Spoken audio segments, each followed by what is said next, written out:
Group chat record. Zwan Champion Game Exchange Group. Bao Zyruli. Brothers, is there any simple and casual adult game that you can recommend that doesn't require any hard work? Jia Administrator. Yes, brothers, yes. I have a game that is very exciting. Do you want to try it?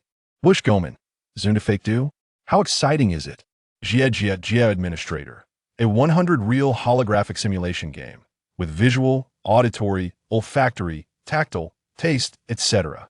Anyway, it's a game of cultivating immortals where you can even smell the smell of the fairy's feet. Yadali Angdon. I suggest that Brother Jia first disinfect the browser and send me the license plate privately. Thank you. Ibn Daozhong. Brother Jia, are you dreaming? Where in the world can there be such a game? Jia Administrator. It's up to you to believe it or not.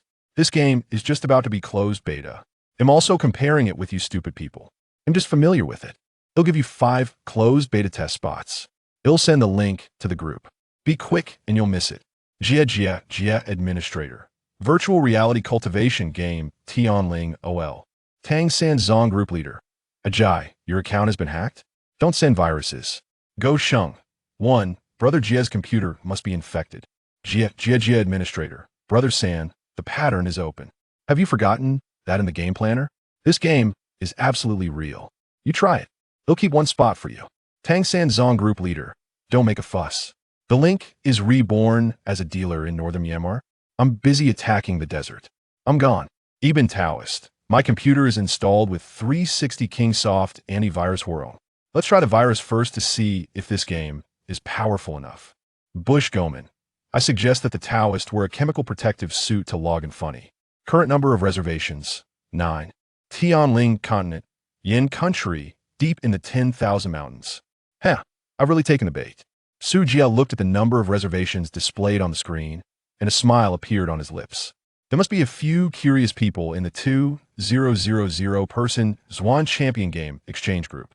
Even if there are risk warnings, they will insist on visiting. Look, the number of reservations has reached the target. A soul flag was suspended in front of Su Jia, and black mist was surging on it, condensing into a projection screen. As he swiped his fingers, the web pages displayed on the screen flipped up and down.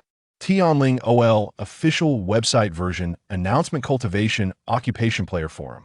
After everything was set up, Su Jia exhaled lightly. Okay, they'll try it later. I've been trapped in the wilderness for so long, and I finally have some hope. Thinking that I can attract that group of idiots to accompany me, I feel much more at ease. A month ago, Su Jia finally achieved the cardiac arrest achievement after working hard for 48 hours. When he opened his eyes again, a skeleton Lao Deng was pinching his head and grinning. Good disciple, become the main material of the master's soul flag. Lao Deng's eyes glowed green, and his face was greedy, like a devil devouring people. Su Jia was so scared that his hair stood on end. But he couldn't move. In a trance, he felt his soul floating up and was shrouded by a black mist. Suddenly, the old ghost retracted his hand as if he had been electrocuted. You are not Su Jia. Who are you? Then the old ghost howled miserably. No, how could it be? The old ghost's soul screamed and turned into green smoke. Only a withered corpse was left on the ground, and a mess of memories emerged in his mind. After digesting the memories, Su Jia complained. This old ghost teaching method is quite useless to students. This old Deng is the guardian of the Blood Demon sect, a cultivator in the late stage of foundation building. He was hunted down by the righteous sect and was seriously injured, so he hid in these 10,000 mountains. Originally thinking of using the soul refining technique to take over the body and prolong his life, the old ghost who had been professionally refining souls for 50 years turned over in Su Jia. This valley is the secret base of Intua Old Monster, which is hidden by the natural maze and is quite secretive. After Intua Old Monster opened up a cave here, he specially arranged a formation to reinforce it, which can cover an area of 10 miles. After a month of refining and groping, Su Jia finally mastered the jade plate of the formation. Looking up at the distance, outside the formation, there are 100,000 wild mountains, hiding countless monsters and demons. Su Jia is a little Karami in the late stage of chi refining, and he can't fly with a sword. Walking out of the formation is tantamount to giving the monsters a meal. Although he barely survived by relying on the formation to block, Intua Old Monster is a demon cultivator after all, and he can't leave any assets. The spirit stones to maintain the formation can only support more than a month at most. In the old monster's legacy, in addition to some evil magic arts such as Blood Demon Soul, Refining Technique, and 108 Postures of Blood Sacrifice, there are also some messy blood sacrifice sundries. The only valuable ones left are a Blood Demon Pill and a magic weapon, the 10,000 Souls Banner. Sujie originally didn't want to follow the path of magic cultivation, but he had no choice. In order to protect himself and survive, he could only try to refine the Soul Banner. Before he could do it, an accident happened suddenly. A black mist swept out, and the 10,000 Souls Banner was automatically bound to his own life magic weapon. The system is working. Sujie was shocked at first, and then overjoyed. But he called for it many times, but Tongzi's father didn't respond to him. Helplessly, he could only continue to study the 10,000 Souls Banner.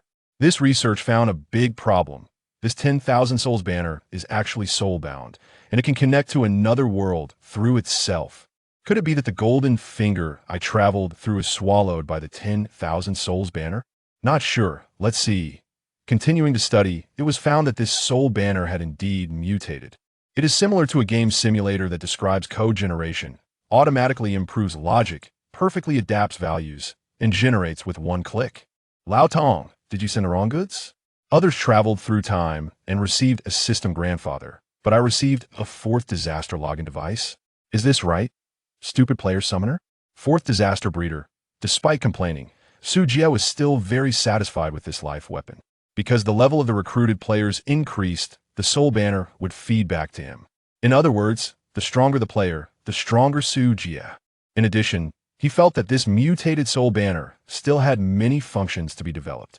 For example, this thing cannot directly summon spirits, and players must make an appointment first. Sujie thought that this kind of appointment was more like a soul contract. The morning light broke, and the howling of wild beasts in the deep mountains gradually subsided. Just as Sujie was about to get up, a voice full of temptation came into the cave. Young man, I'm so lonely. Come out to play. Is your master not here? At the same time, a beautiful girl covered in transparent gauze appeared outside the formation. Her skin was as white as cream. Her eyes were as charming as silk. Her huge weapon was exposed. Her jade fingers were in her hands, and she looked at the formation with shy look. Sujie's smile faded, and a trace of worry appeared on his brows. He squeezed the jade plate tightly and urged his spiritual power. Soon, the beautiful girl outside the formation exclaimed and turned into a red fox and quickly ran into the mountains. The old monster Ind Tua died, and his deterrent power to the nearby area was gradually fading, and these evil spirits also came to test. Alas, I don't know if 5 players can change the current situation. Due to the limitation of the cultivation level of Qi refining, the Soul Banner can recruit a maximum of 5 players. If there is one more person, the Soul Banner will drain his mental power. After a short rest and meditation, I felt that my mana and mental strength had almost recovered, and I looked at the login countdown. 5 minutes left. Current number of reservations, 13. Sujie selected 5 suitable candidates from the reservation players, then tidied his clothes and walked out of the cave. Outside the cave was a huge, protruding platform. Sujie waved the soul flag in his hand, and black mist gushed out. Let's set the temporary resurrection point here for now. I always feel like something is missing. Looking back, Sujie urged his spiritual power and carved 3 big characters Xiantian Sect on the stone wall in the middle of the cave. There is Xiantian Sect in every fantasy world. It's not too much for me to open a branch sect. All done. Posed, he made a worldly master look, waiting for the players to log in nervously and expectantly. The black mist of the soul flag surged, covering the entire cave inside and outside. Chapter 2. Welcome to the Celestial Spirit Continent as a game reviewer. Master E was thoroughly skeptical of the claims made by the user Jie in their group chat. 100% authentic cultivation MMORPG? Nonsense. With such remarkable technology, would it truly be employed for gaming? Yet, on the flip side, should this game indeed possess extraordinary potential, it would not deter him from scrutinizing the fair maiden's delicate feet. Casually clicking on the link shared in the group, he was greeted by a fantastical official game website. No risk warnings? Master E felt a twinge of disappointment. The page appeared exquisitely crafted, with an ethereal art style, particularly highlighted by the exaggeratedly alluring figure of a seductive beauty in the center. Bold, flowing letters at the top proclaimed Celestial Spirit OL. Goodness gracious. Is this truly a celestial maiden? He mused. Though a seductive fox spirit wouldn't be too shabby either. Heh. Master Yi sensed great promise in this game. Before he could examine the screenshots in detail, a pop-up appeared in the center of the screen. Virtual reality cultivation game Celestial Spirit OL, reservation. Yes, no. The pop-up conveniently obscured the beauty's crucial features, prompting Master Yi to scowl and exclaim, what era are we in? Such a shoddy web game still exists? He casually clicked yes. Congratulations. Reservation successful. Game launcher has been dispatched. Please check your inbox. Huh. Master Yi chuckled in disbelief. This is utterly unprofessional. I haven't even registered an account or provided any information, yet you send me a launcher? Ding dong. Who could that be? The doorbell rang, and Master Yi rose to peek through the peephole, only to find no one outside. Upon opening the door, he discovered a black cardboard box at his feet, whose delivery was misplaced. He wondered, picking up the box to find the words Celestial Spirit OL Game Launcher emblazoned on it. He was momentarily taken aback. What the? Master Yi rushed to the elevator, noticing it had yet to descend to his floor. Could someone have sprinted up the stairs? Frowning, he returned to his room and began typing furiously in the group chat. Master Yi, yeah, did you just send me a box? I just made a reservation. And the launcher is already at my doorstep. My address must have been hacked. Bushij Min, Master, did you also receive the launcher? Image, Go Shang, ISNT the planner? How did he turn into a hacker? I just clicked the reservation, and a package appeared at my dorm door. Tang Sanzong, Image, I'm at the club studio. Deliveries can't come in, yet this thing appeared on my desk. Leopard laughs like thunder, haha. Good thing I'm wise. I didn't click the link. Gia must have opened boxes for several of us to watch the show. First emotion in the canyon. Why didn't I receive one? I clicked the reservation too, and it says I'm successful. Zhuba Gia. Do you dare to hack? Seeking death? Are we? The group quickly erupted into a frenzy of discussion regarding this matter, with some even launching attacks against Gia. Master Yi furrowed his brow, sensing something amiss. While others might be inconsequential, the group leader, Tang Sanzong, was a prominent figure in the domestic gaming community. Involved with numerous popular games both domestically and internationally, and managing several clubs. At least a third of the group members were part of Sanzang's guild, many of whom were seasoned gamers. The implications of a package being delivered to his door without a trace of how it arrived were significant. However, he recalled that Gia was generally of good character and maintained a strong friendship with Sanzong. Otherwise, he wouldn't have been made a group administrator. Yet, despite the numerous mentions in the group, Gia remained silent. Tang Sanzong, group leader, all members. Gia is a decent person. He might have been hacked. Please refrain from clicking any links, and those who receive packages should check them carefully. Yadali Yangdan. I've already opened it, Image, and it's indeed a gaming helmet, which has a countdown when worn. Quite the advanced technology. Go Xing. Yadali Yangdan. You're quite daring. Yadali Yangdan. So far, no issues, just the delivery speed is utterly ridiculous. Bushij Min. Interesting, I'll give it a try. Master Yi's curiosity was piqued, and he donned a pair of disposable gloves before cautiously opening the cardboard box. Nothing extraordinary was inside, just a motorcycle-like gaming helmet, identical to the one in Yadali Yangdan's photo. When he placed it on his head, it fit surprisingly well. A brilliant green light flickered in his vision, coalescing into a line of dark green characters. Game activation pending. 005-21. What the? Master Yi was momentarily stunned. He quickly removed the helmet, inspecting it closely inside, which appeared to be a standard helmet design. Putting it back on, he was met once more with the countdown. Even with his eyes closed, the text remained vividly clear. This was decidedly peculiar, feeling a mix of trepidation and intrigue. He lay back on the sofa, eager to see what would transpire once the countdown concluded. Soon, the timer reached 0. The text shattered into green light particles before reassembling. Player information entry successful, player model scanning successful, please enter game nickname, game login successful. With a flourish, all the text burst into a kaleidoscope of sparkling light, transforming into shimmering streams, reminiscent of a time-space tunnel. In an instant, his view expanded dramatically. On a platform within a cave, the black mist released by the soul banner swirled, quickly coalescing into 5 human figures. Each was distinct in height and build, adorned in a set of gray cloth shorts conjured from the black mist. The figures transitioned from ethereal to tangible. As the mist dissipated, Master Yi stood in awe, his face a mask of astonishment. He found himself on a platform protruding from a mountainside, roughly the size of 2.5 basketball courts. In the distance, majestic peaks rose, shrouded in mist, evoking the feeling of being in a primordial forest. Amidst the sea of clouds, colossal, unfamiliar birds tore through the fog. The scent of flora mingled with an earthy musk filled his nostrils, and he could feel the dampness of the mountain breeze on his skin. Behind him loomed a 3-meter-high cave entrance, inscribed with the ancient characters denoting Xiantian sect. Is this truly the game world? The fidelity of the modeling. Good heavens. I can't believe my eyes. Suddenly, a series of astonished exclamations reached his ears. Turning, he spotted 4 short-haired youths nearby. all wearing expressions of shock as they surveyed their surroundings, exclaiming in disbelief. "Who are you?" "I'm Bush," one exclaimed. "You're the Daoist? Goodness. You look just like your video." Bushijmin was brimming with excitement. The game characters resembled their real-life appearances? No wonder they couldn't customize their faces. Slap. A nearby individual gave Bushijmin a sharp smack on the face. "Ouch. Who are you? Why did you hit me?" "I'm Erdan," Yudai Liangdan exclaimed, animatedly waving his hand. "I can feel pain. This is incredible." He turned enthusiastically to slap the person next to him again. Slap. Tang Sanzong preemptively struck Erdan squarely across the face. "Ouch. Why though?" Erdan stammered. "Wait, Sengu? Why is there an ID displayed on your forehead?" Before him stood a noticeably more robust figure. Looking older than Erdan and the others, with a gray miscongealed ID reading Tang Sanzong hovering above his head. In the lower left corner of his vision, a green dot indicated the character interface, complete with pain sensitivity settings and ID visibility options. Tang Sanzong casually remarked, his face alight with an uncontrollable excitement. As if he had just consumed a potent stimulant, his complexion flushed with exhilaration. He gazed around with a devout reverence akin to that of a pilgrim. As the game's artistic style impeccably fulfilled his fantasies of an immortal cultivation game. As a fervent gaming enthusiast, experiencing such a virtual reality game had been his long-cherished dream. Now that this dream had become a reality, Tang Sanzong found it difficult to articulate his emotions. Having played MMOs for 12 years, he finally felt as though he had truly entered the game today. Ha ha ha. The four friends marveled in awe, expressing their astonishment, while one player stood frozen in place. Suddenly recalling something, he hastily bent down to rummage through his belongings. Hee hee hee hee.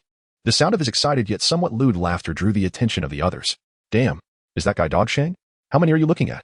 Yudai Liangdan mocked with a laugh. His remark roused the others, prompting the remaining three to simultaneously lower their heads to check their treasures. "Nice. Incredible. Absolutely astounding. It's actually larger." Haha. Erdan, realizing late, quickly reached in, his eyes gleaming with surprise. Go Shang, pulling up his trousers. Were a look of regret. What a pity, what a pity. I can't create a female character. I'm dying of laughter. Dog Shing, you're just too much. Are you looking to have some fun with yourself? Just want to experience it. I'll consult Brother Jia later. He should be the planner, right? Slurp good brother. Don't forget me when the time comes. Get lost. What kind of gameplay is this? Ben Dao Zhang inquired. Is there no beginner's guide? No idea. Suddenly, a surge of black mist billowed from the cave behind them, and a youth clad in a dark robe strode forth with his hands clasped behind his back. Fellow Taoists, welcome to the Tianling continent. Chapter 3. The game within the dream. Stepping out of the black mist, Su Jie stood with his hands clasped behind his back. Dressed in a flowing robe of dark cloud-patterned silk, his half-tied raven hair was secured with a jade hairpin, and a small black flag dangled from his waist, with smoke swirling beneath the hem of his garment, resembling a veil of thin mist. Esteemed friends, welcome to the Tianling continent. The players fell silent, their gazes fixated on Su Jie. I am Su Jie, the sect master of the Xuantian sect, here to establish our sect on the sacred mountain. As Su Jie's deep voice resonated, a holographic projection emerged from the soul banner behind him, a young swordsman clad in a blue robe soared through the mountains and rivers. Currently, the demonic sect runs rampant, sacrificing lives and throwing the world into chaos. The imagery shifted to reveal countless citizens turned to bones under the oppressive blood-red clouds, lashed by demonic cultivators. Honored friends, summoned by my call, you embody the indomitable battle spirit. Will you join my Xintian sect to vanquish demons and uphold righteousness? The 5 players held their breath, entranced by the holographic animation behind Su Jie, their eyes wide with wonder. Wow, is this the NPC from the Novice Village? The modeling is truly impressive. Is the cutscene in 3D surround? They must have spent a fortune. This is insane. It hardly differs from reality. Am I actually transported here? Could it be true? No way. I must just be lucky. The character panel still shows a logout button. The group excitedly discussed, captivated by the spectacle. Su Jie mused inwardly. Truly, these seasoned players possess an admirable imagination. One player, eager to test the boundaries, pointed at Su Jie, saying, Brothers, this game allows for high freedom. Do you think we can strip the NPC's skin? Su Jie's lips twitched, his expression turning cold as he replied. Do not attempt to provoke me. The 5 players gasped in astonishment. Can mere words trigger dialogue? Is this NPC so intelligent? The communication system is remarkable. Encouraged, one player dashed forward, intending to tug at Su Jie's rope. With a swift flick of his sleeve, Su Jie sent him flying, crashing against the stone wall, whereupon he disintegrated into a cloud of black mist. Wow! The remaining 4 players exclaimed, their expressions sobering instantly. Do you think he'll get kicked out of the game or banned? One whispered anxiously. Su Jie, a late-stage chi refinement cultivator, had no difficulty dealing with mere mortal players. It was not his intention to torment them. Establishing the image of an invincible village chief was crucial to deter players from hounding him for quests.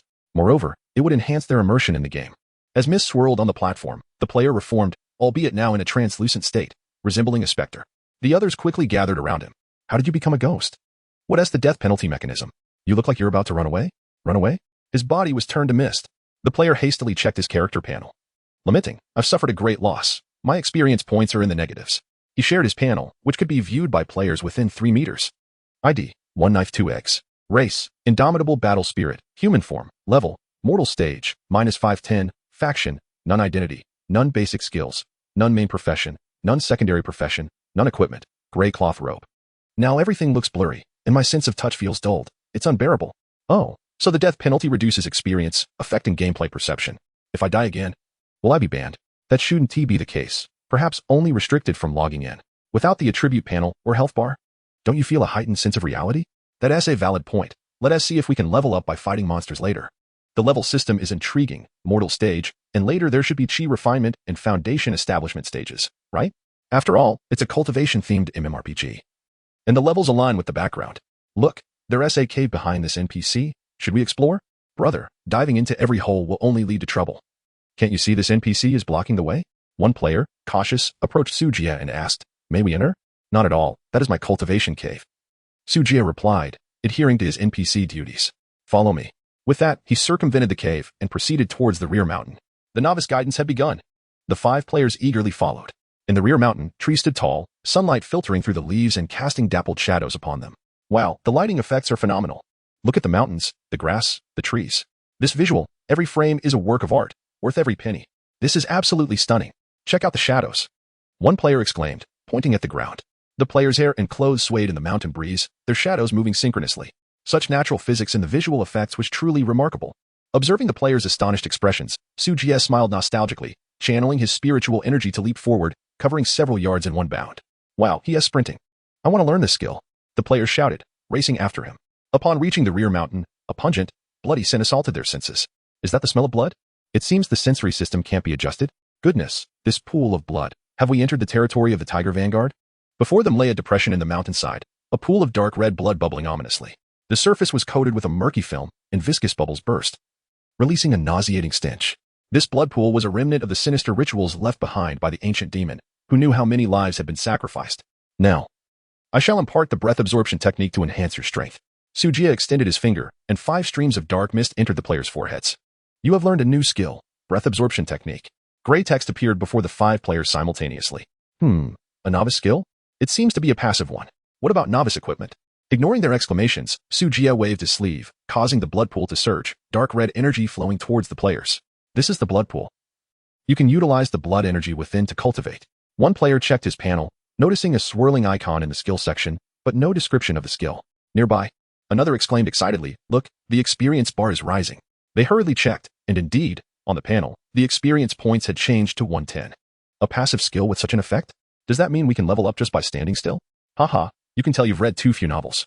One player cheekily remarked. The breath absorption technique is a fundamental cultivation method in stories, used to refine spiritual energy and enhance strength. According to the game's setting, it should be a skill that increases experience. Well done, Dogsham. It seems your reading hasn't been in vain. 1 knife 2 eggs beamed. His current ghostly state made experience points crucial for him. Seeing the successful experiment, Sujiya felt a surge of joy. The Soul Banner was indeed a magical artifact capable of absorbing blood energy. According to his accumulated experience, players are essentially manifestations of soul banners, akin to spiritual vessels. As vessels, players can ascend in levels without the need for refinement. The spiritual energy they absorb is converted into pure spiritual essence at a specific ratio, which is then integrated into the soul banner and passed into Sujiya's body. In other words, the higher the player's level, the swifter Sujiya's cultivation progresses. The technique for energy absorption could be considered a complementary gift. If we follow the game designer's rationale, new players should ideally be enticed to make an initial purchase, such as a starter pack. However, given the urgency of survival, the priority must be to enable players to enhance their strength quickly. Yet, players, as creatures, cannot remain idle for even a moment. After absorbing blood energy for less than 2 minutes, one player lamented, "This leveling is far too slow. Can't we defeat monsters to gain experience?" Chapter 4. This is clearly the pool of experience upon hearing the perilous remarks from the player named 1 knife 2 eggs. Sujiya furrowed his brow and issued a warning. Beware, for demons lurk in the deep mountains. It is exceedingly dangerous. Immediately after uttering these words, Sujiya regretted his caution. The 5 players, however, were visibly intrigued. Demons? Inquired Tang Sanzong. Are we going to explore? Monsters?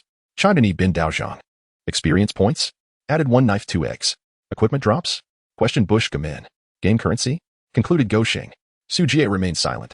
Although the mountain was shrouded in a formation that prevented players from escaping, he worried that their persistent attempts might lead to reckless actions, such as jumping off the cliff in despair.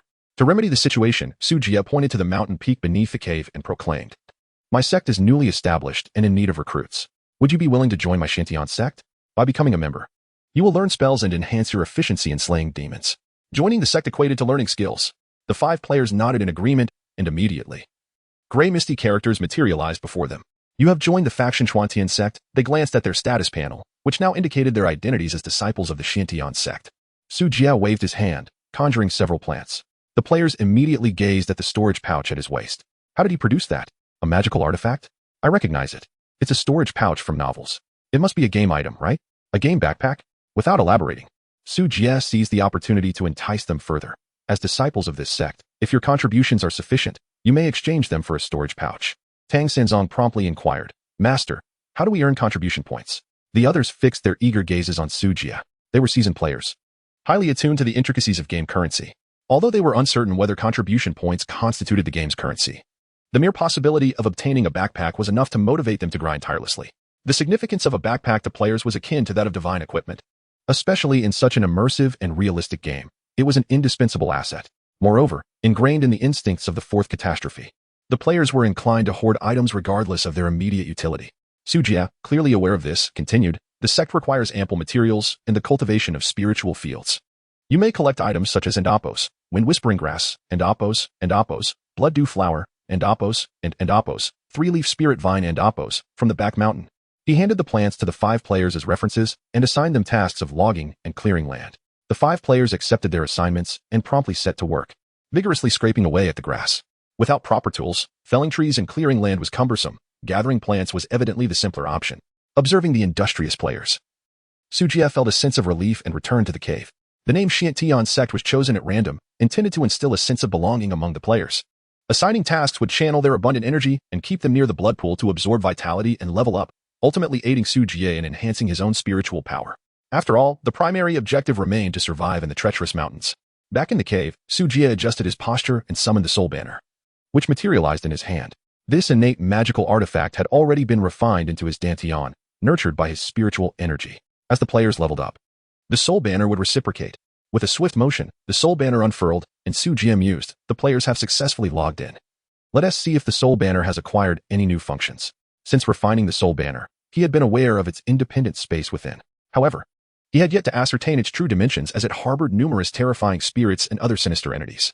Initially, Su Jie thought these beings were the souls collected and refined by the old demon Yin Tuo. If he could control them, it would be a tremendous advantage. After a moment's hesitation, he extended his spiritual consciousness into the space. Within the pitch-black void, darkness surged violently like boiling water. Wails, hisses, roars, a cacophony of piercing cries filled the entirety of the space. Pitiful, frenzied, mad, and sinister. Su Jie's spiritual consciousness was akin to a solitary boat amidst tumultuous waves. He barely managed to hold on, stealing but a glance before his consciousness shattered. His head felt as though it had been struck by a heavy hammer. Su Jie's eyes turned crimson, and blood seeped from his mouth and nose. After gasping for breath for a spell, he finally regained his composure. Could the old demon Yin Tuo truly refine such malevolent entities? The mere act of observing the contents within had inflicted harm upon him, leading Su Jie to harbor doubts. Could a Foundation Establishment period demon like Yin Tuo subdue such beings? Gazing at the unremarkable black flag in his hand, Su Jie wore an expression of skepticism. What exactly is this soul banner? Is it truly the possession of Yin Tuo? Unable to comprehend, he decided to relinquish the matter. Regardless, the soul banner was in his possession, and he would inevitably uncover its purpose in due time. Channeling his spiritual energy, the soul banner emitted dark mist, forming a projection that displayed the players' perspectives. Time is precious. Let us continue our training. As Su Jie inhaled and exhaled spiritual energy, diligently focusing on cultivation while monitoring the players. Look, the game scenery is movable. Bush Gumin laboriously lifted a large stone and hurled it with all his might. With a resounding thud, it crashed to the ground. Did you notice? The game scenery does not refresh or revert. I had suspected it, but I couldn't quite believe it. Meanwhile, Gosheng meticulously examined a handful of grass, comparing it to the blood dew flower in his hand. Furthermore, each leaf's texture is unique. As he spoke, he popped one into his mouth and chewed. Ugh, bitter. Do they really need to be this detailed? The players exchanged incredulous glances, engaging in various experiments while conversing. Ibn Dao Zhang pointed toward the distant mountain range and remarked, "What do you think the size of this game map is?" Tang Sanzong squinted into the distance. "I know what you're implying, but it seems implausible. Achieving such meticulous detail for the entire map. I can't even fathom the cost. The distant scenery is likely just a texture. Let us run over and see for ourselves. There is probably an invisible wall. Didn't that NPC master say we should not leave this mountain range? That is hilarious. An NPC, and he thinks he can stop me? He could obliterate you." One knife, two eggs reminded ominously. Bush Gamin paused momentarily, then waved his hand dismissively. "Forget it. Let us focus on the tasks. The logging quest from the NPC doesn't even provide us with tools. We can't very well gnaw on the trees, can we? During the beta phase. The game content is definitely still being refined. Why else would they have us test it? Indeed, to have reached this level is already quite remarkable. It's only natural for the quest system to have some flaws." While they engaged in conversation, One Knife, Two Eggs suddenly clutched his stomach and said, "Guys, are any of you feeling hungry? Huh? Now that you mention it, I do feel a bit peckish. Wait, what? Do we actually need to eat in this game? Indeed. I am experiencing a distinct sense of hunger, and my strength is diminishing. Damn, this is rather hardcore. Where are we supposed to find food?" Gosheng pointed to a nearby tree. "There are fruits on that tree, but I'm not sure what kind they are or if they're edible." The tree was tall, clearly out of their reach. "I'll give it a try. I'm agile like a monkey." Bush Gamin volunteered, grasping a nearby branch for leverage and climbing with determination. Surprisingly, he was quite nimble and quickly reached a protruding branch. "Got it. I'm going to." Just as Bush Gamin was about to boast, the branch beneath him snapped with a loud crack. Crash. By sheer coincidence, he fell directly into the blood pool. "Oh no." The remaining four exclaimed, rushing over. Fortunately, the blood pool was shallow, barely reaching their waists, and they hurriedly scrambled to rescue Bush Gamin. The visceral sensation and the acrid stench rendered Bushigoman prostrate on the ground, retching violently. His body was drenched in blood, appearing as though he had been mercilessly slashed hundreds of times, a truly pitiful sight. "Old Boo, are you all right?" After several bouts of heaving, Bushigoman lay on his back, utterly drained. "I'm fine. Suddenly, he froze mid-sentence, then sprang up with fervor, exclaiming, "Oh my goodness, look at my stats." The other three were taken aback and turned to glance. "Experience points. Novice level for 10. My goodness. I gained a full 2 points of experience." The expressions of the quartet shifted dramatically. Was this a blood pool? This was unmistakably an experience pool. Charge. Plop, plop, plop, plop. Before Bushigoman could comprehend the situation, the four companions had already leaped into the sanguine depths. "Wait for me." He was not one to lag behind, and promptly rolled in as well. In the game, gaining experience was paramount, regardless of the foul odor. Despite the repugnant smell, the five of them were surprisingly unfazed, reveling in the euphoric surge of experience points, finding the immersion in the blood pool less distressing. In a mere 2 minutes, aside from a couple of minor wounds, the experience bars of the others were already half full. Perhaps, with a little more time, they would achieve a level up. Meanwhile, Su Jie, monitoring from afar, wore an expression of astonishment. Is this really how it can be played? Chapter 5. Grateful for nature's bounty, the actions of the five players took Su Jie down an unanticipated path. The blood pool, steeped in resentment and malevolence, was notoriously difficult to absorb and refine. He had never attempted it. In his recollection, even the ancient creature Yin Tua during the Foundation establishment stage merely used the blood pool to forge treasures, never immersing himself within it. However, upon reflection, it seemed quite natural for a demonic artifact like the Soul Banner to absorb blood energy. With this revelation, if players could absorb the vengeful energy, it stood to reason they could also assimilate spiritual energy, ghostly energy, demonic energy, monstrous energy, and even the energy of death. All these energies were collectively referred to in the cultivation world as the heaven and earth source chi. If the players' bodies were constructed in such a manner, it would indeed make sense. Moreover, this presented an unexpected advantage. The players would no longer require spiritual roots. Su Jie smiled. A body composed of heaven and earth source chi was far superior to ordinary spiritual roots. The player's ability to voraciously absorb blood energy would accelerate their strength, bringing Su Jie closer to the Foundation establishment stage. However, another concern troubled Su Jie. The players still needed to eat. He had originally assumed the players summoned by the Soul Banner were akin to spectral beings. Yet, it appeared there was a distinction. He rummaged through his storage bag and counted the remaining 8 fasting pills, only 8 left, which was insufficient. Having reached the 8th level of chi refinement, he could sustain his vitality through absorbed chi, making 1 pill last 2 months. Once he reached the Foundation establishment stage, he could consume chi instead of food. Yet the players remained at the mortal level, with a single pill sustaining them for only 3 to 5 days. Without food, would he have to let the players graze on grass? Perhaps he could dilute the fasting pills in water and mix in some soil, which was not unheard of in other games.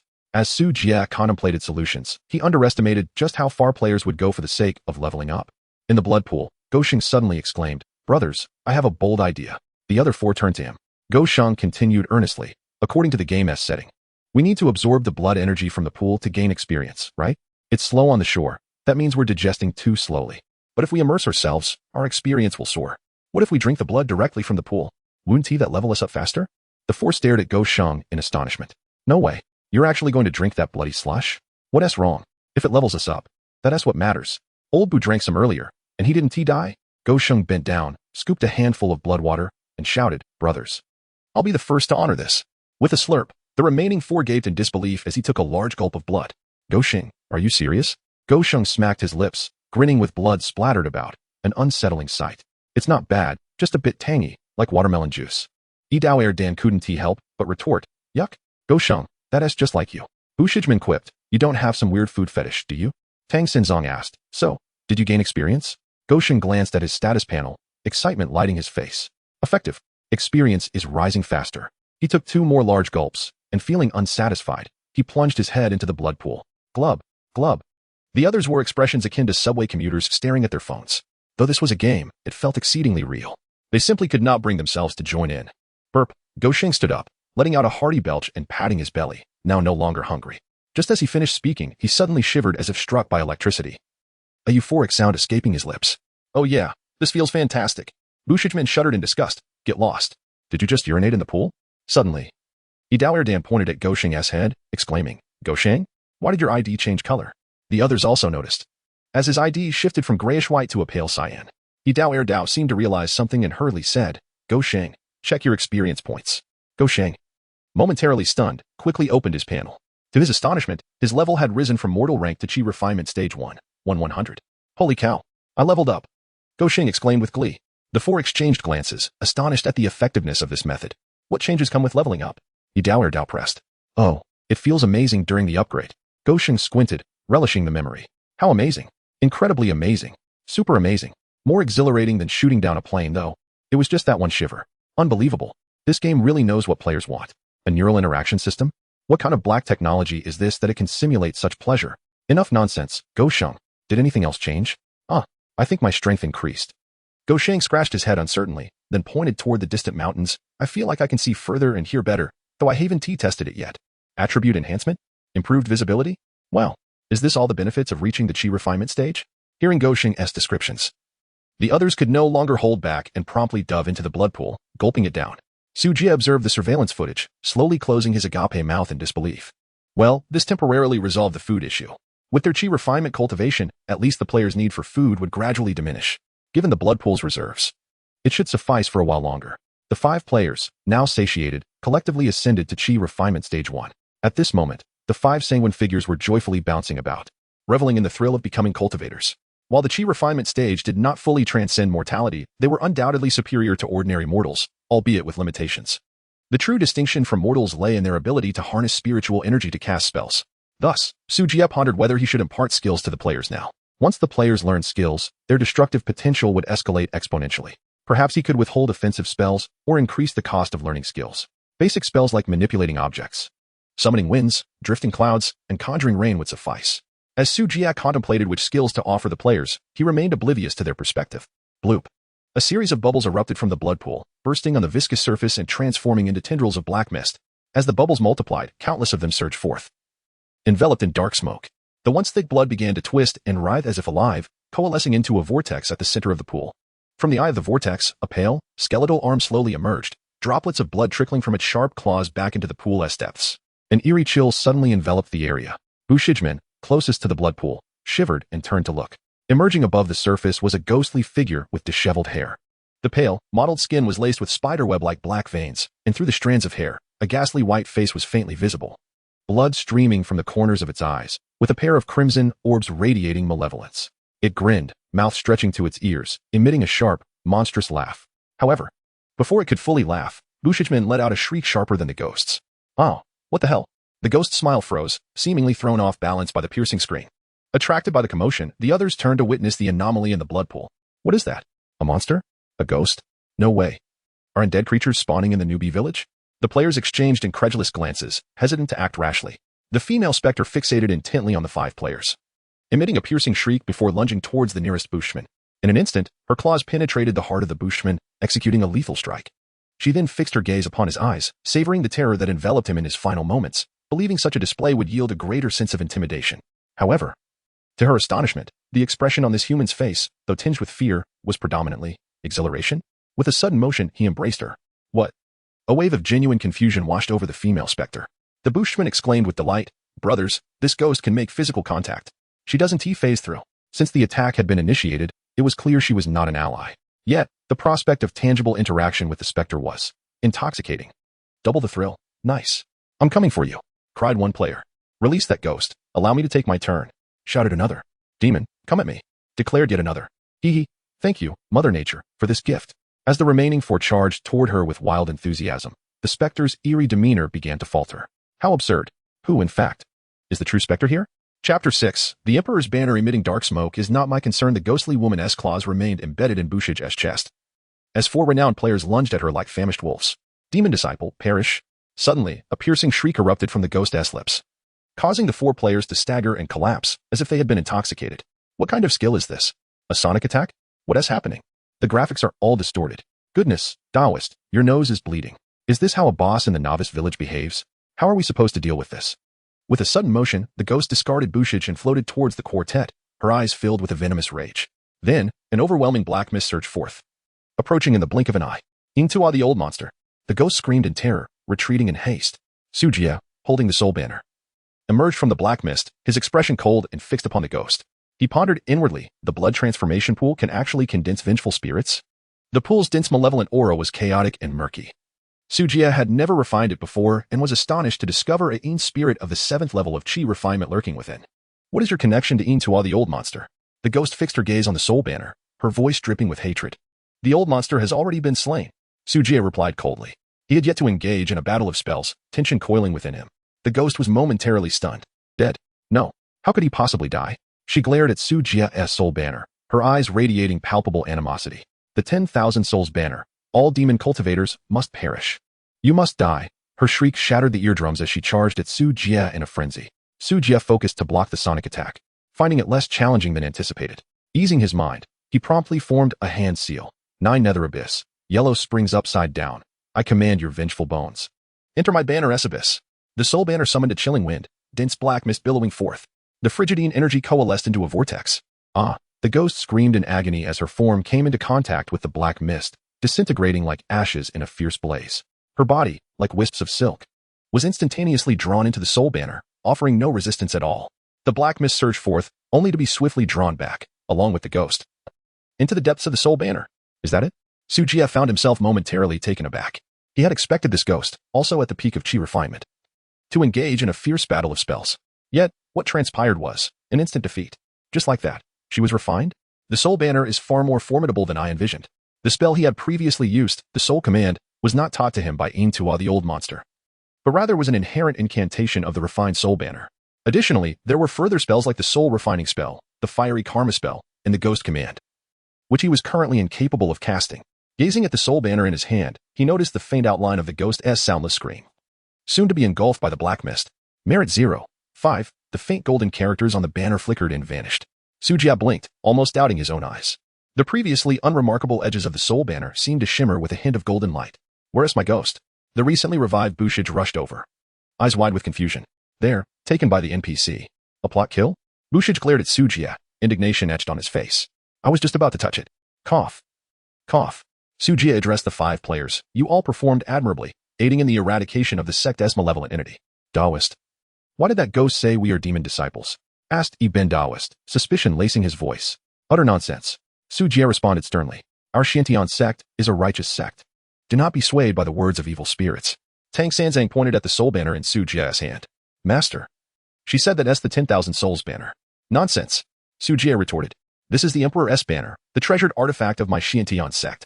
Goshing scratched his head. Master, why is your Emperor's banner emitting black smoke? Sujia replied solemnly. Do not dwell on such trivial details. I distinctly heard. Sujia waved his hand dismissively. You all have contributed to eliminating the lurking spirits in our sect, each receiving a reward of 10 contribution points. A message appeared in front of the 5 players. Sect contribution points 10, Master is mighty. Echoed 5 voices in unison. Sujia stored the soul banner, reflecting that while high-level players are excellent, they are overly attentive to details, making them difficult to deceive. Just as he prepared to depart, Goshing hurried over. Master. This is what I just collected, that flower. He casually stowed the blood dew flower, nodding in approval. Sect contribution points 1. The others quickly gathered around. Master. I have some too. After exchanging for contribution points, one player asked, Master, can I exchange for a backpack? A storage bag? Su Jie shook his head. Your contribution points are insufficient. How many points are needed? 3,000. Looking at the sky, Su Jie estimated that these 5 would hardly gather 100 points in a day. He had only 2 storage bags, which he certainly could not provide to the players. Ugh, how long will this take? Seeing the players' despondent expressions, Su Jie reassured. Storage bags are precious. Your cultivation is too low, and you would not be able to utilize them. He then shifted the topic. Moreover, you have all reached the Qi refinement stage and can now practice basic techniques. Can we learn skills? The 5 immediately perked up, eagerly looking at Su Jie. Summoning the soul banner, black mist coalesced, revealing lines of text. Basic techniques, purification technique, 10 contribution points, object manipulation technique, 20 contribution points. Each skill was accompanied by relevant descriptions. Su Jie had initially thought that basic skills would be free. The players leaned in, their eyes sparkling with excitement. The contribution points required for these basic skills were minimal, and they would soon be able to learn them. Su Jie waved his hand, and the black mist transformed again, revealing new text, enticingly stating, in addition to basic techniques, there are also advanced techniques. You must cultivate diligently to meet the requirements. Advanced techniques, fire ignition technique, 50 contribution points, earth collapse technique, 80 contribution points, divine movement step, 100 contribution points. Beginner techniques, thunder strike, requires advanced profession. Intermediate techniques, cloud riding technique, requires advanced profession. High-level techniques, sword flight, requires advanced profession. A series of high-level skills appeared, and the players were utterly captivated. Coupled with Su Jie's alluring descriptions, these skills were simply spectacular. Cloud riding technique? We can fly. Wow, sword flight? What is an advanced profession? They were oblivious to what professions existed. The 5 engaged in animated discussions, excitement palpable in the air. Su Jie waved his sleeve, retracting the soul banner, stating blandly, in cultivation, one must avoid being overly ambitious. Focus on your training, and lay a solid foundation. With that, he took his leave, vanishing into the distance. The 5 felt a fierce determination ignite within them. I will grind until the ends of the earth. Sword flight. Just the thought sent shivers of exhilaration down their spines. It seems they must level up first to unlock professions. With so many gameplay options, even in the beta test. This was indeed intriguing. Sword flight? I can't even do that. The skills were preset templates established by Su Jie. Although he himself could only utilize basic skills, that did not hinder him from enticing the players with grand promises. Upon returning to his cave, he raised his hand, summoning a drifting spirit. The ghost now appeared woefully diminished, her form significantly faded, her blood-red eyes vacant and devoid of spirit, as if she had lost her intellect. No longer the fearsome entity she once was. Had consciousness been erased? Had a soul been forged? Suju furrowed his brow slightly. According to the methods of the demonic path, the malevolent spirits and ghosts imprisoned within the soul banners are often stripped of their intellect, transforming into mere apparitions to be wielded by wicked cultivators. It seemed that upon hearing Suju's voice, the female ghost with blood-red eyes stirred, trembling all over. Suju noted that she still retained her consciousness and inquired, wretched being, you. In an instant, the female ghost slid to her knees before Suju, her voice trembling as she pleaded, my lord, I acknowledge my transgressions, Wuwa. Suju?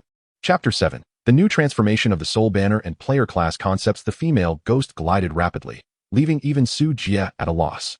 Her expression revealed genuine fear. Before her ethereal presence, there was an inexplicable sense of control, as if a mere thought could send her soul into disarray. With the absence of imminent danger, Su Jie began his inquiry. Who were you in life? What brings you to this place? I was a disciple of the inner sect of the Danyun sect. The female ghost, Zhou Rulan, recounted her origins. Hailing from a prestigious lineage, she was a righteous practitioner of the Tao. Having reached the 9th level of Qi refinement and held the title of a first-grade alchemist, the Danyun sect was a formidable power within the Zifu sects, boasting a thriving community of thousands of disciples. Zhou Rulan and Apos' early ascension to first-grade alchemist indicated her exceptional talent, yet it also drew calamity upon her.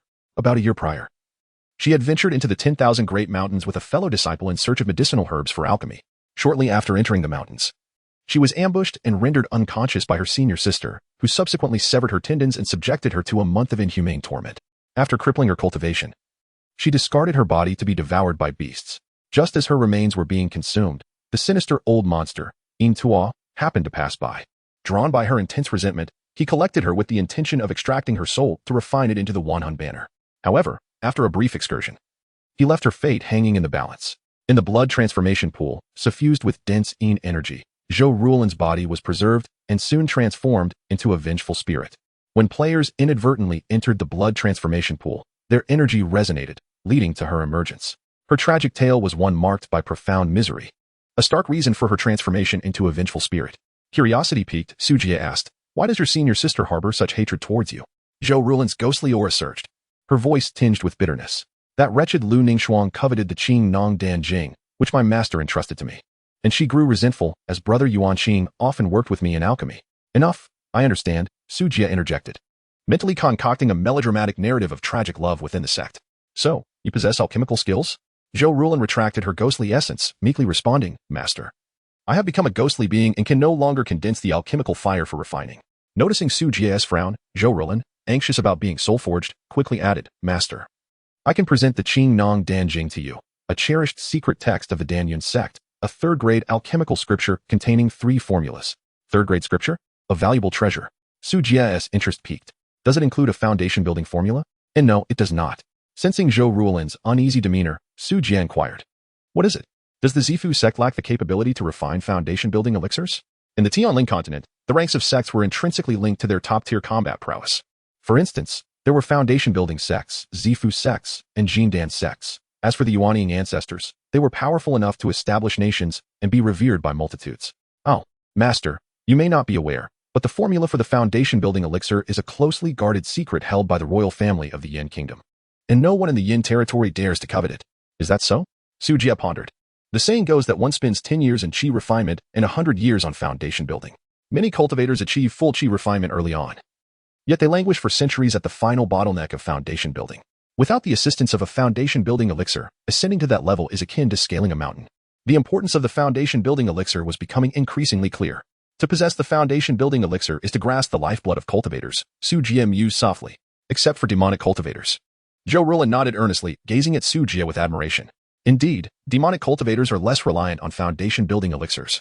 Though they often resort to less noble methods, sacrificing lives and utilizing blood rituals could yield similar outcomes. "Why do you look at me so?" Sujie retorted, asserting his stance against unwarranted violence. Yes, a powerful demonic cultivator like you surely does not require a foundation-building elixir. Are you perhaps seeking to collect foundation-building elixirs for your subordinates?" Zhou Rulin ventured cautiously. "Me? A powerful demonic cultivator?" Sujie paused, suddenly realizing something. "Can you not discern my cultivation level?" I am but a lowly spirit. When I first collided with you, my mind was hazy. You can suppress such formidable creatures within the Soul Banner. You must be a powerful demonic sovereign. The Soul Banner space." Sujie finally understood. Zhou Rulin's sudden shift in demeanor stemmed from her fear of the entities contained within the Soul Banner, mistakenly believing they were subjects of his dominion. Furthermore, did the Soul Banner possess the ability to obscure probing? Or was it merely due to Zhou Rulin and Apos, as limited power? Seeing Sujie lost in thought, Zhou Rulin, filled with trepidation, knelt and implored, "Master, I wish to enter the path of demons, only asking that you spare my life." Sujie raised his gaze, coldly declaring, "Do not harbor delusions of vengeance with my assistance. I have enough troubles of my own. I would not dare. I desire to take vengeance myself." The female ghost and Apos' lingering resentment was palpable. After a moment and Apos' contemplation, Sujie recognized Zhou Rulin and Apos' potential utility and said, "I shall spare your vengeful spirit for now. You may remain at the Xiantian sect and guide the newly initiated disciples." "Thank you, Master." She corrected herself. Sect leader. "Yes, sect leader," Sujie affirmed, grasping the Soul Banner, prepared to absorb her essence, when Zhou Rulin's face turned pale with fear, and she hastily waved her hands. "Master, no. I do not wish to enter." Sujie frowned. "The Soul Banner can nurture spirits. Do you wish to be scattered?" My cultivation is too weak. I truly cannot endure it. I beg you, sect leader, to exchange it for another Soul Banner."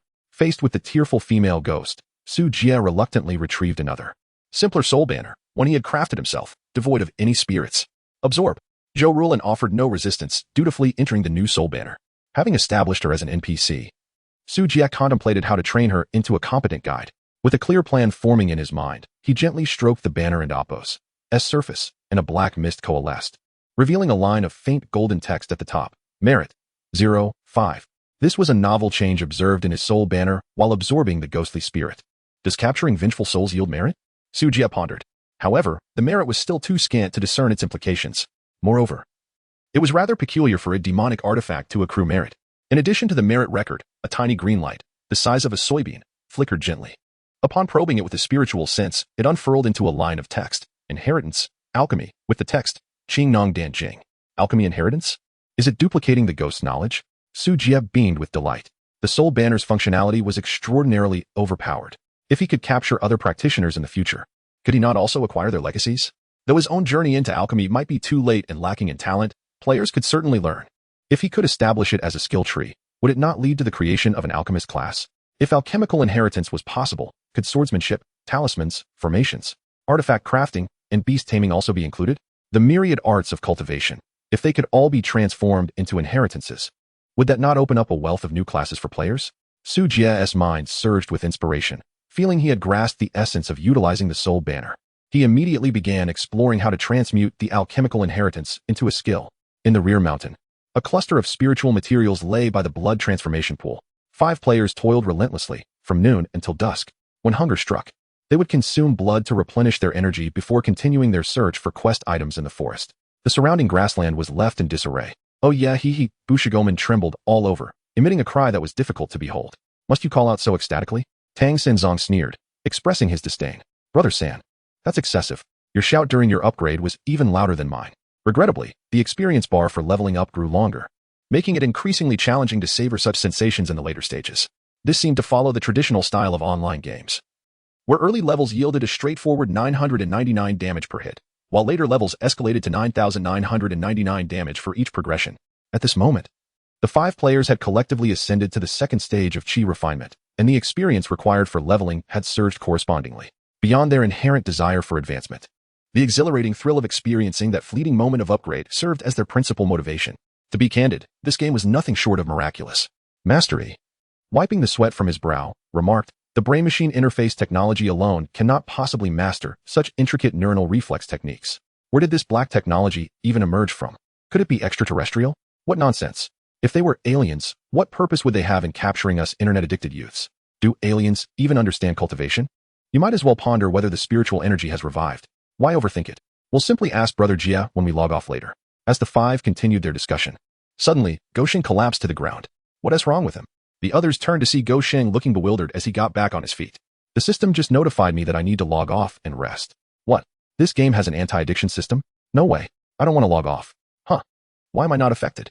Oh right. Neither am I. Mastery seemed to realize something, his expression shifting as he questioned. How long have we been playing? Not sure, replied Yidao, shaking his head. This game is so immersive that I completely lost track of time.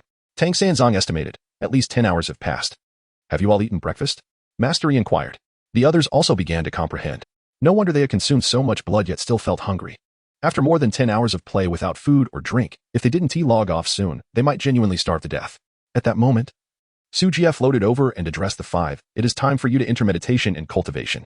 Simultaneously, a notification appeared before the players. The system will soon undergo maintenance. Please select a safe location to log off. Countdown, 001. 59, the reluctant. They were not keen on starving while wearing their helmets. Hastily, they exchanged the gathered quest items with Su Jie for contribution points and hurried to the blood pool to log off. Su Jie raised his hand, and wisps of green smoke emanated from each of the 5, merging into the Soul Banner. Chapter 8. I am determined to play it vigorously. A pure essence of spiritual energy flowed from the Soul Banner back into Su Ju's Dantian.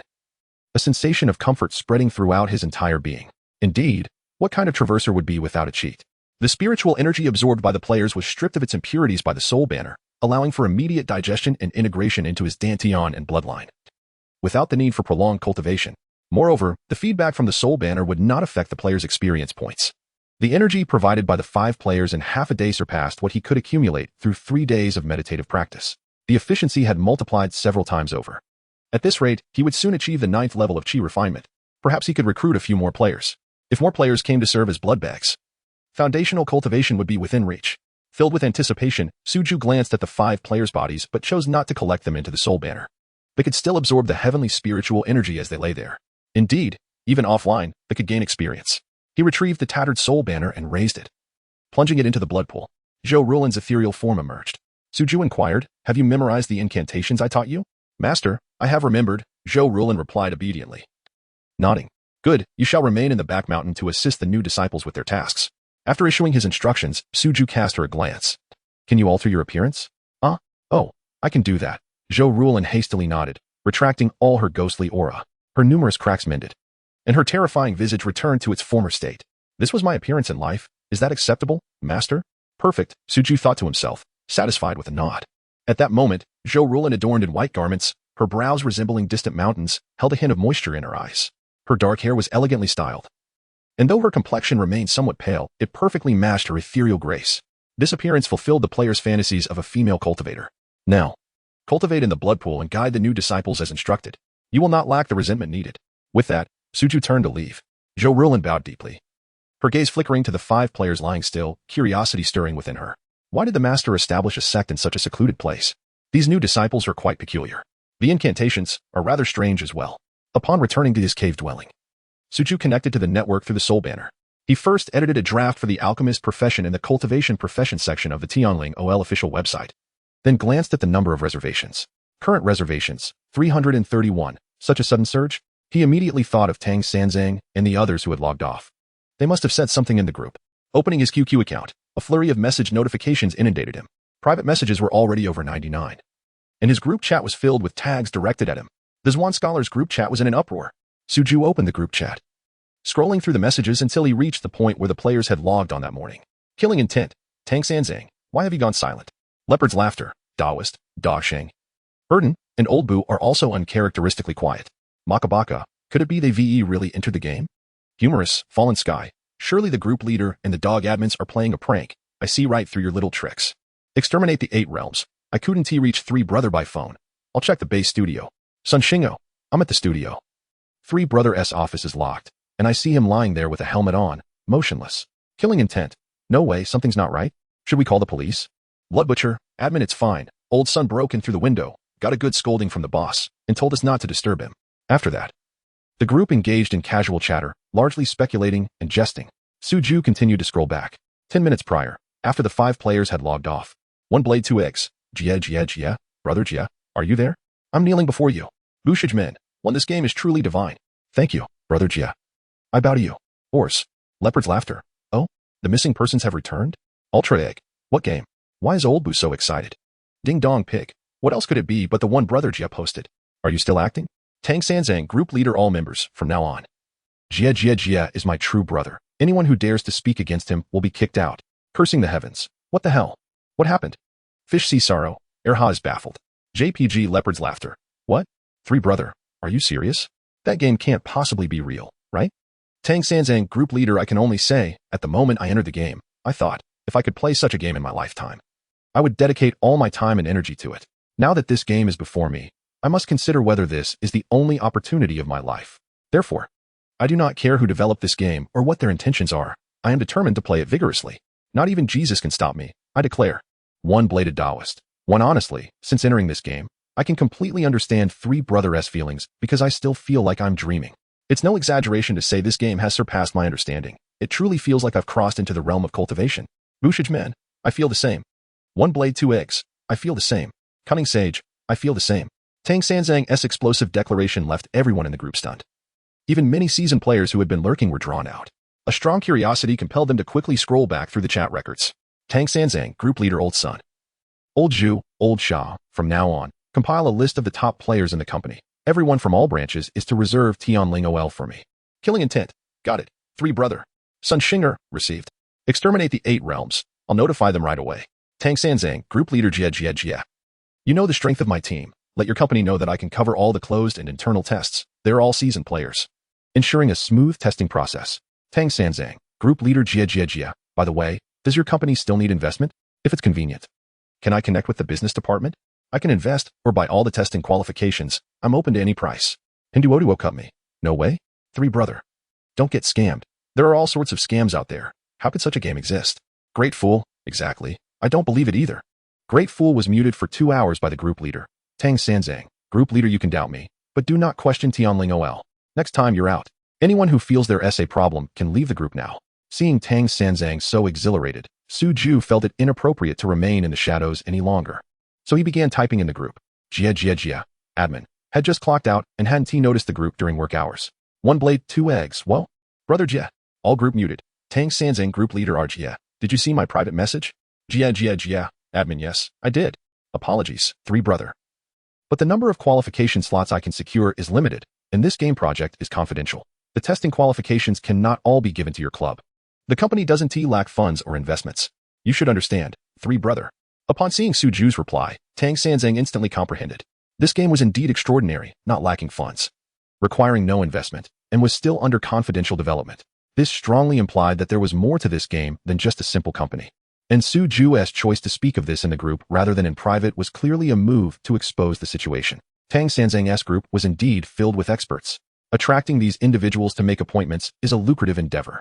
As for advertising online to draw in more people, there are two considerations. First, the quality of those making appointments can vary significantly. Without a pre-existing game mindset, this could lead to numerous complications. Secondly, does this groundbreaking and extraordinary game truly require advertising to gather players? It is quite absurd, given the rapid pace of online dissemination.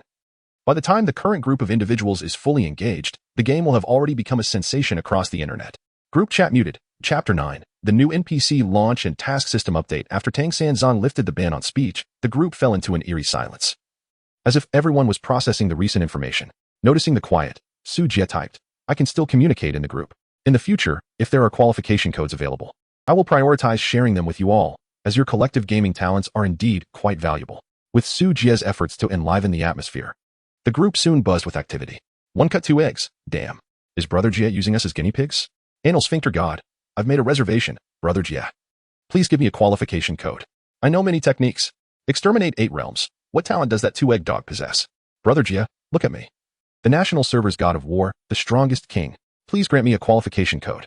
Feed me peanuts. I still don't believe it, unless I receive a qualification code. As the conversation flowed, the group's enthusiasm surged, though much of it was laced with mockery. After all, those who had yet to experience the game could not fully grasp its profound impact. Jie. Administrator, I know you're all eager, but please be patient. Regarding the qualification codes, I'll find a way. Is there anything else you wish to inquire about, or any suggestions regarding the game? Bush Gamin, I have a question. Can we choose our character's gender later on? Hindu Oduo cut me. Self-draw? Is this a serious game? Jie. Administrator, what are you thinking? Don't even consider gender swapping. You can see the game's realism. If a gender identity crisis occurs, would you want to go and change it? Playing a game and ending up transitioning? Do you want our company to trend on the hot search? Makabaka, Can this game remove clothes? What the hell? One cut 2 eggs. Brother Jie, I just logged in and the game is still under maintenance. How long will it take? One path Taoist. Could it be anti-addiction measures? The dog almost starved today. Jie. Administrator, it's not anti-addiction. However, some equipment is still not debugged during the early closed beta. The servers will be shut down at 9 p.m. and will resume at 6 a.m. One cut 2 eggs. All right, I understand, but I really want to play. Tang Sanzang, group leader, I hope the debugging is completed soon. I have no interest in any other games right now.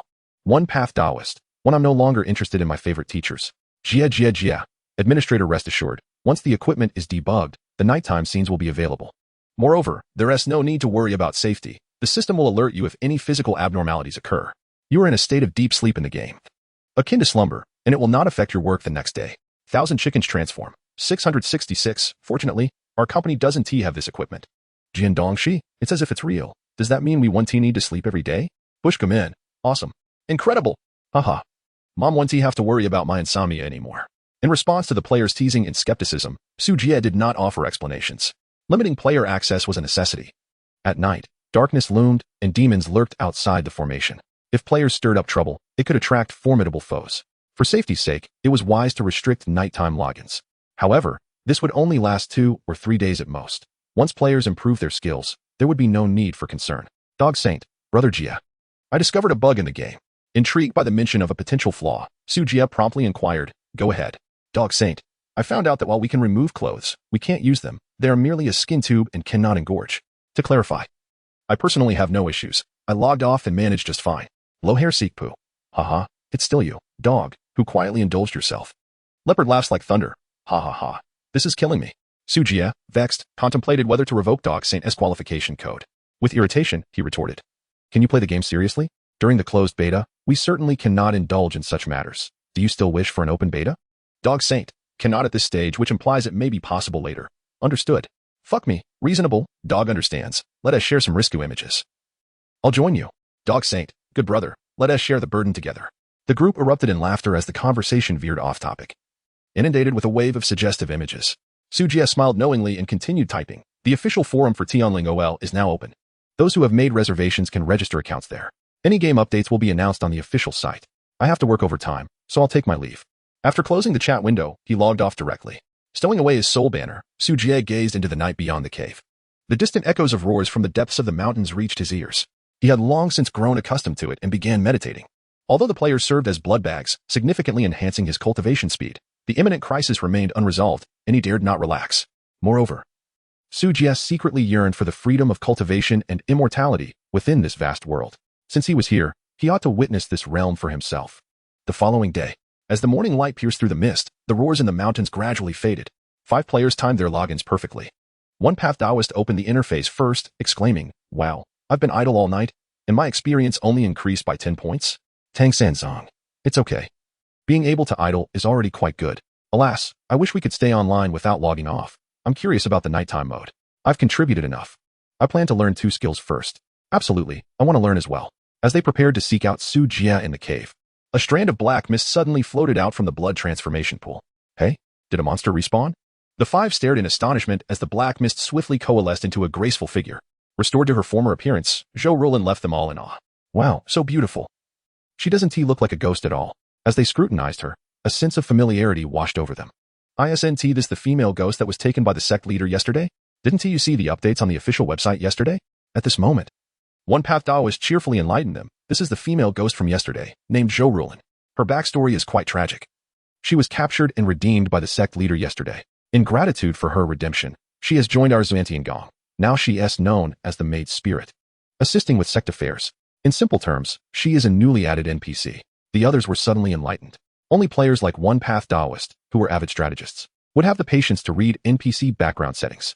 Wow, I almost didn't recognize her. The game's modeling and aesthetics are truly unparalleled. I would believe she is a fairy. Dog Saint scratched his head. So, the NPCs in this game aren't present from the start. They must be triggered by the storyline? Not necessarily, One Path Taoist analyzed.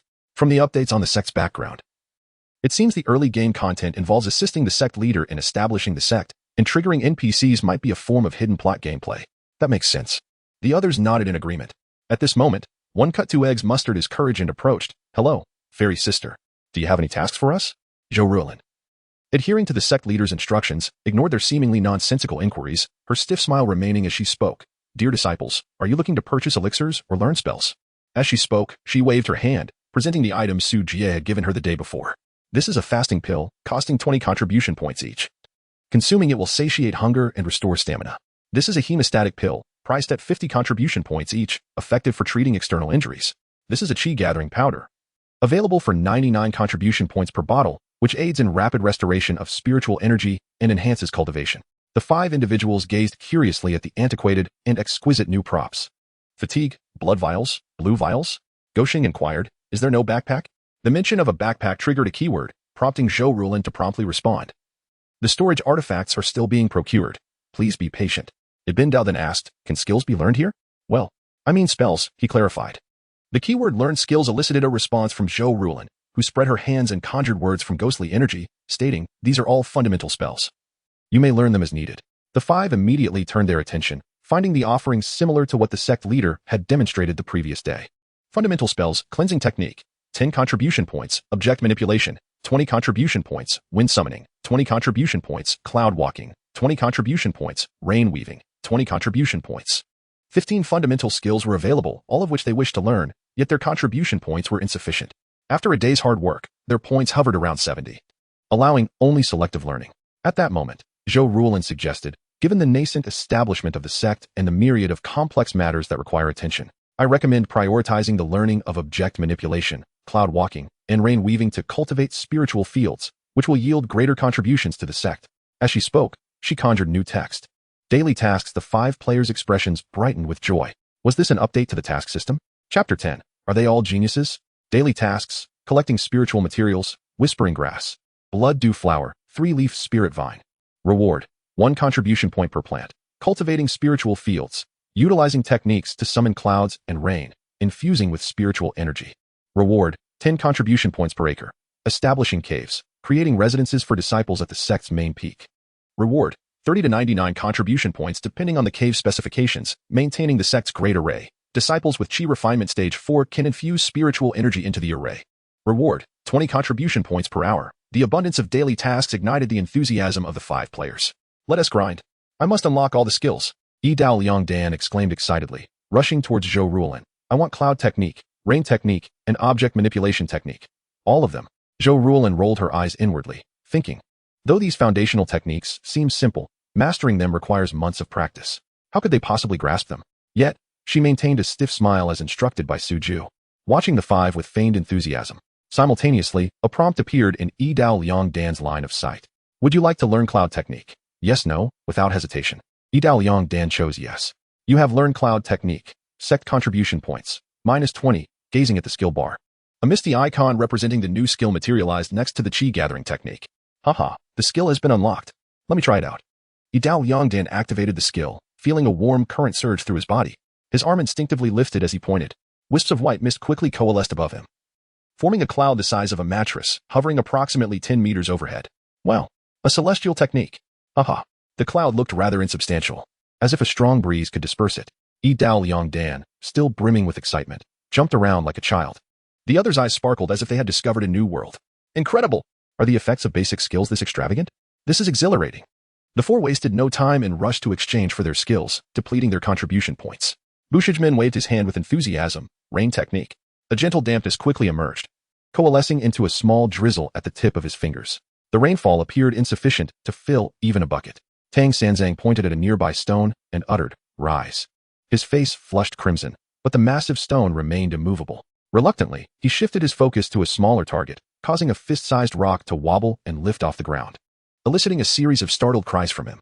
The five players reveled in their newfound skills, and Zhou Rulin stood nearby, her eyes wide with shock, her mouth agape. How is this possible? She distinctly remembered that just yesterday, these individuals were akin to mere mortals. They couldn't even summon spiritual energy, let alone wield any techniques. How could they learn so swiftly? Is it a matter of speaking the incantation? Could it be they are all geniuses? Sigh, I feel so exhausted and hollow. Yi Dao Liang Dan leaned on his knee, bending over to catch his breath as his spiritual energy faded, causing the gathered cloud to dissipate. The others soon followed suit, appearing utterly drained. Do basic skills consume so much energy? Bushijmin grumbled, glancing at the dissipating energy before Zhou Rulin with a yearning expression. If I had known, I would have saved some contribution points for blue potions. No need. Go Sheng had already darted to the blood pool and began drinking. Drinking blood can replenish energy quickly. Is that true? The others quickly rushed over, diving into the blood pool to drink greedily. 5 blood-soaked heads plunged into the pool, leaving Zhou Rulin in shock. Are they human or demons?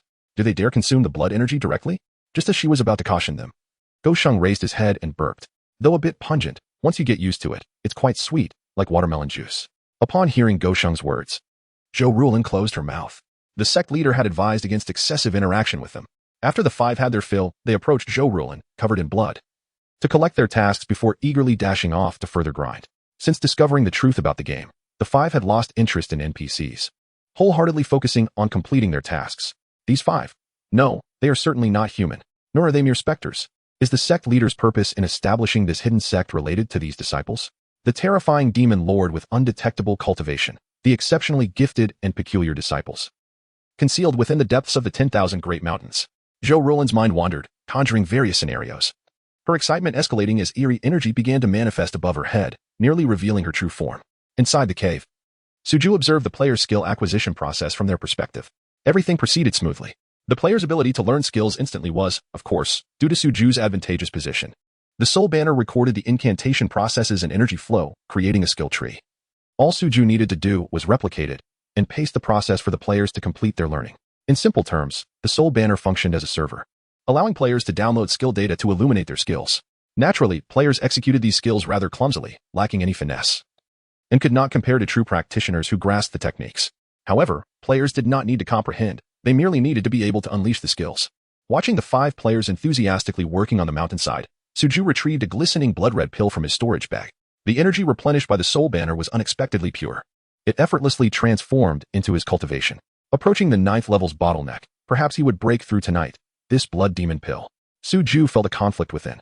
This blood demon pill was prepared for him by the ancient Yin-Tu for breaking through the foundation establishment stage. The pill's effects were similar to those of a foundation establishment pill, both being rare items for transcending the foundation establishment realm.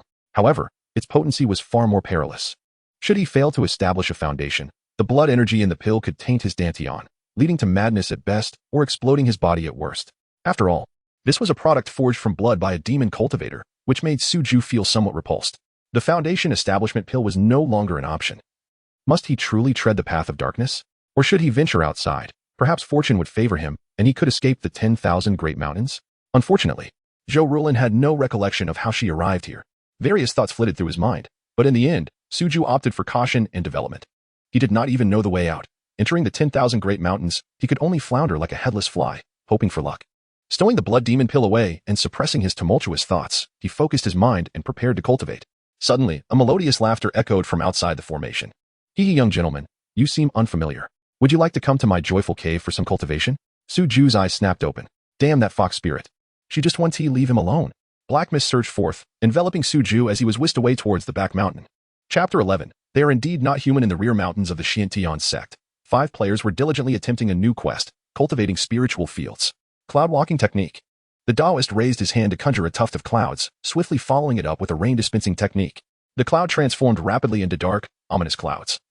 And the previously light drizzle intensified significantly. Haha, it truly works. Tang Senzong, standing nearby, gave a thumbs up. Taoist, you are impressive.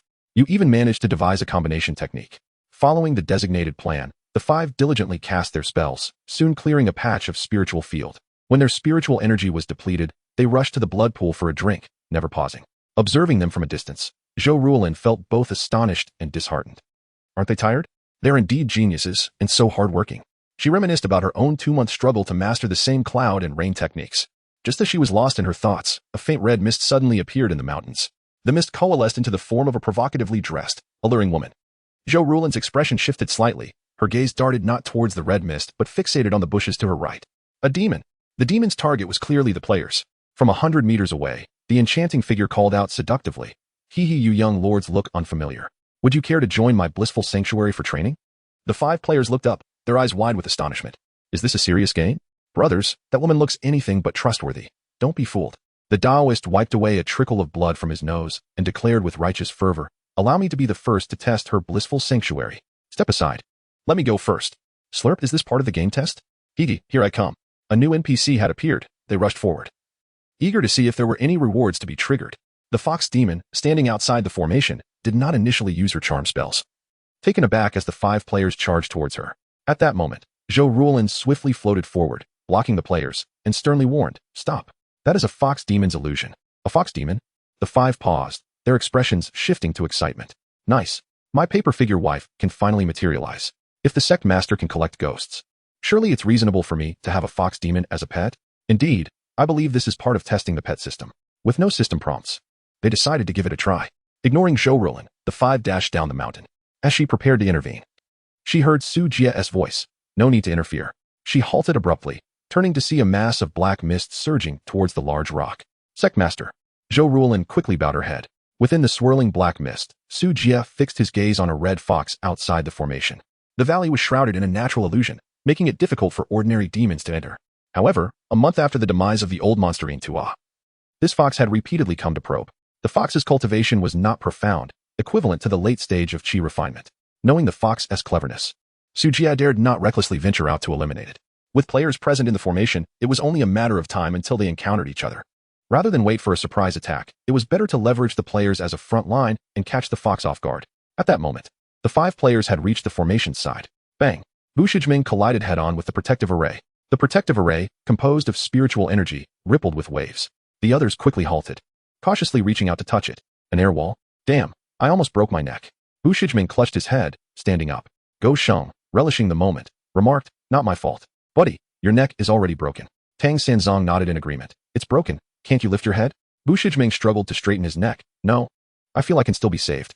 The Taoist remarked, it's a plot kill. You're done for. Wait for death. Old Boo, you look like a freak. Don't scare away the fox demon. Yi Dao remarked disdainfully. Hurry up and die, or you'll miss the plot. That makes sense. Wu Shijming thought, rushing to revive himself, hoping to trigger a reward. He then forcefully grabbed his head and slammed it against the formation several more times. Blood poured from his mouth and nose.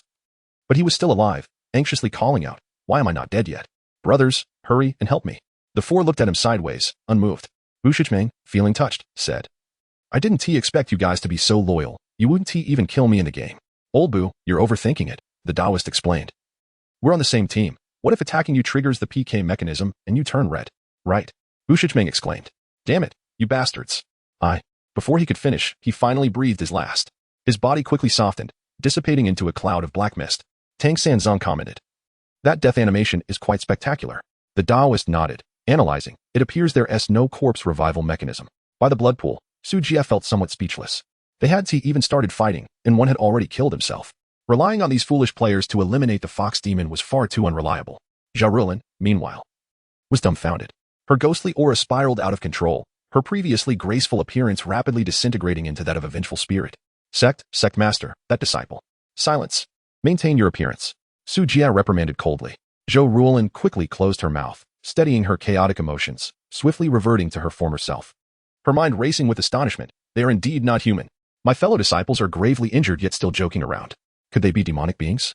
The master harbors such creatures. What is their intention? One disciple is dead, yet the master remains unfazed. How cold-blooded, how powerful, far surpassing senior brother Yuanqing. On the other side, witnessing Bu Shijing's self-destructive actions, the illusory beauty outside the formation suddenly wavered, shattering with a soft pop, dissipating into a cloud of red mist. A red fox hidden in the bushes revealed a human-like expression of surprise. Clearly, the player's antics had caused her illusion to collapse. Where's my fox lady? The four players paused, looking around in confusion. Realizing they could no longer hide, Su Jie approached, enveloped in black mist. The players gazed at him in astonishment, seemingly eager to poke at the black mist. Ignoring their antics, he stood at the edge of the formation and coldly declared, "Bold fox demon, you have repeatedly disturbed my seclusion. Do you seek death?" From the bushes, a red fox, the size of a raccoon, stepped out, its eyes glinting with cunning, warily regarding Su Jie. "Who are you? Where is the old monster Yin Tua?" The fox's voice was sharp and clearly spoke human language, questioning Su Jie. It appeared provocative, yet its hind legs were poised to flee at any moment should Su Jie make a move. Following Su Jie's gaze, the four players looked over, their faces displaying astonishment. Is this the fox demon? It looks harmless. It's rather cute. The modeling is exquisite. I wonder if I can capture it as a pet. Hey, little fox, come here. You're calling a dog. This is a fox spirit, and it can talk. This doesn't look right. Transform back into that alluring figure from earlier. The four excitedly chattered among themselves. The red fox's eyes revealed a bloodthirsty intent, yet its focus remained on Su Jie, concealed in the black mist. Within the mist, Su Jie's eyes darkened slightly. This fox demon clearly possessed considerable intelligence, even if he could defeat it outside the formation. Capturing it would be quite difficult. Contemplating, Su Jie spoke sternly. "Demon, I shall overlook your past transgressions due to the difficulty of your cultivation. Depart swiftly, and I shall not hold it against you." His tone carried a hint of bluster. The red fox flicked its tail twice with great swiftness, its cunning eyes glinting as it inquired. "Haha, little cultivator, why not step into the arena for a proper conversation? Why hide in the shadows? Seeking death?" Su Jie, seemingly enraged, raised his hand to dismantle the great formation and commanded the players, "Go, capture this fox demon. I shall refine it." The four players were momentarily taken aback, clearly caught off guard. Had the cutscene concluded? Why were there no mission prompts? It was perplexing. It seemed we could also partake in the storyline. Quit the chatter. Fox demon, come at me head on. Roar charge. Chapter 12. Testing the pet system. As the four individuals approached recklessly, the red fox's eyes glimmered with caution. Despite their seemingly low cultivation, their behavior was erratic. Cloud manipulation. Rain summoning. A stroke of magic conjured a dark cloud that loomed over the fox demon. The red fox swiftly dug its hind claws into the ground, evading the impending threat, and in an instant, it unleashed a whirlwind that dispersed the cloud before a single drop of rain could fall. Watching the dissipating cloud, the fox demon's eyes filled with confusion. Dare to toy with me. Initially, it thought the commotion was a thunderstrike, but realizing it was merely a cloud, a surge of indignation welled up within. Tang Sanzang scolded playfully. "Erdan, are you foolish? Are you bathing the little fox? Just throw rocks at it." Daoist Yi used his telekinesis to lift a stone from the ground and hurled it with great force. The fox demon stood still, observing the stones that rolled beside it, its ears twitching uncontrollably. This is too much. Feeling increasingly provoked, the fox demon sensed humiliation in their actions. It let out a sharp shriek, arching its back, and with a flick of its tail, a gust of wind surged forth. The fox demon shot forward like an arrow, and Erdan could barely register the movement before feeling a cool sensation at his neck. Instinctively turning, he found the little fox perched on his shoulder, its eerie eyes glowing with malevolence, its sharp teeth already sunk into his flesh. A tearing sound echoed as a large chunk of flesh was ripped away, blood gushing forth. "Damn!" Erdan yelped, then seized the fox's tail with a triumphant laugh. "Haha, I've got it." The fox demon's fur bristled in disbelief. Has he lost his mind? Doesn't he feel pain? It never anticipated such reckless audacity. At that moment of confusion, hey-ha, 3 stones flew through the air, striking Erdan's head with pinpoint accuracy. What the hell? Erdan fell limp. Tang Sanzang scratched his head. Daoist Yi sighed with relief. At least I didn't turn red. Go Xing cursed. Erdan, you blockhead, your head obstructed my attack. The Red Fox. Sujie. Winky Face. Madman. The fox demon's eyes reflected a mix of shock, confusion, and a hint of retreat. These individuals were too bizarre, deranged, and unpredictable. Unable to discern whether they were merely feigning insanity or truly unhinged, the naturally suspicious fox demon decided to retreat. A crimson glow flickered in its eyes. Enchantment. This was a spell awakened from its bloodline after attaining spiritual form. Those ensnared would find their primal desires ignited, ultimately losing themselves to the fox demon's allure. This was how the fox demon thrived in the mountains. The three approaching players halted, their faces appearing bloodstained, flushed crimson, their breaths heavy with greed. The fox demon sensed something amiss. Shouldn't it be primal lust? How? SSR divine pet. Ali. Mine. Fiery spirit fox steed. Capture it. The trio, now with bloodshot eyes, charged at the fox demon. Primal instinct, for players limited to their physical forms, was non-existent. They simply desired to capture a pet. Just then, the resurrected Bushigoman rushed in from the respawn point, shouting, "Wait for me. Share some experience." The fox demon turned to gaze, momentarily stunned, its eyes wide with disbelief. Again? How is this possible? The one who just died before my eyes has resurrected. It was utterly bewildered. As the fox demon stood in shock, Sujie seized the moment. He had been waiting for this opportunity. A swirl of black mist enveloped him and the nearby Zhou Rulin. Blood ignition escape. Sujie felt his blood boil. A torrent of spiritual energy surging through his veins. A cloud of smoke erupted beneath him, and he instantaneously appeared beside the red fox. The soul banner in his hand billowed violently, releasing dense black mist. Soul binding. The black mist coalesced into two dark chains, howling as they snaked around the fox demon. The fox demon reacted swiftly, its fur bristling as it crouched low, preparing to spring away. Suddenly, a piercing wail shattered the air, penetrating the fox demon's eardrums. Zhou Rulin transformed into a vengeful spirit, her ghostly aura surging toward the fox. The fox demon, struck by the sound wave, froze momentarily, and in that instant, the soul banner's black mist chains ensnared it, overwhelming it with a torrent of dark energy. Screech. A pained cry emerged from the depths of the mist. Sujie waved his hand, summoning a tempest that drew the three players into the formation, then swiftly returned to the array using blood ignition escape, activating the formation disc. The spiritual energy surged, and the array closed instantaneously. He looked toward the mountain's edge, all was silent, without a hint of disturbance. His racing heart finally settled. For the first time in 3 months, he stepped outside the formation, relieved that no beast lay in wait beyond its confines. What a heart-stopping adventure it had been. Wiping the cold sweat from his brow, he extracted a spirit stone to absorb its energy. The demonic sex techniques were taxing on his vitality, yet their effects were undeniably potent. The fox demon's cultivation was on par with his own. Should they engage directly in combat, he would not stand a chance. However, with the use of the demonic arts and the soul banner in hand, the fox demon could only flee, while Sujie had no intention of letting it escape. The blood ignition escape was a demonic technique learned from the ancient Intua. This was the first time he employed it in battle. While he lacked confidence in slaying the fox demon, he only needed to draw it into the formation. Within the black mist, the fox demon writhed violently, and Sujie intensified his spiritual output, firmly suppressing it. He sensed that the soul banner had substantial restraining effects against demons and evil spirits, despite the fox demon's struggles. It could not break free from the black mist. With Zhou Rulin's ghostly presence binding it further, the fox demon's resistance waned. Seeing the situation under control, Sujie gathered the soul banner and darted toward the cave. Bushigoman, who had rushed in, failed to react before 3 figures collided with him, sending them all tumbling into a heap. As they finally regained their footing, Sujie had already fled with the fox demon in tow. Damn it, NPCs have no honor. Is there no law? NPCs are stealing monsters, damn it. They cursed vehemently, when suddenly, a system notification appeared before them. Contribution points 20, X5 the sect leader is formidable. Is there a quest reward for progressing through the story? Daoist E by Muse thoughtfully. This fox spirit is likely part of the pet system testing narrative. Tang Sanzang inquired. Shall we ask the sect leader if we can trigger the pet catching skill? Not so fast, Daoist E by analyzed. We probably have to wait for tomorrow's update. Alright then. Free 20 contribution points, and I can learn another basic skill, huh? Bushigoman grumbled. I died once and lost 10 experience points. I'm going to fall behind you beasts. 10 points? Tang Sanzang questioned. Did Erdan not only lose 5 points earlier? Daoist E by clarified. He must have leveled up, so the death penalty increased. It was only then that Bushigoman noticed a missing figure. Hey, where's Erdan? Plot death. Off to respawn. Is that so? Wonderful. It's good to have Erdan as a buffer. Bushigoman felt much more at ease. Chapter 13. The Inheritance of the Demon Path.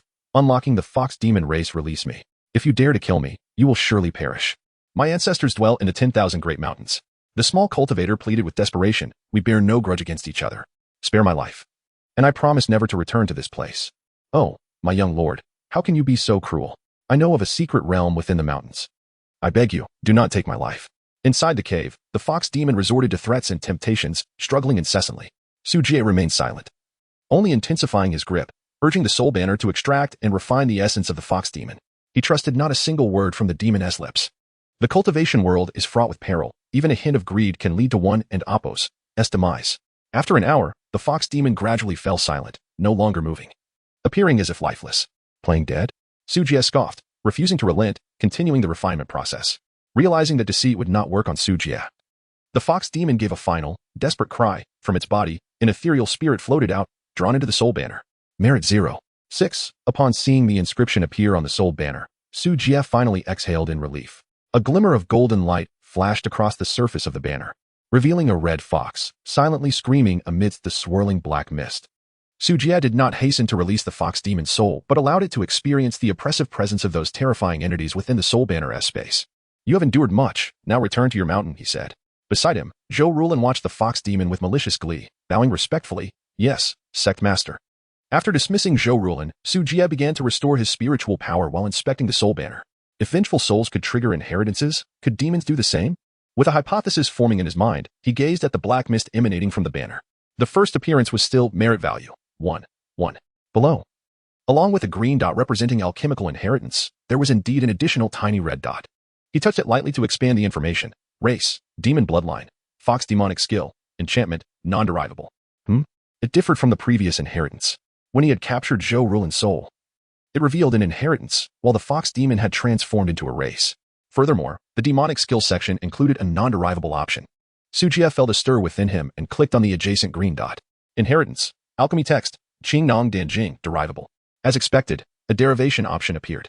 Could it be that the soul banner could derive techniques? Su Jie was taken aback, hastily clicking to expand the derivation options. Qing Nong Dan Jing, basic derivation, merit value 10. Qing Nong Dan Jing, advanced derivation, merit value 100. Qing Nong Dan Jing, ultimate derivation, merit value 1000. It truly could. Su Jie's breath quickened. The soul banner could indeed derive techniques. This function was extraordinary. In the cultivation world, techniques are exceedingly rare. Each secret manual requires the tireless efforts and even sacrifices of countless cultivators to perfect. Yet with the soul banner, one merely needed to expend merit to acquire a more refined and advanced manual, a divine artifact, or perhaps a golden finger of a transmigrator. Su Jie gripped the soul banner tightly, a surge of immense joy welling up within him. With the merit value reaching 1 point, the soul banner exhibited effects comparable to divine artifacts. Clearly, to unlock more functions within the soul banner, accumulating merit was of utmost importance. Wait, if the demon race could trigger changes, could the demon path do so as well? If it were merely an inheritance, perhaps soul capture was unnecessary. A flash of insight crossed his mind. Su Jie quickly retrieved the cultivation technique he practiced, Blood Demon Great Method. This technique was imparted by the old demon master, a method of demonic chi refinement. Although not entirely classified as an inheritance, it served as a crucial vessel for it. Perhaps it could also activate the inheritance function of the soul banner? Su Jie summoned the black mist, enveloping the technique and flipping through its pages. Upon completing his review, he anxiously glanced at the inheritance section of the soul banner, but regrettably, no changes occurred. Had he guessed incorrectly? Was soul capture indeed necessary? Unwilling to concede, Su Jie took out another demonic technique from his storage bag, Blood Demon Soul Refinement Technique. This was a relic of the old demon master and a foundational technique of the Blood Demon sect, reputed to be a grade 3 technique, on par with the Qing Nong Dan Jing, indicating its preciousness. With a whoosh, the black mist swirled as the Blood Demon Soul Refinement Technique was flipped through page by page. After the last page closed, Su Jie looked towards the projection of the soul banner. A black dot of light emerged. It worked. Su Jie eagerly expanded the black dot. Inheritance, Demon Path Blood Demon Soul Refinement Technique. Perfect derivation, merit value 88. Blood Demon Soul Refinement Technique. Ultimate derivation, merit value 999. Only 2 derivation options? Judging by the required merit value, although this demonic technique was of the same grade as Qing Nong Dan Jing, it was evidently less valuable. Yet it surpassed second-grade techniques by a significant margin. Moreover, the first option was for perfect derivation, suggesting that the Blood Demon Soul Refinement Technique was not yet complete. Perhaps it was a contingency left by the Blood Demon sect. Su Jie silently rejoiced, relieved that he had yet to establish his foundation. Had he begun to practice this demonic technique, it might have led to unforeseen risks. However, the merit value required for derivation was alarmingly high. The fierce spirits in the fox demon had only provided one merit points. Accumulating enough for ultimate derivation would be a daunting task. Alas, it must be slow and steady. He hoped to amass enough merit before establishing his foundation. Su Jie suppressed his restlessness and began to edit the new inheritance provided by the Soul banner on the Tianling OL official website. Cultivation profession, alchemist, demon cultivator. Race. Should it be unlocked? Since the Soul banner had already absorbed the bloodline of the Fox Demon, summon players should also be able to choose their race upon logging in. However, attracting a swarm of Fox Demon players seemed rather inappropriate. After a moment of hesitation, Su Jie decided to set up a race section on the official website and updated it with the Fox Clan option. It was of no concern. The Demon Path inheritance had been released, and since the Xuanian Gong had already deviated from propriety, survival took precedence. As for what other inheritances or races could be unlocked in the future, Su Jie gave it little thought. Players would not mind, the richer the game content. The higher the playability, and players would willingly invest their time. Once Su Jie completed the settings, he recalled the Fox Demon. Seeing that the corpse on the ground was nearly cold, he hastily waved his hand, summoning its soul back into the Soul banner. Return to your body. The Fox Demon's soul was drawn back, its fox eyes filled with profound terror. Awa Awa the Fox Demon emitted a quivering wail, curling into a ball, its body trembling violently. A foul odor wafted through the air, causing Su Jie to frown. It had been so frightened that it lost control. What manner of ghastly entities resided within the Soul banner space? Monster, stand up. With a stern rebuke, the Fox Demon immediately rose, its hind legs erect, front legs clasped in supplication. Master, Chiwei knows her faults. I shall never dare again, woo-woo. Chiwei? The name of this Fox Demon was rather fitting. Silence. I ask you, what is the purpose of your repeated disturbances? Su Jie regarded the Fox Demon with indifference, bound by the soul contract of the Soul banner. Its life and death rested solely in his hands. Should this Fox Demon indeed have a powerful backing, it would be best to eliminate it swiftly and make a hasty retreat. Chapter 14. Outside the Cloud-Cutting Valley, 3 foundation-building beasts upon sensing Su Jie's murderous intent. The Fox Demon Chiwei trembled and lay prostrate on the ground, pleading at Su Jie's feet. Will a master, I was forced into this. Listening to Chiwei's lamentations, Su Jie's brows gradually furrowed. This red fox had spent a decade cultivating its essence, relying on its awakened bloodline powers, and had thrived in the Cloud-Cutting Valley, achieving the 8th level of Qi refinement in just 30 years. Originally, the valley was shrouded by a natural illusionary array, and with the advantage of its terrain, Chiwei was not afraid of the surrounding mountain kings. However, 10 years ago, the sinister old monster In Tua discovered this hidden valley and took over, forcing Chiwei to flee. Surrounding the Cloud-Cutting Valley were 3 foundation-building overlords, the Wolf Demon, the Tiger Demon, and the Snake Demon. The 3 forces encircled the valley, leaving it trapped in the center. In the past, Chiwei had offended the Tiger Demon and killed the Snake Demon, leaving it no choice but to seek refuge with the Wolf Demon, which had nearly devoured it. Claiming that the Fox tribe was cunning and that consuming one could enhance its intelligence, with nowhere else to turn and contemplating fleeing to another land, Chiwei fortuitously witnessed the severely injured In Tua returning. It relayed this news to the 3 overlords, hoping to use it as a token of allegiance. However, Chiwei was not trusted among the Demon Clan, and they coerced it to come to the Cloud-Cutting Valley to test the waters regarding In Tua. Why do these 3 demons not occupy this place? Su Jie questioned. Chiwei quickly explained, because the Cloud-Cutting Valley lacks spiritual veins, rendering it valueless to them. Moreover, the valley is blocked by an illusionary array, and the 3 demon kings do not recognize it. Spiritual veins are of paramount importance to both cultivators and evolved demons. The absorption of spiritual energy through cultivation requires the existence of spiritual veins, allowing for a significant acceleration in the speed of one's practice. In other words, the mountain territories of the 3 demons possess spiritual veins. Ever since In Tua's arrival, the 3 overlords have been uneasy. Yet they do not dare invade the Cloud-Cutting Valley and are merely forcing me to probe the situation. Do foundation-building beasts fear In Tua? Even if he is at the late stage of foundation building, the physical prowess of demon beasts should not be underestimated, Su Jie remarked. Chiwei weakly responded. The 3 great kings are suspicious of one another and do not want to take the lead. Moreover, In Tua is a demonic cultivator from the Blood Demon sect, with a significant background. The name of a demonic cultivator instills fear, not just in cultivators but among demon beasts as well. Those who have attained foundation building are not lacking in intelligence, and from Chiwei's words, it is evident that the 3 demon beasts are filled with suspicion. Su Jie even speculated whether the 3 demon beasts were monitoring from outside the Cloud-Cutting Valley. Leaving the valley would undoubtedly be difficult. Furthermore, since In Tua had not revealed his presence for quite some time, the 3 demon beasts might be growing restless. The thought of 3 foundation-building beasts lurking outside weighed heavily on Su Jie's mind. Despite the valley's illusionary array, there were countless demon beasts in the vast mountains. If they were determined to invade, the foundation-building beasts could easily command numerous wild animals to scout the area. The array set up by In Tua could withstand a single foundation-building beast, but against 3, it would surely be broken. Even if Chiwei were to be slain now, it would not resolve the current predicament. I must ascend to foundation building at the earliest opportunity. Su Jie mused. The three foundation-building beasts loomed like a sword above his head. Only by achieving foundation building could he safeguard himself. The swiftest path to increasing his cultivation was to attract more players to provide him with additional spiritual power. Master, I know the lairs of the three great kings. Do you need me to lead you to slay them? Qi Wei's eyes sparkled with reverence. Their essence blood would surely benefit you, Master. Su Jie. Had it not been for the soul banner completely controlling the fox demon's soul, he would have thought this little demon was mocking him. Clearly, like Zhou Rulin. It was unable to discern his cultivation level. Su Jie acted with a thunderous force, instantly drawing it into the soul banner, leaving no chance for a response. The key was that after witnessing the suppressed demons within the soul banner, it mistakenly believed it was a demonic overlord. No need to concern yourself. I have my own plans, Su Jie replied indifferently. Yes. Qi Wei complied, eagerly wagging its tail. From Su Jie's shift in demeanor, it understood that its life was spared. At that moment, its eyes darted, filled with confusion. Why, if Master was so powerful, did he not seek spiritual veins for cultivation? Was Master injured? Or had he been harmed by the demons within that space? Recalling the terrifying entities in that realm, Qi Wei shivered, daring not to think further. Qi Wei, do you have any kin? I was born in the Cloud-Cutting Valley and have never seen my kind. Very well. I shall find some of your kin for you in due course. You will be responsible for guiding them. Yes. Understood. Qi Wei wanted to clarify that the kin it spoke of were fox demons capable of evolving, not the wild foxes of the mountains, and moreover, it had never encountered any foxes with fur of the same color as its own. Yet, it held its tongue and obediently agreed.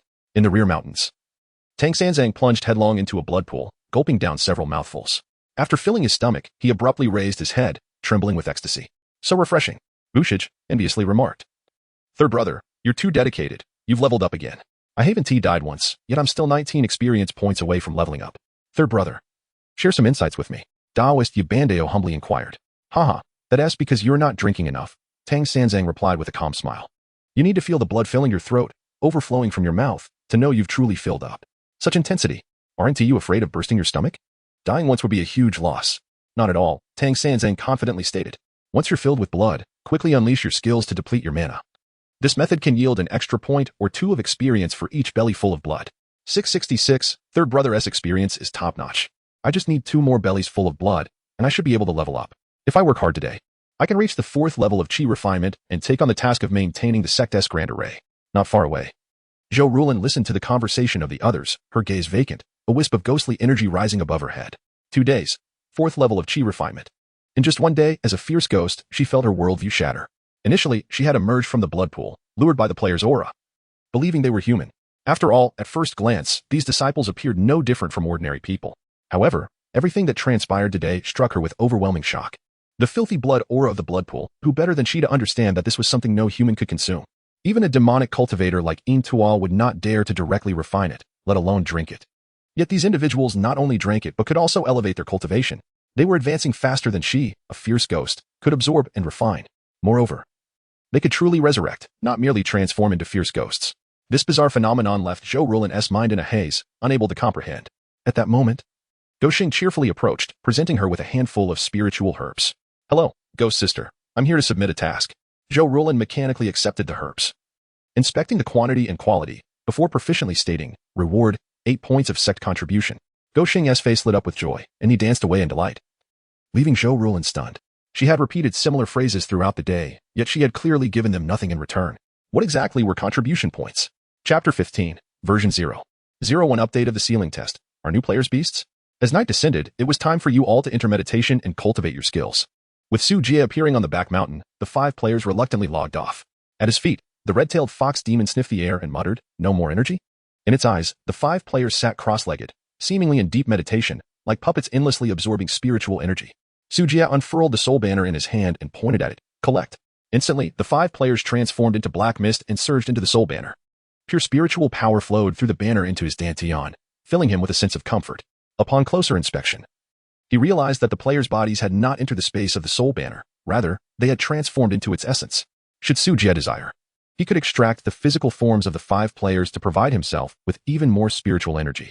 However, that would be akin to killing the goose that lays the golden eggs. Su Jie shook his head secretly and reconstituted the players' bodies. He then turned and instructed, Qi Wei. Zhou Rulin, you shall guard the back mountain. Do not disturb me unless necessary. Yes, Sect Master. Understood, Master. Upon returning to his cave dwelling, Su Jie activated the formation and sat cross-legged, closing his eyes in concentration as black mist enveloped him. The energy in his dantian warmed, akin to being simmered. As the pure spiritual power coursed through his meridians, gathering in his dantian, he formed the Ziwling hand seal, and the Tanzhong point throbbed. While 360 acupoints ignited with a faint glow, external spiritual energy flowed into his acupoints, and the sweat that began to seep from his pores was quickly vaporized into white mist. As the circulatory cycle completed, the energy sea in his dantian fell into tranquility. 9th level of Qi refinement. Su Jie opened his eyes, and amidst the black mist, his gaze sparkled with brilliance. Internally, he observed that his energy sea had expanded by over 30%, with the condensed spiritual power swirling like mist in his dantian, showing signs of solidification. The spiritual power of the 9th level of Qi refinement surged significantly. Feeling the tumultuous energy within him, Su Jie was filled with joy. The 9th level of Qi refinement represented the pinnacle of this stage. Once he solidified his realm, he could transform Qi into rain to nourish his foundational cultivation, paving the way for the establishment of foundation stage. However, Su Jie lacked a foundational cultivation method, leaving his subsequent practice in a precarious state. The blood magic soul refining technique of the ancient monster was a flawed version, which he dared not utilize. He would wait to accumulate enough merit points to derive a higher tier technique before establishing his foundation. With my current cultivation level, I could summon 5 more players. After a moment of contemplation, Su Jie released the first version update announcement. Sealing test of Tianling OL version 0.01 update announcement. Update contents. 1. New map testing, Cloudbreaker Valley. 2. New race template testing, Demon Race. Note: currently available for testing, Fox Demon, once a race is selected. It cannot be changed. 3. New primary profession testing, Alchemist, Demon Cultivator. Note 1. Players who select a profession will gain professional skills. Note 2. Each player may only choose one primary profession. Secondary professions are unlimited. Note 3. Consuming sect contribution points allows for the changing of primary professions currently. Only Alchemist and Demon Cultivator are available. Note 4. Secondary professions, such as Mechanic, Demon Hunter, Spiritual Herbalist, Physician, Spiritual Chef, and Beast Keeper, must be developed by players themselves or by seeking NPC mentorship. 4. New task releasing NPC, Zhou Rulin, Vengeful Spirit, Image, Details, a vengeful spirit taken in by the sect master, voluntarily staying to guide new disciples. 1. Releases daily tasks and rewards. 2. Basic skills mentor. 3. Alchemist profession mentor. 5. New race mentor NPC, Qi Wei Fox Demon, Image, Details, a pitiful fox demon homeless for decades, who was converted by the sect master and yearns to see kin. 1. Releases tasks in Cloudbreaker Valley and rewards. 2. Demon race mentor. 3. Fox race skills mentor. 6. New map includes random NPC testing. Note: in the new scene, NPCs will appear randomly. Players can respond in various ways, triggering conversations, battles, or hidden tasks. 7. Camp optimization. Note: a new protection mechanism for the same camp, including different races, has been added to prevent mutual attacks. Violators may randomly trigger penalties, including revocation of closed beta qualifications. 8. Optimization of scene details and interactive experience in the new testing map, Cloudbreaker Valley. 9. Enhancements to NPC interaction logic and responsiveness, making NPC behaviors more akin to a genuine Immortal World setting. 10. New nighttime scene content testing. 11. Fixing of certain bugs. Developer's log: as a groundbreaking, fully immersive holographic fantasy MMORPG, we are striving to create an authentic immortal atmosphere to fulfill every player's dream of cultivation. The basic testing phase of this closed beta has been completed, and we are entering the next phase of PvE content testing.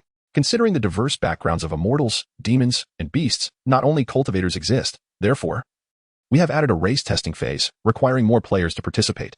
After this update, we will recruit 5 more players for testing, among whom 2 must log in as Fox Demon forms. After making a reservation on the official website, players should register a forum account and provide an email address to receive notifications for qualification numbers. Subsequently, we will test more gameplay features, so please stay tuned. Tianling OL Office. After editing the announcement, it was ready to be published on the official website. Glancing at the back end, Su Jie felt a twinge of surprise. Current number of reservations, 2489. So many? He quickly realized that most of these were likely recruited by Tang Sanzang. There was probably also a portion that stemmed from leaked chat records in the group, piquing the curiosity of others. With such a high number of reserved players, he need not worry about quantity. However, he couldn't solely rely on the group members to avoid arousing suspicion, so he randomly selected 3 individuals to record. Then pondered the candidates for the 2 Fox race players. It seemed there were a few quirky individuals in the group who specialized in beast-like games. Opening the Zhuan group chat, the messages were still flooding in. Mainly, the 5 beta testers were boasting, while others watched in amusement.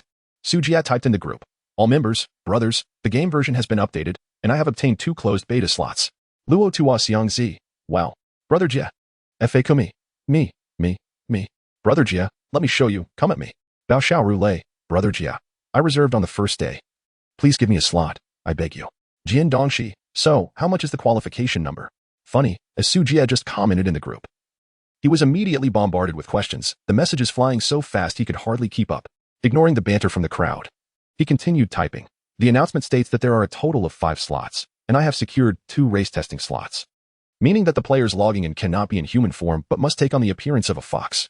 Anyone in the group who can accept this setting can message me privately. Makabakao fox?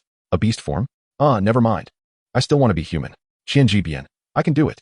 Brother Jia, I'm quite flamboyant, even more so than a fox spirit. Bai Yin, Jia. I have been playing Evolution for 7 years, and my favorite is Goliath, hoping for a qualification number, hands together. Ali, I have played Shanghai Jing, can I? Brother Jia, give me a qualification number. If the game is truly fun, I can share some benefits in the group. Deyuan Zhong, his Ali Jia has been summoned. Brother Jia, run. You can't handle it. Deyuan Zhong was muted for 10 minutes by the group owner. Tang Sanzong group owner at Jia, if it's convenient, could you give Ali one? Her strength ranks high in the group.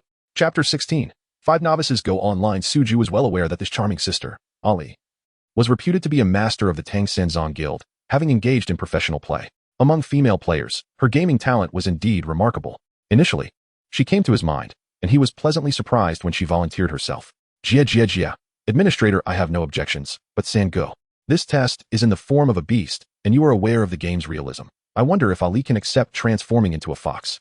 Ali, Jiego, I have no problem with that. I've longed to become a fox.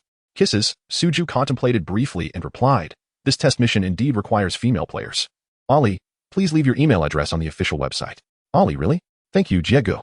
Hugs, Makabaka. Jiego, don't be too rigid with gender. I can participate as well. Go Xing. You must admit, Ali as a fox spirit is quite fitting. It's like revealing her true form. Funny, fierce older sister. I'm dying of laughter. What a revelation. Ali maintained a good rapport with this bunch of jesters. Largely because she was a cosplay enthusiast with striking looks and formidable assets. She frequently shared her exclusive works in the group, which were tantalizingly alluring. Ali, thanks to Jiego, I present a wave of benefits for everyone. Image, Yao Ji Ba Wow, Fox Girl cosplay. Ali, I can hardly contain myself. Blood Butcher, Administrator Wow, that is so intense. Ali, bring us more. Wadeli Nei Kujin Lo, excited. One of Ali's images was akin to a nuclear bomb, attracting a multitude of peeping toms. Suju swallowed hard and closed the enlarged image. He then sought out the veteran player of Evolution. Perusing his profile and confirming he was indeed an experienced player of beast forms, with a collection of bizarre monster toys. A true monster enthusiast and collector. Seeing the old lecherous players in the group reveling, he closed the chat window, returning to the official website. He found Ali's reservation application along with 3 other qualification numbers and sent them off. He clicked into the forum, where he discovered some comments had already been posted. Bush Go Men, I and Oppos, VE read the announcement. The closed beta has been updated in just 2 days. Public testing seems imminent. Confident. Yi Bin Daozhong. The update reveals the official's grand ambitions. I look forward to it. Go Sheng. May I inquire if the updated nighttime mode means we no longer need to go offline? There weren't many comments. Primarily from the 5 closed beta players posting. Suju casually replied to Go Sheng's post. Jia. Moderator yes. The server has been debugged and can run all day. Waving away the projection, Suju summoned Chi Wei, who soon came darting over. Master, did you summon me? Yes. Is the maze in Duanyun Valley a threat to low-level cultivators? Almost none. The spirit beasts of Qi Ling typically emerge after being trapped for a while. Are there many spirit beasts in Duanyun Valley? Indeed, not only are there numerous spirit beasts, but wild animals abound as well. The valley's maze serves as a natural sanctuary, sheltering many beasts. Suju furrowed his brow in contemplation. How many late-stage Qi refining spirit beasts remain? Oh. Chi Wei tilted its head, pondering before responding. There are probably only 5 left. The others with higher cultivation have been consumed by me. So you mean there are quite a few newly transformed ones? Yes. The valley is rich in spiritual materials, leading to many spirit beasts evolving. But none have yet reached significant strength. Originally, these newly transformed spirit beasts were intended as Chi Wei's rations, so they could not be allowed to mature. Suju nodded thoughtfully. Thus, Duanyun Valley is indeed a suitable locale for novice players to grind and level up. He speculated that players defeating demons would likely accumulate merit points as well, but this remained to be verified. Excellent. Starting tomorrow, you shall guide the new disciples to Duanyun Valley for demon hunting. Chi Wei recalled the frenzied demeanor of the 5 disciples from the back mountain and witnessed the master capturing them into the soul banner. It was eager to ask, were they human or ghost? Suju, sensing the unasked question, casually remarked, those disciples are immortal battle souls summoned by me. Their conduct will differ from ordinary individuals. Just carry out my instructions. Immortal battle souls? Chi Wei felt a shudder of surprise and promptly nodded. Understood, master. Additionally, 2 of your kin will join you tomorrow. Take them along. Kin? Yes, understood. You may go now. Chi Wei hastily turned and dashed towards the back mountain, feeling the immense pressure of being with the master. The following morning, Su Ju timed the summoning of the soul banner. Dark mist billowed forth, gradually coalescing 5 figures at the resurrection point in front of the cave. 3 humans and 2 foxes. Upon glancing at the IDs above the 5 players, he confirmed they were indeed the 5 novices selected the day before. He had specifically observed Chi Wei and Zhou Ruolan, noting they obviously could not see the IDs. The player IDs seemed to be a manifestation of some soul power, visible only through the soul banner. Why is there a gray fox? Su Ju was taken aback. There was no character creation process in the game. How did Bai Yin select the skin color? However, such details were inconsequential. As the 5 players blinked their bewildered eyes open, he stepped forward to commence the introduction animation. Fellow Taoists, welcome to the Tianling continent. I am Su Ju, the sect leader of Xiantian sect. Here, I establish our sect on the sacred mountain. The 3 humans and 2 foxes stared blankly at the holographic animation projected by the dark mist, their expressions frozen in astonishment. Having delivered his lines, Su Ju waved his hand, beckoning, "Follow me to meet the other disciples of our sect." The 5 players instinctively followed, and as a refreshing mountain breeze swept past, they suddenly regained their senses. This is incredible. Absolutely amazing. Wow, it turns out what Sange said was true. The 3 human players were filled with excitement and shock, their eyes shimmering with wonder. The 2 fox spirit players, meanwhile, felt a mix of astonishment, awkwardness, excitement, and a tinge of fear. Their movements were discordant, walking with great difficulty. Their fluffy tails swayed uncontrollably like snakes. Attempting to stand, they felt as though they could not maintain their balance. Well, this is even more difficult than learning to ride a bicycle. The red fox with the ID of Ali spoke in a bright, melodious voice. Ali, try to relax and not exert too much control. Beside her, Bai Yin adapted quickly and was already walking with alternating limbs. Thank you. After walking a short distance, Ali seemed to find her rhythm and turned to express her gratitude. Xiao Bai, why is your fur gray? I'm not sure. It might be an official setting. Gray foxes are quite common, though they don't look as good as Ali's fur. Hehe. There should be skins released in the future. I'll gift you a full set of red fur then. Thank you, Ali. Chapter 17. The Xuanma sect? The Xianyao sect? The Xingui sect? The blood transformation pool at the back mountain.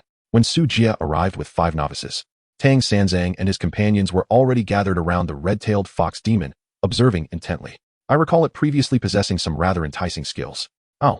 This game truly understands its players. If fox spirit players could learn such abilities in the future, it would be delightful. Little fox, can you transform into a fox maiden? The red-tailed fox lay beside the blood transformation pool, visibly agitated. Following Su Jia's instructions, it refrained from engaging too much with these peculiar immortal battle souls, harboring some apprehension of contracting their madness and becoming a mindless beast itself. Fortunately, upon Su Jia's arrival, Tang Sanzang and the others promptly redirected their attention. New arrivals. Welcome, welcome. Are you from the group? Display your IDs. Under the guidance of Taoist E, the 5 novices revealed their IDs. The first among them bore the ID, not eating beef, an obvious homebody, greeting them awkwardly. Greetings, esteemed seniors. You're not from the group? How did you manage to book? Goxing inquired. Well, I stumbled upon a link in the King's companion group and didn't expect it to be real. He replied. Beside him, Daily Fishing chimed in. I saw it in the Fishing Friends group. The one who posted it is called Fish Seen Sorrow. Doesn't he have a qualifying account? Old Fish, that traitor, actually leaked the secret. One knife, 2 eggs jested. Serves him right for not being able to enter the game. Bu Shijmin nodded. With so few qualifying accounts, he still spreads the word. Upon hearing this, Daily Fishing scratched his head. Sorry, I didn't think I would be so lucky. No worries, Tang Sanzang patted his shoulder. Don't mind Erdan. The closed beta qualifications aren't exclusive to us. Your selection indicates you meet the official testing criteria. Finishing the game content sooner benefits everyone. Taoist E smiled indeed. They were just joking. Don't take it personally, young brother. Bu Shijmin quickly added. Erdan just has a sharp tongue. Don't pay him any mind. Our group is quite inclusive and doesn't form cliques. Hey. One knife, 2 eggs turned to Daily Fishing. I didn't mean it that way, just joking around. Daily Fishing waved dismissively. It's all good. I'm grateful to Old Fish. Please guide me in the future. Haha, of course. But with that ID, you look like quite the fisherman. Do you have time to play games? I used to spend 364 days a year by the river. But last year while night fishing, I was bitten by a spicy strip, and the neurotoxin left me paralyzed from the waist down. Now I can only indulge in Russian roulette for some thrills. What? You're disabled. The others looked at him with surprise. Daily Fishing nodded, still smiling. I haven't felt the sensation of standing for a long time. This game is truly wonderful. For a moment, a silence fell over the group. Brother, this game feels very realistic. It should also allow for fishing, haha. Go Sheng laughed awkwardly, turning to the final female player with the ID, Nana, beautiful lady. Where did you book from? Nana seemed a bit socially anxious, mumbling, on WeChat, my brother told me to click the link. As they exchanged a few words, the two foxes scampered over. Upon seeing their IDs, Bushij Min exclaimed, Sister Ali? Old bye. Wow, you really turned into foxes. The others gathered around. Curiosity etched on their faces. Ali looked up at their legs and spoke human words. Wah wah wah. This perspective is too uncomfortable. Haha. Tang Sanzang squatted down to ask, what is it like being a fox? Quite marvelous, Ali replied, her voice brimming with excitement. Initially, it felt a bit odd. But now, the entire world seems different. Beside her, the gray fox, by Ian, nodded, this game is truly remarkable. My visual, auditory, and olfactory senses seem significantly heightened. And my sensitivity to the environment is incredibly acute. Is it that realistic? Tang Sanzang asked, curious. Do you possess any special abilities? Ali tilted her head, pondering. My field of vision has expanded, akin to a wide-angle lens. I am particularly sensitive to colors, with red, green, and blue standing out vividly. Furthermore, you all appear to me in slow motion. Bain added, there should also be night vision abilities. Wow, are the base stats this strong? One knife, two eggs expressed envy. Ali beamed. In any case, the sensation is indescribable. The modeling and neural simulation for the demon race have evidently been designed according to the behavioral habits of foxes. Truly impressive. Quick, old bye, share your panel with us. Bain nodded and displayed the panel at the bottom of her view. ID, Bain. Race, Immortal Battle Soul, Fox Demon Form. Level, Mortal Stage 0100, Faction, Xiantian Sect Identity. Sect Spiritual Beast Basic Skills, None Talent Skills, Not Triggered Bloodline Advancement. Not Triggered Sect Contribution Points, 0. I'm the same, nothing special. Ali also shared her panel. There are no attribute panels in this game, so nothing much is visible. Daoist pondered. Since the official has established beast player characters, there must be a distinction from human characters. Perhaps hidden values exist. Go Sheng cheekily remarked. The stats for the demon race seem a bit outrageous. We should suggest the official to tone it down a bit. Ali retorted. You can leave. Foxes are quite weak, you know. The players engaged in lively chatter. By the blood transformation pool, Zhou Rulin whispered, are those two of your kin? Why do they lack demonic aura? Beside her, the red-tailed fox wore a baffled expression, questioning the very essence of its existence. They cannot possibly be demons. What breed are they? A beast without any cultivation can speak? And they communicate effortlessly with human disciples? This beast hasn't even awakened its spirit. How is this possible? Before they could exchange pleasantries, Su Jie spoke solemnly.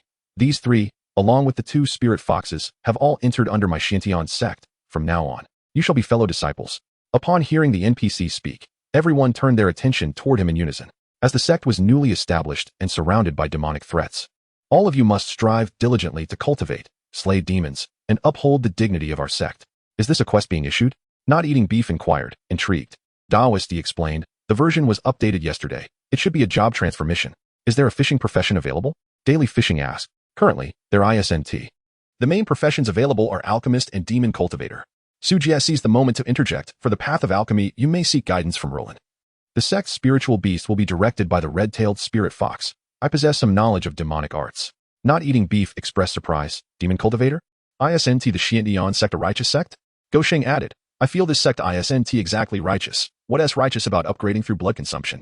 One knife, two eggs remarked, the planners probably 1T concoct a story. Learning demonic skills should rightly be called the Xuanma sect. Ali chimed in. The demon beast profession is so strong. I feel it should be called the Xian Yao sect. Bushij Min quipped. The alchemist NPC is a ghost. The Xian Gui sect sounds fitting as well.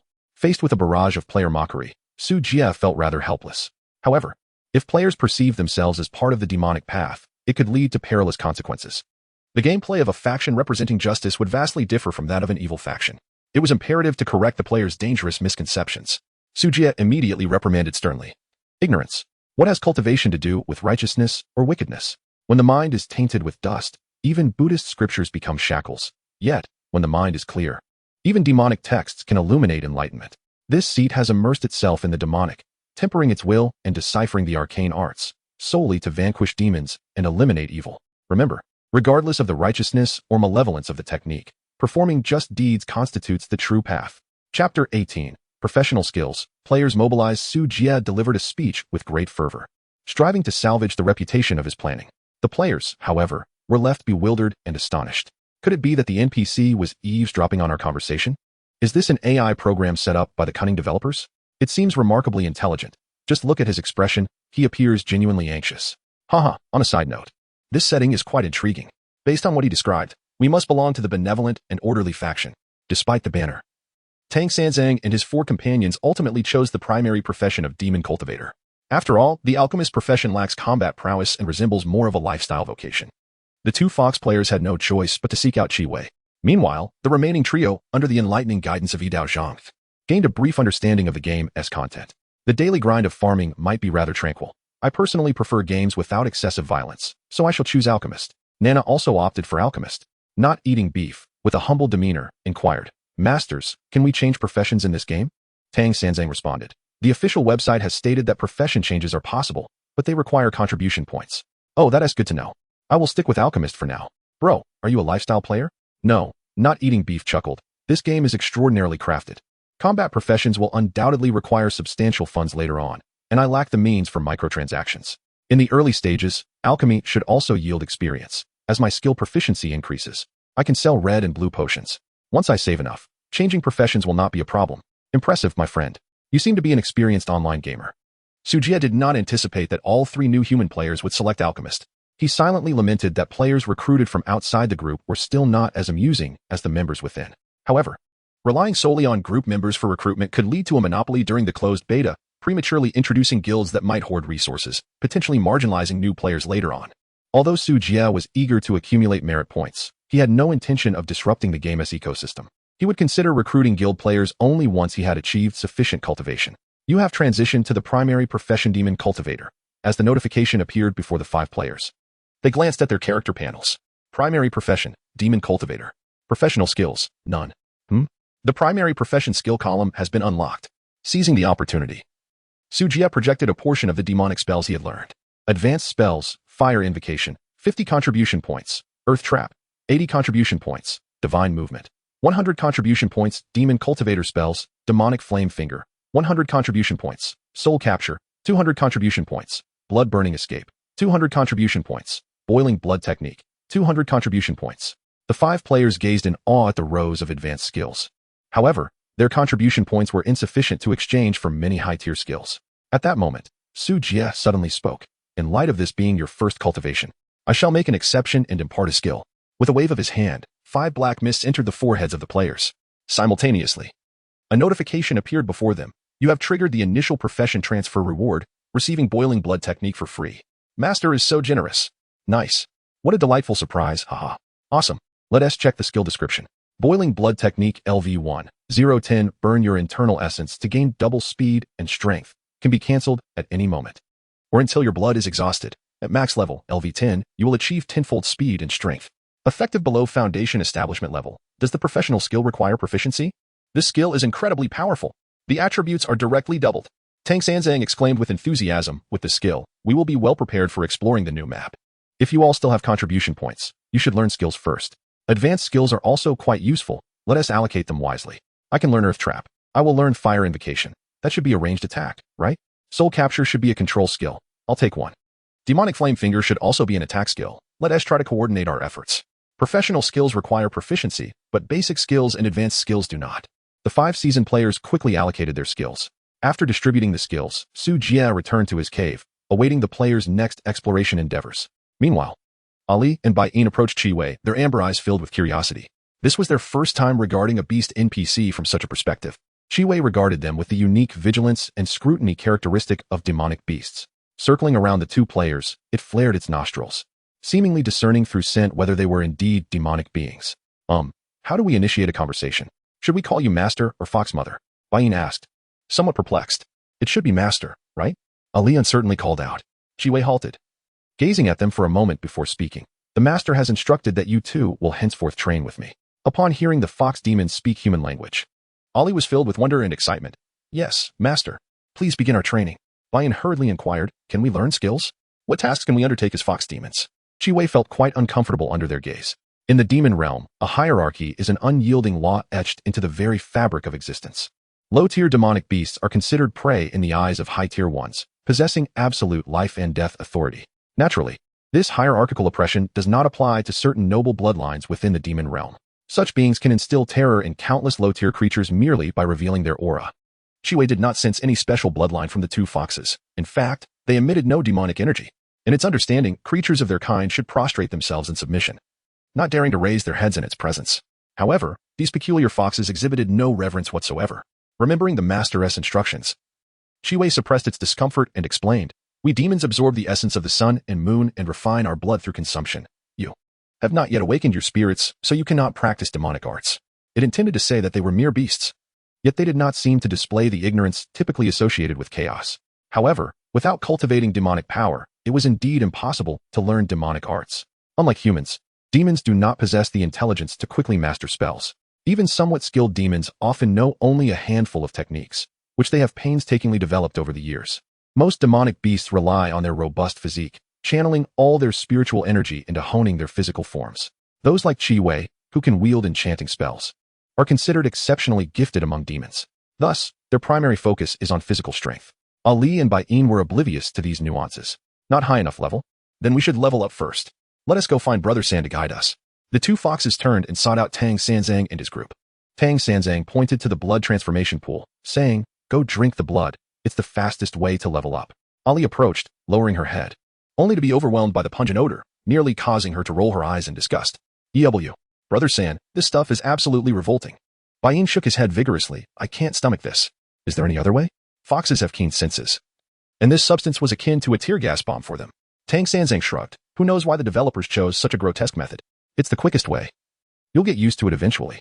Alternatively, you could join us in exploring. Perhaps defeating monsters will help you level up as well. All right. Thank you, Brother San. The two foxes eagerly nodded. Soon after, Tang Sanzang and his group approached Chiwei, accepted the mission to explore Duanyun Valley, and, under Chiwei's guidance, the 5 players and 2 foxes ventured outside the array together. Within the cave, after Su Jie and the others departed from the Grand Formation, they activated the array plate to seal the formation. Although Chiwei asserted that Duanyun Valley posed no threat, it was prudent to first observe the surroundings from the player's perspective. Concurrently, they sought to ascertain whether slaying demons would accumulate merit for the Soul Banner. Chapter 19, The First Kill of the Tree Demon. The advancing players Chiwei led a group of players down the mountain. Initially, the players chatted and laughed, filled with excitement as they joyfully sprinted. Adapting to moving on all fours, they found it surprisingly effortless. Ali closely followed Chiwei, frolicking and laughing, her crimson fur billowing in the wind. The 5 players, all at the 4th level of Qi refinement, were endowed with spiritual energy, allowing them to run swiftly. Upon reaching the base of the mountain and entering the dense forest, they were awestruck by the scene before them. The morning mist had yet to dissipate, and the damp air of the Broken Cloud Valley was shrouded in a greenish haze. Towering trees loomed like distorted towers in the fog. The 30-zhang-tall skyward tree twisted its branches in a spiral, its bark oozing brownish resin, while glistening droplets of mist condensed on the underbrush beneath their feet, a thick layer of withered leaves carpeting the ground. The atmosphere was even more primal than that of an untouched forest. It was utterly astonishing. The group found themselves at a loss for words, overwhelmed by an indescribable sense of wonder. After advancing for a while longer, Chiwei turned back, his voice sharp. "Watch your step. There are demonic plants and toxins ahead. Do not touch those vines recklessly." The players snapped back to reality and hurriedly followed. "Incredible!" exclaimed Yabandeo, unable to contain his admiration. "I thought the distant scenery wouldn't be so detailed." He opened the conversation, and soon they were chattering animatedly. "Indeed. And the map loads with 0 delay. Can you believe that?" Keisher added, "I didn't see a single pixelated glitch. What kind of monster server can run this? What graphics card can load it so smoothly?" They marveled. "I truly wonder where the game developers source their materials. It feels impossible for such a primordial forest to exist on Blue Star. It's absolutely outrageous. What a divine game. Honestly, I find myself at a loss for words. If I had to describe my feelings, it would simply be astounding." Below, Baiyin reminded them, "It's not just the visual experience. Can you smell that?" Ali chimed in, "The scent perfectly simulates a primordial forest with no sense of disconnection. I can even smell the decaying leaves. To put it poetically, I can feel the entire forest, breathing." Tang Sanzang was captivated, exclaiming, "It's as if I'm truly immersed in it." Suddenly, Bushman, at the edge of the group, cried out, having slipped on the slick moss and fallen to the ground. Ugh, ugh, ugh. He scrambled to his feet, brushing off the dried leaves, grumbling, "This is hardcore. This mountain path is too treacherous." Raising his head, he prepared to rejoin the group when he noticed everyone staring at him. "What's wrong? Do I have something on my face?" He touched his face, realizing their gazes were directed above him. Instinctively, Bushman glanced up to see a thick, black branch, as thick as an arm, coiling above him like a twisted serpent. With a swift motion, the branch lunged down like a spear. "Ah!" Bushman's terrified scream echoed as he instinctively tried to dodge to the side, but it was too late. The branch pierced through his right arm, wrapping around him like a serpent, pulling him backward. "Help! Help! Help!" Bushman's voice trembled as he called for aid. Without waiting for him to shout, Tang Sanzang and the others rushed over, exhilarated. "The monster has appeared. Blood-boiling technique. Tang Sanzang's body suddenly turned crimson, resembling a boiled lobster as his speed surged. He dashed forward and seized the branch. Fire summoning technique. Yabandao gathered a fist-sized fireball in his palm and hurled it. Demonic flame strike. Yidao Liangdan raised both hands, enveloping them in a mist of blood, his fingers transforming into sharp claws. Boom. The fireball exploded, igniting the branch in magical flames. Crack. Yidao Liangdan swiftly slashed down, successfully severing the branch, and Bushman fell to the ground. The severed branch recoiled, and the group looked up to see a withered tree standing before them. Its bark was covered with protruding gnarled knots, and on its thicker branches hung many animal bones, with dark, foul-smelling fluid oozing from where the players had cut it. Is this a tree demon? Bushman exclaimed, prying off the branch that had ensnared him. Finding it writhing on the ground like a serpent. Blood fire tree, Chiwei approached calmly, stating, this is a small tree demon at the 3rd level of chi refinement. It possesses no intelligence and is not to be feared. However, be cautious of the blood fire worms within its gnarled knots. Do not allow them to parasitize you. He had no intention of intervening. Before descending the mountain, Su Jia had instructed him to lead his disciples down for training, advising that he should refrain from intervening unless absolutely necessary. Damn it, let's take it down. Bushman, fueled by anger, unleashed his blood-boiling technique. However, blood gushed forth from the wound on his arm. What the hell? Yabandao gasped. Don't go berserk. You're nearly drained of blood. Old Bu, feeling faint, retorted. Just wait until my friends avenge me. Bushman promptly halted, hastily retrieving a hemostatic pill from his pocket and swallowing it. Burn it. Yabandao shouted, and the others surged forward, unleashing a barrage of attacks on the tree demon. The demon twisted in the searing flames, releasing a pungent, acrid smoke. Crackle. The gnarled knots on its branches erupted, sending forth egg-sized insects. The blood fireworms and the tree demon maintained a symbiotic relationship. When the demon was threatened, the worms would not remain passive. Buzz, buzz, buzz. The blood-red insects lunged at the players, their jagged teeth menacing. The players' faces shifted. After all, Chiwei had warned them that these creatures could parasitize. Yabandao commanded, Erdan, circle around and focus your demonic flame strike on the tree demon. Sangu, Old Bu, Guzi, ignite the withered leaves nearby. Without hesitation, the others sprang into action. The ground was strewn with dried leaves, and flames quickly engulfed them, soon consuming the advancing blood fireworms. Yidao Liangdan wildly slashed at the tree demon's main body, swiftly severing it in half. Soon, the tree demon was entirely consumed by the flames. After its demise, wisps of inconspicuous demonic energy began to dissipate from its trunk. Under normal circumstances, this escaping energy would return to the heavens and the earth. However, the player's bodies seemed to act like black holes, absorbing most of the dissipating demonic energy. Experience points 13. A prompt appeared before their eyes, and the 5 players erupted in cheers. Nice. I gained 10 experience points. This is exhilarating. I got 13 points. Leveling up through combat is so efficient. Haha. Quick, check if any equipment dropped. Unfortunately, the tree demon had been reduced to ash, leaving nothing behind. Not far off. Chiwei rolled his eyes, perplexed by the other's joy. It was clear that one person utilizing the blood-boiling technique could easily have dispatched that foolish tree demon. Why waste so much spiritual energy? Sengu. Big trouble. Ollie called out, bouncing on the outskirts. It's on fire. Hurry and put it out. What the heck? Does this map not refresh? The 5 exclaimed in surprise, realizing that the dried leaves they had ignited were still burning fiercely. Clouds and rain. Fortunately, they had all learned basic spells, and with their levels having significantly increased, they combined their powers to conjure a small rain that quickly extinguished the flames. Only then did Ollie and Bayin dare to approach. Your human skills are so cool, Ollie said enviously. Tang Sanzang chuckled. So, Ollie, how many experience points did you gain? You all killed too quickly. I didn't get a single drop, Ollie replied, slightly annoyed. The 2 Fox Demon players had not participated in the battle at all and were too far away to gain experience points. Yabandao scratched his head. Perhaps it's because you didn't stick with the group. The system deemed you non-combatants. This game lacks a team system, so I'm not sure how experience points are distributed. It's all right. Tang San waved his hand. In a moment, we will engage the monsters. You 2 will provide some damage output, and you should be able to earn some experience. After defeating a small tree spirit, the group engaged in an excited discussion. Chiwei, growing impatient, interjected, hurry up. Today's target is the beast. The players chattered and laughed as they followed along. Within the cave of the Shantian sect, Suju unfurled his soul banner, and black mist revealed a line of text. Merit points 1. 2. Indeed, it works. Joy flickered in his eyes, and he pondered. A tree spirit at the 3rd level of chi refinement grants such a considerable amount of merit points. Chapter 20. The taste of life players is quite peculiar. Upon vanquishing the demons, the players indeed confirmed Su Jia's hypothesis. They could acquire merit points. However, the accumulation of these points was rather unexpected. The soul-devouring Zhou Rulin yielded a mere 0. 5 merit points. The fox demon, Chiwei, slightly stronger, granted 0. 6 merit points. Surprisingly, a tree demon, only equivalent to a 3rd tier chi refining, surprisingly bore 1. 2 merit points. After a moment of contemplation, Su Jie formed a few conjectures. Firstly, the complete extermination of demons was more thorough than mere confinement and suppression, thus yielding greater merit points. Secondly, the players shared a more intimate connection with the soul banner, essentially embodying its spirit, which magnified the effects. Thirdly, the tree demon's deep-seated sins warranted significant merit upon its destruction. However, this needed verification as Qi Wei should have slain more beings than the tree demon. He discreetly noted these observations, considering them invaluable experiences for the future development of the soul banner's capabilities. At this pace of accumulation, it wouldn't be long before foundational cultivation techniques could be extrapolated to ensure players possessed adequate combat prowess. Su Jie's generous provision of the fiery blood technique was indeed worthwhile. Additionally, the official website could benefit from an update to the monster compendium. Informing players about the demon information would not only stimulate their enthusiasm, but also expedite their monster hunting endeavors. Qi Wei was well acquainted with Duanyun Valley, making the search for most demon beasts a manageable task. The materials such as fur and essence from these demon beasts should not be squandered. Zhou Ruolin would likely be able to discern their value.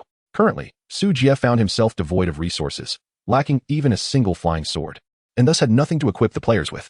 Collecting these materials could potentially lead to the creation of some magical artifacts for future sale to the players. During the closed beta phase, taking things slowly was inconsequential. A gradual approach to equipment testing was entirely reasonable. Having clarified his thoughts, Su Jie glanced at the 3 alchemist players on the back mountain. They had already leveled up. Splendid. He had initially worried that these 3 life players might lag behind, yet their progress was commendable. At the blood transformation pool on the back mountain, the female player, Nana, was drinking deeply from the pool. Unbeknownst to her, she had procured a reed-like stem from somewhere, using it to sip the blood while handing over collected materials to Zhou Ruolin. Nana, don't you find this disgusting? Questioned Tian Bahu hesitantly. Nana shook her head, pulling out the straw and whispering, I find drinking blood quite delightful. Delightful. Is this the peculiar taste of the youth today? Tian Bahu could only glance sideways, momentarily at a loss for words. Observing his silence, Nana resumed her sipping, and once satisfied, continued her quest for task items across the nearby meadow. At that moment, Buchinyo Ro approached the blood pool, plunging in headfirst and drinking voraciously. Nuno, what do you think of this? Tian Bahu inquired softly. It's quite smooth, Buchinyo Ro replied, his blood-soaked face breaking into a toothy grin. The scene was unbearable to watch. Tian Bahu turned away. Aren't you disgusted? Disgusted? It's akin to drinking raw eggs. Raw eggs? Well, that seems accurate. Do you feel exhilarated afterward? Absolutely. Didn't you experience that electrifying rush when you leveled up? Exhilarating indeed. But, come on. Tian Go, we need to level up quickly. Otherwise, we won't be able to leave the novice village. Previously, they had attempted to descend the mountain but were thwarted by a barrier, mistakenly thinking they had encountered an invisible wall. They speculated their levels were insufficient and retreated to grind tasks. I used to grind a lot in MMORPGs, Tian Bahu chuckled, reflecting that he could no longer recapture the youthful fervor he once had. The mountain was vast, providing ample quests for leveling up. And enjoying the scenery was quite pleasant as well. Burp, you're far too laid back, Buchinyo Ro remarked, Tian Ge. This game is undoubtedly going to explode in popularity. At least 1 billion players will join once it goes public. Just think of the traffic and opportunities. If we can grasp the gameplay early and discover consumable game items, we could strike it rich when the public launch occurs. Tian Bahu nodded in agreement. That's true. Even someone like me, with a disability, can experience a healthy body. There will certainly be no shortage of players. However, I'm not particularly in need of money. Simply being able to enter the game and experience standing again satisfies me. Not only standing, Buchinyo Ro said dreamily. Perhaps one day, we could even fly. This was a setting steeped in cultivation. Sword flying and such would undoubtedly have level or equipment restrictions. Tian Bahu smiled and nodded, maintaining his laid-back demeanor. Having traversed through life and death, he had shed much of the impulsiveness and fantasies of his youth. Buchinyo Ro suddenly turned to him. By the way, Tian Ge, don't you like fishing? I bet there are rivers and deep pools in these mountains, teeming with fish. Who knows, perhaps even a dragon palace with shrimp soldiers, crab generals, and mermaids.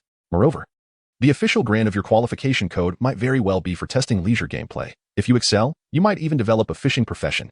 Just think about it. How many fish can you catch on Blue Star? In the game, you might catch a dragon. Haha. A fishing profession. Rivers and deep pools. Dragon palace, mermaids. Catching a dragon. Tian Bahu Si sparkled. He gazed at the distant majestic mountains as if countless legendary fishing spots awaited his discovery. All right. Enough chatting. I'm just 20 contribution points away from learning alchemy. Buchinyo Ro declared, swiftly rushing off to tackle his tasks. Tian Bahu stood up. Let us grind it out. With a splash, the fishing enthusiast dove headfirst into the blood pool, much to Buchinyo Ro's astonishment. On the shore, Zhou Ruolin was splattered with blood. Fortunately, being a soul entity, her form slightly etherealized, and upon solidifying again, she was clean. She glanced at the trio, murmuring, "Just 1 hour. It's only been 1 hour. Is this what the sect leader referred to as undying battle spirit?" In the dense forest at the foot of the mountain, Tang Sanzong and his companions, having dealt with the tree demon, followed Qi Wei deeper into the woods. Beneath the towering trees, the light dimmed. Occasionally, the distant mountains echoed with the howls of wild beasts, exuding a primal essence. "Looks like something straight out of a savage valley," Yidao Lu Dan jested. "Heh, if a demon or ghost were to suddenly leap out now, it would surely be thrilling." The swift-footed Ali instinctively tucked her tail tighter, her ears twitching as she quickened her pace toward Qi Wei. Suddenly, a sweet, fragrant aroma wafted through the air. She instinctively sniffed and turned her head to see a vibrant, enormous flower nearby. While so beautiful, at that moment, to her, the flower seemed to glow, casting warmth in the shadowy forest. Ali hopped closer, eager to sniff the blossom, when suddenly the petals unfurled like a fan, revealing rows of serrated fangs that swiftly engulfed the little fox. Ah! A muffled scream echoed from within the flower. The closest, Baiyin, witnessed Ali's demise and immediately cried out, "Third brother, sister, Ali has been eaten. Quick, come help." "Who? Where?" Tang Sanzong and the others hurried over, unleashing their skills against the half-human tall carnivorous flower. Qi Wei, unfazed by the commotion, kept her azure fox eyes fixed on the shadows beneath the large tree, her expression turning wary. How could a Baishui centipede, a fifth-tier Qi refining poisonous creature, appear here? Chapter 21, The Blood-Soaked Centipede. Players annihilated in accordance with Su Jie's instructions, Qi Wei led the players along a path populated by low-tier monsters, all of which were at the initial stage of Qi refinement. Generally, creatures like the blood-soaked centipede would be found deeper within the maze. Qi Wei did not dwell on this too long, for such a creature lacked significant intelligence. After all, the miasma of Duanyan Valley was pervasive, and it was not uncommon for beasts to scurry about in search of prey. The razor-toothed blood mushroom was a favored delicacy of theirs. Qi Wei hesitated whether to warn the disciples, but according to the sect leader's guidance, he was to refrain from intervening in their trials, allowing them to slay all the monsters themselves. Before long, the players had thoroughly mangled a man-eating flower, leaving it in a pitiful state. The slime-covered Ali was rescued, her breath shallow. Tang Sanzang prepared to set the monstrous flower ablaze. Cough, cough, cough. Ali struggled to jump down, gasping, "Let me handle it. This foul flower dared to consume me. I shall devour it instead." With that, she bared her teeth ferociously and began to gnaw at the flower's stem. The others turned to watch, including Qi Wei, who muttered with disdain, "Has she activated her primal instincts? Howl, howl. I'll bite you to death for daring to consume me, making me dirty." Ali gnawed away vigorously, astonishingly severing the root of the razor-toothed blood mushroom. The players received a notification of experience points. Suddenly, Ali's body went rigid, emitting peculiar sounds. Oh, chirp. The others were taken aback. Could it be that Ali has been poisoned? No. Qi Wei approached, his expression a mixture of confusion and disbelief. The razor-toothed blood mushroom has properties that invigorate and replenish vitality. Has it refined demon power? The transformation of a demon beast into demon power was akin to a human achieving Qi refinement, elevating to the first level. Ali's ID shifted to a pale azure, and her fur grew more vibrant. This was unfathomable. Qi Wei could hardly believe it. He understood the immense challenge of a beast gathering demon power.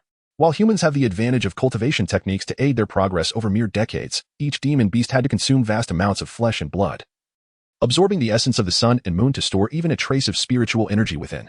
This fox, having consumed merely a segment equivalent to the second level of Qi refinement, had achieved such a lush elevation? Absurd. This was a demon? The razor-toothed blood mushroom was not a rare treasure. Even consuming 100 would not gather sufficient demon energy, perhaps due to Qi Wei's proximity.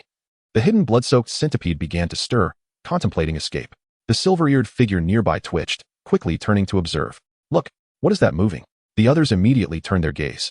Is it a demon beast? Qi Wei cautioned. It is a blood-soaked centipede at the 5th level of Qi refinement. Highly toxic. You would be wise to. Look out. An elite monster. Charge, take it down. Qi Wei initially intended to guide them away, knowing the creature's lethal capabilities would make it difficult for them to prevail. However, before he could finish, the players had already surged forward. A massive shadow loomed as the blood-soaked centipede reared its towering form, its dark red shell glinting with a metallic sheen, its myriad legs scraping together with a piercing hiss. The 5 players abruptly halted, gazing up at the terrifying creature, their expressions a mix of terror and exhilaration. By the heavens, is that truly a centipede? The blood-soaked centipede did not attack immediately, its attention primarily focused on Qi Wei. Having cultivated into a demon, it possessed a greater intelligence than ordinary beasts, sensing where the true threat lay. Yet, evidently the centipede could not articulate human speech. Its intellect limited, driven more by a primal thirst for blood. Don't be afraid, strike it. Tang Sanzang bellowed, activating the blazing blood technique, his body glowing crimson as he charged forward. The others followed suit. As the players approached, the centipede retracted its front legs, preparing to move. Earth Sink technique. The ground erupted in dust, sinking downwards. Soul Capture Technique. The skill of Go Sheng followed suit, causing the centipede to momentarily stiffen. Target its joints. Fire Summoning Technique. The magical flame struck the centipede's legs. Although the players were lower in level than the demon beast, they wielded magical skills with power rivaling that of the 5th level of Qi refinement. Crack. The sound of 3 of the centipede's legs snapping echoed. Provoked by the assault of lower-tier beings, the centipede erupted in rage. Its myriad legs quivered and surged forward like a barrage of daggers. Mind your positioning, Yidao Daoshin shouted. Yet, the foremost Tang Sanzang could not evade. Unyielding, he charged in, seizing 2 of the centipede's legs, flames erupting in his palms. Fueled by the blazing blood technique, he managed to snap off 2 of the centipede's legs. Tang Sanzang's confidence surged. I'll hold it. You all retreat. But before he could finish, a flurry of razor-sharp claws descended upon him, piercing him mercilessly, resulting in his immediate demise. By the heavens! The remaining 4 gasped, hastily retreating. Damn it! Qi Wei seethed with anger. The players had rushed in too swiftly, leaving him unable to assist. A new disciple had barely descended the mountain, and one had already perished. Surely, the master would blame him. Charm. Just as Qi Wei was preparing to use his demonic skills to enchant, he froze in shock, his pupils dilating. What? She has comprehended demonic arts? The enchantment did not originate from him, but from Ali. At that moment, she leaped from the side, her fox eyes glimmering with emerald light, fixating on the blood-soaked centipede as she called out, I've ensnared it. Charge now. The centipede stood frozen, its front legs drooping. Impressive. Sister Ali, Yidao Daoshing praised, unleashing a flurry of magical strikes against the centipede's abdomen. Under attack, the centipede broke free from the enchantment, letting out a thunderous hiss as its massive head lunged forward. Dog, draw its aggro. Yidao Daoshing seized the opportunity to maneuver behind, using the earth sync technique to attempt to ensnare the centipede's tail, but was sent flying 10 zhong by a sweeping tail. Go Sheng hurled fireballs from a distance, successfully diverting the centipede's attention as it charged toward him. By the heavens! Go Sheng turned to flee. Yidao, control it. Understood. Ali cast her enchantment once more, and the centipede froze again.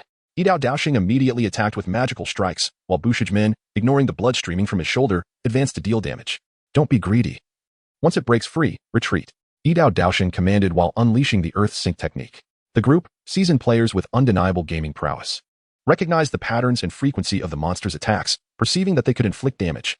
In the players' eyes, this was a foe they could conquer. Control, attack, shift aggro, withdraw. Cooldown. Once the rhythm of cooperation was established, it became a battle of attrition. However, Ali's level was too low, after casting her skills twice. She became utterly drained, panting, Daozhong, I can't continue. I think I'm out of mana. Suddenly, the blood-soaked centipede reared back, a noxious green mist erupting from its maw. Bu Shijmin and Yidao Daoshing, closest to the creature, had no time to evade. The toxic cloud enveloped them, causing their bodies to emit a hissing sound of corrosion. Had they not disabled their pain receptors, any ordinary person would be unable to endure the agony of their flesh dissolving. By the heavens! Old Bu, your face is melting. You too. The two were startled by each other's horrifying visages. By the heavens! We won't survive this. Let's unleash another attack. With their fates seemingly sealed, both activated the blazing blood technique, recklessly charging forward to attack with fervor. Are they out of their minds? The crimson-tailed creature was utterly astonished, witnessing the imminent injury of 2 disciples once more. Without hesitation, it unleashed its enchanting sorcery.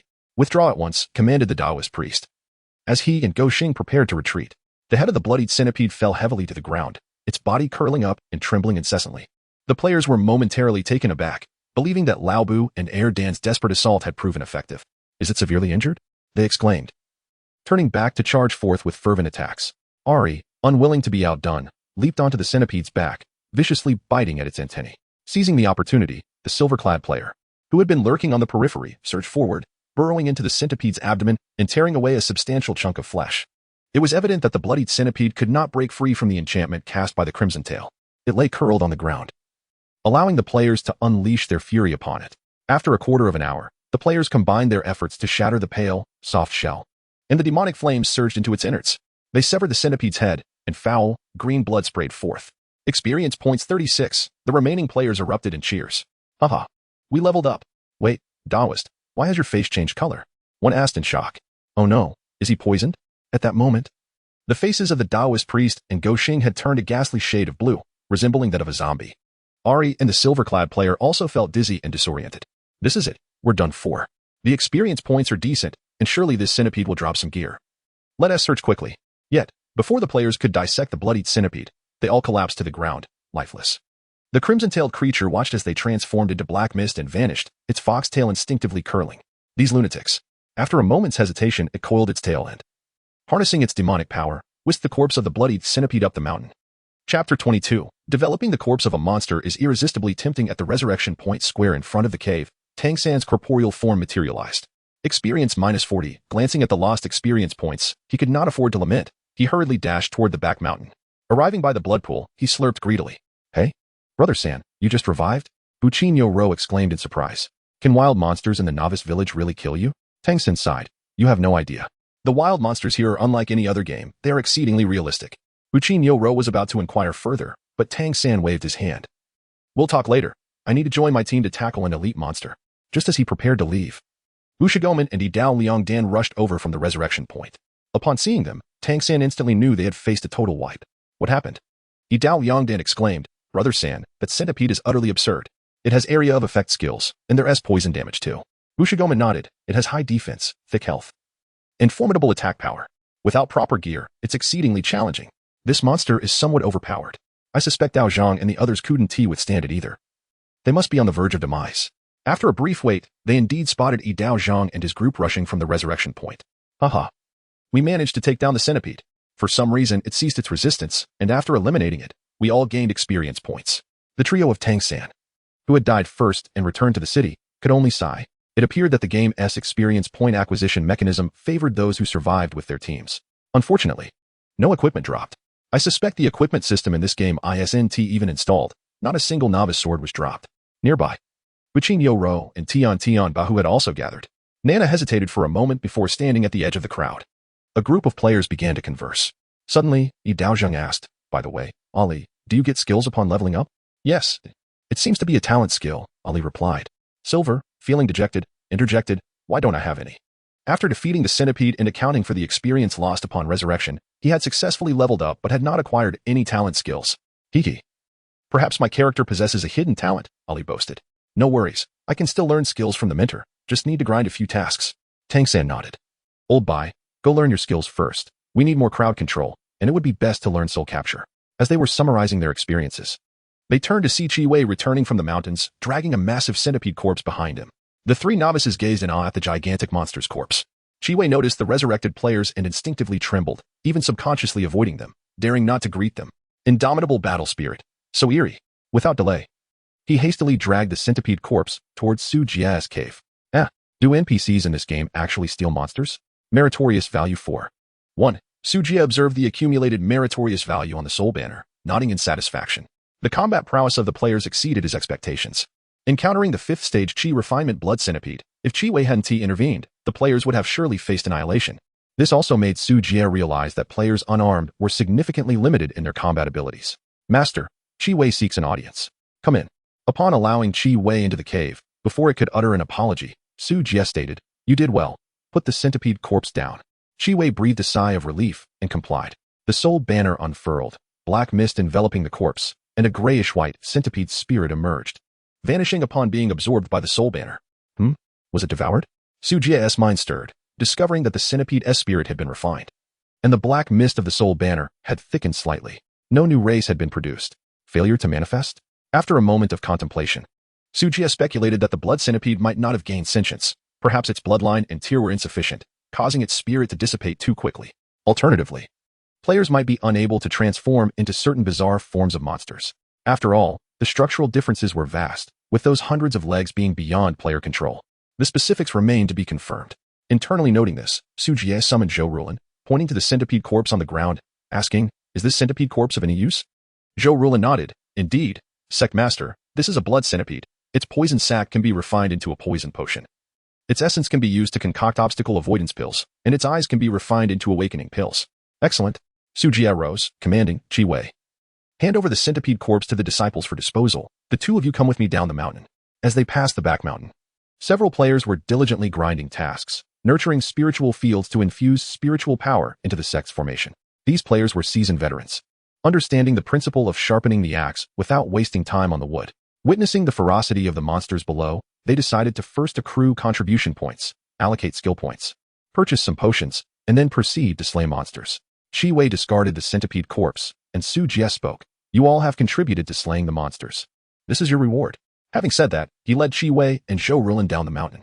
At noon, with the demons lying low, Su Jia felt considerably reassured. He intended to organize the monster compendium of Duanyan Valley, updating it to the official website, with Chiwei guiding the way and Zhou Rulin capable of identifying spiritual materials. The player's task system could become even more enriched. Provided the rewards were adequate, the spiritual materials collected by the players could also be recycled. Players immediately gathered around. I was wondering why there were no contribution point rewards. It turns out it's the monster's corpse. The reward system in this game is quite unique. What can we do with such a massive corpse? Tang San approached, breaking off a centipede leg and waving it a couple of times, exclaiming with delight, "Not bad. It's quite sturdy, can be used as a weapon." Others' eyes lit up, eagerly moving forward to investigate. Aside from the legs that were broken during combat, the entire centipede corpse still had 75 legs intact. The first 10 pairs of legs were approximately 2 to 1, 5 meters long, with blades like armor and barbed tips. Swinging them felt akin to wielding a machete. The middle segment, consisting of 20 pairs of legs, was about 1 meter long with serrated edges. The last 10 pairs, measuring only half a meter, had spiked ends, dark in color, and bore toxins. Bushigoman picked up a front leg, activated the boiling blood technique, and swung it with all his might at a massive tree. Bang! A dull thud resounded as the leg, like a sickle, buried halfway into the trunk. Nice. This thing can truly serve as a blade. Yi Daozhang exclaimed excitedly. Not only the legs, but the shell is also incredibly tough. It's practically impenetrable. We need to find a way to cut it. It can be fashioned into armor. Indeed, the abdomen S shell is quite resilient, suitable for soft armor. And the soft membranes at the joints can be utilized for protective gear. Ugh, it stinks. These venomous fangs should still possess toxins. Sharpening them could yield daggers. Wait a minute. Could this be the equipment dropped by monsters? Eh? It seems like it truly is. Wow, does this game require players to craft their own equipment? Players chattered excitedly, dissecting the centipede corpse while examining the utility of its various parts. Brother San, could you spare me some meat? 2 Fox Demon players, unable to contribute, could not wear the equipment. However, their eyes were filled with longing as they gazed at the flesh within the shell. Take what you want, Tang San replied. We all fought together against the monster, we'll share the spoils. What do you want the meat for? To eat, Ali said, swallowing hard. I feel that this meat is incredibly delicious, or maybe not, but I just have this urge to eat it. What? You mean to eat it raw? Yi Dao Liang Dan was astonished.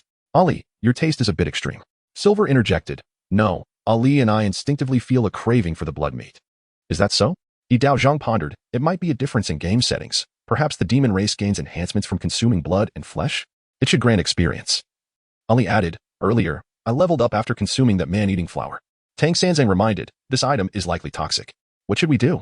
Ali hesitated, contemplating the risk of succumbing to poison, which would be a regrettable loss.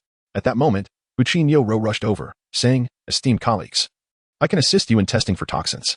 My level is low, so the experience lost upon death would be minimal. A few sips of blood will suffice to replenish it. All right, thank you, brother. Tang Sanzang sliced a hefty chunk of meat from the centipede's leg and handed it to him.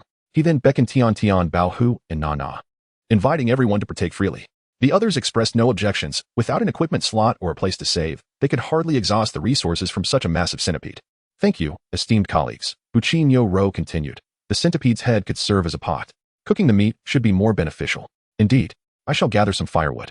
I will construct a stove. First, let us clean out the meat from the shell. The group quickly sprang into action, utilizing their material manipulation skills to transport stones and earth.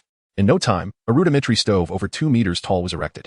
After thoroughly clearing the brain matter from the centipede's head, which measured nearly 1.5 meters in width, they filled it with water. Buqin Yo-ro tossed the prepared meat chunks into the pot. Fire kindling technique. Flames erupted as the wood caught fire. Before long, an enchanting aroma of cooked meat wafted through the air. Ali's mouth watered, the enticing scent proving irresistible. Chapter 23, Gathering Information with a Swift Motion. 2 ethereal chains ensnared a bloodbeak spectral crow. Su Jie pointed, causing its spirit to struggle and break free from its corporeal form, only to be consumed by the soul banner. Merit points 2. 1. Upon inspection, no new varieties of demons had emerged. Through the merit points indication, Su Jie deduced that completely exterminating these creatures would yield greater rewards. What of this demon bird, Roland? Su Jie inquired. Beside him, Zhou Roland pondered. The heart of the blood crow serves as an exceptional medicinal catalyst. Its beak is as hard as gold, capable of rending stone, and its claws can injure the soul. As she spoke, Su Jie recorded the information on the soul banner. Bloodbeak spectral crow, transformed from the blood crow that feeds on resentment. A blood rain is sure to follow wherever its flock passes. Legend has it that its leader, the spectral crow king, possesses an ancient magic elixir embedded in its beak, enabling it to traverse the 9 netherworlds. Image, appearance, wingspan of 30 feet, feathers resembling jade black, beak a deep crimson akin to coagulated blood. Level, Chi refinement stage 3 to 6. Skills, soul whale, unleashed, blood feather splash, unleashed. Harvest, blood feathers, heart, beak, claws, eyes. Special drop, probability of obtaining a demon beast crystal.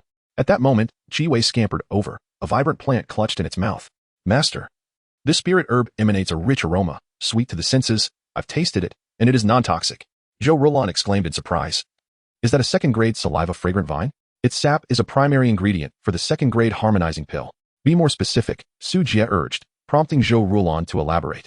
Saliva fragrant vine. The vine, as thick as a child's arm, is entirely emerald with golden veins, secreting a rainbow-hued viscous liquid upon contact. It leaves a lingering fragrance on the fingertips for 7 days. Image, harvest conditions, dig 3 feet down, locate the root and cut it, ensuring not to damage the leaves. After recording the details, Su Jie nodded approvingly at Zhou Rulan. Indeed, you are worthy of being a senior disciple of the Danyun sect. Zhou Rulan blushed. The sect master exaggerates. For an alchemist, recognizing spirit materials is merely foundational knowledge, the soil upon which pill concoction is built. Having perused the Qingnong Danjing, Su Jie knew it contained records of thousands of spirit herbs and materials. For cultivators, documenting these herbal properties was not particularly challenging. As a first-grade alchemist, Zhou Rulan was required to memorize at least 1,000 types of herbs and materials. In the dense forest of Duanyan Valley, high-grade spirit herbs were a rare sight. Yet she could identify most basic materials. All right, Chi Wei, lead the way to the next location. Yes, master. Chi Wei bounded ahead, while Su Jie remained vigilant. Sketching a detailed map on the soul banner as they descended the mountain, he marked various areas according to their danger levels using color codes. Gray for Chi Refinement Stage 3, black for regions shrouded in mazes. Inhabited by Chi Refinement Stage 5 beasts or groups of demons, and crimson for 5 specific areas. According to Chi Wei, these 5 zones were treacherous, with ever-shifting mazes and a complex environment, harboring Chi Refinement Stage 7 or 8 beasts. Su Jie speculated that these beasts possessed considerable intelligence and could potentially unlock new races for players via the soul banner. Though Chi Wei asserted that his master could easily subdue the beasts, Su Jie decided these creatures were meant for his disciples to challenge themselves, and he need not intervene. He had resolved that unless he successfully established his foundation, he would not take unnecessary risks. The trio, 1 person, 1 spirit, and 1 fox demon, circled around Duanyan Valley. Su Jie exercised caution, skirting the perimeter of the Great Formation, yet under Chi Wei's narration, he gained a general understanding of his surroundings. Through the mist, he glimpsed 3 towering spirit peaks rising like giant fingers toward the clouds. These marked the territory of 3 foundation-building beasts. Duanyan Valley resembled a basin cradled in the palm of a giant, situated at its center. Standing in the valley and gazing upward, the 3 spirit peaks appeared as colossal pillars supporting the heavens, their summits obscured by drifting clouds. Within Duanyan Valley, 5 smaller hills scattered like chess pieces. Despite occupying a vast expanse, they paled in comparison to the 3 spirit peaks, appearing as mere dirt mounds. In the endless expanse of the 10,000 great mountains, they were but a single green bean upon a jade platter. Gazing at the spirit peaks, Su Jie felt a yearning arise within him. The spiritual veins nourished all things. Truly a paradise of abundance. As evening approached, Su Jie cast a glance at the darkening sky, feeling a twinge of unease, and waved his sleeve. Let us return. As they reached the base of the mountain, a rich aroma of meat wafted through the air. What is that scent? Chi Wei's nose wrinkled as he inhaled the sweet, cloying odor. Upon ascending the rear mountain, Chi Wei's pupils constricted, and his fur bristled. Zhou Rulan's aura surged, transforming her instantly into a ghastly specter. Even Su Jie was drenched in cold sweat. Beside a pool of blood, a 2-yard centipede-headed stove belched dark red flames, with tongues of flame flickering from the creature's hollow eyes, twisting and curling like the limbs of a living centipede. In that surreal moment, it seemed as though the spirit of the blood centipede was howling in agony. 2 fox demons and 8 disciples surrounded a cauldron, indulging in the flesh of the centipede's segments, occasionally dipping into the blood pool. As Su Jie and his companions approached, all 10 players turned to gaze at them. Particularly, the 2 fox demon players, illuminated by the dim light of the fire, exhibited a sinister green gleam in their eyes. The scene bore a striking resemblance to a blood ritual of a dark cult, and at first glance, it was indeed quite terrifying. Su Jie mused. If a righteous cultivator were to pass by, they would undoubtedly regard them as demons to be slain. Ah, the NPCs have returned. Burp, I'm stuffed. I can hardly eat another bite. Let us hurry and accept our quests to digest.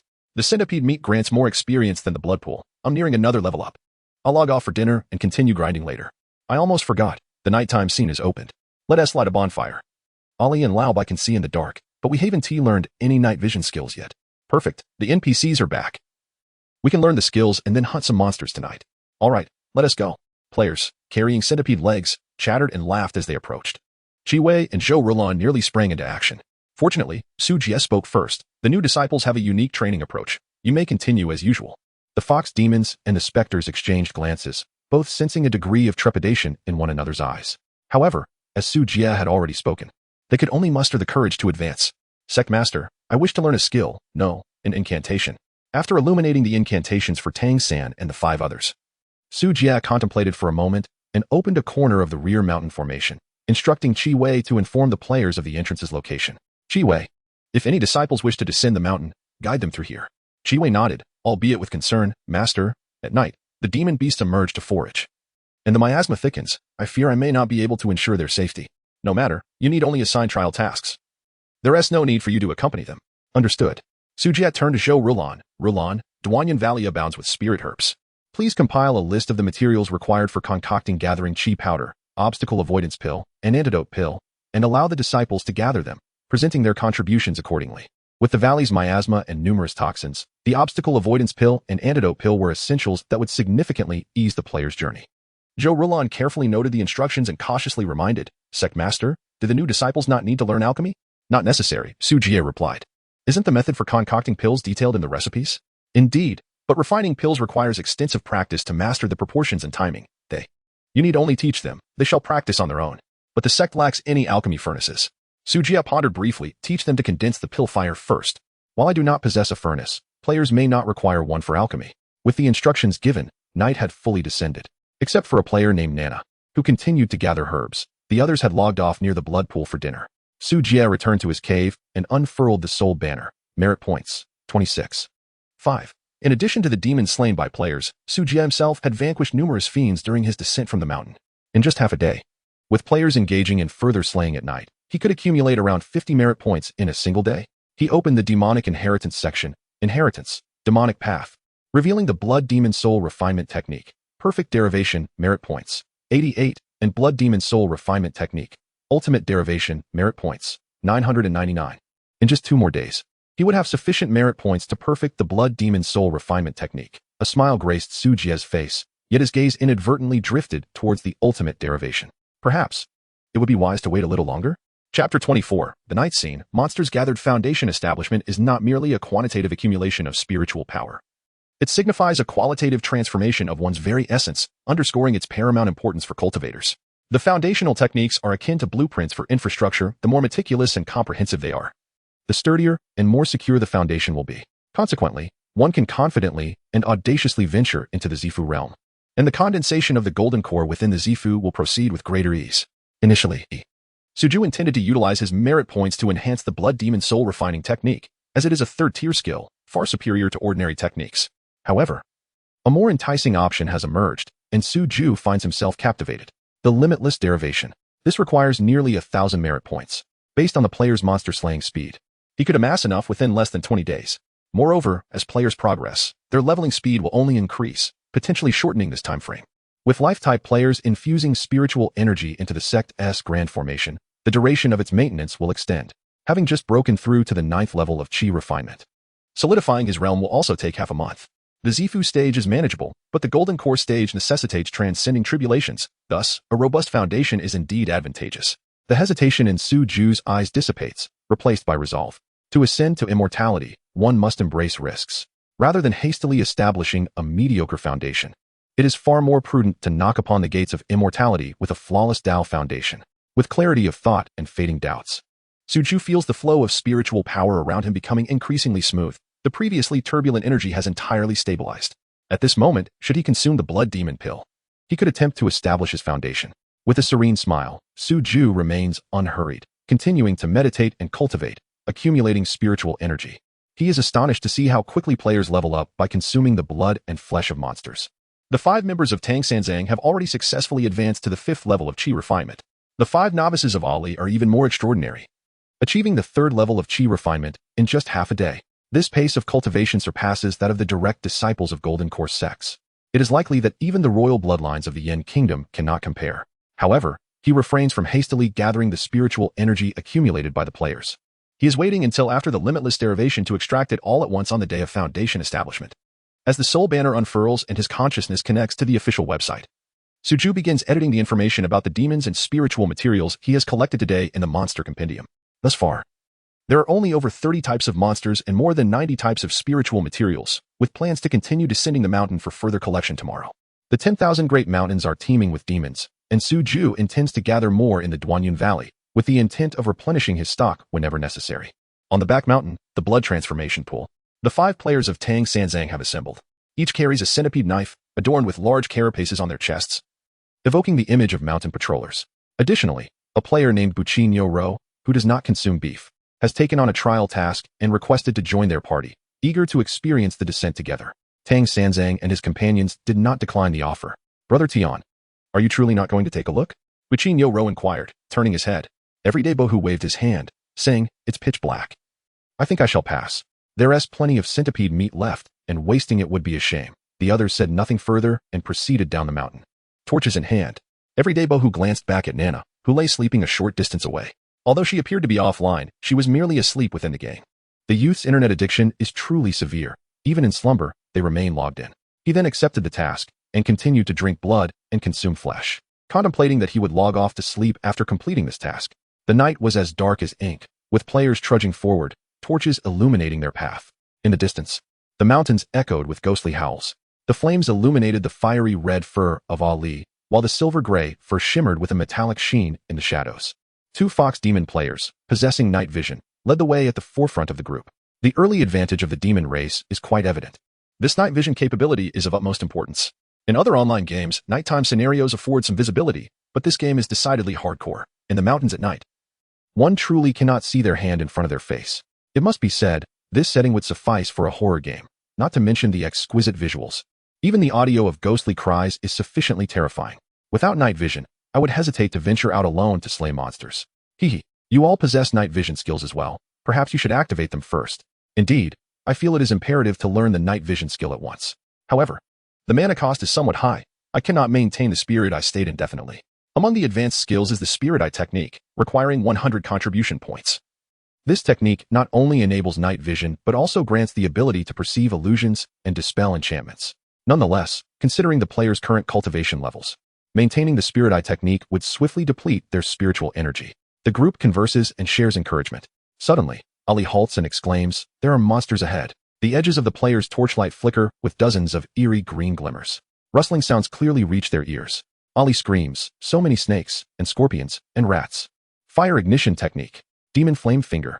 In response to the sudden threat, players hastily unleash their skills. Spiritual light erupts around them, and countless venomous creatures scuttle through the darkness amidst the flames. Good grief. So many. The entire group feels a tingle of anxiety. Although these are ordinary insects and have not yet attained sentience, their sheer numbers appear overwhelming. Steady. Use your weapons to strike. Don't waste mana. Yidao Daosheng regains his composure and shouts. The others begin wildly swinging their centipede knives. With the enhancement of spiritual energy, the player's physical prowess is significantly augmented, making the extermination of these wild insects a trivial task. Wait a minute. These creatures yield no experience points. Yidao Erden discovers the anomaly with astonishment. Of course, the monsters are too low-level. Bushi Gomin retorts, if low-level monsters granted experience, it would disrupt the game's balance. That's true. The others nod in agreement. As the players continue forward, more and more insects converge upon them. The torches in the darkness serve as a beacon, attracting an increasing number of wild beasts. Swish, a dark line shoots toward the side of the group. Bang! The carapace on Gosheng's chest produces a resounding impact. Hey, there's a monster. Bayan immediately turns to look, exclaiming in surprise, it's an experienced monster, a massive toad. Brothers, hold on. Let me give it a try. Yidao Erden rushes boldly into the darkness. Fire ignition technique. A fireball descends, illuminating a basketball-sized venomous toad, its emerald eyes gleaming with a green hue. Its large mouth filled with sharp teeth, retracting its long tongue. Ribbit. The venomous toad suddenly leaps, viciously opening its mouth to bite at him. Yidao Erden shouts excitedly, leaping into the air as well, soaring 2 meters high. Toad, take this strike from me. With the light of the flames guiding him, the centipede knife descends upon the toad. Crack. The centipede knife strikes heavily against the back of the venomous toad, its barbs embedding deeply, drawing forth a splash of crimson. The venomous toad lets out a muffled cry of pain and leaps again, attempting to strike back with its head. Yidao Erden lacks evasion skills and is instantly sent flying. Thankfully, with the centipede shell for protection, he emerges unscathed. After a fierce battle lasting several exchanges, Yidao Erden successfully slays the venomous toad. Experience 2. Even without utilizing skills, with the enhancement of spiritual power, players can perform feats far beyond the ordinary. It is not difficult to single-handedly slay a first-level Qi refinement beast. If a genuine 5th-level Qi refinement cultivator were to engage, they could eliminate the venomous toad in a single round. What a thrill. Witnessing Yi Dao Erden single-handedly defeat a monster while equipped with gear boosts the player's confidence. And they continue deeper into the dense forest. After traversing several dozen meters, they encounter another first-level serpent demon. Bai Yin lunges forward, quickly dispatching it. As they proceed, the surrounding beasts gradually increase in number, and the noxious fog thickens. Each player unleashes their skills, wielding their centipede knives to slay, rapidly accumulating experience points. Cough, cough. Goshen covers his chest, stating, "I can hardly breathe. This fog must be toxic. The issue is not significant, as long as it does not result in death." Bush Gamin exclaimed with excitement. "We traveled a great distance during the day before encountering monsters. Yet here we are, having descended just a short way. And already faced with so many. Even if it leads to death once, it is still worth the experience." Yibin Daozhong chuckled. "Indeed, snakes, rats, insects, and ants emerge by day and by night. This setup closely mirrors reality." Bush Gamin nodded, realizing that nighttime scenes would yield swift monster encounters. Before he could finish his thought, a startled cry from Ollie pierced the air. "Be careful," almost in synchrony with the warning. A massive shadow crashed into their ranks with a thunderous sound. Bush Gamin bore the brunt, vanishing as if struck by a train. Beside him, Yibin Daozhong was hurled 10 meters away by the fierce gust of demonic wind. The others instinctively turned to the side, where a pig demon, comparable to a small tank, stood, its neck adorned with a ring of blood-red bristles. At that moment, it had Bush Gamin impaled upon its tusks, viciously gnawing at his head with its sharp teeth. A 5th-level Qi refinement beast, the blood-bristle wild boar. Su Ju was observing the players' battle from a distance through the soul banner. They were in trouble. This pig demon was not to be trifled with. Chapter 25. Opening the cave and mastering proficiency. The outcome was as anticipated. 10 minutes later, the players faced a total annihilation. The blood-mane boar demon, with its bristly fur, unleashed its demonic powers, shooting out bristles like a barrage of arrows. The players were thrown into disarray, struggling to inflict any damage. At the resurrection point, 6 players and 2 foxes revived. Damn, that boar demon must be at least an elite monster, right? What a disaster, all our equipment is gone. With high defenses, thick health, rapid movement speed, and long-range attacks. How were they supposed to fight this? I refuse to accept this. Brothers, let's grab our weapons and take it on again. The group chattered excitedly as they gathered their gear and rushed down the mountain once more. However, before they could locate the boar demon, they encountered a 6th-tier magic blood wolf spider, its size comparable to that of a calf, armed with venomous attacks. The players soon faced another total defeat. Their equipment was lost again, and reality finally dawned on them. They descended the mountain once more, cautiously battling creatures, even opting not to light torches, relying instead on Bai Yin and Ollie to scout. This time they managed to slay a dozen low-tier demon beasts, but before they could celebrate, they attracted the attention of a swarm of bone ant demons. Though the ant demons were of a low tier, ranging from 2nd to 4th, their numbers exceeded 20. The players fought valiantly, taking down 7 or 8, but were ultimately overwhelmed and consumed by the swarm. After consecutive failures, dying 3 times in total, they collectively lost a level, and now they were all subdued. How are we supposed to handle this? The night scene is teeming with monsters. The firelight attracts them, and elite monsters spawn in the shadows. It's unbearable.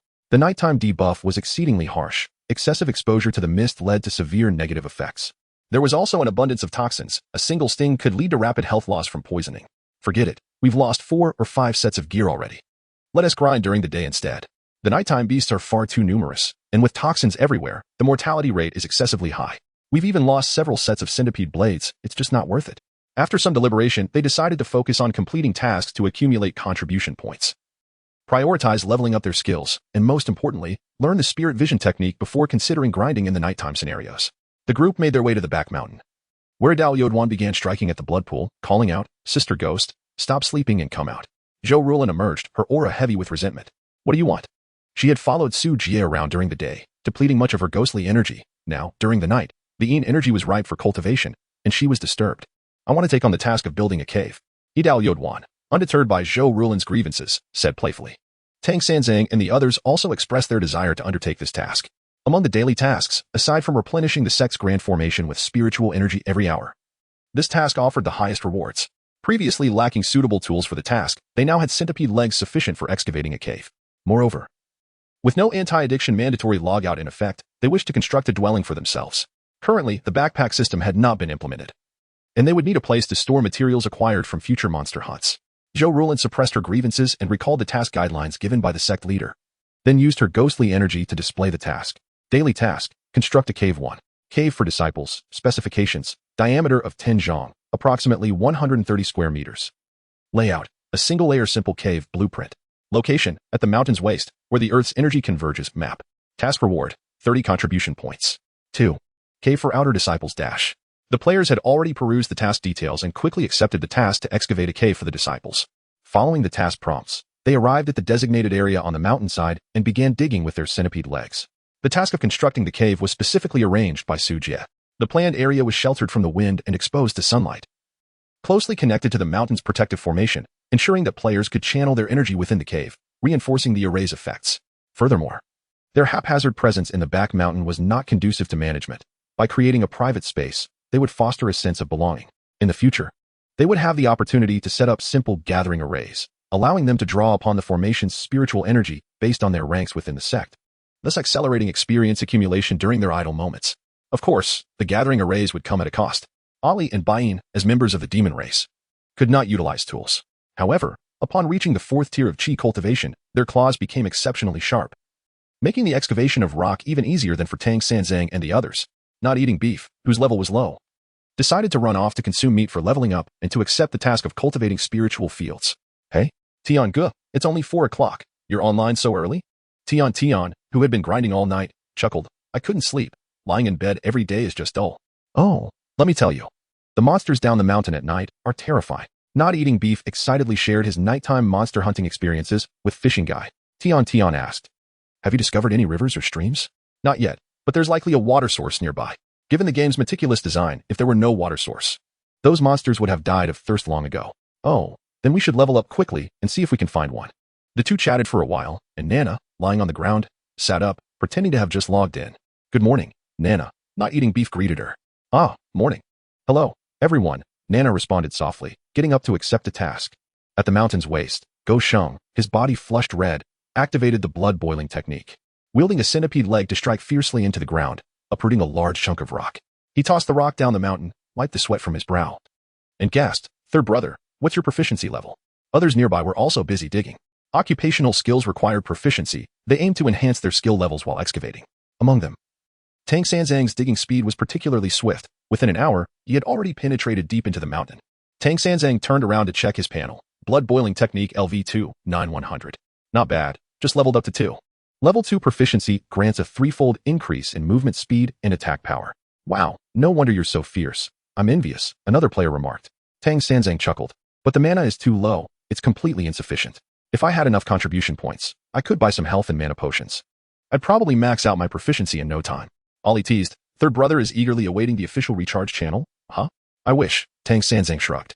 But clearly, the game developers don't lack funds. They won't even give me a chance to spend. Yubandeo long analyzed. It's likely still early. The official equipment system and currency system haven't even been tested yet. The recharge channels will probably take several versions to implement. Phew, I'm so tired, Ollie panted. Turning to the person beside her, Erdan, come help me grind some skills? Yidao Liuduan, whose health was nearly depleted, was currently recovering with medicine. Hearing this, he replied, Huh? Won't it trigger friendly fire? Don't get us penalized by the system. It won't, Ollie explained. My skill doesn't deal damage. It's an illusion, a control ability. Oh. Then that's fine. I'm going to take a break. You can play with me, Ollie's sister, he chuckled. You're asking for it. How dare you take advantage of me? Taste my charm. A blue glow sparkled in Ollie's eyes, and Yidao Liuduan felt a momentary daze. He froze, and a silly grin spread across his face as he rubbed the centipede leg in his hands. Tang Sanzang laughed and scolded. What did this guy see to smile so lewdly? No way, it can't be. Bushichman exclaimed in shock. Sister Ollie, is your skill a film release? Ollie's tone shifted, filled with seductive allure as she replied, I don't know. Can you guess? With a hiss, Bushman was exhilarated. He swiftly turned his head and exclaimed, Old boy, did you not also acquire a skill? Come on, give me a shot. Chapter 26, Monster Compendium, what are you thinking? Bain lifted his head, his fox-like eyes rolling upward. You've mastered all the game skills. It's remarkable that you even thought of this. But why did Erdan become infatuated? It's the skill effect, of course. A few old lechers immediately became intrigued and approached. Tang Sanzang said, Ali, show us the skill introduction. Ali chuckled and shared her panel. ID, Ali Race, Undying Battle Soul, Fox Demon Form, Level, Qi Refinement Stage 4, 231-400, Faction, Xian Tian Sect Identity, Sect Spirit Beast Basic Skills, Fox Flame. Demon Wind Talent Skill, Charm LV2-6100 consumes 30 of demon energy to release a soul wave on 2 targets, inducing a state of bewilderment, lasting 2 seconds. With a chance to trigger a damage reduction effect, the higher the target's level, the lower the probability.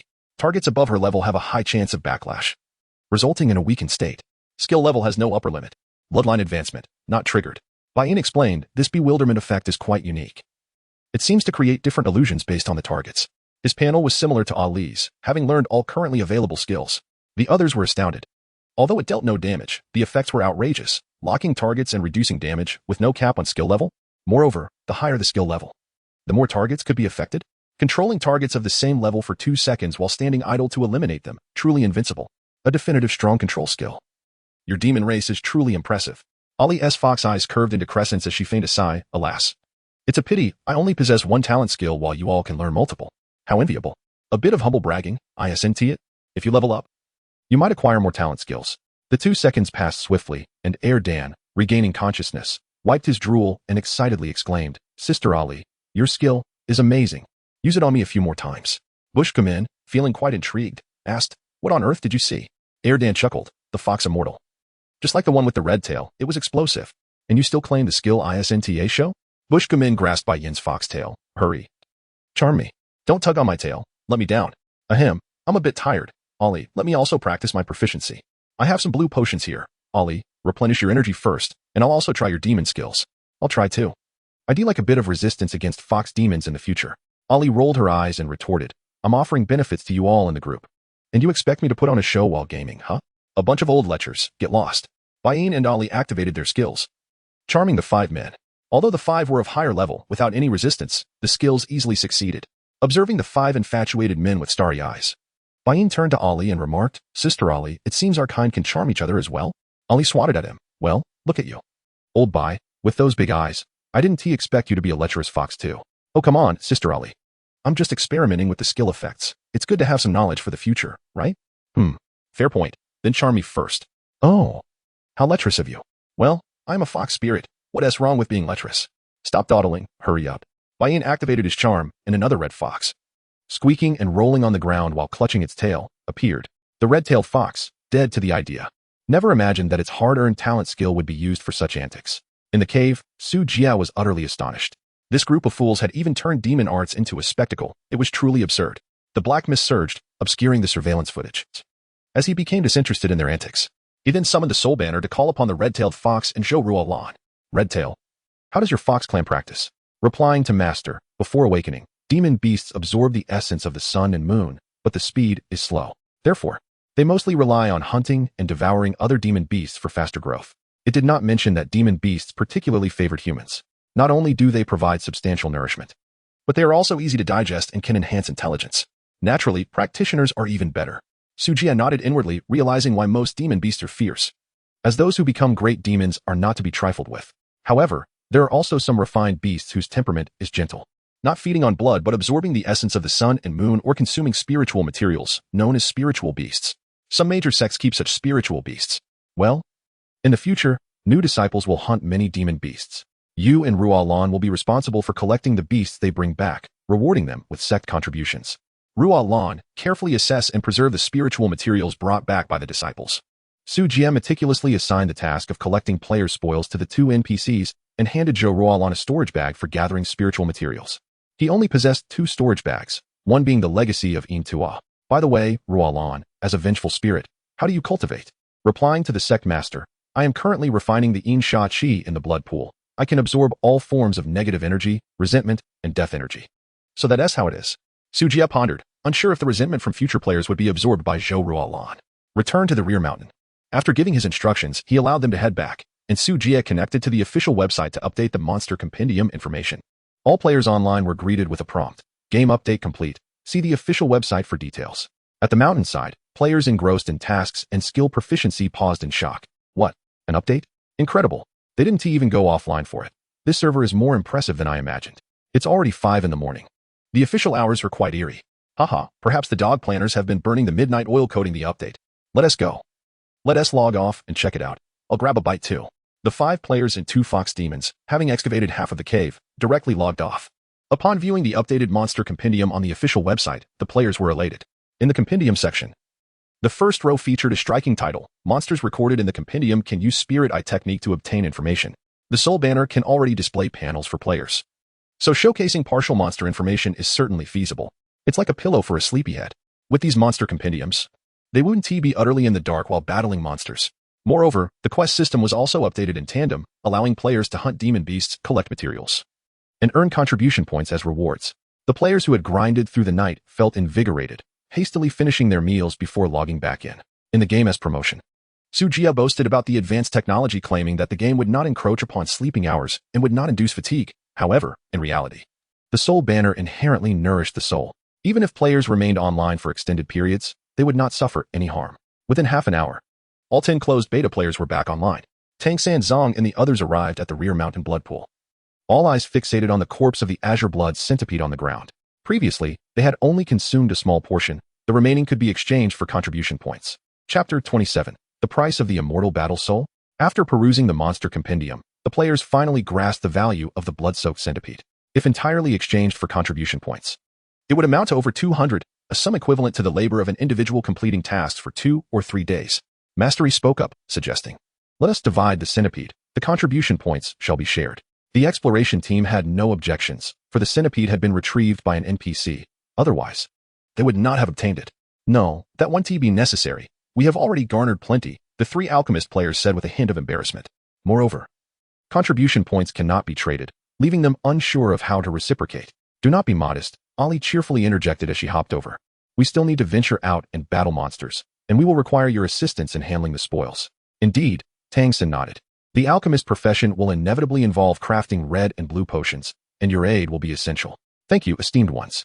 In the future, once I have acquired my professional skills, I shall exchange potions with you." The 3 alchemists conceded, accepting their goodwill. The limited number of players in the closed beta fostered a harmonious atmosphere among them. Soon, they dismantled the centipede's carcass, each keeping some necessary centipede legs and shells for equipment, while the remainder was converted into contribution points and evenly distributed. As for the centipede meat, since it could not be exchanged, players decided to keep it for themselves. By the time the players had finished their preparations, dawn had broken. After exchanging for the spirit eye technique, the exploration team hastily descended the mountain to hunt monsters, armed with centipede legs. Qiwang observed the disciples rushing down the mountain, his expression grave. "Did you see that? Those 2 fox spirits have actually reached the 4th level of Qi refinement. How long has it been? Just 1 day? And they have advanced to the 4th level. I have never encountered such a prodigy." Beside him, Zhou Rulin exclaimed, "Aren't they of your kin?" Qiwang decisively shook his head. "They are different. It took me over 30 years to comprehend the enchantment sorcery, yet they grasped it in merely half a day. Even though my fox clan is renowned for its intelligence, such innate talent is simply unattainable. Unless they possess the bloodline of ancient demons," Zhou Rulin inquired. "What is the ancient demon bloodline?" "I'm not entirely sure. It is merely information that surfaced in my mind after awakening my spirit. I only know it pertains to the bloodline of ancient demon clans, rumored to be favored by heaven and earth, capable of inheriting innate sorceries through their lineage." "Oh," Zhou Rulin responded, somewhat enlightened. "Didn't the sect leader mention that they are all immortal battle souls?" Observing them consume the blood-soaked centipede, their cultivation has surged rapidly. "Why don't you try it as well?" Qiwang shook his head. He had already attempted it the previous night, stealthily consuming a large piece. However, after refining it, he experienced almost no enhancement. Having reached the 8th level of Qi refinement, he could scarcely extract any demonic power from the blood of low-tier demonic beasts. Yet players were different. The blood and flesh of demonic beasts were repeatedly tempered by demonic energy, rich in spiritual essence, while also harboring a fierce blood aura. Qiwang needed to exert effort to refine it into his own demonic power, whereas players could simply swallow it whole, and the chaotic blood aura would likewise elevate their cultivation. Qiwang felt a profound sense of shock and envy. An idea struck him. "Do you think if we were refined by our master, we too would become such immortal beings?" Zhou Rulin paused, hesitating. "Did you not notice? Their consciousness seems somewhat impaired." Qiwang reflected on the series of actions taken by the players, murmuring, "Is that the price of becoming an immortal battle soul?" The demon and the spirit exchanged glances, growing increasingly in awe of Su Jie's mysterious methods. As the morning light pierced through the mist, the exploration team had already reached the foot of the mountain. With the daylight improving visibility, the demonic beast began to retreat. The players were delighted to discover that the equipment they had left behind the previous night had not been refreshed. They picked up the gear and continued delving deeper. Before their eyes lay a simplified, scaled-down map. Armed with the monster compendium, the players refrained from provoking powerful demonic beasts and instead hunted within relatively safe areas. Spirit Eye Technique. Tang San activated his skill, his eyes flashing with a spiritual light as he fixed his gaze on a nearby demonic entity. The information about the creature materialized before him. Bloodthirsty Vine, a forest creature that consumes the essence of souls, utilizing traps to ensnare its prey. Type, demonic plant. Level, 2nd level Qi refinement. Skills, poisonous tendril strangulation, secretion of corruption. Harvest, bloodstem vine. A second-level minor demon. I shall dispatch it. Tang San wielded the centipede blade and swiftly severed it at the root. Then, after rummaging in the earth, he extracted a blood stem the thickness of a thumb. Delightful. With the identification technique, hunting monsters has become considerably easier. The group continued their search for wild monsters, engaging in light-hearted banter until noon, when the exploration team returned triumphantly. Dragging a pile of corpses. Not Eating Beef looked on with envy at the heaps of demon carcasses, stepping forward to assist in processing them. They dismantled the spiritual materials and handed them to Zhou Rulin for conversion into contribution points. With each member of the exploration team earning nearly 100 contribution points, more than double the rewards from their daily tasks. And this was achieved in just half a day. Cheers erupted among the group, their spirits high. Not Eating Beef gazed at the various demon meats that had been discarded, stating, so much meat. These snakes, ants, and rat demons. They should all be edible, right? Master E cautioned, most of these monsters are toxic. We cannot be certain they are safe to consume. Fear not, esteemed ones. I shall test for toxins. Not Eating Beef declared as he seized the centipede blade and began dissecting the chunks of demon flesh. Tossing them into the centipede pot to boil. Daily Guardian stepped in to assist, igniting the fire and adding water to the pot. The blood and flesh of the demonic beasts, rich in spiritual energy, emanated a fragrant aroma as they cooked. Even without any seasoning, the scent was incredibly enticing. At this moment, Nana hesitated before approaching, quietly suggesting, can we add some blood to the meat? Not Eating Beef looked surprised. You mean from the blood pool? Yes. The blood is salty. It should serve as a substitute for salt. Excellent idea. The others readily agreed, having long been accustomed to drinking the blood from the pool. Although the centipede meat they had consumed the previous night was delicious, it had lacked flavor, leading them to dip it in the blood. The players quickly utilized their item manipulation technique to transport the blood into the pot. As the blood swirled and boiled, a rich, intense aroma wafted through the air. Gulps. The players began to salivate. I shall test for toxins. Not Eating Beef declared, using a stick to fish out a piece of demon flesh and taking a hearty bite. The succulent fat and tender meat burst upon his tongue, the rich oil dribbling down his chin. The heated blood had diluted much of the fishy scent. After swallowing the meat, he felt as if an iron rod had pierced his throat, a surge of warmth igniting within his stomach. Not Eating Beef devoured a chunk of meat the size of a basin in mere moments. Delicious. So incredibly delicious. The other players gazed at his voracious consumption, their mouths watering uncontrollably. Not Eating Beef wiped his mouth, a satisfied expression on his face. Esteemed ones, wait a few minutes and see if I suffer any ill effects. Also, this meat is too delectable to waste in boiling. May I take a few pieces to grill? Naturally, no one objected. Moments later, Not Eating Beef exhibited no signs of poisoning, prompting the others to eagerly seize the demon meat and indulge in their feast. Nearby, Chiwang flicked his tail in agitation, his keen senses disturbed by the tantalizing aroma. Since arriving at Xiantian sect, he had made time each day to hunt. After all, unlike cultivators, demonic beasts could not satisfy their hunger solely by absorbing the essence of the sun and moon. Yet he had never tasted cooked food. Damn it, why can't I stop salivating? They are merely low-tiered demonic beasts, not even worth eating.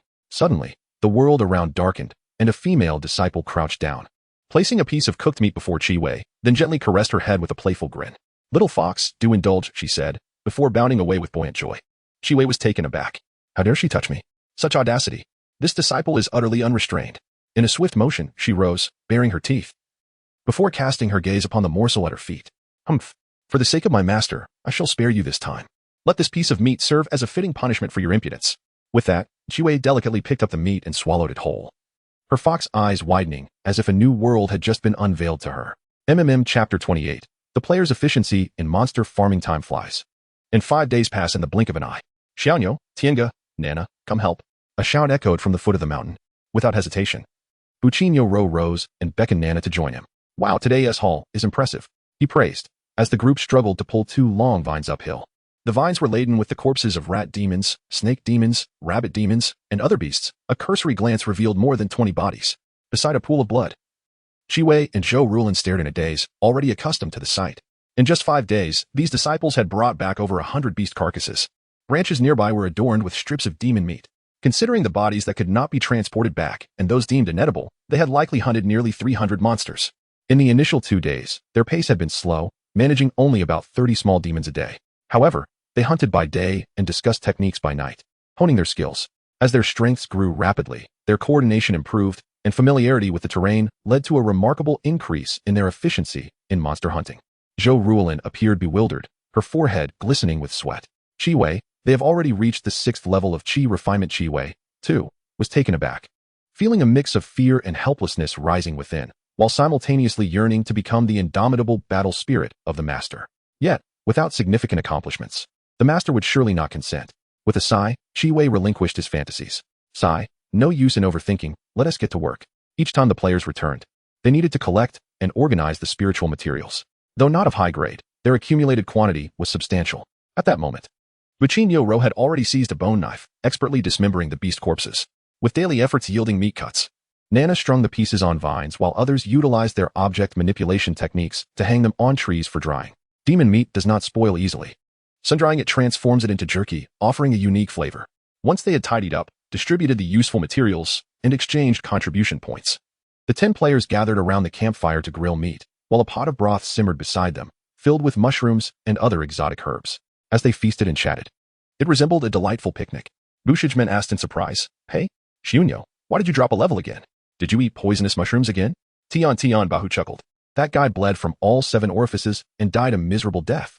Among the 10 players, the one with the lowest level was indeed Buchinyo-ro. Still at the 3rd level of chi refinement. Ever since he discovered the art of barbecuing demon meat, his cravings had become insatiable. Every day, aside from leveling up, he devoted himself to researching culinary delights. He had practically sampled all the flora in the back mountain and even accompanied the exploration team down the mountain to taste the fallen tree demons and flower demons. Despite succumbing to poison numerous times, he had indeed concocted a variety of seasonings. The flavor of the demon meat had improved remarkably, enticing Chi-Wei to wag his tail in delight.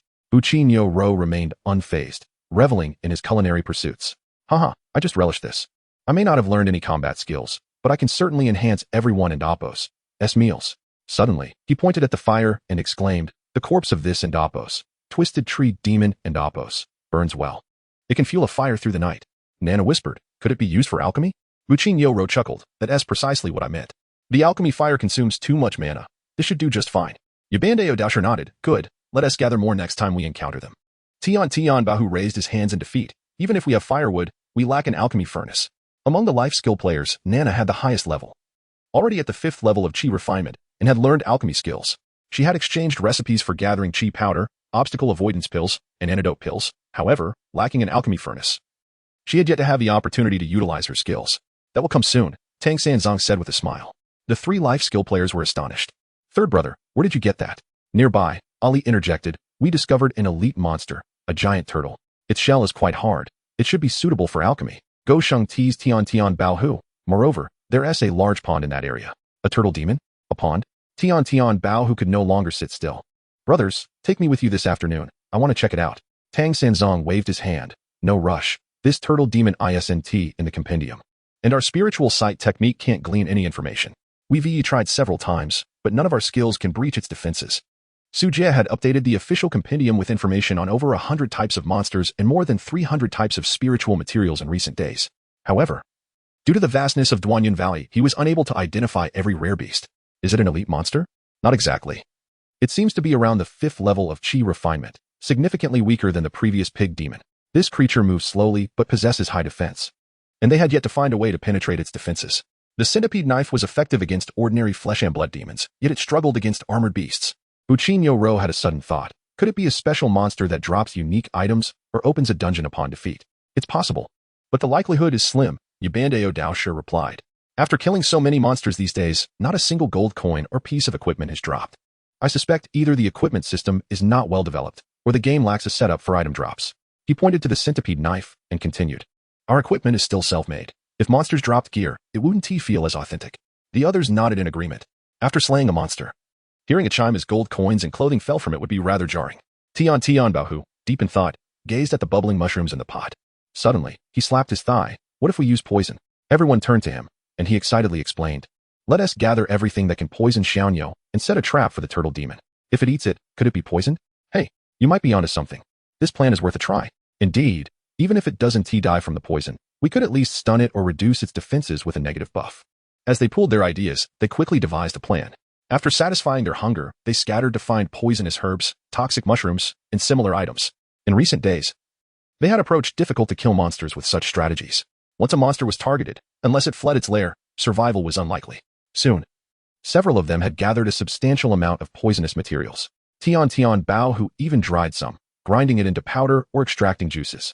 Taking some demon meat as bait, the group, with the exception of Nana, hastily descended the mountain. Not far away, Chi-Wei gazed at the campfire and the leftover meat in the pot with eager eyes. Ever since tasting cooked food last time, the wild edibles in the forest had become increasingly unpalatable. Before long, Nana rushed over with several large pieces of grilled meat. Crouching down, she reached out her hand. Chiwe's heart was torn. No, I can't. This fox demon has dignity. I mustn't accept. He attempted to display a fierce expression, but it smelled so good. Go ahead and eat, little fox. Ah, yum yum he. Seizing the opportunity while Chiwe was distracted by the meat, Nana swiftly petted him and dashed away. Beside them, Zhou Rulin sighed. Chiwe, you've fallen. Ah, you're a ghost. You wouldn't understand. Chiwe weakly retorted, continuing to devour the meat. Chapter 29. The tactile sensation of fishing for tortoise demons recently. Su Jie had evidently noticed a significant decrease in the frequency with which the array was triggered by the demonic beasts. Observing the accumulated merit points displayed on the soul banner, he felt a sense of reassurance. The player's efficiency in combating the demonic beast was astonishing, and he had not anticipated such audacity in consuming the flesh of these creatures. The flesh of the demonic beasts greatly enhanced the player's ability to absorb spiritual energy. As their cultivation levels rose, their speed in dispatching demons increased, creating a virtuous cycle. According to Su Jie's estimates, within a week, the merit points would surpass 1,000. A tortoise demon? Quite rare indeed.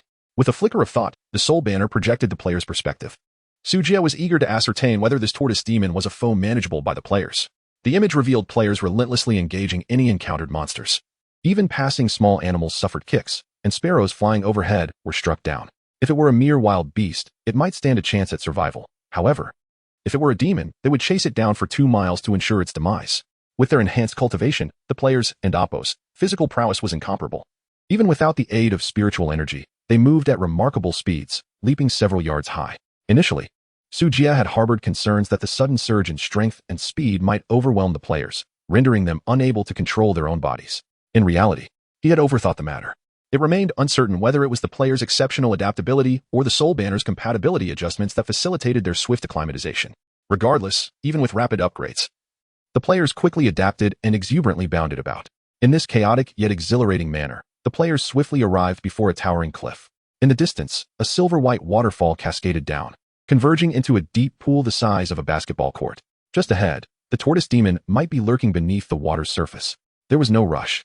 They would first prepare a bait. Tian, filled with excitement, brandished several pieces of meat, unhesitatingly tossing them into the deep pool. Others retrieved the demonic beast meat they had brought along, applying poison and powder to it before drenching it in blood from the blood pool. They strung the meat together with vines, securely fastening it to nearby trees, then tossed the bait upstream, allowing the sanguine scent to drift downstream into the pool.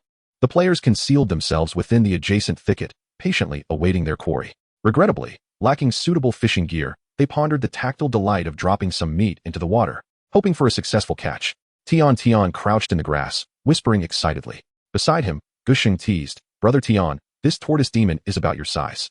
If you try to catch it, you might end up dragged into the pool." "It depends on the fishing technique," Tian sighed. "With such a large tortoise demon, the fish in the pool are likely long gone." As he spoke, his gaze drifted towards the distant waterfall, where a prime fishing spot surely awaited. "Brother Tian, that area is marked as a danger zone, with high-level monsters. Venturing there would be reckless. You would have to bait it yourself," the others murmured. After approximately 15 minutes of waiting, ripples emerged in the pool. The players immediately hushed. Rising from the depths, a head resembling that of a crocodile, with a split snout extending to the base of its ears and serrated fangs bared, broke the surface. Its crimson pupils scanned the surroundings before it submerged again. "Damn. This tortoise demon is not easily fooled?" The players grew anxious. "Let us wait a bit longer." Tian's eyes gleamed with the glint of a hunter. Fish are cautious eaters. The larger the fish, the more they test the waters. Tortoises are even slower. To guard such a large tortoise, one must possess patience. The others, sensing his expertise, resolved to wait patiently. Half an hour passed in silence, with the pool remaining undisturbed. Gradually, impatience took hold of the others. "You can go ahead and grind monsters around the area. I'll stay here," Tian suggested. The others agreed, instructing him to call them if anything happened, before departing to hunt. Tian squinted, fixated on the water's surface, unaware that a pair of glistening green eyes were watching him from the nearby thicket. The scene was enveloped in an eerie silence. An hour later, a flock of carnivorous birds descended upon the meat, cautiously glancing around before attempting to snatch it away. The sizable chunk proved too heavy for them, compelling them to peck at it instead. Tian did not approach to scare them away. His gaze remained fixed on the lake. Suddenly, a commotion erupted as the birds, seemingly afflicted by toxins, flapped their wings in a panic and took flight. At that moment, a subtle whirlpool formed on the lake's surface. "It's coming." Tian's spirits soared. Indeed, the tortoise demon emerged once more, this time rising swiftly to the surface. Its disc-like shell, dark as obsidian, and its short, stout limbs covered in bronze-scaled armor, sparked as its claws scraped against the rocky bank. with a sudden thrust. Its head lunged forth with such speed that it was almost imperceptible. Tian heard a resounding crack as the vine binding the meat snapped instantly. With a splash, the tortoise demon dove back into the depths.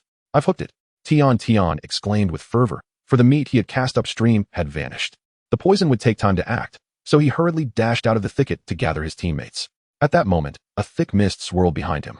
"Brothers, we did it," Tian shouted. "Brother Tian, did you hook the tortoise?" Guxing's voice called out, and the mist hesitated before enveloping the thicket. "Yes, it took the bait. Quickly summon everyone. Let us go take a look. Let us hurry. The others are just ahead dealing with the tree demons." The two raced to gather their companions. Soon, the players regrouped and returned to the pool, where the waters were now tumultuously churning. A guttural roar echoed as the tortoise demon writhed in agony. "Haha, the poison is taking effect." The players burst into jubilant laughter. "Brothers, charge. Let us claim its life while it's weak." Activating their blood-boiling technique, they seized their centipede blades and leaped into the pool, unleashing a flurry of attacks upon the tortoise demon. Although the creature was heavily armored, the poison coursing through its veins rendered it unable to counterattack. And the more it curled up, the more it suffered. Sensing danger approaching, the tortoise demon let out a series of roars, attempting to retreat into the depths. "Control it. Do not let it escape." Ali's eyes shimmered with azure light, causing the tortoise demon to freeze in place, its head forgetting to retract into its shell. With their centipede blades in one hand and magic flames in the other, the players relentlessly struck at the demon's neck. As the tortoise demon writhed in pain, attempting to break free from the enchantment, Baiyin swiftly followed up with her own control, with the two fox demon players at the 6th level of Qi refinement. Their enchanting skills could immobilize the tortoise demon for 3 seconds. Under their continuous control, the poisoned tortoise demon was unable to muster its demonic energy for retaliation. The remaining players unleashed a furious onslaught, finally severing the demon's head. Experience points 37. Nice. We succeeded. The system notification appeared before their eyes, and the players erupted in cheers. Together, they employed their summoning technique to drag the tortoise demon onto the shore. Before they could even climb out of the water, a sudden gust of demonic wind surged forth. The players were caught off guard, thrown about haphazardly by the unexpected force. "What on earth is this wind?" they exclaimed in bewilderment. Once they regained their footing, they looked back to find the tortoise demon's corpse intact on the shore. Suddenly, Tian exclaimed, "Where is Xiaonyou? Did he fall into the water?" The others searched around, but the absence of their companion was palpable. Could he have perished? Is he in the process of respawning? Chapter 30. The Wolfang Peak. Has a hidden quest been triggered? A sudden gust of demonic wind swept through, and the player known as No Beef vanished without a trace. The others searched high and low, even delving into the deep pool, but found nothing. The players were not overly concerned. After all, one would simply disappear upon death. As dusk approached, they decided to return, speculating that the low-level player might have perished. After tidying up the area, they bound the captured tortoise demon and other beast corpses with vines and made their way back to the mountain gate. Meanwhile, within the cave, Suju wore a grim expression. Through the soul banner's projection, he observed No Beef being swiftly carried away by a wolf demon the size of a calf, racing towards the outskirts of the Broken Cloud Valley.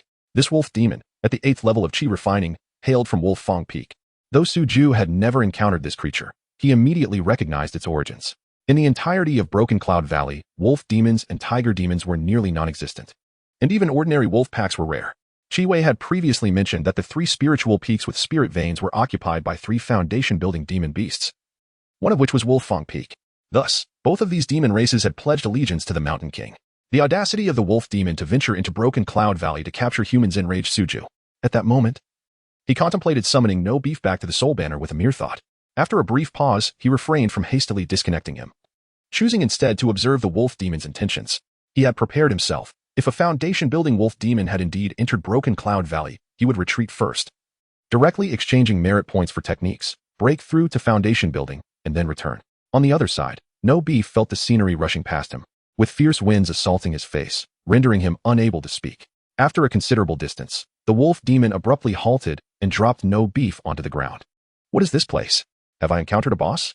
No Beef thought, still shaken, as he looked at the wolf demon and prepared to harness his Danfire for an attack. However, the wolf demon ignored him entirely, having specifically targeted the weakest cultivator for easier control. A howl echoed nearby, seemingly calling for reinforcement. The wolf demon cast a bloodthirsty glance at No Beef before changing direction and sprinting off again. Enveloped in the maze of Broken Cloud Valley, the wolf demon struggled to discern its bearings. Yet, it was evident that this pack of wolf demons operated with precision, with companions on the periphery ready to assist. Before long, the wolf demon escaped the maze and united with another wolf. After issuing another howl, a response could be heard in the distance. Following several directional changes, they gathered a total of 5 wolf demons and departed Broken Cloud Valley. As night fell, the the group of wolf demons made their way towards Wolf Fang Peak. The haunting howls of wolves echoed continuously as they ascended to the peak, finally stopping before a massive den. No Beef was unceremoniously released, his earlier tension dissipating as he began to survey his surroundings. The area surrounding the den was densely populated with glistening green wolf eyes, all greedily fixated on him. At that moment, the wolf demon that had captured him dropped to the ground and spoke in human language. "Great King, we have captured a cultivator from Broken Cloud Valley." The ground trembled as a shadow stepped out from within the den. Bathed in moonlight, No Beef beheld a wolf demon with dark blue-black fur emerging. Its size was no larger than the wolf demon that had brought him, akin to a regular wolf dog, yet the concentrated demonic aura surrounding it was palpable. Its razor-sharp claws left deep gashes in the rock as it raised its head, black mist swirling around its fangs, as if to devour the very soul. With an otherworldly presence, the wolf demons surrounding it howled in unison, as if welcoming the arrival of their sovereign, and all promptly prostrated themselves. A pair of wolf eyes fixed upon No Beef, making him feel as though the moonlight had dimmed. "A demon cultivator?" The Wolf King spoke in a chilling tone, its eyes glinting with cunning, ferocity, and brutality. No Beef felt that this creature resembled not a mere beast, but a human clad in wolf skin. "Roar, cultivator?" The king is inquiring. The wolf demon that had captured him growled menacingly, baring its teeth at No Beef. Taken aback, No Beef gazed at the surrounding pack, his expression growing increasingly excited. "Wow, this is incredible. Is this a quest? Ha ha ha, all these elite monsters, and a major boss too. This must be a hidden mission." Grinning widely, No Beef regarded the wolves with an avarice surpassing their own, particularly fixating on the Wolf King, emitting strange slurping noises. He appeared as though the Wolf King was the true prey. The Wolf King's pupils constricted, displaying a hint of human-like incredulity. The prostrated wolf demons hurriedly interjected, "Great King, this human cultivator may have been driven mad by your majesty's presence." At this moment, No Beef snapped back to reality, listening to the wolf demon speak as if watching a dramatic presentation, chuckling to himself. "How amusing. A bunch of wolves talking as if they were silly dogs, though they are a bit larger. If only I could capture one as a pet. Just imagine." The wolf demons possessed keen hearing, and No Beef's mutterings were crystal clear to them. The wolf that had brought him here let out a low growl, fixating on No Beef with bloodthirsty fangs protruding from its lips. "How dare you insult me as a dog and dishonor the king? You seek death." The wolf demons detested being referred to as dog demons, for they deemed the domesticated creatures that wagged their tails for humans beneath their dignity. "Ah, has a dialogue been triggered?" No Beef was about to interject when, swish, a wolf claw swiftly severed his arm. "Damn," No Beef exclaimed, realizing he was indeed in an antagonistic camp. He then nonchalantly glared at the wolf demon that had attacked him. "Silly dog, just you wait." He then turned to the other wolf demons, "And you lot, just wait until the beast master profession opens up. I'll capture all of you and sell you." The wolf demon's nostrils flared, expelling a potent demonic aura, its eyes visibly shifting from blue to crimson, its fur bristling with rage. The surrounding wolves also stirred uneasily, emitting low growls, yearning to shred this human apart. No Beef remained unfazed. "What are you barking about? A bunch of silly dogs. If you're going to howl, do it louder. Woof woof. Can you even howl?" His mockery incited the pack of wolves, feeling gravely insulted. "Kill him. Devour him. Tear him to shreds." With a thunderous roar, the Wolf King commanded, its otherworldly eyes sweeping over the pack, prompting them to cower and submit. It locked its gaze on No Beef, a hint of doubt crossing its features. "That demon cultivator, are you not a disciple of the Hindu Taoist?" Inherently suspicious, the Wolf King, possessing wisdom rivaling that of cultivators, sensed something amiss with this audacious individual.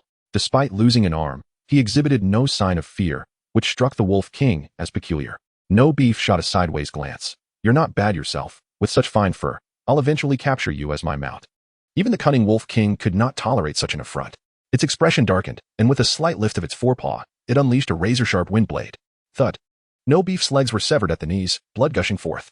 "My patience is limited. Speak respectfully, and perhaps I shall spare your life." The Wolf King had slain many cultivators and was well versed in handling such demon cultivators.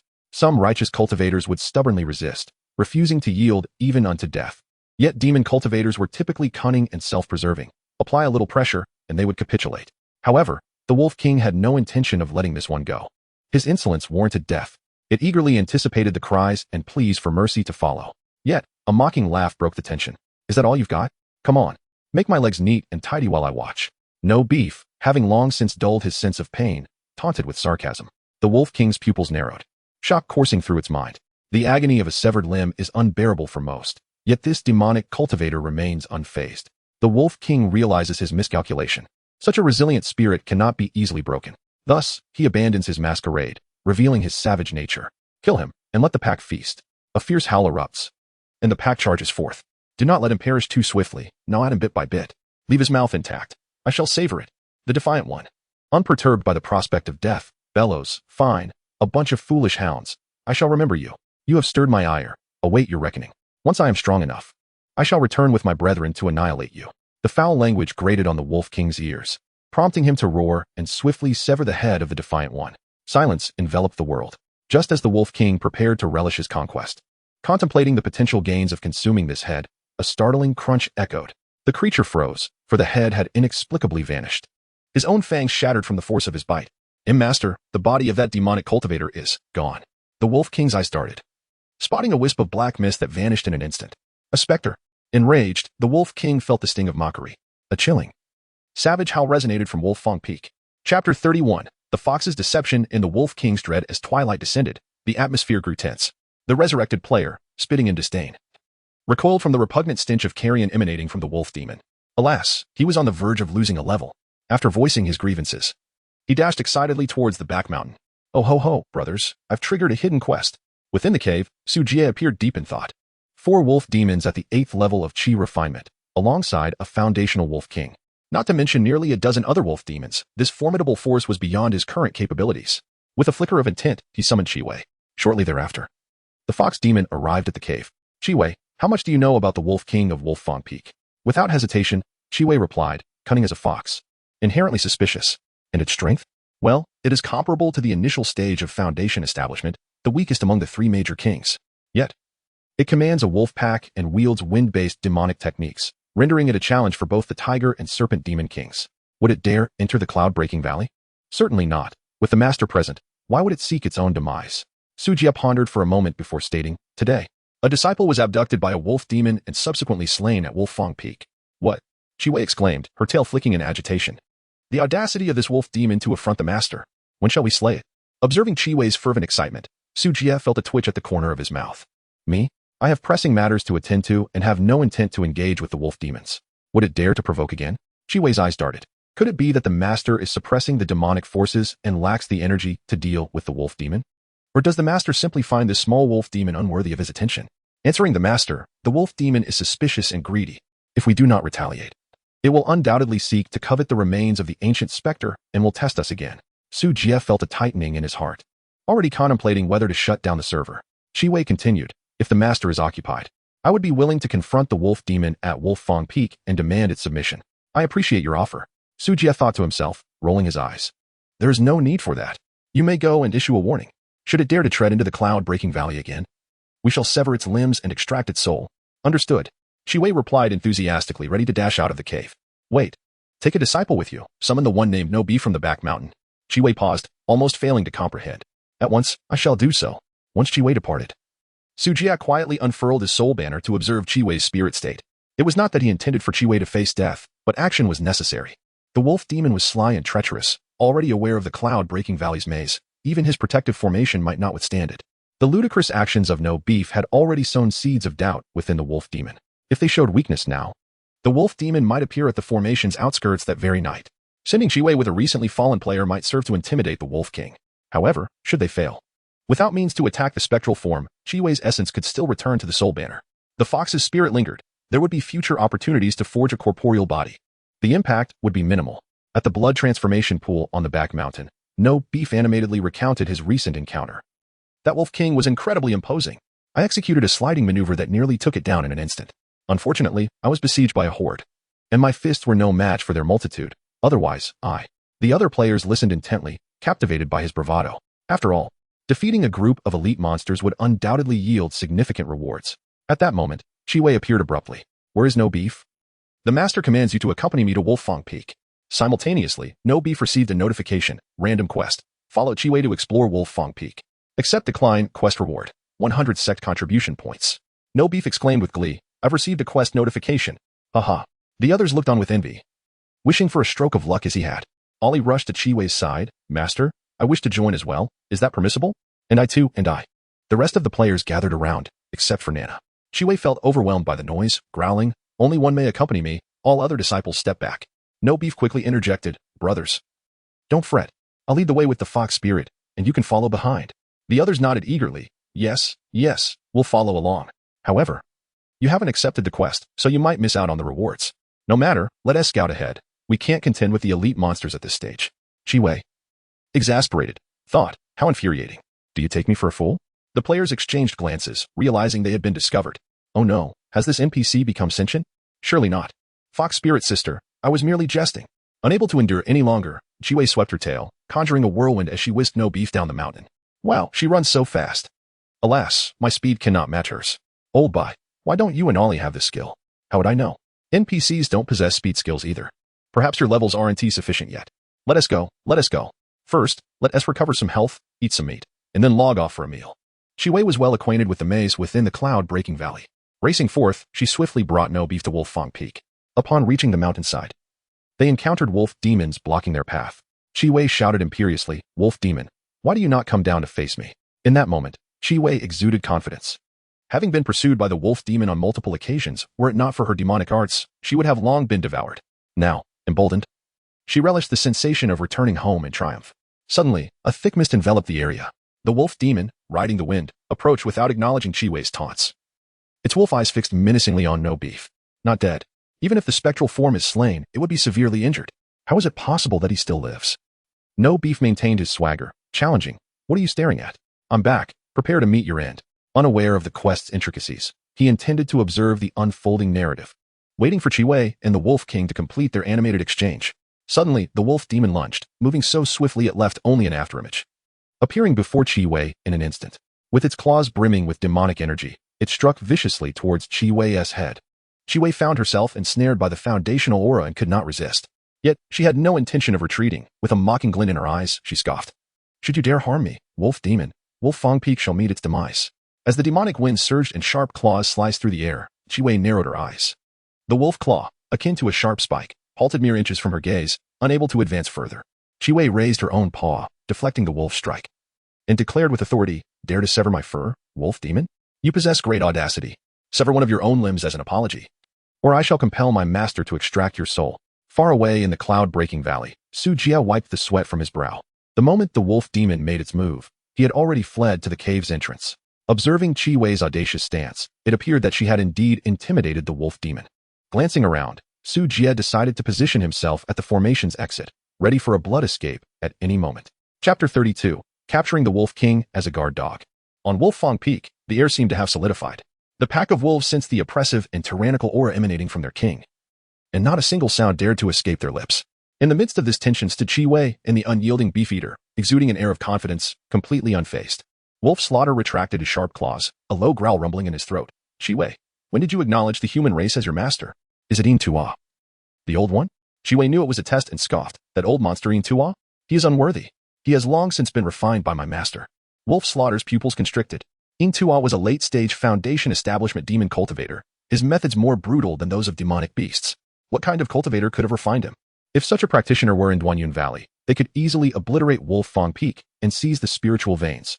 Why would they confine themselves to Duanyun Valley? Moreover, how could such a being take a mere refined Chi Fox demon as a servant? Doubts began to gnaw at him. Yet he maintained his composure. Yin Tua is a protector of the Blood Demon sect. Qi Wei's eyes glinted with derision. And what of the Blood Demon sect? My master resides in Duanyun Valley. Yin Tua is dead, and the Blood Demon sect dares not intrude. Oh, may I inquire as to who your esteemed master is? The head of Xuaniangang. You are unworthy to know my master's name. Wolf Slaughter bared his bloodthirsty fangs. Qi Wei, do you dare deceive me? There is no Xuantiangong within the borders of Yin country. A frog at the bottom of a well. Qi Wei laughed scornfully, seemingly impatient as he shouted, Wolf Slaughter. Understand this. I am not here to debate with you. Wolf Slaughter's gaze remained fixed on the audacious little fox demon, his eyes flickering with murderous intent. Yet, his peripheral vision remained alert to the presence of Beefeater. Were it not for this enigmatic demon cultivator's presence sowing seeds of doubt, he would have already bitten off Qi Wei's neck. Qi Wei, brimming with arrogance, continued. You dispatched someone to abduct my master's disciple and even killed him. What punishment is warranted for such a crime? How dare you come to me for judgment? Wolf Slaughter's murderous intent became increasingly apparent, his bloodthirsty instincts surfacing. Heh, are you implying that my master should come here? Qi Wei mocked. Very well. I shall return to report. Wolf Slaughter, do not think of escaping. Even if you flee to the mountains, you shall not survive the night. With that, Qi Wei turned to leave. Beefeater, nostrils flaring, pointed at the pack of wolf demons. Foolish dogs, await your demise. He felt as though he were merely playing a part in a narrative. Yet the immersion was so profound that he found himself instinctively wanting to partake. The duo strutted down the mountain. Halt! Wolf Slaughter commanded. Qi Wei ignored him and pressed forward. Swish! Wolf Slaughter's figure suddenly blocked their path. The oppressive aura of a Foundation establishment Wolf King surged forth. Chi Wei involuntarily bent his body, as if burdened by 1,000 pounds. Beef Eater fell to the ground, utterly unable to move. He. Chi Wei laughed. Very well, Wolf Slaughter, with your pack accompanying me to the grave. What matter is it if I perish? He was confident that Wolf Slaughter would not dare to kill him. On the contrary, he even harbored a tinge of anticipation. If he were to perish while achieving merit, would his master transform him into an indomitable war spirit? Although he might lose his sanity, the speed of his cultivation would be astonishing. Most importantly, he could attain immortality. Wolf Slaughter's murderous intent surged violently. His wolf eyes fixated on Chi Wei. As a Foundation establishment cultivator, any minor flaw from Chi Wei would not escape his gaze. He sought to discern whether Chi Wei was merely blustering, filled with fear. Yet, there was none. Chi Wei withstood the pressure of the Foundation establishment, his heartbeat steady, displaying no hint of fear, even revealing a vague sense of fervent expectation. Could it be that this fox demon was under mind control? However, upon hearing the declaration of the wolf pack's demise, Wolf Slaughter hesitated. He spoke in a deep voice. Chi Wei, I do not know your master resides in Duanyin Valley. I merely thought that old monster Yin Ta. Do not bother explaining. Chi Wei interrupted resolutely. You have insulted my master. You ought to die, without question. My master sent me to warn you. And yet you are audacious enough to remain unrepentant. Wolf Slaughter dispelled his oppressive aura, his voice lowering. Chi Wei, we share some acquaintances. Why must we escalate this to a life and death confrontation? I did not know of the offense to your master. I could come to apologize. Very well, Chi Wei agreed without hesitation. Do you dare to go? Wolf Slaughter fell silent. Chi Wei snorted coldly. Since you do not dare, do not try any tricks before the fox spirit. Sever a foot to atone for your transgression against my master's disciple. Chi Wei, Wolf Slaughter gasped. At that moment, Beef Eater climbed to his feet, grinning. Sister Fox Demon. I do not wish to atone. Can we capture him as a mount? He then pointed at the other wolf demons. So many wolf demons. How splendid it would be to take them back as mounts. I would be willing to offer 100 spirit stones. Wolf Slaughter gritted his teeth. Chi Wei sneered, adamantly declaring. I say this for the last time. Sever a foot. Beef Eater muttered under his breath. 100 spirit stones? What is that? Suju observed the scene, his palms sweating. He thought to himself, 100 spirit stones. This wolf demon is truly affluent. However, witnessing Chi Wei's overbearing attitude, he felt unable to fault him. It became clear to him that the more obstinate Chi Wei was, the more Wolf Slaughter's suspicions deepened.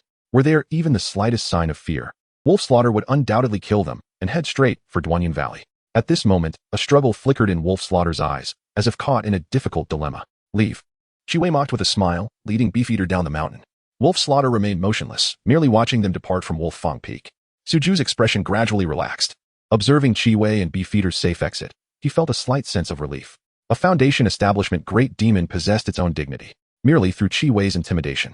It would not harm itself. Yet, it also rendered Wolf Slaughter hesitant to act recklessly. Perhaps, it might even vacate Wolf Fang Peak for a time. However, this could not be a long-term solution. If he remained absent for too long, the cunning nature of the wolf demons would undoubtedly spark suspicion. Thus, Suju resolved to expedite his Foundation establishment, ensuring he would possess the strength for self-preservation when confronting Wolf Slaughter.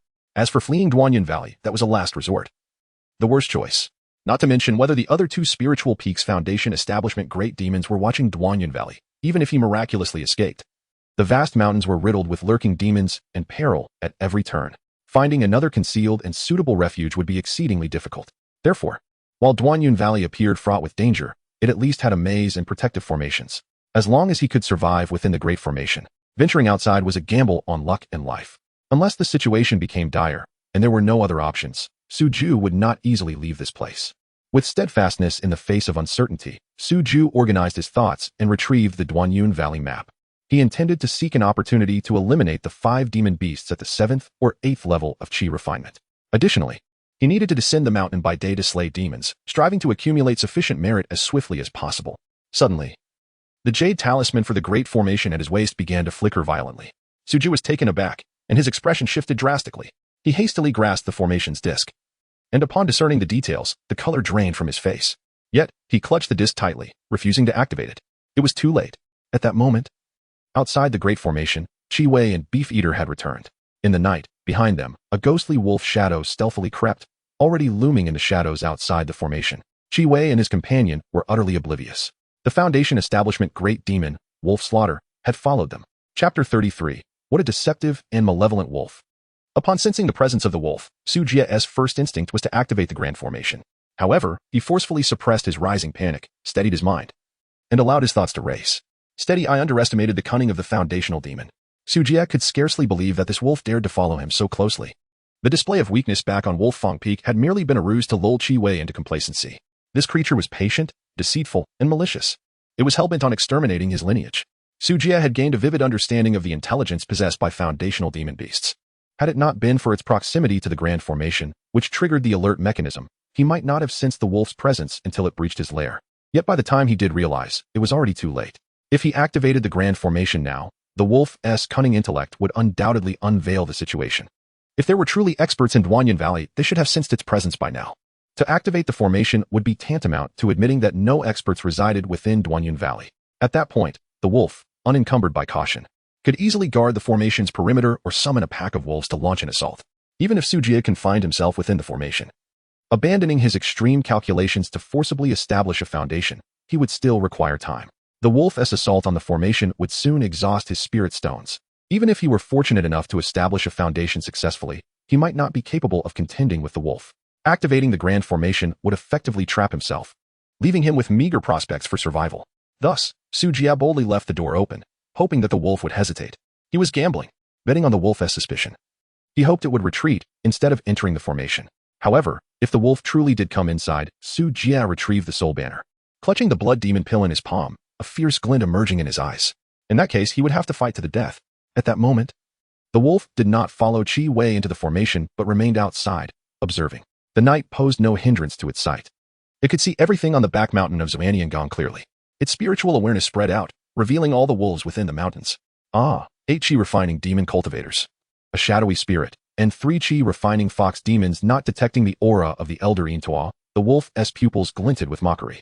The fox demons were indeed adept at beguiling. It almost fell for their tricks, although it could not fathom how these demon cultivators, spirits, and fox demons had come together.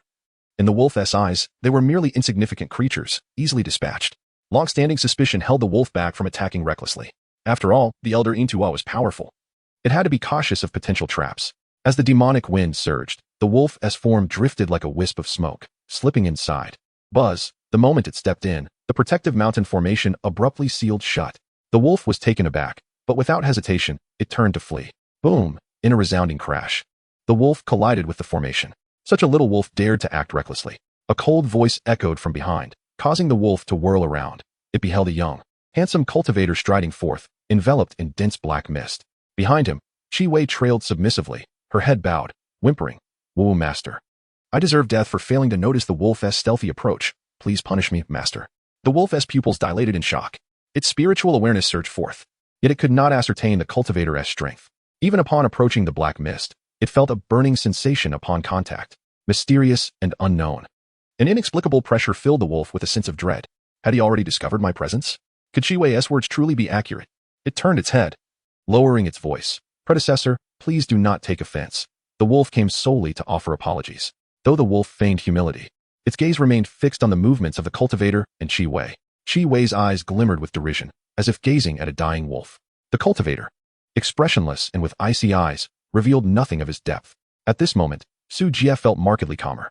Thankfully, the wolf could not discern his cultivation level either. The instant the wolf entered the formation, he understood that he must fight for his life. A glimmer of murderous intent flickered in Su Jie's eyes. With the wolf within the formation, he found himself cornered. The only way forward was to maintain the facade and see if he could deceive the wolf into submission. Surrender or perish. In a steady yet chilling tone, Su Jie uttered several words, and the soul banner suddenly unfurled. The thick black mist coalesced into a vortex, emanating a haunting power to ensnare souls. Bind the souls. Demon cultivators. 10,000 soul banner. The wolf felt a twinge of fear. It had already begun to believe half of Qi Wei's claims. For in its perception, demon cultivators were like this, at the slightest disagreement. They would kill and bind souls. If even the foundational elder Yintua had been slain by this individual, how could it expect to survive? Please, predecessor, grant me a path to live.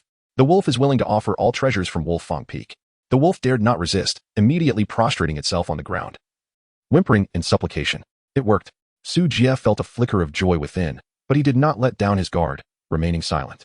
Faced with such a cunning wolf, speaking too much could lead to ruin. He exerted all his effort to channel spiritual energy, desperately urging the soul banner to capture the wolf. This was Su Jie's final gamble. Should he fail to bind the soul, the wolf would retaliate within the formation, and he would undoubtedly perish. Yin and Yang locked in reverse. The spirits hearkened to the call. The moon devoured as a prison, eternally confining the netherworld. The soul banner manifested a blood-colored curse chain, swiftly sweeping toward the wolf. Su Jie fixated on the wolf, knowing that success hinged on this moment. Predecessor, the wolf's eyes revealed a flicker of struggle. Its bloodthirsty nature made it unwilling to submit, crimson eyes ablaze with madness. Just then, Su Jie bellowed, "Val Beast, dare you resist?" With the soul-binding technique igniting his spiritual energy, his rebuke echoed, seizing the wolf's spirit. In that brief moment of hesitation, the blood-colored curse chain reached its target. A force, stemming from the very essence of its soul, tugged at the wolf, causing its spirit to tremble as if it were on the verge of separation.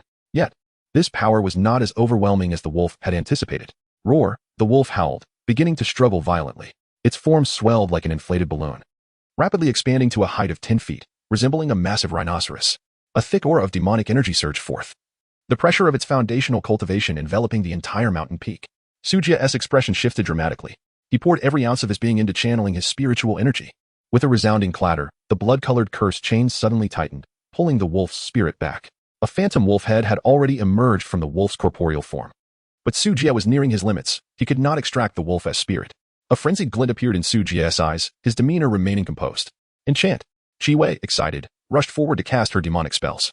Zhou Ruolan, upon witnessing this, hastily followed, a chilling ghostly aura enveloping her. They had never envisioned that one day they would engage in battle against a foundational demon beast. Good heavens, what a colossal wolf dog. At that moment, players who had just finished their meal rushed from the cave. Upon seeing the enormous wolf demon, they were taken aback. In the next heartbeat, a task prompt materialized before all players. Random task: attack the wolf demon and assist the master in subduing the fiend. Task reward: 100 contribution points. The task had been triggered. The players' eyes lit up, and they immediately seized their weapons and charged forward. Chapter 34. The successful opening of the Wolf Clan. A resounding howl echoed as the spirit of the Wolf Slayer thrashed and struggled fiercely. Suju desperately wielded the blood-red curse chain, gripping it tightly, unwilling to let go. The two forces stood locked in a stalemate. Yet the Wolf Slayer's spirit grew increasingly solid, gradually showing signs of returning to its corporeal form. Suju felt the formidable strength of a foundational beast. Even without the ability to cultivate its spirit, the Wolf Slayer was a daunting opponent. Fortunately, Suju had managed to seize the initiative, intimidating the Wolf Slayer long enough for the soul banner to take effect, barely extracting the spirit from its host. With the Wolf Slayer's corporeal body devoid of its spirit's control, its foundational power could not be unleashed. Should the Wolf Slayer's spirit reunite with its body, it would undoubtedly lead to a one-sided massacre. With a flick of his fingers, Suju commanded the use of soul capture and charm. Encouraged by the prospect of rewards, players clamored to attack the wolf demon, but their efforts proved futile, barely scratching its defenses. The only effective assault came from Zhou Ruolin, who nodded its spirit with some success.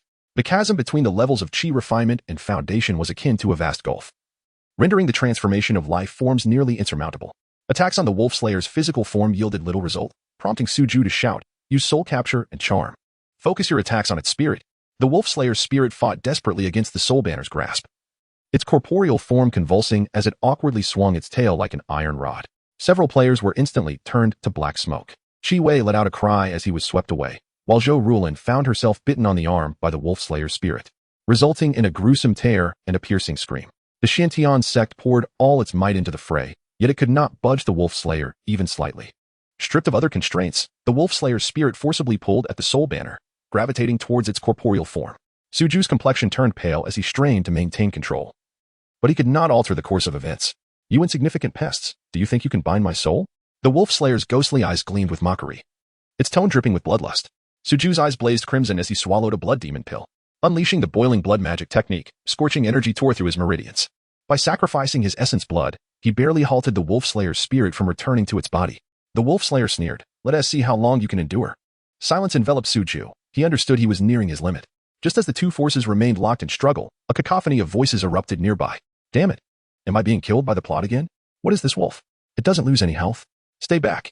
This big wolf has too high physical defense and likely no magical resistance. Use soul capture from a distance. Charm should also be effective. But this big dog's level is too high. It keeps missing." Revived players rushed over in frustration. Even having witnessed scenes of resurrection, the Wolf Slayer momentarily faltered. Seizing this fleeting opportunity, Suju unleashed a spurt of heart's blood upon the soul banner. He poured all his spiritual energy into it. The blood-red curse chain suddenly retracted. In that instant, the Wolf Slayer's spirit was completely extracted. Soul capture. Charm.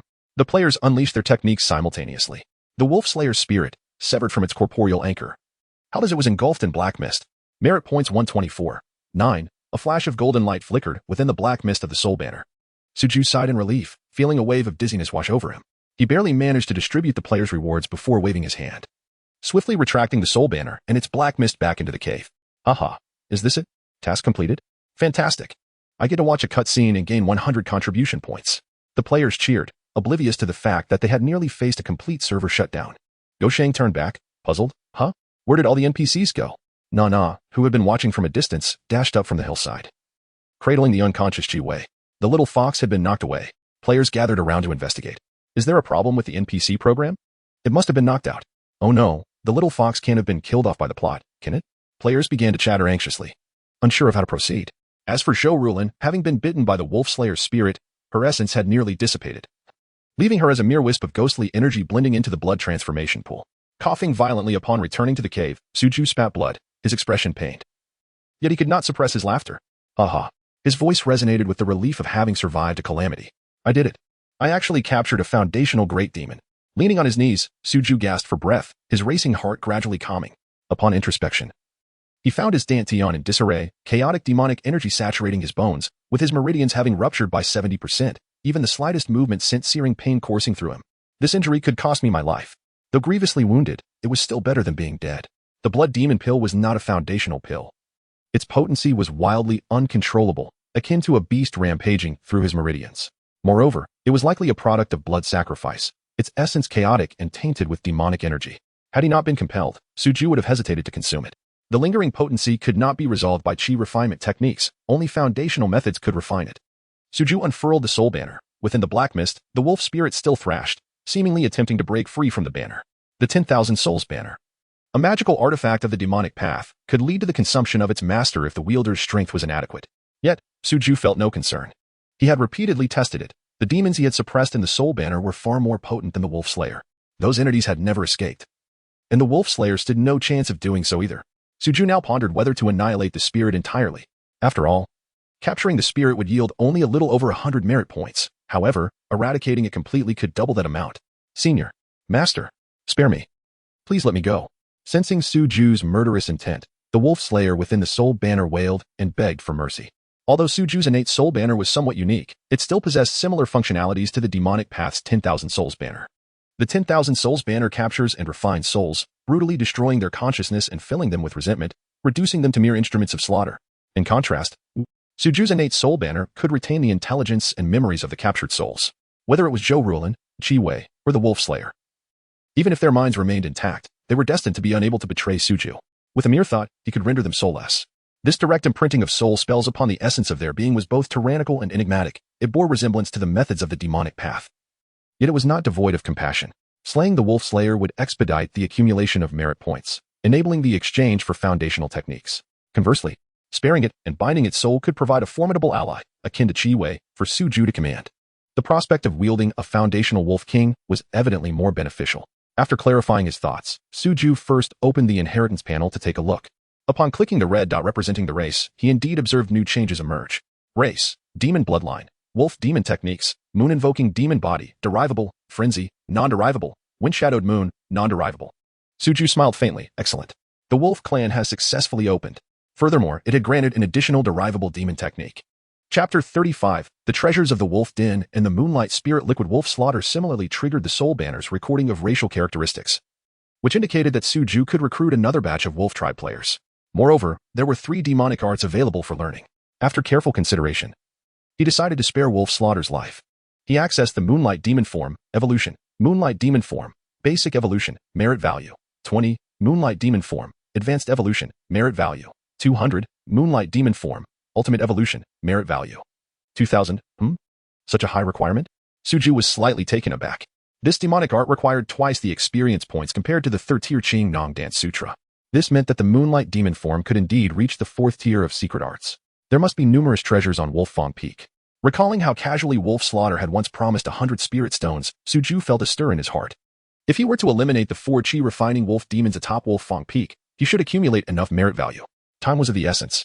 After slightly suppressing his internal injuries, Suju made his way to the back mountain. Players were circling around a massive wolf demon, occasionally slashing and biting at it. But to no avail. The body of a Foundation Establishment demon was indeed formidable. With a thought, Suju summoned forth black mist from the soul banner. The soul was swept back, wolf slaughter returned to its corporeal form, and opened its wolf-like eyes. Lo and behold, it lives again. The players were taken aback. Just as they were about to attack, Suju's voice stopped them as he sternly inquired, "Wolf Slaughter, do you wish to submit?" In truth, whether he asked or not was inconsequential, it was primarily for the players to hear. Wolf Slaughter and Apos' eyes revealed a complex expression. It knelt upon the ground and growled. Wolf Slaughter greets the master. Simultaneously, the players received a system prompt. The wolf demon had been tamed by the sect leader, becoming a spiritual beast of Xiantian's sect. Ignoring the astonished glances of the players, Suju awakened the injured Redtail and leaped onto Wolf Slaughter and Apos' back. Lead the way to Wolfang Peak. At your command. Redtail, though injured, was elated to see Wolf Slaughter tamed by its master. Wolf Slaughter understood the fate of the pack atop Wolfang Peak but would not defy Suju's will. The players naturally wished to follow. But Suju had no intention of bringing them along to avoid any complications. Nearby, there were still 2 Foundation Establishment Great Demons, with Redtail leading. They swiftly exited the Cloud Break Valley's maze and arrived at Wolfang Peak. Under the cover of night, the peak was surrounded by wolves, with den scattered everywhere. First, to your lair, Suju commanded, instructing Wolf Slaughter to suppress its aura and quickly return to its den. Upon entering the cave, an overwhelming surge of spiritual energy enveloped him. The rich essence of heaven and earth flowed forth from the cave, invigorating every pore. The spiritual vein was indeed extraordinary. Suju marveled inwardly. No wonder cultivators sought hidden paradises. Cultivating in a cave with a spiritual vein would indeed yield rapid results. Here, 1 hour of training equated to the efficiency of a full day elsewhere. In comparison, the cave in Cloudbreak Valley was hardly worthy of being called a den. However, the cave was filled with a foul stench and littered with corpses.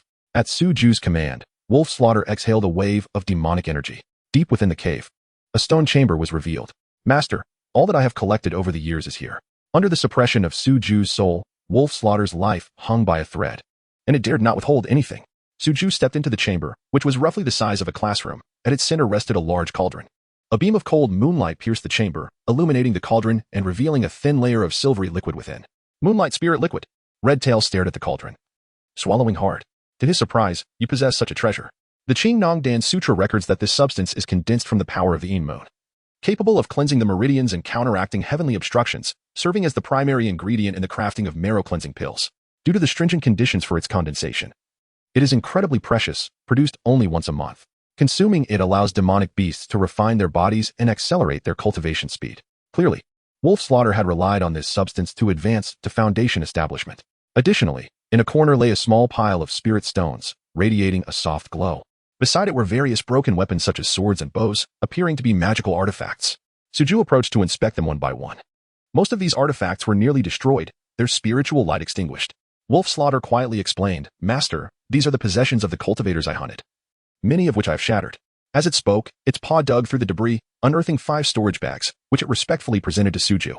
Suju picked them up for inspection. 3 were tattered and ruined, leaving only 2 intact. Wolf Slaughter clarified, this servant is not adept at refining artifacts. The 3 storage bags were sealed and could not be opened, hence they were destroyed. Suju refined the 2 unclaimed storage bags, only to find them empty. Summoning spiritual power, he collected the spirit stones scattered on the ground, totaling 135 low-grade spirit stones and over 300 spirit sands.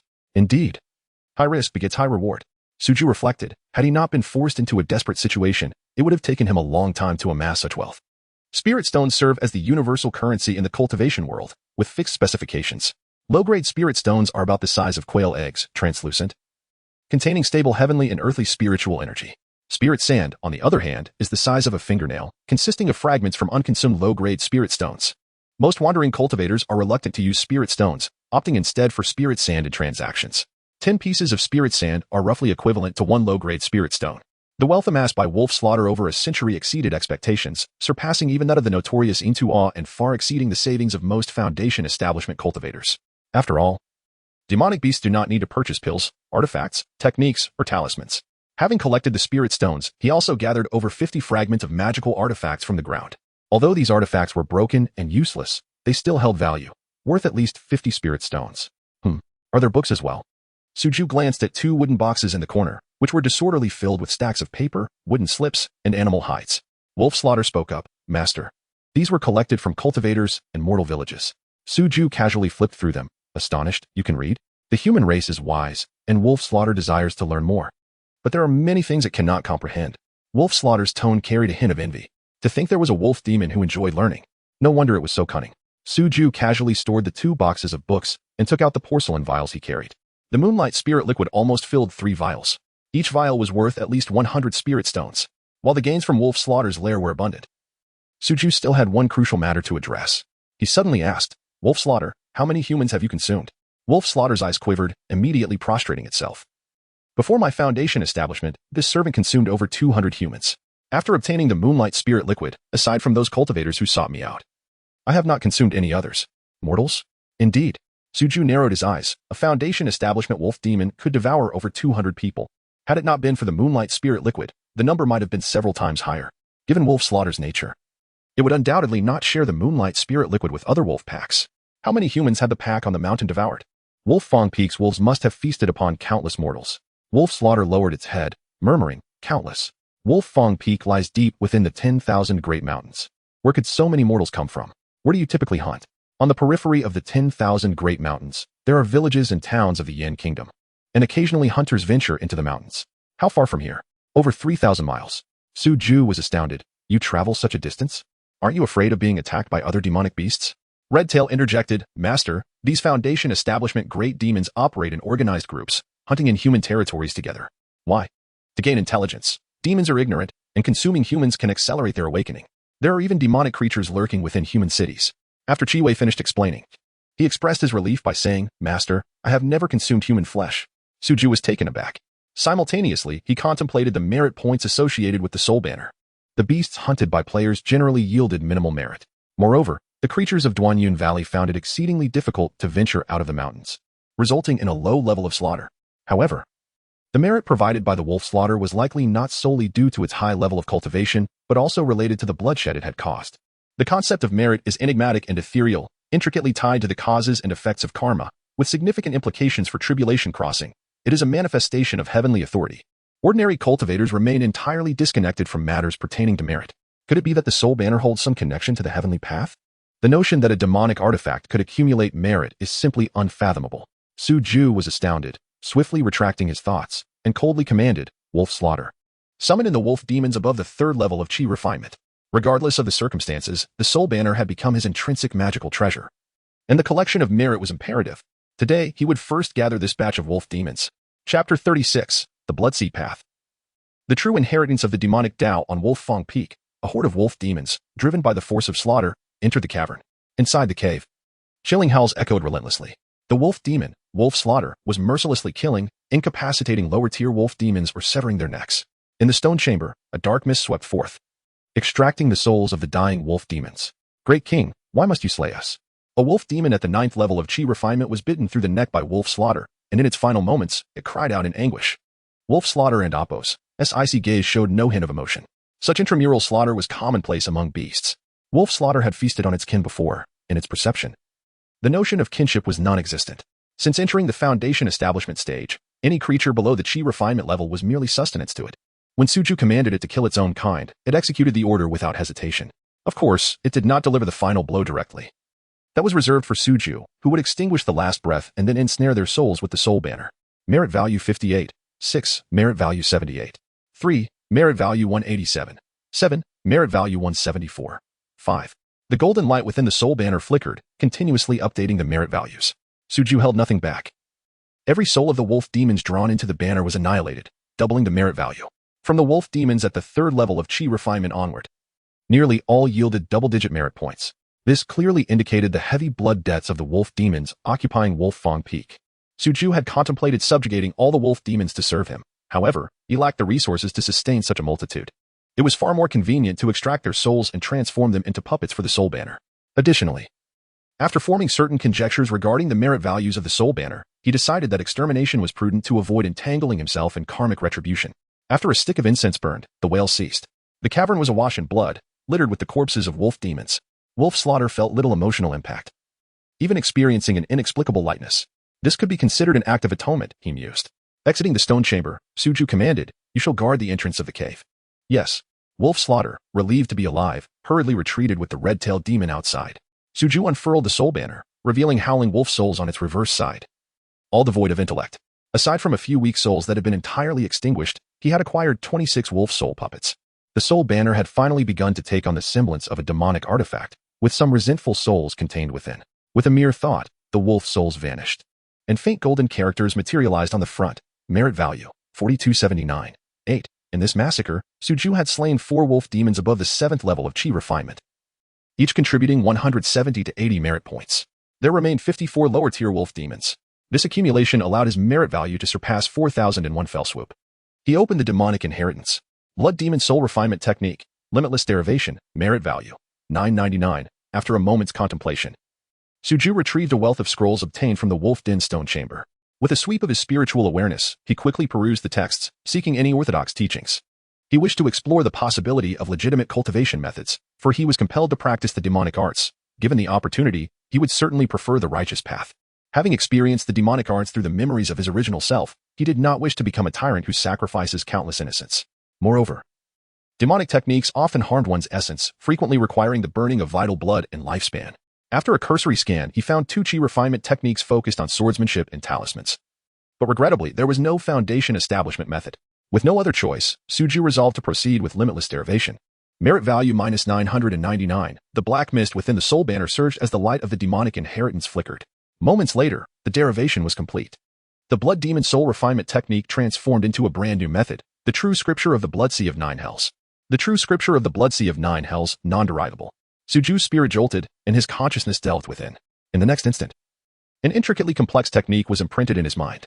In the pursuit of cultivation, one follows the will of heaven, absorbing spiritual essence and seeking longevity as if climbing a celestial ladder, using the yellow springs as a guide, igniting the flames of karma as a furnace. With the 8 sufferings as fuel and refining the 7 emotions as blades, the skin serves as a vessel, ferrying across the blood sea of 100,000 vengeful souls. The skull acts as a bowl, containing the undying wrath of the 9 hells. After a long while, Suju opened his eyes, his expression one of astonishment. Is this the inheritance of the demonic Tao? He had practiced the Blood Demon Soul Refinement Technique and was quite familiar with demonic methods. However, compared to the derived True Scripture of the Blood Sea of 9 Hells, it was an entirely different realm of power. The Blood Demon Soul Refinement Technique heavily relied on blood sacrifices, slaughter, and soul refinement to establish a foundation. Yet the opening verse of the 9 Hells scripture proclaimed, all worldly phenomena are but straw dogs, only the Blood Sea rules. And the 9 Hells cycle reveals the true essence of all beings. Beneath the Blood Sea lie the remains of the hypocrites, while within the 9 Hells are sealed the remnants of those who would steal from the heavens. The so-called righteousness and evil are merely the strokes of the victor's brush. The definitions of good and evil ultimately become the lingering warmth in the throats of the vanquished. This scripture is both a calamity and a vessel. Should one cross over, a golden lotus shall sprout in the Blood Sea, and the 9 Hells shall transform into a lotus platform. Should one fail to cross, they meet death and dissolution, with no return through the yellow springs. Suju felt a shiver run down his spine. Was this truly the technique exchanged for 999 merit points? An inexplicable clarity surged within him. Perhaps this was the true demonic path, the indiscriminate slaughter of innocents, the ritualistic blood sacrifices to forcibly elevate cultivation levels. Such practices were purely malevolent. Although this technique follows a path of self-centeredness, it does not necessitate the massacre of innocents or the practice of evil blood rites. The entire method, from the Qi refinement stage to the full realization of foundation establishment, possesses a complete entryway, encompassing body refinement, associated martial arts, and spells. It includes 9 secret techniques. During the Qi refinement phase, the first 3 secret techniques may be cultivated. In the foundation establishment phase, the latter 6 secret techniques may be learned. To reach perfection, one can refine blood into a sea, transforming a single breath into a crimson tide stretching 1,000 miles. 6 foundation establishment secret techniques? This implies a 6th grade foundation establishment technique? Suju could hardly believe it. In the realm of cultivation, the simplest way to distinguish the grade of a technique is by counting the number of secret techniques of equal rank contained within. For instance, the Blood Demon Soul Refinement Technique, with its 3 foundation establishment secret techniques, qualifies as a 3rd grade technique. The ancient monster Yin-Tua had once informed him that the highest grade for foundation establishment techniques in the cultivation world is 5th grade. 6th grade, however, belongs to the realm of Purple Mansion techniques. Clearly, the True Scripture of the Blood Sea of 9 Hells surpassed the standard. Yet it was indeed a foundation establishment technique, establishing a foundation referred to as the Blood Sea Foundation. The subsequent techniques did not delve into the content of the Purple Mansion. In the cultivation world, finding a technique that allows one to progress from Qi refinement to ascension is virtually non-existent. Perhaps such techniques exist, but they are not accessible to ordinary cultivators. Using the yellow springs as a guide, the Blood Sea as a furnace, Suju found himself deeply entranced by the profound intricacies of the technique. Unknowingly immersing himself within it, he instinctively began to circulate the method as described. Within his body, the previously chaotic energy of the blood demon dam began to dissolve rapidly. Amidst the corpses of the wolf demons, blood converged beneath Suju's feet, while rich spiritual energy surged forth, flowing into him through every pore. The gathered blood slowly enveloped Suju's entire being, resembling a coagulated scab of crimson. The blood essence and spiritual energy flowed throughout him, permeating his organs and viscera. Fortunately, he was situated within a spiritual vein. Otherwise, he would not have been able to amass such an abundance of spiritual energy in the cloud-dispelling valley. Vital blood replaced the role of foundation establishment pills. Within Suju's dantian, the converging blood essence and spiritual energy rapidly coalesced into blood-red droplets. With a rush, the droplets formed a downpour of crimson rain within the dantian. Before long, a pool of blood was formed. If he were an ordinary cultivator, he would have successfully established his foundation at this moment. However, Suju did not cease. Rather, he accelerated the process of refinement. After a stick of incense had burned, the blood water on the ground was entirely absorbed, leaving the wolf corpses shriveled and devoid of vitality. Suddenly, Suju opened his eyes, his gaze a brilliant crimson. Not enough. Still not enough. He was merely immersed in the cultivation technique, never anticipating that he would suddenly enter the foundation establishment stage. Yet, at this moment, there was no turning back. Wolf Slaughter. With a commanding shout, Wolf Slaughter rushed forth. Upon seeing Suju, resembling a blood-soaked monster, a flicker of doubt flashed in Wolf Slaughter's eyes. With a swift motion, Suju unleashed a deadly beam of energy from his mouth, instantly severing Wolf Slaughter's carotid artery. Blood gushing forth. Wolf Slaughter trembled, terror etched across its face. Master, spare me. Suju paid no heed, his thoughts directing the pure spiritual energy stored by the player to surge into his body. He then retrieved a vial of moonlight spiritual liquid, consumed it with his head tilted back, and closed his eyes once more. The spiritual energy of the entire wolf tooth peak converged towards the cave, rushing forth like a torrent, cleansing his marrow and blood, expelling the impurities of the mundane world. His blood was vaporized and transformed into pure vitality, suffusing his flesh. In merely half a stick of incense, Wolf Slaughter's aura dwindled significantly, its form swaying precariously. Just as despair flickered in its eyes, a cracking sound echoed. Blood scabs fell from Suju's body, clinging to torn garments and patches of old skin. The newly formed skin was so pale it bordered on the ethereal, a faint crimson glow pulsing beneath the surface. With a forceful exhale, a cloud of turbid air was expelled, causing Wolf Slaughter's fur to bristle, and the entire cave quaked violently. Suju opened his eyes, revealing blood-red orbs, enigmatic and otherworldly. Enveloped in black mist, he took a step forward, and his figure vanished without a trace. Wolf Slaughter hurriedly bolted from the cave, gazing upwards. Beneath the resplendent moonlight, Suju stood atop a cloud of blood, suspended in midair. Transcending the mundane to establish a foundation, he floated effortlessly in the void. Wolf Slaughter trembled, pressing its head firmly against the rocky surface. Bowing low in reverence, "Congratulations, Master, on shattering the mortal shell, solidifying the path, and ascending the celestial ladder further." Only then did Chiwei comprehend the situation. Casting a glance at Suju before angrily rebuking Wolf Slaughter. "Have your eyes gone blind? Master is clearly reigniting the source of the Tao, the wheel of fate turning once more." Chapter 37. Do not engage, or nutritional deficiencies may arise. Is this the sensation of foundation establishment? Suju stood suspended in the air, feeling the vastness of the universe around him. The branches and leaves atop distant peaks were clearly visible, while the sounds of insects crawling from 10 miles away resonated in his ears. The spiritual energy in the air converged into his acupoints without the need for inhalation. His dantian had transformed into a sea of blood, rich spiritual energy surging like waves. Having established his foundational path, he had transcended his mortal coil. Blessed with a lifespan of 300 years, able to defy the gravitational pull of the earth and walk upon the air, he finally comprehended the chasm between refining energy and establishing a foundation, a disparity akin to that between an ant and an elephant. Were it not for the assistance of the Soul Banner, it would have been impossible to subdue the Wolf Slaughter. As he heard Chiwei chastising the Wolf Slaughter, Suju withdrew his gaze. His blood-red pupils gradually faded, returning to their normal hue. The eye technique of the foundation establishment phase from the Nine Hells Blood Sea Sutra, secret technique, Blood Prison Eye, possessed the ability to intimidate the soul. It was an exceedingly rare spiritual attack technique. Should a cultivator below the 7th level of energy refinement lack protective talismans, Suju could capture their soul with a mere glance. He had yet to practice the remaining 5 foundation establishment secret techniques. However, he had already mastered 3 techniques from the energy refinement phase, which could later be updated in the skills of demonic cultivators, enhancing their combat prowess. Lost in thought, he was about to return when, suddenly, a surge of demonic energy erupted from both sides of the spiritual peaks. One was cold and sinister, the other fierce and menacing. It was the Foundation Establishment Tiger Demon from Weihu Peak and the Foundation Establishment Snake Demon from Kailan Peak. 100 miles apart, their spiritual awareness swept over. Utterly unrestrained, Suju's expression turned slightly cold. During the earlier Foundation establishment, he had neglected to conceal his aura with the Soul Banner. Had these 2 great demons detected his nascent foundation and come to probe him? Suju initially considered using his spiritual awareness to counter them. With the might of his Blood Sea foundation, he had no fear of confrontation. But upon further reflection, as he had just established his foundation and was unaware of their true capabilities, why reveal his strength when he would inevitably engage them later? It would be wiser to let the players take the lead once their levels increased. The black mist of the Soul Banner surged, shrouding his aura as he descended like a cloud. Wolf Slaughter, keep an eye on the movements of the tiger and snake demons at Wolf Fang Peak. Understood. After instructing Wolf Slaughter, Suju waved his sleeve, and Chi Wei vanished in an instant. Though the spiritual veins were quite comfortable, the presence of great demons on either side made it an unstable environment for cultivation. Moreover, the players had yet to take shape. It was more prudent to return to the formation of Duanyun Valley.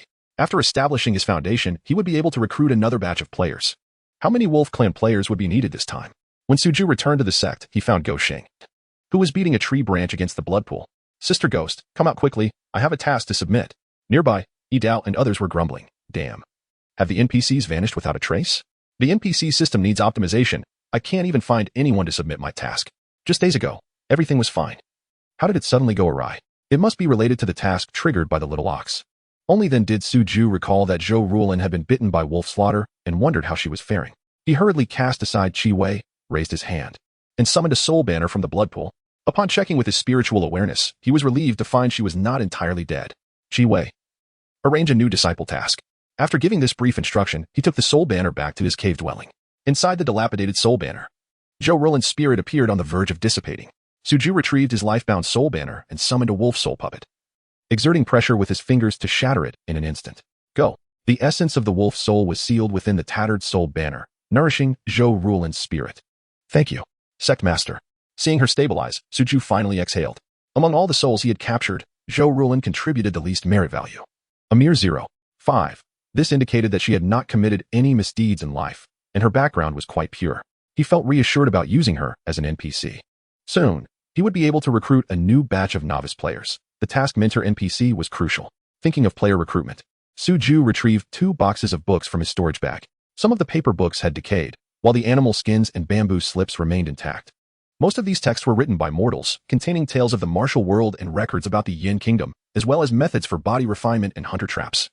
Among others, he had skimmed through them previously while searching for orthodox cultivation methods. Among them were 2 energy refinement techniques, green bamboo sword technique and mystic fire talismans. In the realm of cultivation, talismans and formations were the mainstream arts, while methods like corpse puppetry, geomancy, and shamanistic practices were considered secondary arts. Therefore, it was quite normal for cultivators to carry such techniques. Sword techniques and talismans, if he could record them in the soul banner skills. The players would gain 2 additional main profession options. Suju's mind stirred, and the black mist of the soul banner enveloped all the books, flipping through them rapidly. Moments later, he had perused all the texts. Unfortunately, no new inheritances had emerged, indicating that the grades of these techniques and martial arts were insufficient to unlock new inheritance slots in the soul banner. Must he indeed seek techniques of the 2nd grade or higher? Suju felt helpless. Yet, 2nd grade techniques were often safeguarded in the secret texts of certain sects. Where could he find them? Another method would be to capture souls like Zhou Rulin, activating their inheritances. However, the 10,000 Great Mountains were the domain of demonic beasts, and ordinary cultivators rarely ventured there, let alone to the depths of Duanyun Valley. After pondering for a while, Suju resolved to take a more straightforward approach. He would learn these basic energy refinement techniques himself, before activating the demonic path inheritance. He had practiced low-tier techniques such as cloud and ray manipulation and fire control, which could be taught to players normally. The soul banner was his life-bound artifact. Bound to his soul, the techniques he mastered would be recorded in the soul banner, allowing them to be arranged on the official skill tree. As long as Suju could learn them, the players could learn as well. The stronger the players became, the stronger Suju would grow. After establishing his foundation, his comprehension of the heavenly path surpassed that of energy refinement, making these 2 techniques relatively easy. Suju casually picked up the green bamboo sword technique to study. Just as Suju was engrossed in developing new professions for the players on the back mountain finally completed their tasks. After a night of hard work, I finally submitted my task. Otherwise, I wouldn't be able to sleep soundly. Secure the bag, as long as I earn some contribution points. Haha, I even scored 100 contribution points for free tonight. It feels fantastic. By the way, although this game doesn't require sleep, I've been grinding for a week and am starting to feel overwhelmed. Indeed, if I hadn't logged off on time to eat, my mom would think I was dead. I plan to log off for 2 hours of rest. Bain teased a few of them, joking. Are you all tired from grinding? I almost feel embarrassed to point it out. Ali chuckled softly and said, Hey, third brother. Let me charm you a few more times. My skill is about to level up. Ahem, focus on self-restraint, Don't mess around. Go find Guzzi. No, Sister Ailey. I haven't been getting enough nutrition lately. The others waved their hands in agreement. After 5 consecutive days of charm, human players were thrilled. But they had to log off periodically. As they joked and laughed, they gathered by the blood pool, picking up straws to drink. These straws were specially prepared by Nana, and they were indeed much more convenient than lying on the ground to drink. Suddenly, Go Sheng mumbled, "Have we consumed half a ton of blood these past few days? The water level hasn't decreased at all. It must be a special scene setting, right? Yeah, it feels like the spring water in a novice village, capable of restoring health and mana. Who turns their spring water into a blood pool? That is too abstract." Having feasted and quenched their thirst, the players returned to their respective caves. 2 days prior, all players had excavated their abodes on the mountainside, in accordance with the task prompts provided by Zhou Ruolin. The interiors were uniformly designed. The spacious cave, measuring 130 square meters, was adorned with crushed stones and cushioned with hay. Timber beams supported the ceiling, and a mat was laid out. It could be described as quite rudimentary. However, the players were entirely unbothered and rather fond of their quaint little nests. Numerous materials that could not be exchanged for contribution points were piled within the cave. While others had logged off, engaging in a meditative state, only Nana remained, honing her alchemical skills. The innards of the Xuanjiat turtle demon, which had been vanquished by the players, had been thoroughly cleared away. The turtle shell could indeed be utilized for alchemy. Though it did not possess the efficacy of a proper alchemical furnace, it still served to enhance proficiency. Following the recipe, Nana cast various herbs into the turtle shell, while simultaneously conjuring alchemical fire in her hands to regulate the temperature. Wreaths of black smoke wafted into the air, and the fragrance of the herbs gradually permeated the surroundings. After a brief interval, Nana lifted the lid and poured out a glossy, ebony-hued pill. Had she succeeded? Leaning in to inhale, she detected a rich aroma. Feeling somewhat bashful about asking others to test the elixir, she hesitated for a moment before decisively swallowing it whole. Chapter 38. The Fisherman's Obsession. The following morning, the dawn mist stained the mountains behind the broken cloud valley with a bluish-gray hue. Typically, at this hour, sunlight would cascade down, yet today appeared shrouded in ominous clouds. The players logged in punctually, emerging from their cave dwellings. Why does today feel so gloomy? The in-game scenery is truly unparalleled, remarkably lifelike.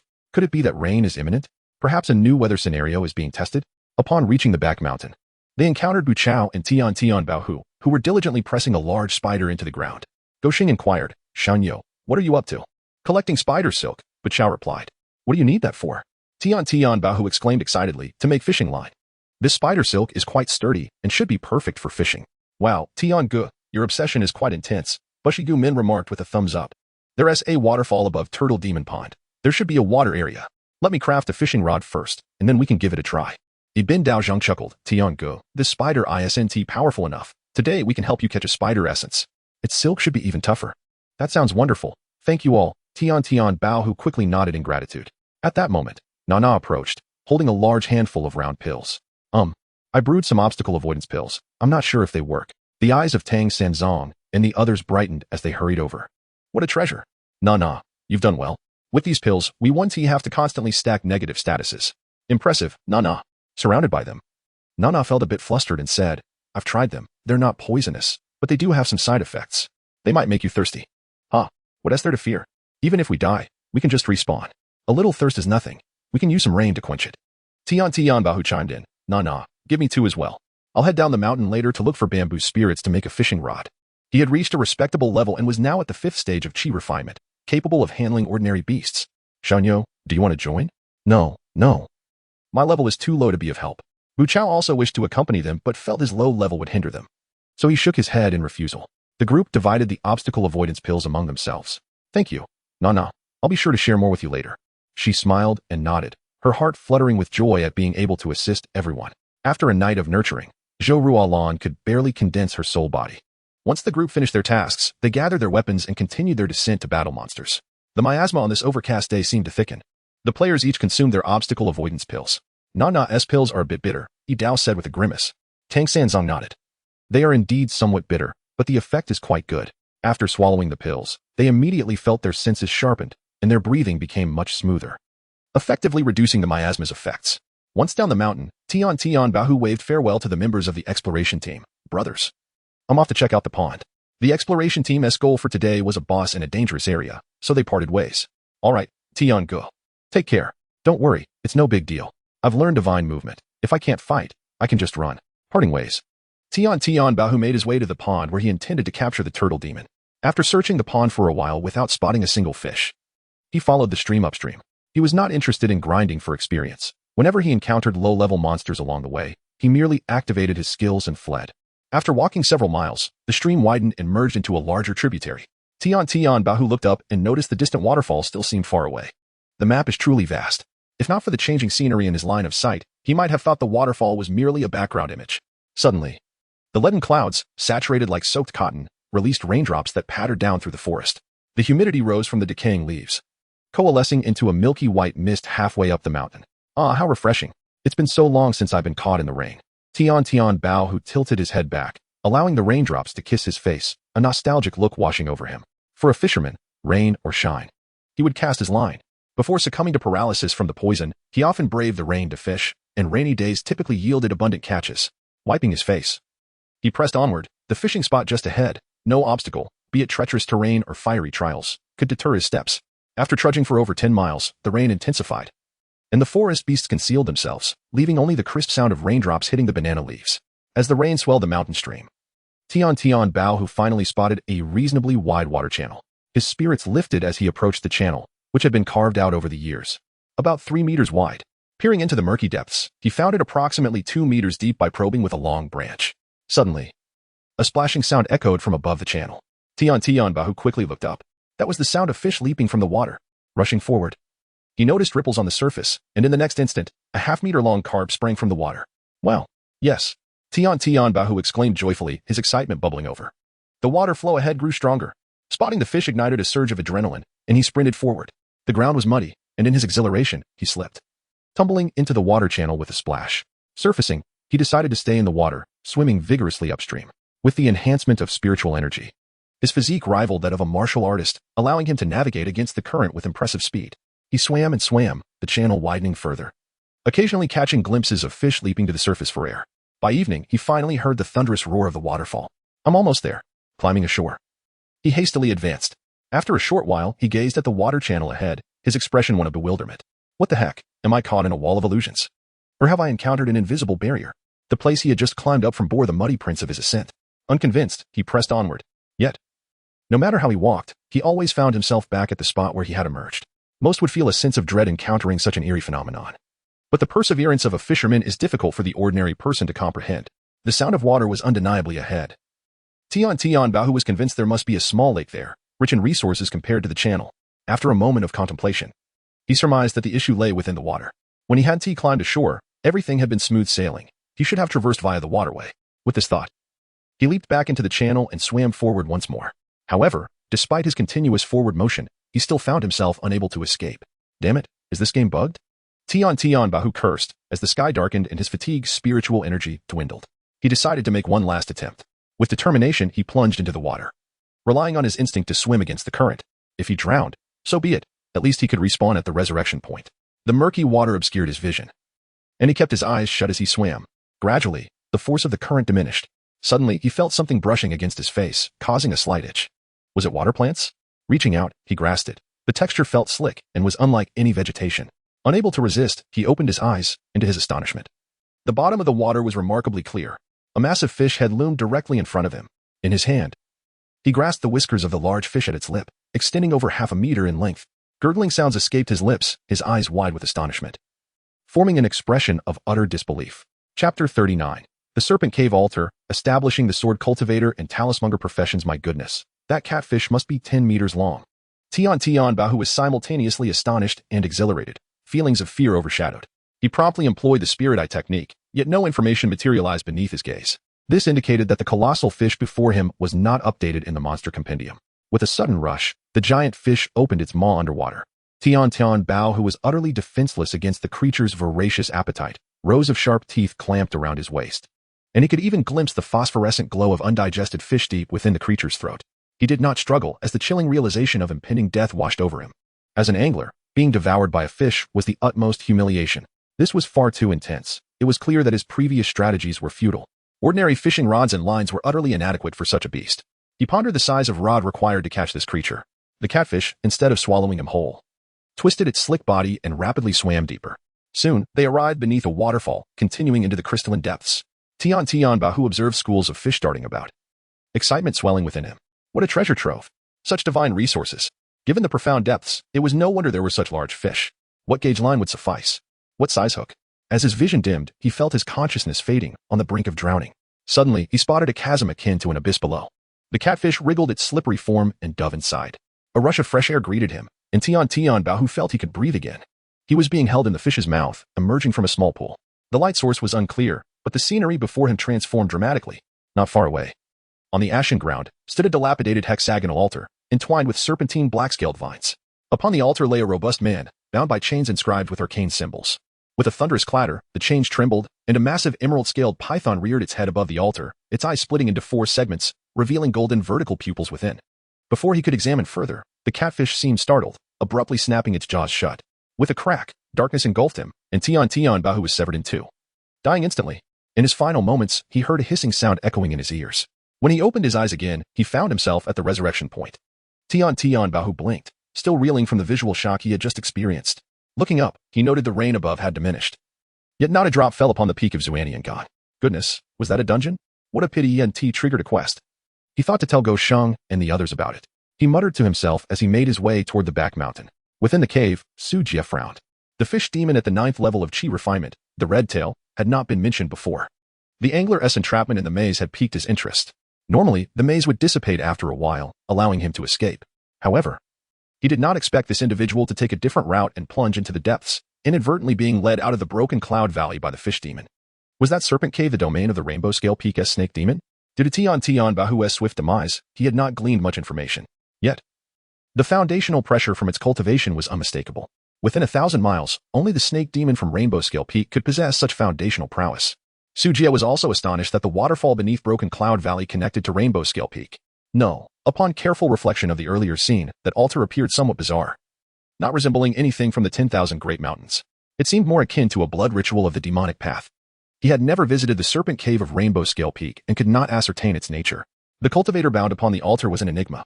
He could not determine if they were alive or dead. Nonetheless, there was a fish demon lurking in Broken Cloud Valley, although it was still a distance away. Su Jie felt a twinge of discomfort. After a moment of contemplation, despite his foundational cultivation, he recalled that the Red Tail had mentioned both snake demons and tiger demons were formidable mid-foundational beasts. It would be wise to remain cautious and avoid recklessness. He resolved to recruit a group of players, as they would be more suited for exploration, based on their prior encounter with the Wolf Slayers. It was evident that while the players were currently lacking in power, their unpredictable actions could be far more perplexing. With this thought, Su Jie raised his hand. A flicker of sword light pulsating from his fingertips.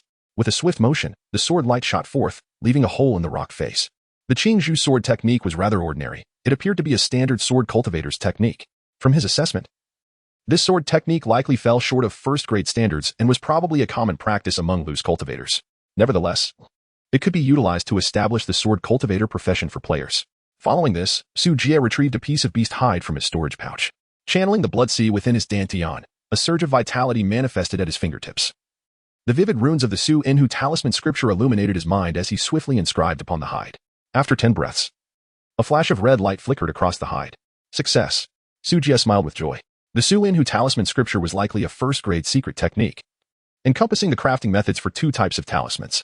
Besides the fire talisman, there was also an iron armor talisman. Both were commonly used by Qi refinement cultivators, sufficient to establish the talismonger profession. However, crafting talismans required talisman paper, brushes, and spiritual ink, though Su Jie lacked these materials. The beast hide of Qi refinement demons still contained abundant spiritual energy. Using his fingers as a brush and blood as ink, he could indeed inscribe talismans. Regrettably, he did not possess a storage talisman. Su Jie yearned to provide players with a backpack feature, but his current abilities were insufficient, and the number of storage pouches was far too limited. If only he had a storage talisman, it would alleviate this issue. Although the storage talisman could only hold a small quantity of items and was prone to damage, it would serve as an excellent transitional solution for players in the early stages. Many low-tier loose cultivators relied on storage talismans due to their inability to afford storage pouches. If an opportunity arises, he could search in the cities of Yin Kingdom. Now that he had established his foundation, he possessed the capability to venture beyond the 10,000 Great Mountains. However, Su Jie did not intend to wander aimlessly. First, the Blood Demon Cult, where the ancient Yin Tu resided, wielded immense power. Even the Yin Kingdom was unable to eradicate it. He was uncertain whether the demon cult was searching for the Ancient One. Second, he practiced demonic techniques if he were to encounter righteous masters. Wouldn't he be risking execution? Furthermore, he had witnessed the player's extraordinary growth rate. If he could endure a while longer until the players matured, he would be far more secure as a pathfinder. sword cultivators, talismongers. After comprehending the basics, Su Jie discovered that the soul flag could indeed be replicated, and he prepared to edit it on the official website for future updates. He then opened the Qing Nongdan scripture. Should he attempt to derive it? Su Jie hesitated. He was curious whether the ultimate derivation of the Qing Nongdan scripture would yield the formula for the foundational pill. If so, that would be a tremendous boon. The foundational pill was a resource controlled by the Yin Kingdom, one that even the Golden Core sects could not refine. It equated to a technological monopoly. He speculated that this was also a method by which the Yin Kingdom maintained control over various sections. After a moment's contemplation, Su Jie shook his head, abandoning this notion. Even if he could derive the foundational pill formula, he lacked both alchemists and the necessary materials. He then turned his attention to the Wolf Clan's demonic technique, the Moonlit Wolf form. Su Jie found this technique particularly intriguing. That night, the Wolf Slayer's sudden increase in size was due to the effects of this technique. Moreover, this technique was of a higher grade than the Qing Nongdan scripture. Initiating a basic derivation, Su Jie focused his thoughts and selected the option. It only required 20 merit points, which was a modest sum.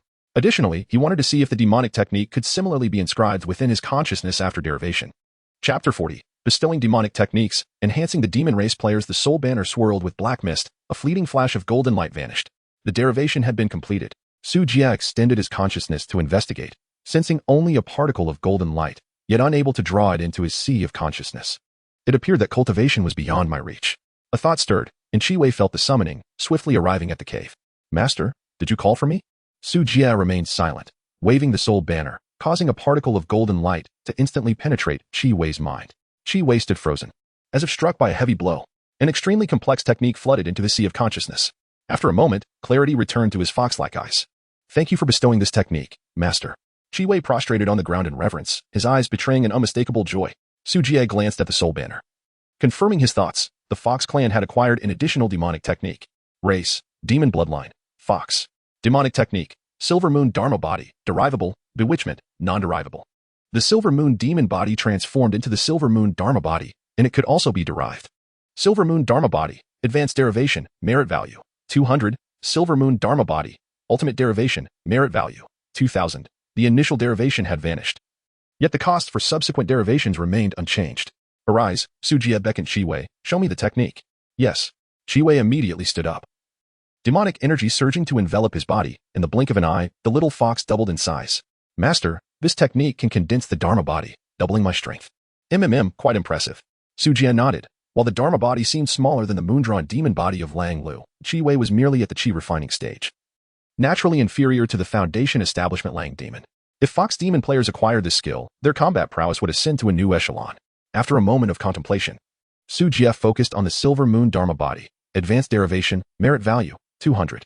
Derive. He wished to test the disparity between initial and advanced derivation. Moments later, the derivation completed. Su Jie once again infused golden light into Qi Wei's forehead. This time, Qi Wei collapsed to the ground, convulsing, emitting painful squeals.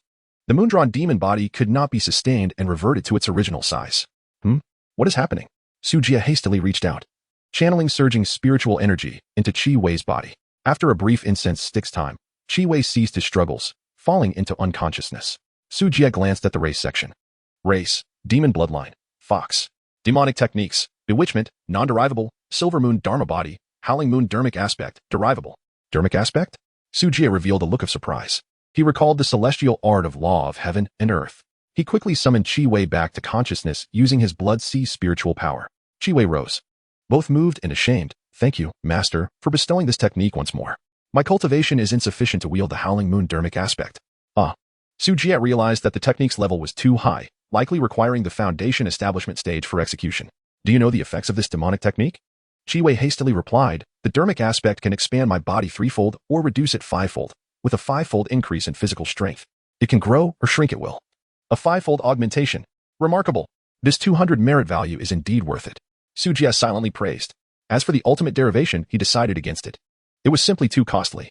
The Howling Moon Dermic aspect was sufficient for players. Pass the Silver Moon Dharma body to the spiritual beast of the sect, and once you comprehend it, then impart the Howling Moon Dermic aspect. Understood. With reverence, Qi Wei exited the cave. Upon returning to the back mountain, he still felt dazed, as if in a dream. Only demons understood how extraordinary it was to be able to bestow demonic techniques. Most demon beasts could only contend with cultivators through sheer physical prowess. Demonic techniques were often lifelines. Qi Wei, after decades of training, had grasped a single bewitchment technique, allowing him to roam freely in Duanyin Valley. In contrast, Lang Lu had trained for over 200 years to comprehend 3 demonic techniques, illustrating the difficulty of demon beast mastering techniques. Unbeknownst to Su Jie, who was occupied with constructing player races and skills, he also needed to impart demonic techniques to Lang Lu. This way, demon race players would significantly enhance in the next version. The demonic cultivators can also acquire 3 skills. 9 Abyss Blood See True Scripture Chi Refining Chapter, 3 Secret Techniques, Blood Escape Technique, Soul Lock Technique, Blood Drawing Technique. The first 2 can be considered enhanced versions of the Blood Demon Great Methods Burning Blood Escape and Soul Capture techniques, without harming the essence. The Blood Drawing Technique surpasses the Boiling Blood Great Method by far, enabling one to reverse the opponent's vitality if they are weaker in cultivation. Merit-based derivation surely belongs to the finest. After editing everything, Su Jie prepared to notify the players to log off when he sensed that several members of the expedition team had yet to return. It was already dark outside. Unfolding the soul banner for a brief check, he discovered that the group had become ensnared in the maze of Duanyin Valley, wandering deeper into it.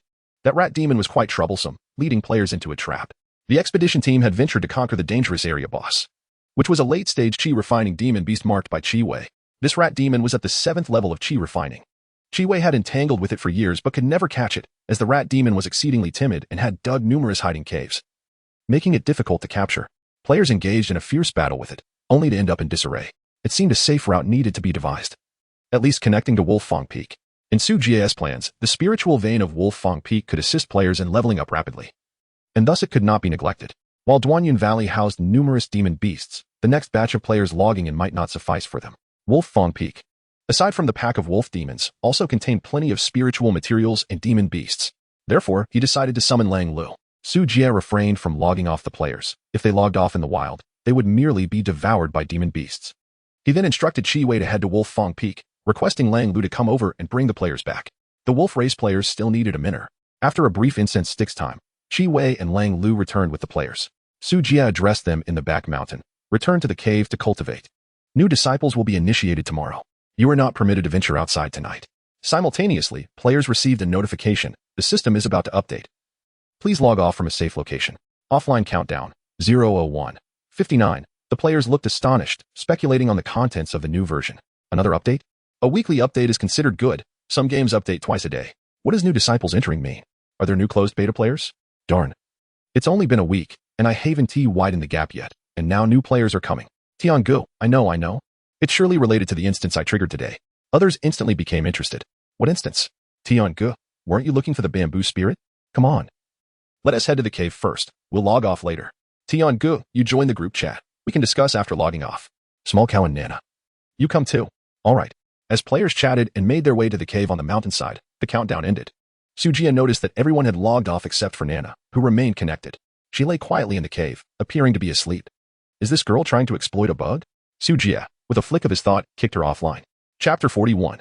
Lord of the Tiger Mountain and the Black-Scaled Serpent Demon. Once all players had gone offline, Su Jie turned to Wolf Slaughter. Has there been any movement from the Weihu Peak and the Kylin Peak?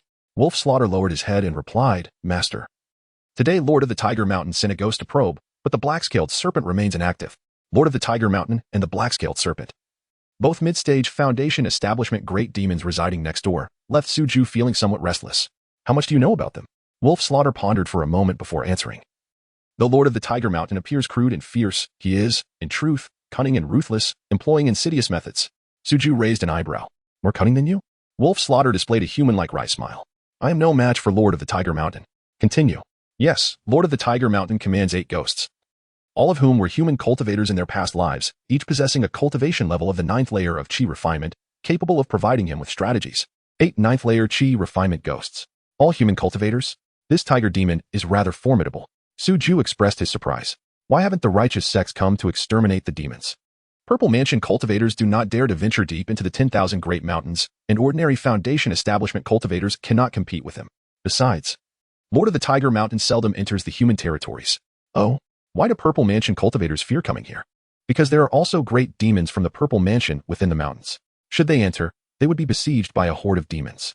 Su Jie realized that while cultivators hunt demons, demon beasts likewise seek to hunt cultivators. Moreover, the higher the cultivation level of a cultivator, the greater the boon for demon beasts. Are there other demon beasts on Weihu Peak? No. Throughout the Weihu Mountain, there is but one Tiger King. All other demon beasts have fled, except for the mindless wild beasts. What are the same kin? Are there no descendants? Previously, there were 3 female tigers at the Qi refinement stage, all devoured by Lord of the Tiger Mountain. Suju frowned slightly, considering how ferocious the tiger demon was. Does he not require blood for sustenance? The ghosts can possess bodies to hunt and cultivate for Lord of the Tiger Mountain. Then why doesn't he come to Wolf Fong Peak to hunt you? Wolf Slaughter sighed. He simply does not wish to incur injury. If I were to fight back with all my might, Lord of the Tiger Mountain would still have his reservations. Furthermore, I provide him with Moonlight Spiritual Liquid to ensure his survival. In the 10,000 Great Mountains, injured demon beasts become targets for other demon beasts. The tiger demon controls 8 ghosts. He likely cannot manage them effortlessly. Wolf Slaughter lowered his head and spoke softly. The ghost that ascended the mountain today likely indicates that Lord of the Tiger Mountain seeks to kill me. I implore you for protection, Master. With the wolf pack at Wolf Fong Peak annihilated, he had become a lone wolf. The Moonlight Spiritual Liquid had been taken, and he had been refined by Suju, leaving him severely weakened. If Lord of the Tiger Mountain set his sights on him, Wolf Slaughter would have little chance of survival.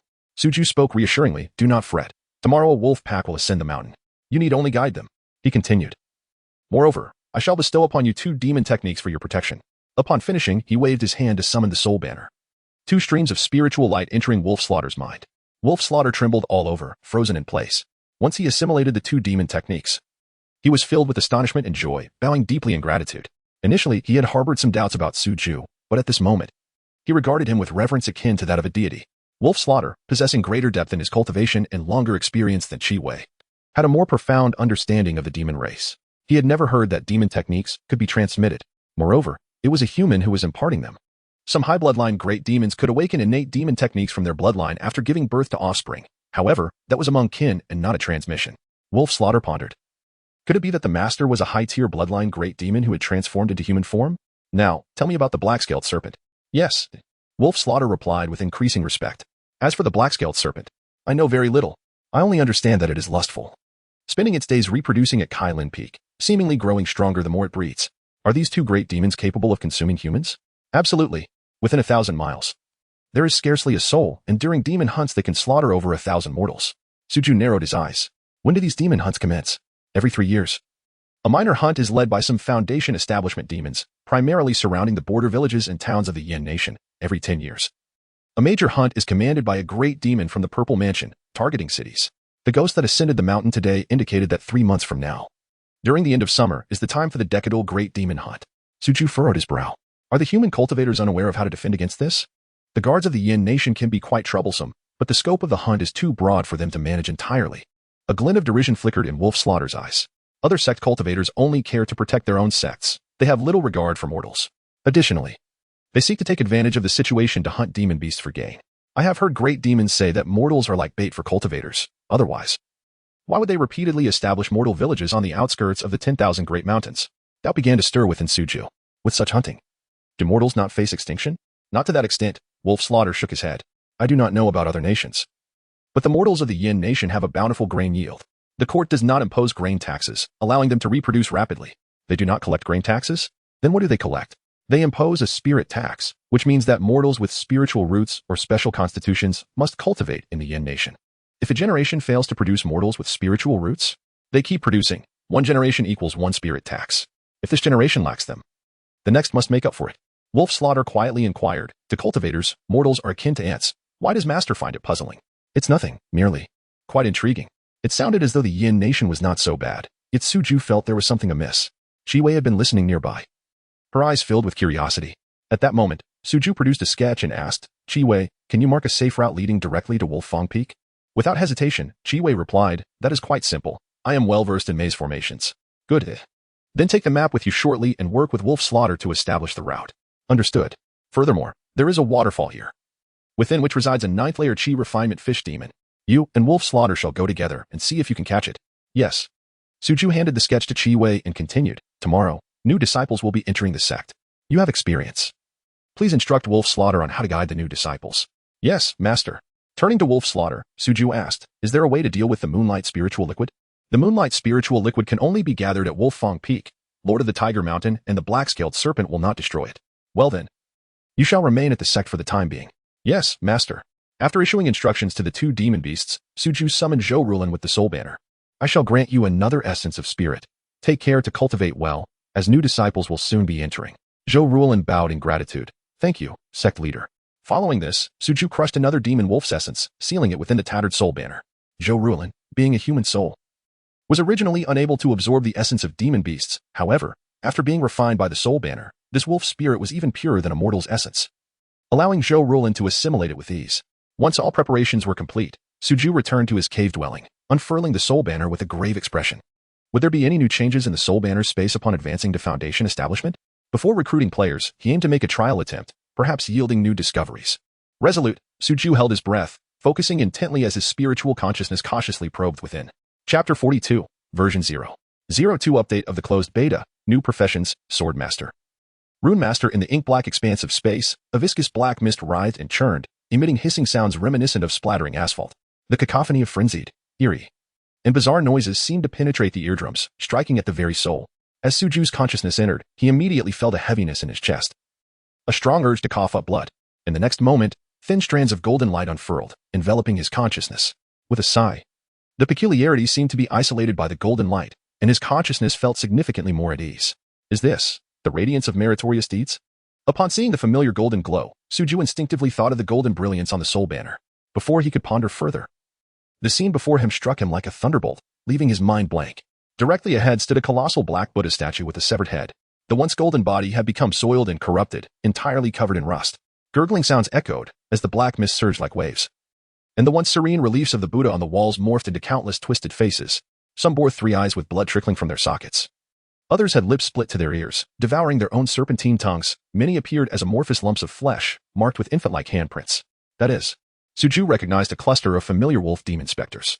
In a corner, the remaining 24 wolf demon specters, stripped of their consciousness, resembled a heap of deflated balloons. Although the soul banner could shield his consciousness, the sight was jarringly surreal. Suddenly, a grotesque, slimy Buddha head thrust itself before him. Startled, Suju almost lost his consciousness. The Buddha's pitch-black pupils regarded him, its mouth opening to emit a cacophony of sharp, piercing, sinister sounds, ultimately collapsing into an androgynous whisper. Young friend, this tower has oppressed me for 3,000 years. Will you guard it for me today? As the words echoed, the golden light of merit before him shattered like porcelain, fragmenting into pieces. Suju's consciousness was immediately obliterated.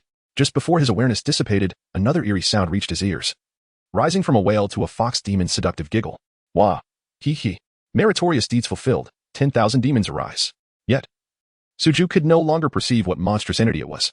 With a cry, Suju clutched his head, feeling as if he had been struck with a heavy blow. His chest felt tight, and negative emotions surged within him, making him feel slightly nauseous. At that moment, he caught a glimmer of golden light flickering at the edge of his vision on the soul banner. Gradually, the turmoil in his heart began to dissipate. After a while, he finally managed to catch his breath. What kind of monstrosity is this? Suju's expression darkened as he turned his gaze to the soul banner.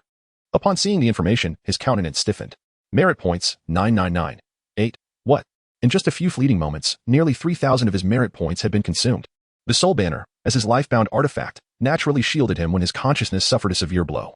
But such a significant depletion of merit points made Suju furrow his brow, feeling a sense of discomfort, as if he had regressed overnight. It was imperative to eradicate such malevolence suppressed within the soul banner. Resolute in his decision, he promised himself to exterminate every demon and monster contained within. Suppressing the chaotic thoughts in his mind, he closed his eyes to meditate for a moment before connecting to the official website. Current number of reservations, 10. 866. Within a week, the number of reservations had surpassed 10,000 but had since stagnated.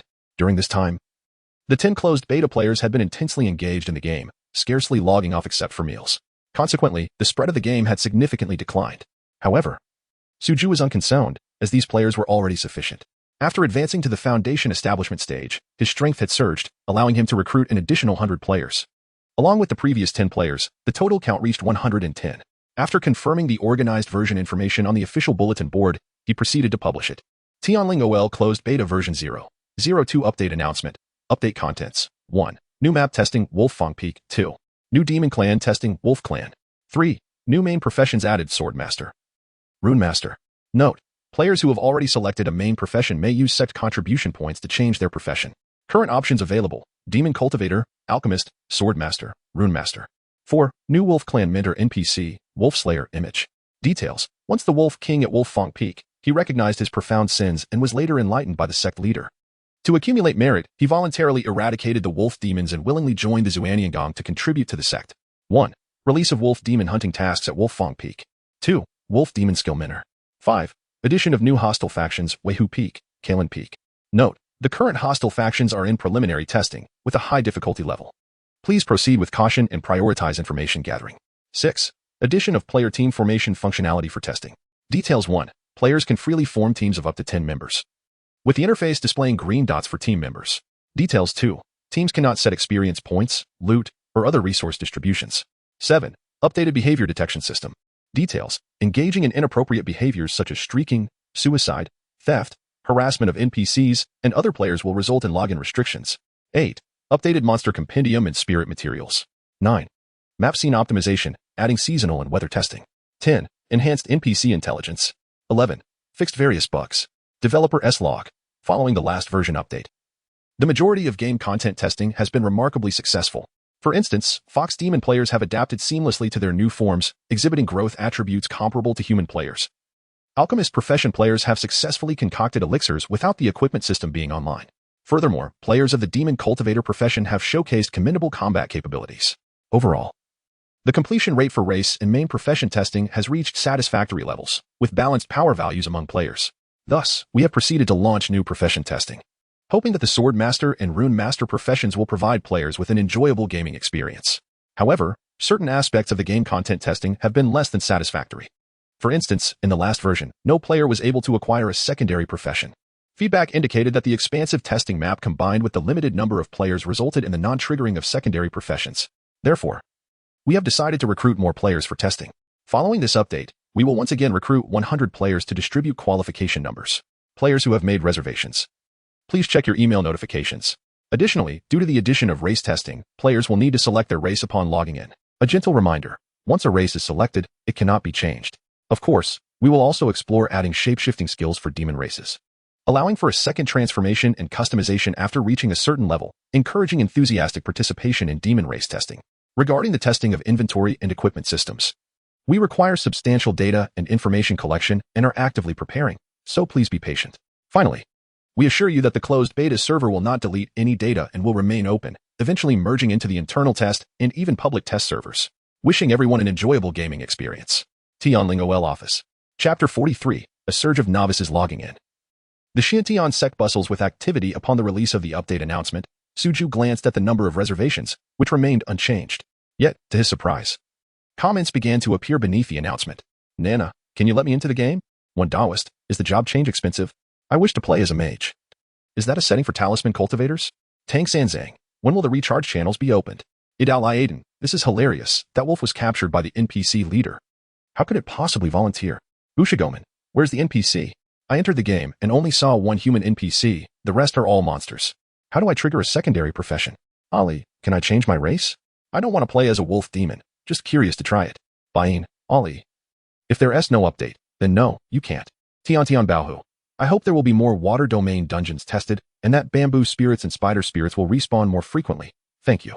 Buji Nero, can we have an identification skill? Many herbs cannot be identified, and players can easily die from poison. Go Sheng. Everyone is waiting for the update, huh? 100 newbies will log in tomorrow. Just thinking about it is exhilarating. Within 10 seconds, the 10 players in the closed beta had all posted comments. Suju took a glance and closed the announcement page. After a moment of contemplation, he felt that he had already garnered a wave of support for the demon race through the announcement. Consequently, he decided not to select players individually this time. Instead, he allowed them to choose their races upon logging in. Thus, he randomly selected 100 individuals from the reservation list and sent out the qualification codes. Having completed these tasks, he casually browsed the forum. He discovered over 100 posts, with view counts exceeding 10,000. The most popular post bore the title, Hilarious. There are still fools paying the IQ tax for holographic MMORPGs. Suju raised an eyebrow. The aggressively provocative title piqued his interest. Upon opening the post, he noted the author, Jin Dongshi. Truly laughable, folks. In this day and age, there are still those attempting to deceive with holographic games? Can anyone genuinely believe it? They even boast of a cultivation-themed holographic MMORPG, quietly peddling a few helmets while thinking themselves innovative. They should quickly pivot to selling electronic sutras, offering QR code payments for 98 to automatically generate merits, perfectly suited to cure your company's hysteria. I advise those who have already received helmets to purchase personal insurance before playing this broken game, lest they become a memory in a photo, smiling in the afterlife. I stand by my word. If such a game exists, I'll go live and chop it up. The officials better not ban my account. This is my declaration. Suju recalled that this individual had seemingly made an appearance in the Zwan group chat, perhaps also mocking in a subtle manner. He opened the reservation list and indeed found that this person had made a reservation, so he took a screenshot. The replies in the post, aside from a few spectators, were largely from the keyboard warriors of the Zwan group chat. extending their warm greetings to Jian Dongxi. After reading some responses, he learned that this individual had been subtly mocking others in the group, leading to his expulsion by Tang Sanzang. Holding a grudge, he had come to the forum to vent. However, the players emerging from the Zwan group chat were equally formidable. The comment count soared to over 10,000, with 8,000 being aggressive retorts. Up until 10 minutes ago, there were still Zwan quotes being posted. Jian Dongxi had become too afraid to show his face. Among the responses, there were some supporting him. Beyongda, haha. A virtual game still has so many supporters, it's truly amusing. Isn't Earth Online more enjoyable? Fiinirinji, Earth Online is a trash game. The wealthy enjoy everything while the commoners experience nothing, and the game mechanics are utterly imbalanced. Suju chuckled lightly, locking the post and setting it to non-deletable. Such gestures were plentiful. Although he found them beneath his notice, they could occasionally provide amusement. Closing the forum, he opened the QQ group. Notification messages were flashing incessantly. With too many private messages, he simply ignored them all. Upon opening the group chat, the messages flowed like a torrent. Suju had no intention of revealing himself, opting instead to lurk and observe. He noticed that, under the guidance of Tang Sanzang and others, the majority of participants were discussing game content. Among them, Ali and Bain, after entering the game, had once again confirmed its authenticity, causing excitement to erupt within the group, particularly after the distribution of the 100 qualification codes. Over 10 individuals in the group received their game helmets and shared photos, causing even more commotion. Interestingly, after joining the group, Tian Bao shared a link with his friend Yu Jianxiu, yet he still hadn't drawn a qualification code. Hearing Tian Bao mention that the fish in the game were larger than cows, Yu Jianxiu felt restless, bombarding Suju with messages, appearing as aggrieved as a scorned lover. Additionally, Nana and Appo's brother was also in the group, using the nickname Guardian Nana. Suju recalled having some impression of this individual, a quintessential protective brother.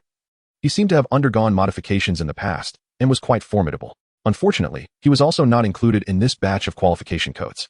After a while of lurking, just as Suju was about to exit the group chat, he suddenly spotted a message. Go Xing, Jie, stop pretending. I know you're lurking. I've discovered a monumental bug in the game. Just a shout and I'll tell you. Suju furrowed his brow. Could this individual have stumbled upon something? However, he refrained from responding, knowing someone would ask for him. One Taoist. Stop pretending, you just want to use a gun, right? Jiegu already said the skin tube is a controlled item and cannot be used online. It then dawned on Suju that this was indeed the same person who had immediately sought out a gun upon logging in, and then went offline to shoot. Ushigomen, if you've got something to say, spit it out. Don't keep us in suspense. Ali, dog brother, just tell us. We'll reward you later. Tang Sanzang, group leader, if there's a bug and you refuse to share, then what is the point of testing? I suggest retracting the qualification code and giving it to someone in need. At this, Go Xing could no longer hold back and hurriedly replied, the bug I discovered is that while you can eat in the game, you can't defecate. That's unreasonable. It's not realistic. Go Xing was muted by group leader Tang Sanzang for 1 hour. As expected, one cannot expect much from you. Such is the nature of your wit. Though Suju anticipated this, he was nonetheless taken aback by Go Xing's absurdity. Players' bodies were constructed from the soul banner using the energies of heaven and earth. And more precisely, they resembled machines that absorbed various sources of energy. What they could absorb transformed into pure spiritual power, while that which they could not simply dissipated into the ether. After spying for a little longer, Suju decided to close the group chat. At that moment, private message notifications began to flash again, persistently popping up. Suju frowned slightly. This was becoming rather impolite. Upon opening it, he found it was from Guardian Nana. Jiegu, are you there? Please, let my sister into the game. I beg you. I'll do anything you ask. Can you let her in right now? The messages kept refreshing, prompting Suju to close his QQ account. Glancing at the time, he noted there were 5 minutes left until login. He truly could not comprehend the actions of that protective brother. Rising from his abode, he made his way to the resurrection point. With the Blood Sea and Dantian's spiritual energy surging forth, the black mist of the soul banner billowed out. Suju felt a tinge of anticipation for how many of these novices would choose the demon race. Connecting his thoughts to the soul banner, he observed that 110 players were all set to log in, evidently already donned with their game helmets. The black mist swiftly coalesced, and at the resurrection point, 100 figures emerged. Suju and Appo's spiritual sense swept across them. Fox demons, 13, wolf demons, 21, human race, 66. The ratio was quite satisfactory. Compared to the fox demons, the majority of players preferred the more formidable wolf demons. At that moment, the players opened their eyes, and a chorus of astonished gasps and exclamations filled the air. The cacophony swiftly transformed into a clamor of incessant chatter. Goodness gracious, have I truly entered this realm? Wow, what on earth? A pack of dogs, this is utterly terrifying. Woof woof woof. No, my good fellow, you are a wolf demon, not a canine spirit. Pray tell, dear wolf brother, why is your fur golden? How does one select their appearance? Ah, who has trampled upon my tail? Blast. Who dares to lick my private parts? My friend, could you kindly check if I possess any? Go on, Ken and Appo's Do you manage that yourself? Alas, I do have them. But they are of no use. Brother, would you be my steed? Hee hee, dear sister, might I have a glimpse of your charms? Wow, the fox spirit is simply delightful. Dear brother, may I rub your belly? Get lost, I am not interested in that. The chattering escalated rapidly into a tumultuous wave of sound. The once serene and ethereal Duanyan Valley now echoed with a noise that could be heard for miles. Su Jie felt his ears could bear it no longer and immediately unleashed the power of his blood sea, surging forth. With the pressure of foundational cultivation descending, he proclaimed. Infused with spiritual energy, esteemed friends, welcome to the Tianling continent.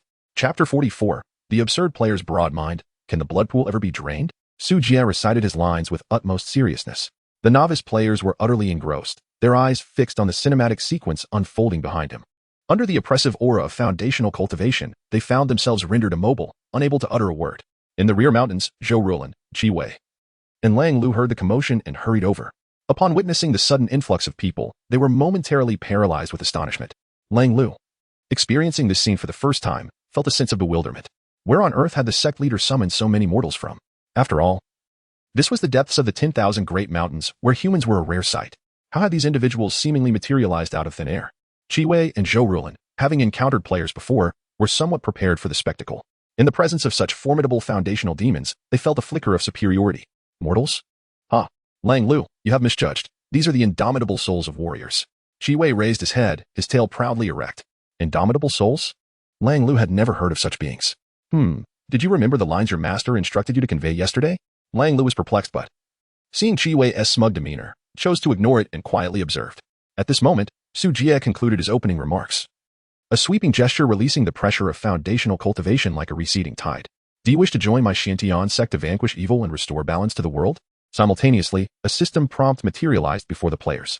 Upon confirming their membership, the square erupted with excitement. The players buzzed around Su Jie, quickly encircling him.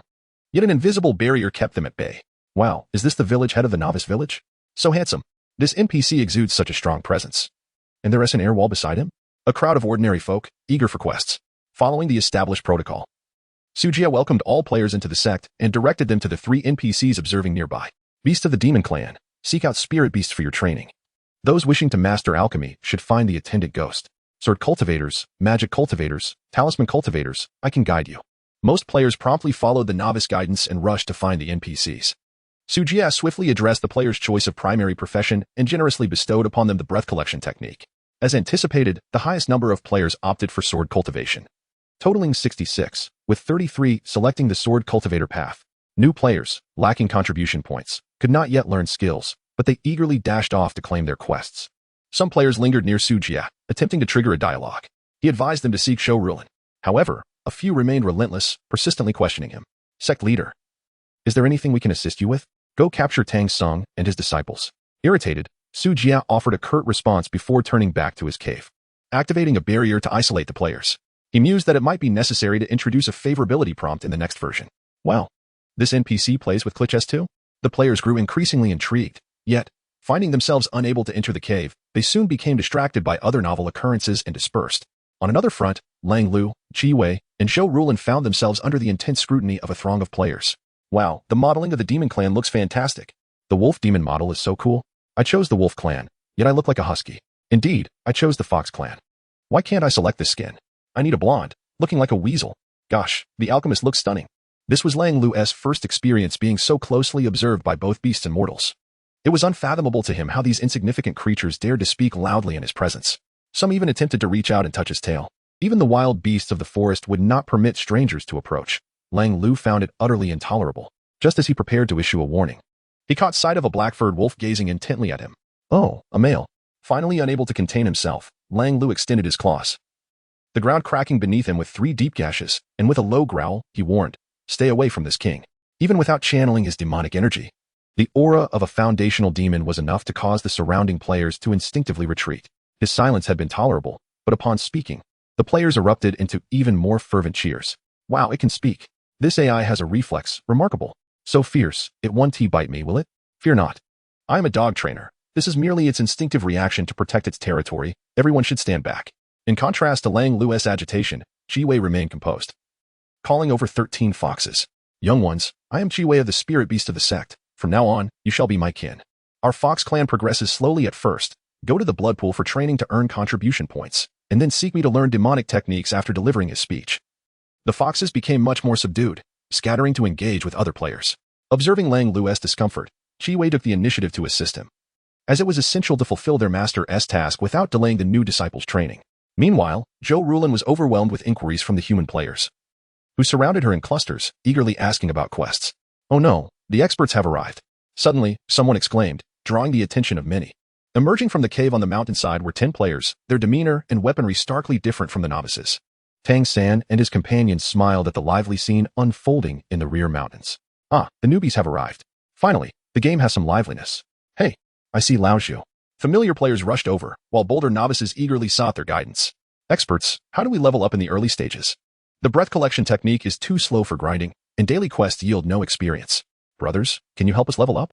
Sister Ali, how do you play as a fox? Brother Bai, how does the demon clan level up? Brother Nyo, why are you only level 3?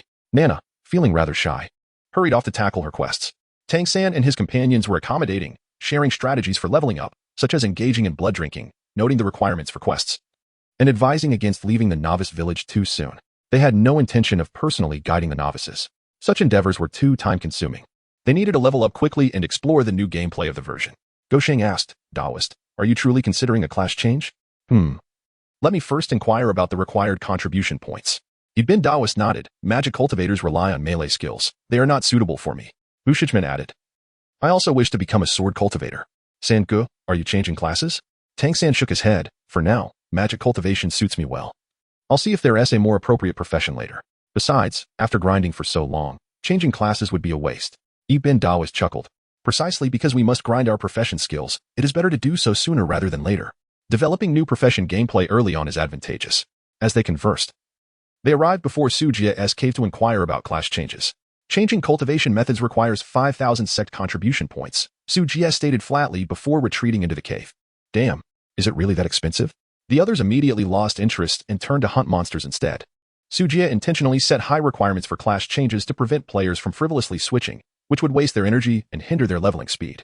An hour later, the players, now frolicking across the mountains, gradually regained their composure after the initial excitement. Noticing some had already leveled up and learned basic skills. The spectacular effects of skill releases captivated many players, prompting them to begin exploring the game as content, completing daily quests, and drinking blood to level up. Some individuals remained rather peculiar, opting not to consume blood and silently laboring on tasks by the blood pool. While the absence of beef is notable, there exists the meat of supernatural beasts, yet that is reserved for the pioneering teams, who are unlikely to share freely. However, as the number of players increases, a segment of whimsical minds inevitably emerges. For instance, some attempt to gnaw stones with their teeth, hoping to carve out a dagger for combat and leveling up.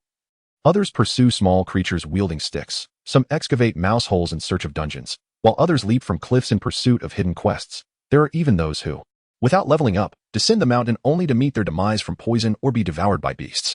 Su Jia does not intervene, as negative experience points dull the senses, and exceeding -10 results in a mandatory 2-hour disconnection. Thus far, no player has met their end twice in succession. The randomly recruited players vary in skill, yet thankfully, none have exhibited excessively outrageous behavior. Under the constraints imposed by the system, there have been no instances of public indecency by exceptionally audacious players. By noon, the pioneering team returned, dragging a multitude of beast carcasses and reaping substantial contribution points. The newcomers were instantly envious, fervently consuming blood to level up and complete tasks, akin to a frenzy. At this moment, Su Jia discerned a peculiar issue. With so many partaking, combined with the week-long consumption by Tang Sanzang and his companions, the blood water had surprisingly become clearer. Yet, the water level remained unchanged. Could it be that this blood water is inexhaustible? Chapter 45, Players Descending the Mountain. Possession by malevolent spirits. According to Su Jia's expectations, by the time this group of players finishes drinking from the blood transformation pool, they should be ready to hunt for themselves. If necessary, he could have Wolf Slayer and Red Tail hunt and sell their catches to the players, effectively resolving the food supply issue. As for the demon beasts in the hands of the exploration team, they were unable to sell them, as Su Jia had yet to activate the trading system, not wanting the majority of resources to be monopolized by a select few players. Su Jia extended his spiritual sense, which could cover over 100 miles, and quickly discerned the anomalies at the bottom of the blood transformation pool. To his surprise, there was a spiritual spring. The spring was concealed by restrictions and shrouded in bloodlust, making it difficult to detect unless one had reached the foundation establishment stage. However, this spiritual spring was quite weak. Without the reinforcement of restrictions, it would have long since dried up. The old monster Yin Tuo certainly had clever methods. Su Jia withdrew his spiritual sense, reassured that there was no malevolent force at play. Although the spiritual spring did not compare to the spiritual vein of Wolf-Tooth Peak, it was sufficient for early-stage players. He projected the soul banner, and at this moment, most players had gathered at the back mountain, watching the leaders of the exploration team slaughter demon beasts. The gruesome carcasses of the massive demon beasts opened the eyes of the new players. Meanwhile, Bucho, who had not eaten, set up a fire to cook. The aroma of meat filled the air, causing the new players to drool. Come, everyone help roast the meat and enjoy it together. The exploration team was generous, inviting the newcomers to share. Wow, really? Thank you, great leader. The newcomers were overjoyed, repeatedly expressing their gratitude. Tang Senzong chuckled. In the future, if you encounter any special situations in the game, feel free to seek our assistance. The new players nodded eagerly, rushing to help with excitement. Truly, the guild leader had a way with people. Sujia nodded approvingly. For the exploration team, the surplus demon beast meat was abundant and much of it went to waste. New players entering the game had limited resources. However, it would not be long before they could descend the mountain to hunt demon beasts. And they would not lack for meat at that time. Gaining goodwill in advance could lead to hidden dungeons or new discoveries, allowing them to obtain greater benefits by seeking help. When the guild system is eventually activated, these players would likely prioritize joining Tang Senzong's guild. A cluster of bonfires ignited, smoke rising from the back mountain. The rich scent of meat wafted above the Shantian sect. In the desolate 10,000 Great Mountains, the rare sight of smoke and fire appeared. After lunch, the accumulated demon beast meat of the exploration team was consumed entirely. The advantage of the Wolf Clan players was now evident. Having eaten well, they leveled up faster than the Human and Fox clans in the early stages. By afternoon, all players had become Qi refinement practitioners. Even those who were laid back could feel hunger and would resort to drinking from the blood spring. Coupled with the passive skill of the Qi gathering technique, it was quite simple to gain an additional 10 experience points. Over half of the players who had learned skills could no longer contain their curiosity and rushed down the mountain. From the afternoon onwards, Duanyan Valley became lively. Beasts, small animals, and demon beasts were ruthlessly hunted in the chaos of the fourth catastrophe. Within Duanyan Valley, amidst the swirling miasma, two new players were frantically pursuing a wild rabbit. Come on, Lick Wolf, run faster, shouted the player riding a wolf. The wild rabbit made a sharp turn and dove into the bushes. Bang! The player, unable to brake in time, collided with a tree, dislodging a pile of dry leaves. Squeak! A squirrel on the trunk mocked them with its cries. The two players clumsily got back to their feet, with the Lick Wolf player grumbling, damn it. Choosing the Wolf Clan and still can't catch a rabbit, how embarrassing. The Wolf Clan player, Invincible Lick Wolf, bared his teeth. Stop barking. If it weren't for you, I would have caught it long ago. Blame me, huh? If you can't handle the Wolf Clan, don't choose it. It's hard to walk like this. So what? I want to. Oh dear, even your ID is a typo, turning Tianlong into Lick Wolf. Invincible Lick Wolf exploded in anger. Damn it, I told you not to mention my ID. It's all because of that stupid input method. The Lick Wolf player continued to pour salt on the wound. And what about your initial skin? You look like a husky. Clearly not bright. I don't understand how you were chosen by the officials. Invincible Lick Wolf blushed furiously. You go play by yourself. I'm not joining you anymore. Hey, don't be so petty. Lick Wolf hurriedly consoled. The officials will release skins and name change cards later. Come on, let's level up quickly. The Wolf Clan's early attributes were explosive. Having just learned the green bamboo sword Chi skill, he had no new wooden sword, and he truly couldn't fight against monsters. Humph. Invincible Lick Wolf raised his head. Hurry up and rub my head. He had just collided with the tree, causing a large bump on his head that his paws couldn't reach. Fine, you're a dog. You're amazing. Lick Wolf decided not to stoop to the level of a foolish dog. After a bit of bickering, the two resumed their search for prey in the thicket. Not long after, they spotted two female players strolling hand in hand through the forest. This scene is truly like a fairyland, so beautiful. Yes, they mentioned that there are many monsters down the mountain, but it doesn't seem that frightening. Their words brimmed with astonishment. The duo approached to greet them. Hello, ladies. Want to team up? The two female players glanced at their IDs, unwilling to play with fools. After saying that, they turned to leave. Suddenly, a gray shadow flashed past. Swoosh. One of the female players felt her body stiffen, a tingling sensation at the back of her head. Raising her hand to touch it, her palm was covered in blood. Ah! A brief scream escaped her lips as she collapsed to the ground. Her companion turned to look, only to see a basketball-sized mutated spider lurking at her feet. Ah! Another short scream followed, and the female player fainted from fright. The mutated spider hesitated for a moment. Whoosh! A green sword light struck its back. The Lick Wolf duo had rushed over. Two alchemists also joined the fray. Lick Wolf, take it down. Berserk. Invincible Lick Wolf felt a surge of power. His mind clouded with only the desire to fight, and with a roar, he lunged at the spider. Both were at the second level of Qi refinement. And so was the mutated spider. They engaged in a fierce battle, oblivious to a wisp of smoke, the same color as the miasma, drifting in and entering the unconscious female player's mouth and nose. Possession by the Een Soul. Soon, the Lick Wolf duo defeated the mutated spider, giggling as they collected their spoils. Behind them, the female player staggered to her feet, her gray-white pupils filled with confusion. This flesh is actually consuming my soul? Her voice was hoarse, entirely unlike the previous female player's voice. Just then, her expression changed, sensing her soul being violently pulled away by a terrifying force. She struggled with all her might, forcibly attempting to break free from this body.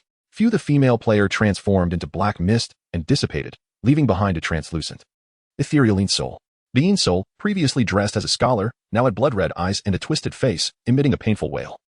In that brief moment, more than half of its original energy had been consumed. Had it not escaped the pull of the flesh, it would have been completely drained. Hey?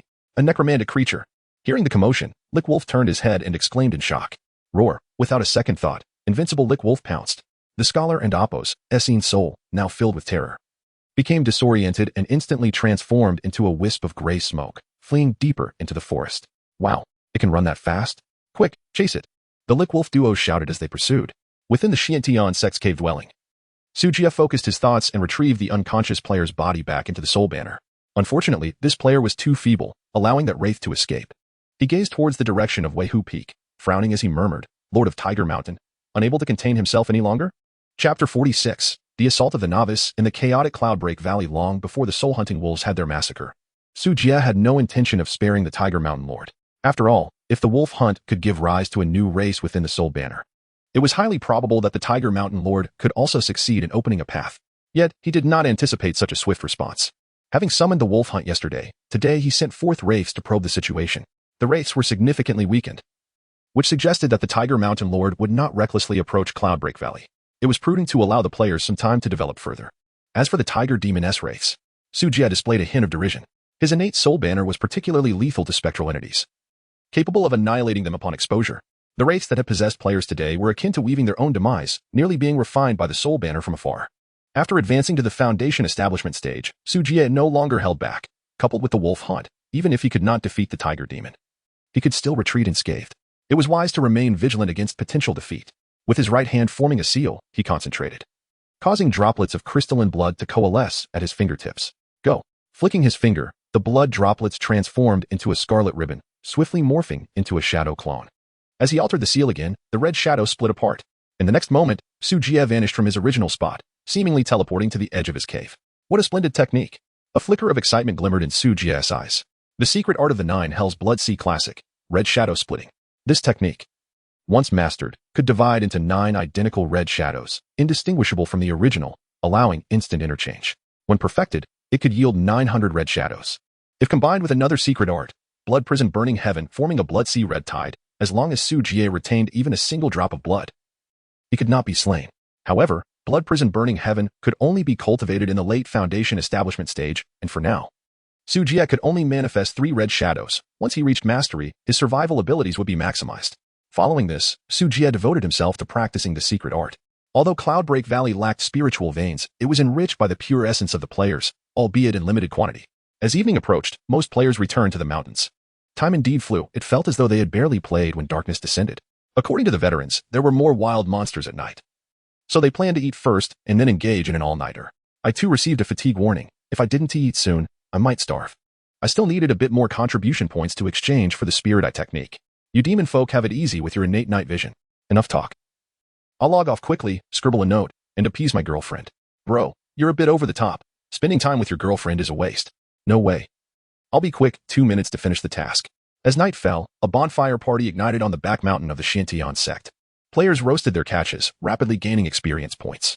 The exploration team still boasted the highest number of prey, including 2 demon beasts at the 5th level of chi refinement. They sat together around a centipede stove, eating and chatting. The newbies are progressing fast. Many have reached the 3rd level of chi refinement. Yes, the wild monsters outside during the day are too scarce. I plan to try my luck tonight. Alright. I'm just a bit short on experience to reach the 7th level of chi refinement. After learning 2 more skills, I might even try hunting a boss. Let us agree to meet up after dinner. If we don't push ourselves, the newbies will catch up. Hey, where did Brother Tian go? We haven't seen him all day. Brother Tian? Oh, he went fishing. After concluding their discussion, they quickly finished their meal, stored away useful materials from the demon beasts, and logged off to eat. Although the players' caves had no restrictions, under the System S warning, no one dared to risk a ban by intruding into others' caves to steal. Under the night sky, torches lined Cloudbreak Valley like a long dragon. All players were online, descending the mountain to hunt monsters. After all, Playing the game did not encroach upon sleeping hours. They could still attend school or work the next day. Night brought an increase in snakes, rodents, and venomous beasts. The players, in their numbers, shouted and laughed, dissipating the originally eerie atmosphere. Despite the high mortality rate, the accumulation of merit points surged exponentially. Su Jie glanced at his accumulated merit points, 1754. 7. Almost 900 merit points in a single day. As the players' levels increased, this speed would only amplify. In addition to the demon players, 8 new alchemist players had joined, all of whom were female. After 2 female players had been frightened descending the mountain, the alchemists had become much more subdued, learning to concoct potions alongside Nana.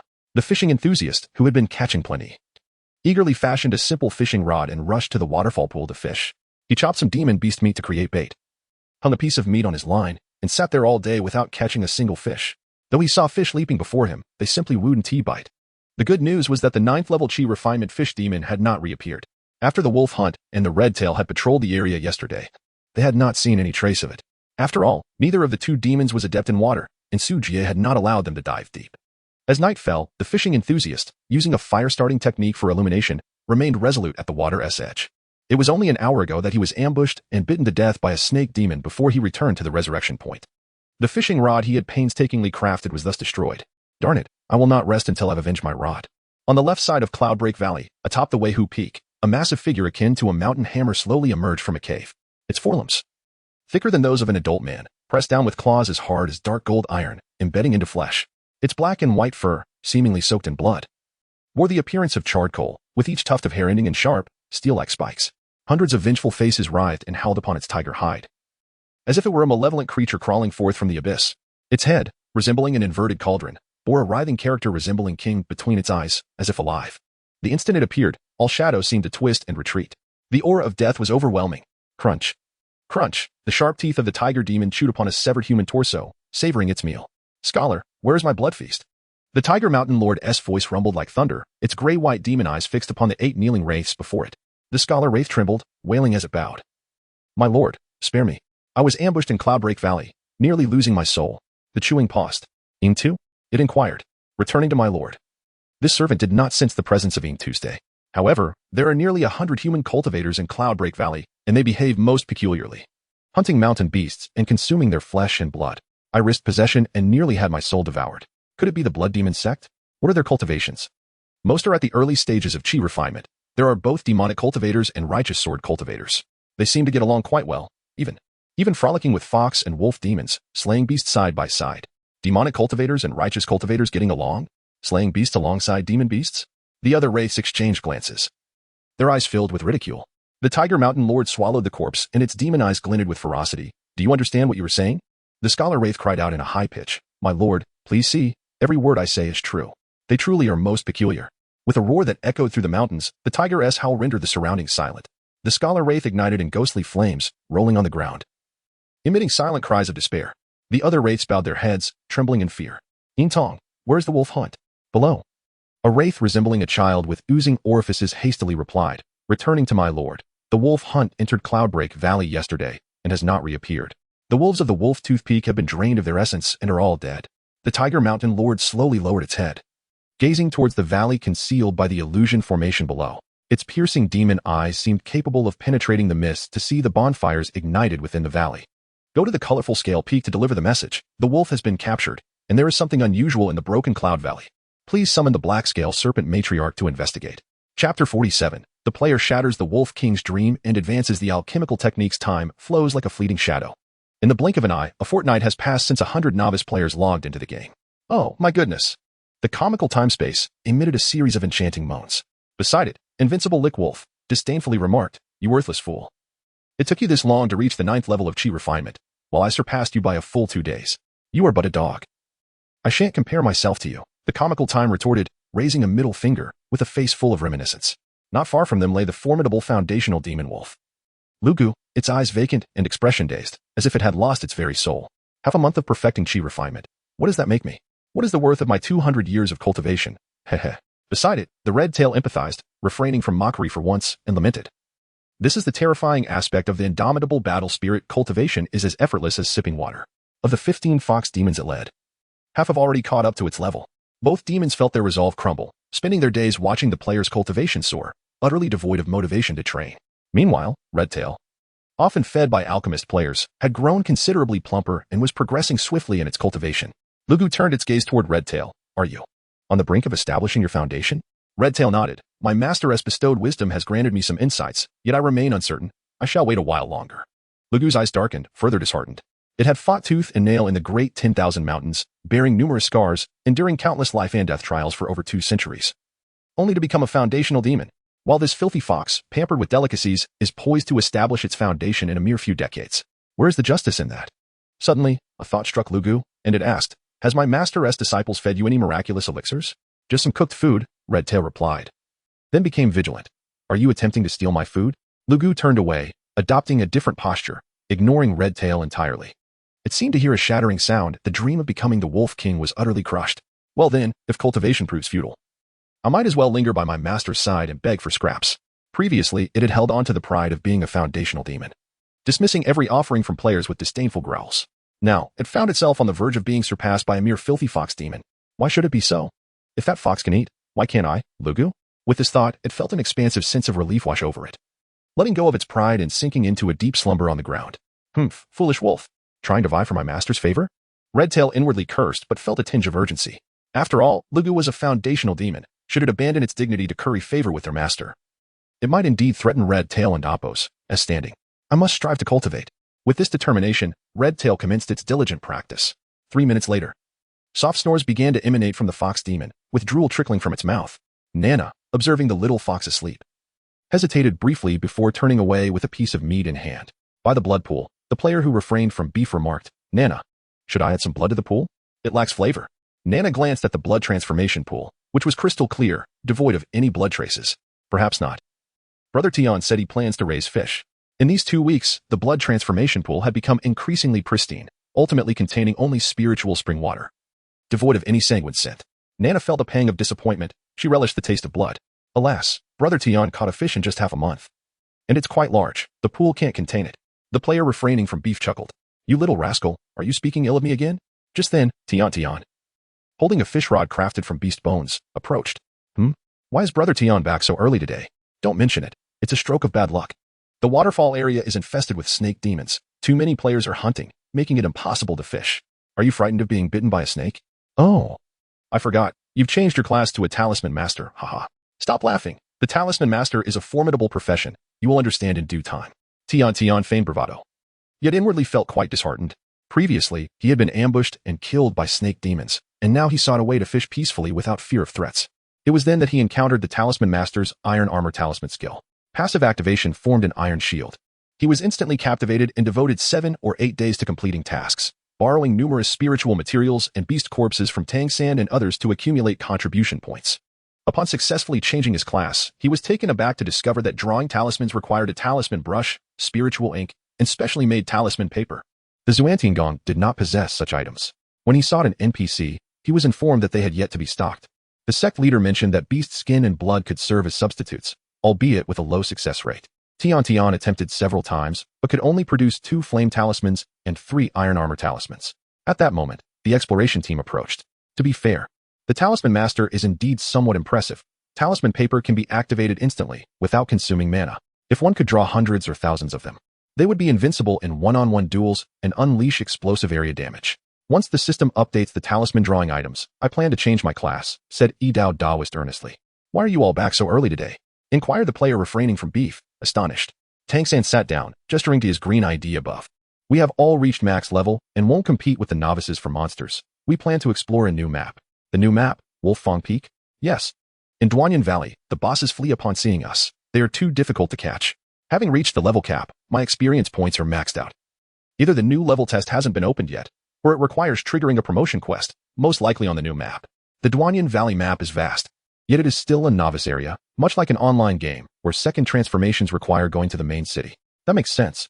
After conversing for a while, they all returned to their cave dwelling to retrieve their equipment, preparing to venture into the new map. Now, the mountainside was riddled with caverns, resembling a honeycomb.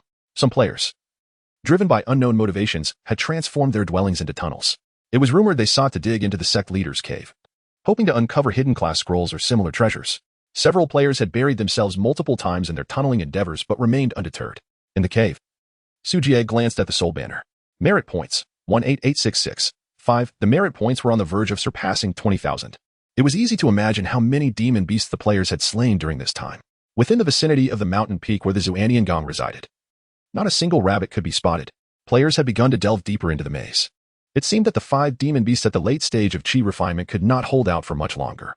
5 days prior, the exploration team had surpassed the 9th level of Qi refinement. Now, 13 individuals had reached max level, aside from the fishing enthusiast and the player refraining from beef. The others had an average level in the mid-stage of Qi refinement. However, Su Jie faced a dilemma. Players' experience points were overflowing, yet they could not establish their foundations. The same was true for the demon players. It seemed there was a lack of an opportunity for players to solidify their foundational essence. Su Jie speculated that what they lacked was the foundational elixir. It was clear that obtaining the foundational elixir was imperative. Thus, without further hesitation, he initiated the alchemical inheritance. Green Sack Alchemical Techniques Extreme Deduction, minus 1,000 merit points. A golden light flickered, and the deduction was complete. Su Jie's consciousness entered the soul banner, imprinting a complex alchemical secret technique into his mind. 9-turn Alchemical Cauldron Secret Record. Chapter 48. You have more players, don't you? The secret record of the 9 turns Danding. Su Ju swiftly absorbed this alchemical secret art. Upon meticulous examination, he found that it indeed mirrored the true scripture of the 9 Hell's Blood Sea, containing 6 chapters of alchemical formulas, representing a foundational secret tome beyond the 5th rank.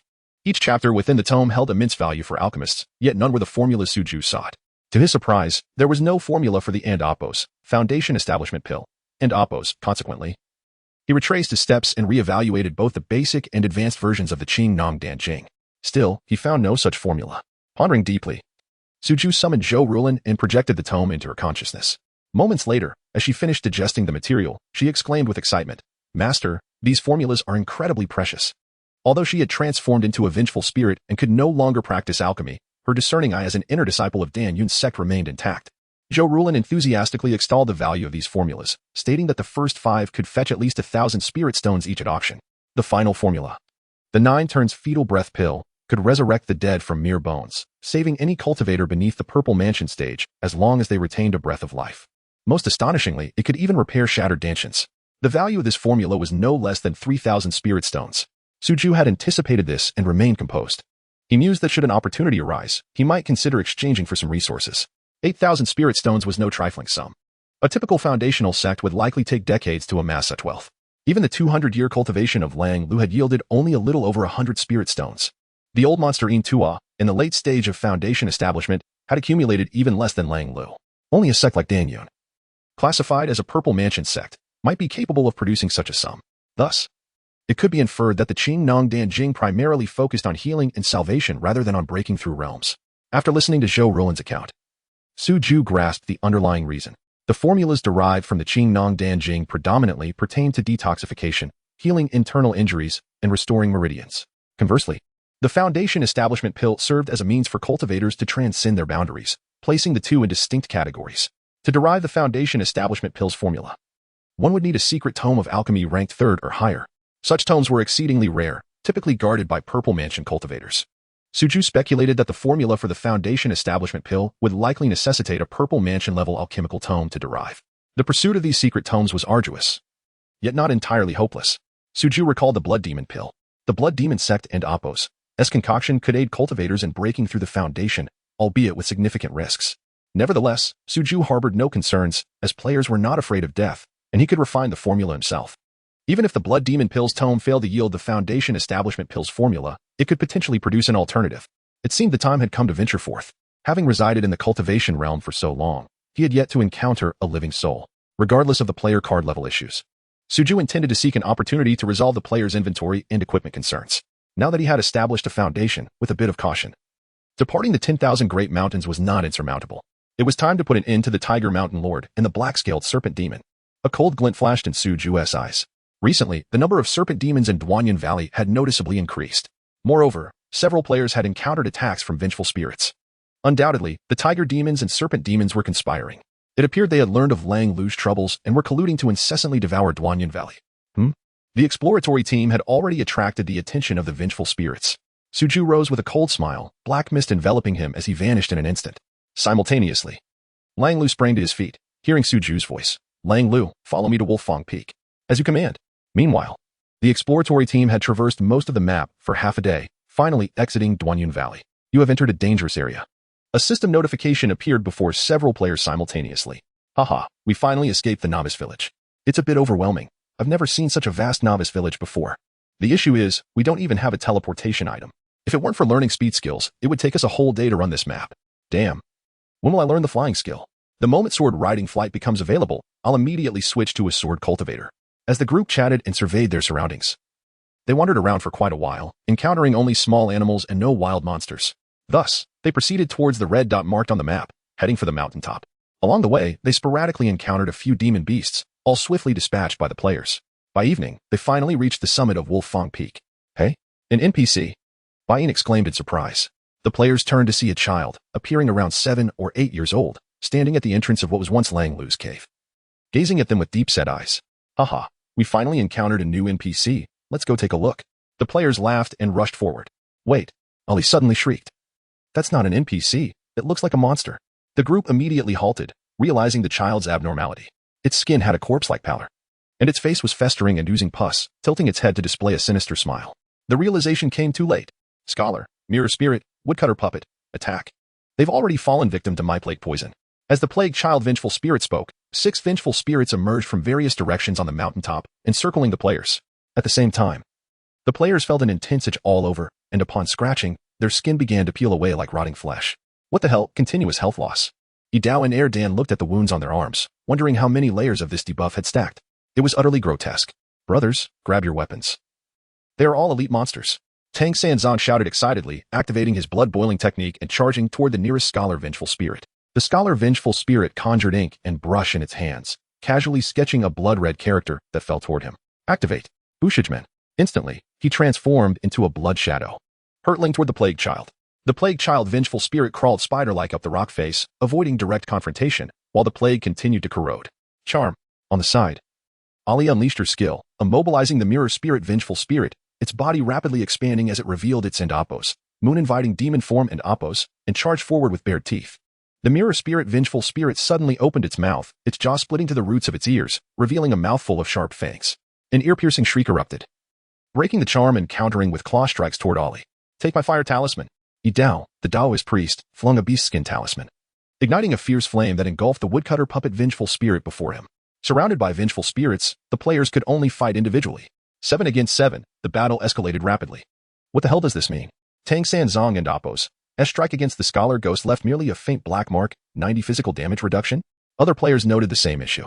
Their attacks inflicted minimal damage on the ghostly beings. These are undead monsters. We must use and Appos, soul-locking technique and Appos, for true damage, Yidao shouted. Except for Ali and Baiyin. The others were magic cultivators. Their advanced and Appos, soul-locking technique and Appos, was effective against vengeful spirits. However, players were not true chi refinement cultivators at the 9th level. And under the fierce assaults of the vengeful spirits, they began to fall behind. Brothers, let's retreat. Yidao shouted. They had all learned blood escape technique. If they truly wished to flee, the vengeful spirits could not stop them. Just then, a dense aura of ghostly energy erupted from Lang Lu and Appos' cave. Hundreds of spectral entities howled as they charged toward the players. Damn, is this the ghost cave instance? The Bushko Gate is the nearest. Yet it is caught off guard and swiftly engulfed by malevolent spirits. At Duanyan Valley, Su Jia, who is en route, snorts disdainfully. Is it merely a matter of numbers? With a mere thought. All players are greeted with a system notification. A player has triggered the new instance at Wolf Tooth Peak. Now commencing the challenge task provocation of the demons. Challenge task. Slay the demons, eradicate the tiger spirits and wraiths, reclaim Wehu Peak and Kalen Peak. Task rewards. Based on the number of foes vanquished, contribution points ranging from 100 to 1000. Accept decline. Chapter 49. Extermination of evil spirits. The challenge of Wolf Tooth Peak. When Su Ju and Lang Lu arrived at Wolf Tooth Peak, the exploration team had already been entirely annihilated. The wraiths were bewildered, questioning the sudden disappearance of several demon cultivators and beast corpses. Suddenly, a crimson torrent surged from the base of the mountain. A blood-colored apparition materialized at the summit. Foundation Establishment Demon Cultivator. The Soul Banner. A horde of vengeful spirits shrieked in terror, scattering in all directions. Evil spirits, be subdued. Suju gestured with his hands, and a wave of black mist surged toward the 7 wraiths. But in the next moment, the entire Wolf Tooth Peak trembled violently, loose rocks cascading like rain. A roar echoed. The roar of a tiger reverberated across the mountains. In the distant forest, towering ancient trees fell in succession. Under the moonlight, a silhouette resembling a small mountain emerged, its golden black stripes glimmering ominously in the night, each step leaving massive paw prints on the rocky ground. Tiger Mountain Lord. This mid-Foundation period Great Demon was even larger than anticipated, its entire body entwined with vengeful spirits, charging down like a landslide. Suju's gaze was icy, undeterred. As his focus remained on the lurking shadows within the cave, a howl broke the silence. Lang Lu, following closely, let out a long cry and charged toward Tiger Mountain Lord. The Howling Moon Dharma form was pushed to its limit, making him appear almost equal to Tiger Mountain Lord. The ground trembled as the two Foundation establishment great demons clashed, creating a tumultuous storm of energy. As the black mist of the Soul Banner enveloped the area, a hidden black-scaled serpent demon surged forth from the cave, hissing. The rancid aura of the demon assaulted their senses, colliding with the black mist, producing a thunderous explosion akin to metal striking metal. The emerald poison mist hissed as it corroded the very rocks. The black mist and demonic energy annihilated each other, allowing a group of vengeful spirits to escape the Soul Banner's range. Wait, my friend, this king has a long-standing relationship with the Intua Taoist. From the cave, a massive black-scaled python slithered out, its golden vertical pupils reflecting Suju's blood-red figure, its sharp voice laced with trepidation. It had just launched a surprise attack, unleashing its source of venom. Such potent venom, cultivated for a century, could dissolve bones and devour souls. Not even Tiger Mountain Lord dared to be tainted by it. Even a practitioner of the Purple Mansion would struggle to resolve its effects. Yet this demon cultivator had actually withstood it. Upon their first encounter, the black-scaled serpent realized this demon was no easy foe. Moreover, it could not penetrate the black mist before its opponent, unaware of its depths. Suju sneered. Intua, the old ghost. Perfect. I shall send you to the Yellow Springs to meet him. You killed Intua? The black-scaled serpent's vertical pupils narrowed. Suju remained silent, his pupils instantly turning blood red. Secret technique. Blood prison eye. Hiss. The black-scaled serpent let out a chilling scream, its massive body writhing violently. As Suju and the two demons engaged in their arcane duel, a line of torches ignited in Duanyin Valley, forming a dragon-like procession toward Wolf Tooth Peak. Booming. The intense fluctuations of spiritual energy could be felt from afar. Tiger Mountain Lord, black-scaled serpent. They were engaged in a battle of magic with their master. The red-tailed fox raised its head, excitement gleaming in its eyes as it shouted, "Quickly, my minions, follow me to support the sect master." Behind it, 15 fox demon players and 21 wolf demon players howled in exhilaration, eagerly following the red-tailed fox toward Wolf Tooth Peak. "Third brother, Old Bai and I will go ahead." Ali chuckled, then dashed to the front of the group with Bai Ain. Goshing envied. The demon race has such an advantage in nocturnal battles. Hurry up. This is our triggered quest, and the rewards are too bountiful. A Taoist called out frantically, activating skills as he sprinted ahead. Wushijmen laughed and scolded. "What are you rushing for? Conserve your energy, or you won't even be able to use your skills later." Tang Sanzong exclaimed, "Look at this commotion, we might trigger a key plot." With the red-tailed fox leading, the players saved a significant amount of travel time. However, just as they exited Duanyin Valley, they were ambushed by a horde of serpent demons. What the hell? Serpent, serpent, serpents. Cries of alarm erupted among the players. "Brothers, don't be afraid. Spicy strips fear fire, burn them." A furious roar rang out as Tian Bahu brandished the last remaining flame talisman, hurling it into the midst of the serpents. Flames ignited, illuminating the scene ahead, causing everyone to gasp in shock. From the direction of Kailan Peak, a mass of writhing shadows surged toward Duanyin Valley. Those with a fear of dense crowds would likely faint at this sight. Tian Bahu felt goosebumps all over, as if transformed into a toad, shuddering uncontrollably. Hiss. Among the serpent horde were numerous late-stage chi refinement demons, raising their heads and hissing as they charged at the players. In an instant, a fierce battle erupted. The battlefield divided into 3 zones. At the foot of the mountain, players clashed passionately with the horde of demons. At the summit, Suju engaged the black-scaled serpent in arcane combat. Midway up the mountain, Lang Lu was surprisingly holding his ground against Tiger Mountain Lord. Tiger Mountain Lord's amber vertical pupils locked onto Lang Lu, speaking in human tongue. "Lang Lu, have you allied with the demon cultivator? Or have you been forced by their wicked magic?" At this moment, Lang Lu reveled in the power surge from the Howling Moon Dharma form. For years, he had lived in the shadow of Tiger Mountain Lord, constantly on guard even while sleeping. He had never imagined that one day he could confront Tiger Mountain Lord head-on. "Lang Lu, as long as you assist me in eliminating that demon cultivator, the wicked magic can naturally be dispelled." Tiger Mountain Lord was equally astonished. It had not expected Lang Lu to wield such formidable sorcery. This magic was something it coveted greatly. A howling wolf's cry echoed, and Lang Lu disregarded Tiger Mountain Lord's words, roaring as he continued his fierce assault, seemingly venting years of pent-up resentment. Seeking death, unable to persuade him, a fierce glint appeared in Tiger Mountain Lord and Appo's eyes. "Then I shall devour you first. That Foundation establishment demon cultivator will serve as my 9th wraith." With that, it opened its gaping maw, a foul wind swirling with black mist erupting forth. In the black mist, hundreds of vengeful spirits appeared, most bearing human faces. The most substantial 8 figures were its 8 wraiths of Chi Refinement 9th layer. Wraiths, being spirits of the underworld, could not be effectively countered by Lang Lu, who relied solely on his boiling blood essence in the enhancement of the Howling Moon Dharma form. The wraiths aimed to harass Lang Lu, unleashing a barrage of poisonous spells upon his massive form. Under the relentless assault, the radiance of Lang Lu's Dharma form dimmed rapidly. After all, he was merely at the initial stage of foundation establishment, and the disparity in strength with Tiger Mountain Lord was vast. Merely delaying the inevitable was already a considerable feat. Roar! Tiger Mountain Lord suddenly rose to its full height, its claws imbued with the force of an avalanche, striking Lang Lu and sending him flying dozens of feet away. Lang Lu howled in agony, spewing forth a torrent of blood, his Dharma form shattering as he reverted to his original size. Tiger Mountain Lord, revealing its ferocious aspect, opened its gaping maw to bite down on Lang Lu's neck.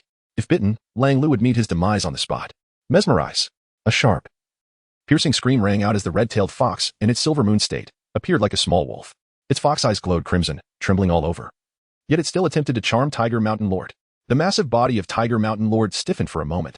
Seizing the opportunity, Lang Lu quickly employed Moonshadow stealth, transforming into a shadow and evading the tiger's jaws. Chirp! The red-tailed fox let out a pained cry, forcibly enchanting Tiger Mountain Lord, suffering in the process. Lang Lu clutched it tightly, swiftly evading the wraith's onslaught. Tiger Mountain Lord's enraged roar echoed through the forest, its ferocious aura chilling to the bone. Just as it prepared to pursue Lang Lu, a sharp cry rang from the summit. Mountain Lord, come quickly! Roar! Tiger Mountain Lord shifted direction, racing toward the peak. Its primary objective now was that demon cultivator. If it could capture a Foundation Establishment wraith, it would hope to ascend to the later stages of Foundation Establishment. However, as it ascended the mountain, the scene before the tiger demon left it utterly astonished. The mid-stage Foundation building black-scaled serpent matriarch was now enveloped in swirling black mist. Her demonic aura exceedingly faint, appearing on the verge of collapse as she cried out in desperation, "Mountain Lord, please help." The Tiger Mountain Lord remained unmoving, a sense of trepidation stirring within. He was well aware of the Serpent Matriarch's capabilities, even he could not contend with this serpent demon. What sort of cultivation does this demonic practitioner possess? Just then, with a crashing sound, a wave of crimson surged forth, engulfing the mountaintop. The crimson shadow split. 9 blood-colored figures emerged, surrounding the 2 foundation-building great demons in the center. Blood summoning technique. The Tiger Mountain Lord felt a tumultuous surge of vitality. As if caught in a reverse current, Suju, wielding a soul banner, advanced toward the tiger demon. The Tiger Mountain Lord roared in rage, his massive jaws snapping. Yet the figure vanished in an instant. Behind the tiger demon, Suju's form flickered as he exchanged places with one of the crimson shadows. The 8 desolations of resentment. All contained within one banner. Wherever my banner points, the malevolent shall be subdued. As Suju invoked the soul-refining incantation, the soul banner expanded to a height of 10 feet, resembling a grand flag. The black mist swirled like a tornado, swiftly engulfing the entire mountaintop. As black demonic flames erupted fiercely, having advanced to foundation building, Suju could finally unleash the soul banner, a spell to refine souls and command spirits. Within the demonic flames, dozens of blood-colored chains, akin to constrictors, surged toward the 2 demons. In that moment, obscured by the soul banner, the tiger demon and serpent demon found no possibility of escape. The 9 figures of the crimson shadows were indistinguishable to them, leaving them unable to discern which was Suju. Under the soul-refining black mist, their souls began to be gradually stripped away.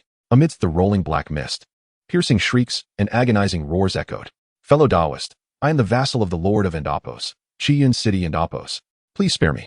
As the soul-binding chains ensnared him, the Tiger Mountain Lord felt his soul begin to surface, on the verge of being refined, and he cried out in terror. The Flame Nation, Chiyun City? Suju narrowed his eyes slightly. He recognized the city from his original memories. The city lord, who defended a region, would actually consort with demons.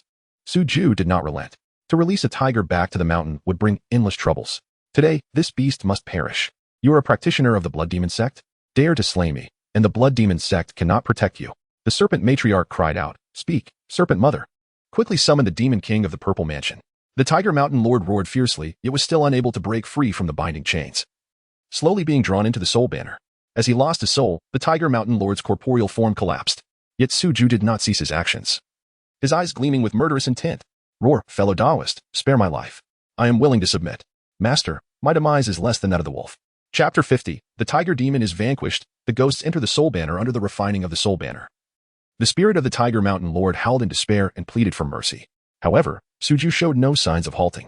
From the outset, he had no intention of subjugating the Tiger Demon. Even if the soul banner could control its spirit, the bloodshed it had caused was far too great. Additionally, its connection to Chiyun City rendered it even more unworthy of mercy. Until the wails ceased, the Tiger Mountain Lord perished, its spiritual intelligence completely extinguished, transforming into a wraith. Merit points 995. 2. Close to 1,000 merit points. Suju was taken aback. This allowed him to ascertain the depth of the tiger demon's transgressions. Had he entertained any greedy thoughts earlier and attempted to control this demon, he might have been ensnared in numerous karmic entanglements. With the tiger demon dispatched, Suju redirected his efforts, the soul banner striving to absorb the spirit of the snake demon. Before long, the snake demon's spirit was also drawn into the soul banner amidst its furious shrieks, uttering a vengeful curse before its demise. Devil, even as a malevolent spirit. I shall not spare you. Suju chuckled coldly. A malevolent spirit? That is splendid news. As the soul banner was activated with full force, just as he was about to obliterate the snake demon's intelligence, a sudden gust surged forth. In an instant, the snake demon's spirit broke free from its bindings, its corporeal form morphing into black smoke, darting towards the direction of the color scale peak, vanishing in the blink of an eye. Merit points 100. What? Not completely vanquished. Observing the prompt that flashed from the soul banner, Suju frowned slightly. Was this the snake demon's substitution technique? Or perhaps a life-saving artifact? The turn of events transpired too swiftly. The fleeing remnants of the black-scaled snake demon surpassed the speed of a foundational cultivator, leaving Suju no time to intervene. The snake demon could not escape. Suju understood the principles of the cultivation world. One must eradicate the roots of their enemies. He raised his hand, drawing the tiger demon's corpse into his palm. Streams of essence blood were refined, replenishing the consumed energy of his blood sea. While it appeared effortless to deal with two foundational demons, the toll on him was immense, and his Dantian's blood sea was nearly depleted. Shortly, the massive corpse of the tiger demon gradually shriveled, leaving only a black golden tiger pelt. Wrath lingered upon the pelt, and the multitude of vengeful spirits sealed within it were annihilated by the soul banner. This tiger pelt proved to be an excellent material for refining the soul banner. After securing the pelt into his storage pouch, Suju turned to descend the mountain. At the foot of the mountain, Lang Lu and Chi Wei were panting on the ground. Before them, 8 wraiths stood motionless, their ghostly aura rapidly dissipating. With the tiger demon's demise, the wraiths found themselves without refuge, and it would not be long before they disintegrated into nothingness. Thank you, esteemed elder, for granting us liberation, the scholarly wraith bowed, relief evident on its face. The other wraiths looked towards Suju, their expressions indifferent. Driven by the tiger demon to become malevolent spirits, they had been trapped in a state of neither life nor death. Now that the Tiger Mountain Lord had perished, it was both a sorrowful and liberating moment for them. Suju wore a contemplative expression. Who said that I would grant you liberation? As soon as the words left his lips, the soul banner unfurled in his hand. The faces of the 8 wraiths dramatically changed. 10,000 souls banner. In the dark realms of the underworld, where the yellow springs flow, I command your vengeful bones to enter my banner's abyss. A chilling wind surged, and the black mist of the soul banner coalesced into a vortex, swiftly drawing the 8 wraiths into its depths. Merit points 13. 3. Merit points 14. 2. The merit points provided by the wraiths were rather meager, even less than the pack of wolves from Wolfang Peak. The primary reason for this was that the beings they had ensnared had mostly met their demise in the jaws of the tiger, with the karmic consequences primarily resting upon the Tiger Mountain Lord. Suju's intention in absorbing them was to determine whether he could unlock new cultivation legacies. After all, they were cultivators in life and had the potential to yield new traditions. As for the tiger demon, it had indeed succeeded in unlocking a new legacy. The next time he recruited players, he would be able to encounter members of the tiger clan. The tiger demon has been eliminated. Chi Wei, you go to guard the tiger peak while I pursue the snake demon. As Suju stowed away the soul banner, his energy had mostly replenished. He then soared towards Color Scale Peak, guided by Lang Lu. They swiftly infiltrated the snake's lair. Within the dim cavern, only the scattered bones and groups of twisted little snake demons huddled together under the pressure of foundational cultivation. Suju expanded his spiritual awareness but found no trace of the black-scaled entity. Master, the sin of the black scales has abruptly vanished here, Lang Lu reported, nostrils flaring. Suju searched the snake lair for a considerable time, yet unearthed nothing. Could it be a hidden realm? He recalled that Tian had once stumbled upon a fissure beneath a waterfall where he had encountered the black-scaled snake demon. Yet now, there were no altars or items to be found in the snake lair. The altar space remained vivid in his memory. He recalled a cultivator bound by chains, with numerous demons siphoning its essence. With nothing to uncover in the snake lair, not even a single spirit stone, could it be that the snake demon had destroyed the entrance to the hidden realm? Suju speculated. And upon confirmation, he departed Color Scale Peak swiftly, heading to the waterfall to inquire, is there any trace of the snake demon here? Lang Lu shook his head. None. Master, with its keen sense of smell, even if the snake demon had employed concealment techniques, it could not evade Lang Lu's keen nose. It seemed the snake demon had not escaped from this location. Suju pondered for a moment, refraining from recklessly entering the hidden realm. Lang Lu, you remain here and keep watch. There is no need to enter the water. That altar is peculiar, and I cannot ascertain what ambushes lie within the hidden realm. It would be prudent to wait for players to lead the way, allowing us to understand the environment of the hidden realm before proceeding. With Lang Lu guarding this place, he can delay the snake demon. He shall arrive shortly. After instructing Lang Lu, Suju turned his attention to the Tiger Peak. Below, in the dense forest, The snake horde had dissipated like a receding tide after the black scales escaped, while players behind shouted and chased towards Color Scale Peak. In the distance, revived players continued to rush forward. Night had deepened. The previous fierce confrontations among 4 foundational cultivators had undoubtedly attracted the attention of numerous demons within the mountains. This region gathered 3 spiritual veins, drawing significant attention. Previously, 3 foundational demons had deterred ordinary creatures from approaching.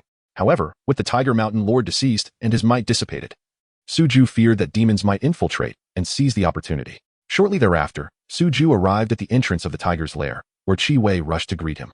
"Master," she exclaimed. The Tiger Peak loomed even more majestically and steeply than Wolf Fang Peak, with a concentration of spiritual energy that surpassed it. Indeed, Suju nodded. "Have there been any unusual occurrences?" Qi Wei replied, "Just now, a demonic cloud swept past, but it seems to have sensed your power and fled." Suju glanced in the direction indicated by Qi Wei. What sort of demon resided there? Qi Wei shook her head. "I seldom leave the Broken Cloud Valley." Suju did not press further and approached the tiger's lair, revealing a look of astonishment. A demon's lair actually possesses a grand formation and restrictions?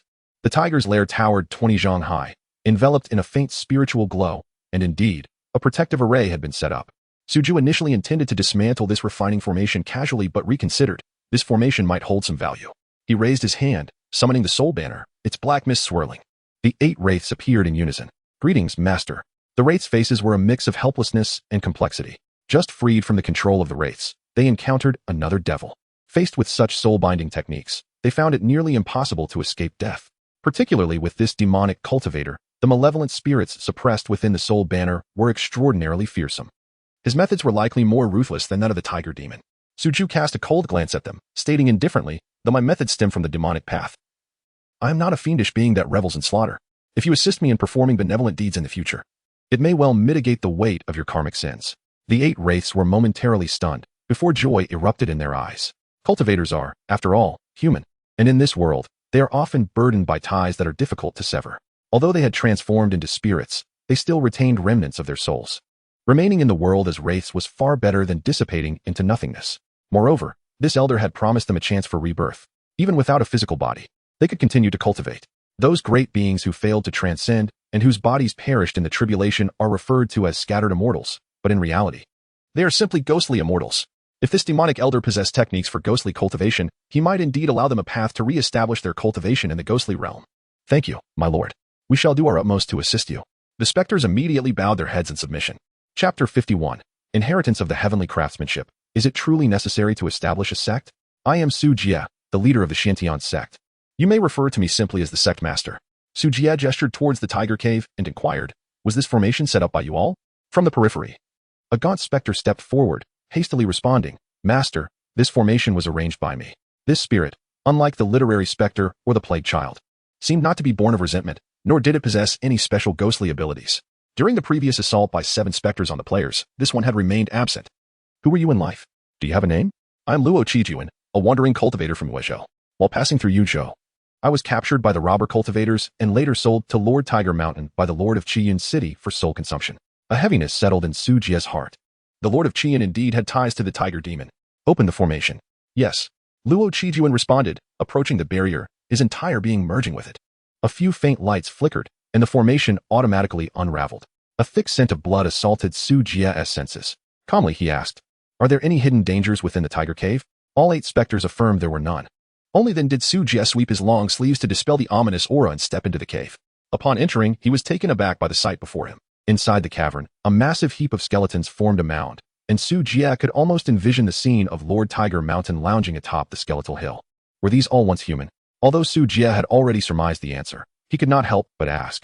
The other specters remained silent, their faces etched with sorrow. The literary specter sighed, "Master, since I became a servant to the tiger demon has devoured no fewer than 5,000 souls." Su Jie was perplexed. The great mountains were scarcely traversed by human beings. Where did it find its victims? From the Lord of Qiyun City, the literary specter indicated the other specters. "We were all captured from Qiyun City to feed the demon. Lord Tiger Mountain is merely a pet of the Lord of Qiyun City." "Why would the Lord of Qiyun City keep a demon?" Su Jie queried. "I do not know. The cultivators who come to negotiate are always very cautious, and Lord Tiger Mountain has never allowed us to see them." Furrowing his brow, Su Jie asked, "What is the cultivation level of the Lord of Qiyun City?" Luo Qijuan, who had evidently been the last to be devoured by the tiger demon, replied, "When I was captured, the Lord Jiang Muyun had already attained the Purple Mansion level. Cultivators at the Foundation Establishment stage are called Taoists. Those at the Purple Mansion are termed as superior ones, Golden Core cultivators as true ones. And those at the Nascent Soul stage are referred to as true lords or ancestors. The Purple Mansion. This was not something Su Jie could contend with. However, the Tiger Demon had already committed its heinous acts. There was no point in regretting it now. Jiang Muyun might not even dare to enter the Great Mountains. Su Jie nodded. You all search the Tiger Cave thoroughly and collect anything of use. The specters nodded in agreement, quickly scouring the cave. Moments later, they returned with an assortment of items. The literary specter reported, Master, there are 237 spirit stones, 700 spirit sands, among the intact magical artifacts. There are 27 first-grade artifacts, 5 second-grade artifacts, and a third-grade sword. Also, over 1,000 spirit materials and spirit herb seeds. Even though Su Jie had anticipated some treasures, he was astonished by the wealth of the Tiger Demon. Just the magical artifacts alone were worth at least 2,000 spirit stones. After gathering the remaining items, he held the third-grade sword and inquired, Whose sword is this? Master. It is the possession I brought with me in life. A burly specter stepped forward to reply. Before Su Jie could ask more, he added, I am Shirley. And I used to run a refining workshop in Qian City. A refiner? Su Jie raised an eyebrow. Were you a third-grade refiner in life? It was known that disciples of the inner sect of the Danyun sect, like Shou Ruolan, were only first-grade alchemists, which was already considered exceptional talent. If Shirley had achieved third-grade status during the Qi refining stage, his aptitude was indeed remarkable. You misunderstand, Master, Shirley chuckled wryly, shaking his head. This sword is the ceremonial weapon of an elder from the Qingzhou sword sect, which my master had me temper for spirit enhancement. I was captured while delivering the sword, and fortunately, it was not taken back by the people of Qian City, likely to avoid drawing attention from the Qingzhou sword sect. The Qingzhou sword sect. Su Jie recalled that this was also a sect of the Purple Mansion. When the old monster Yintoa was besieged by the righteous, there were sword cultivators from the Qingzhou sword sect among them. The technique he practiced, the Qingzhou sword art, seemed to have originated from this sect. The magical artifacts collected by the Tiger Demon, although intact, were indeed hot commodities. Su Jie turned his wrist, swinging the sword. A flash of sword light flew forth. Swoosh. The sword energy vanished into the rock wall, disappearing from sight. A fine sword, Su Jie silently complimented. The power of the Qingzhou sword art had tripled when enhanced by the magical artifact. Indeed, magical artifacts greatly augment a cultivator's combat prowess. In the 5 essentials of cultivation, magical artifacts hold paramount importance. This third-grade sword was worth over 1,000 spirit stones, a sum unaffordable to an ordinary Foundation Establishment cultivator. One could only wonder if Shirley's master would offer compensation. After securing all the treasures and confirming that there were no remnants left in the cave, Su Jie instructed Luo Qijuan to activate the formation, gathering all the specters into the soul banner, and set off towards Duanyan Valley with the red-tailed creature. On the way, he examined the inheritance section of the soul banner. Out of the 8 specters, only one had triggered the merit inheritance. Gently tapping, he opened the tiny yellow dot. Inheritance, Heavenly Craftsmanship text, Spirit Building Techniques, Advanced Derivation, Merit Value, 350, Spirit Building Techniques, Ultimate Derivation, Merit Value, 3,500. It was indeed the inheritance of the Heavenly Craftsmanship. Heavenly Craftsmen, also known as Heavenly Spirit Builders or Immortal Palace Artisans, are akin to architects among cultivators. Such artistic inheritances are relatively rare in the world of cultivation, as these individuals typically align themselves with sects or kingdoms, making it difficult for ordinary wanderers to access such legacies. Buildings constructed by grand sects, such as spiritual halls, alchemical pavilions, refining workshops, and beast-taming gardens, cannot withstand the spiritual might of cultivators. However, Heavenly Craftsmen utilize geographical features, select spiritual materials, inscribe runes, and construct buildings that are not only remarkably durable, but also aesthetically pleasing. Could it be that I truly need to establish a sect? Su Jie pondered inwardly upon seeing the Heavenly Craftsmanship inheritance. He was uncertain if any players would choose such a profession. However, judging by the merit values required for derivation, this spirit-building techniques appeared to be of a higher tier than the Qingnong Danjing. Not rushing to derive it, Su Jie turned his attention to the race section.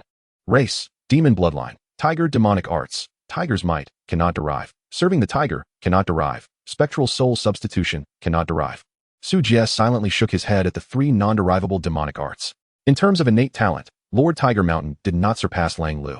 The demonic arts he comprehended were merely instinctual abilities that normal demonic beasts could develop.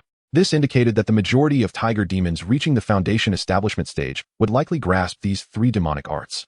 However, not all Foundation Establishment wolf demons could comprehend Lang Lu's moonwalking demonic form, though tiger demons possessed an innate racial advantage, resulting in a faster growth rate than Lang Lu. It was also unsurprising that in their respective ranks, Lang Lu could not match Lord Tiger Mountain. The spectral soul substitution art allowed one to transfer and control injuries onto the specter. Fortunately, Su Jie utilized the soul banner to capture souls, directly affecting the soul's essence, preventing Lord Tiger Mountain from substituting. Otherwise, without a powerful weapon, Su Jie would have found it impossible to vanquish Lord Tiger Mountain's corporeal form. A rush of water cascaded in his ears, and Su Jie brought his thoughts back, looking at the approaching Lang Lu and asking, "Has the serpent demon emerged from its lair?" "Master, there are no unusual occurrences." Su Jie frowned. The absence of abnormalities was itself highly abnormal. Did the serpent demon truly believe it could find safety by hiding in the secret realm? Or did it harbor confidence in its ability to evade the entrance? Activating his mind, he shifted to the player's perspective. Unlike the majestic Weihu Peak, the vibrant Kalen Peak is remarkably teeming with serpent demons. At this moment, the majority of players remain at the foot of Kalen Peak, engaged in fierce battles with various serpent fiends. Just as Su Jie pondered whether to send his ghostly companion to probe the surroundings, his spiritual awareness was suddenly stirred. Below the flowing waters of the irrigation channel, a fisherman approached, brandishing a torch. The cursed spicy strips have finally fled. He chuckled to himself, eager to test his newly crafted bait, confident that tonight he would surely make a bountiful catch. Chapter 52. Fear not, my comrade, beyond death. I shall wield the wand of 10,000 souls once bitten by a snake. One is forever wary of ropes. Although Tian Bahu harbored a deep-seated hatred for serpents, the shadows of his subconscious remained indelible. Thus, after being overwhelmed by a swarm of snakes, he lingered at the resurrection point for quite some time, hesitant to engage in any further quests. He mused to himself. The snake monsters must have respawned at Wolfang Peak. Surely, there are none left around this fishing spot? With that thought, he grabbed his fishing rod and ventured forth for a night of angling. Along the way, he encountered a startling scarcity of monsters, as if the fierce battle at Wolfang Peak had terrified them all. Upon reaching the edge of the pond, he was surprised to find several NPCs present. "Ah, master, what brings you here?" Su Jie nodded in acknowledgement. "You arrived just in time. A snake demon has fled here and submerged itself in the deep pool. Observing your remarkable physique, I believe you are a promising candidate. Go forth and investigate the snake demon's whereabouts." As soon as he finished speaking, a notification appeared before Tian Bahu, quest assigned. Infiltrate the deep pool and locate the snake demon. Accept decline. Tian Bahu was utterly bewildered. What is happening? Have I triggered a hidden quest? His face twisted with reluctance. He had always avoided snake demons, yet this task required him to seek them out. I do not wish to encounter those spicy strips. At that moment, another system notification flashed before him. Quest reward. Sect contribution points, 300. Penalty for declining Master S quest. Expulsion from Xintian sect. Contribution points reset to 0. What the hell? Tian Bahu was taken aback. Such a ridiculous quest. I can't refuse. Quest countdown. 00009. Accept. I accept. Master, I've accepted. He hastily acquiesced to the quest. Su Jie nodded in satisfaction. Indeed, I did not misjudge you. Go forth. Before he could voice his complaints, a gust of wind swept him away, and with a splash, he plunged into the deep pool. Damn it, my fishing rod.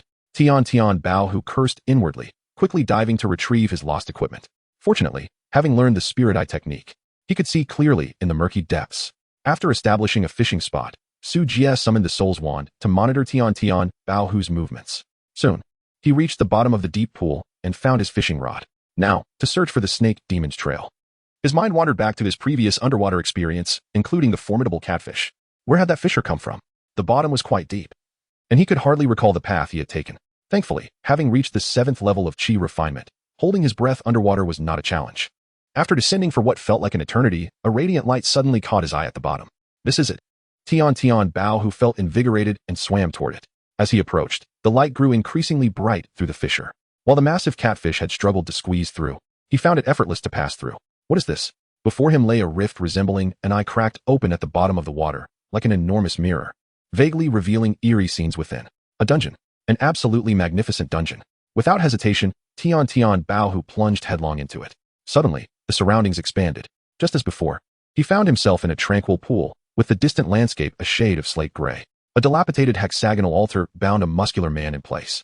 Beneath the altar, a colossal python with dark green scales raised its head, devouring something, its scales shedding in large patches, leaving it bloodied and battered. Damn! Tian Bahu was taken aback, and before he could react, a large catfish leapt from the depths with a splash. The water erupted, and darkness enveloped his vision. At the Xintian sect's resurrection point, as the black mist coalesced, Tian Bahu revived, gazing at his empty hands and lamenting. Ah, my new fishing rod. Quest completed. Sect contribution points, 300. His lamentation was abruptly cut short. Nice. At the waterfall's pool, Su Jie stood with his sword drawn, poised at the entrance of the secret realm. Beside him, Lang Lu wore an expression of shock. A secret realm. There is indeed a secret realm within Broken Cloud Valley. Su Jie unfurled the soul's wand in the water, summoning a tiger demon soul, 24 wolf demon souls, and 8 ghostly apparitions. Go. The malevolent energy surged, creating a dark current. All the souls rushed inside. 3 breaths later, Su Jie transmitted a message to Lang Lu. Enter. Lang Lu nodded and stepped forward without hesitation. Su Jie silently counted to 10. As the black mist enveloped him, he entered the secret realm. It felt as if he had passed through a thin membrane of water, and the scene before him shifted, as if he had arrived in another dimension. A howl echoed in his ears, accompanied by the hissing of snake demons and the wails of the souls. Su Jie expanded his consciousness, with everything in the secret realm reflected in his mind. The wolf demon, in its howling moon form, battled the snake demon, its body half consumed by corrosive black smoke. The wolf souls chased the large catfish, while the ghosts and tiger souls were enveloped by the toxic mist spewed forth by a multitude of snakes. With his sword in hand, Su Jie charged directly at the black-scaled snake demon. Devil!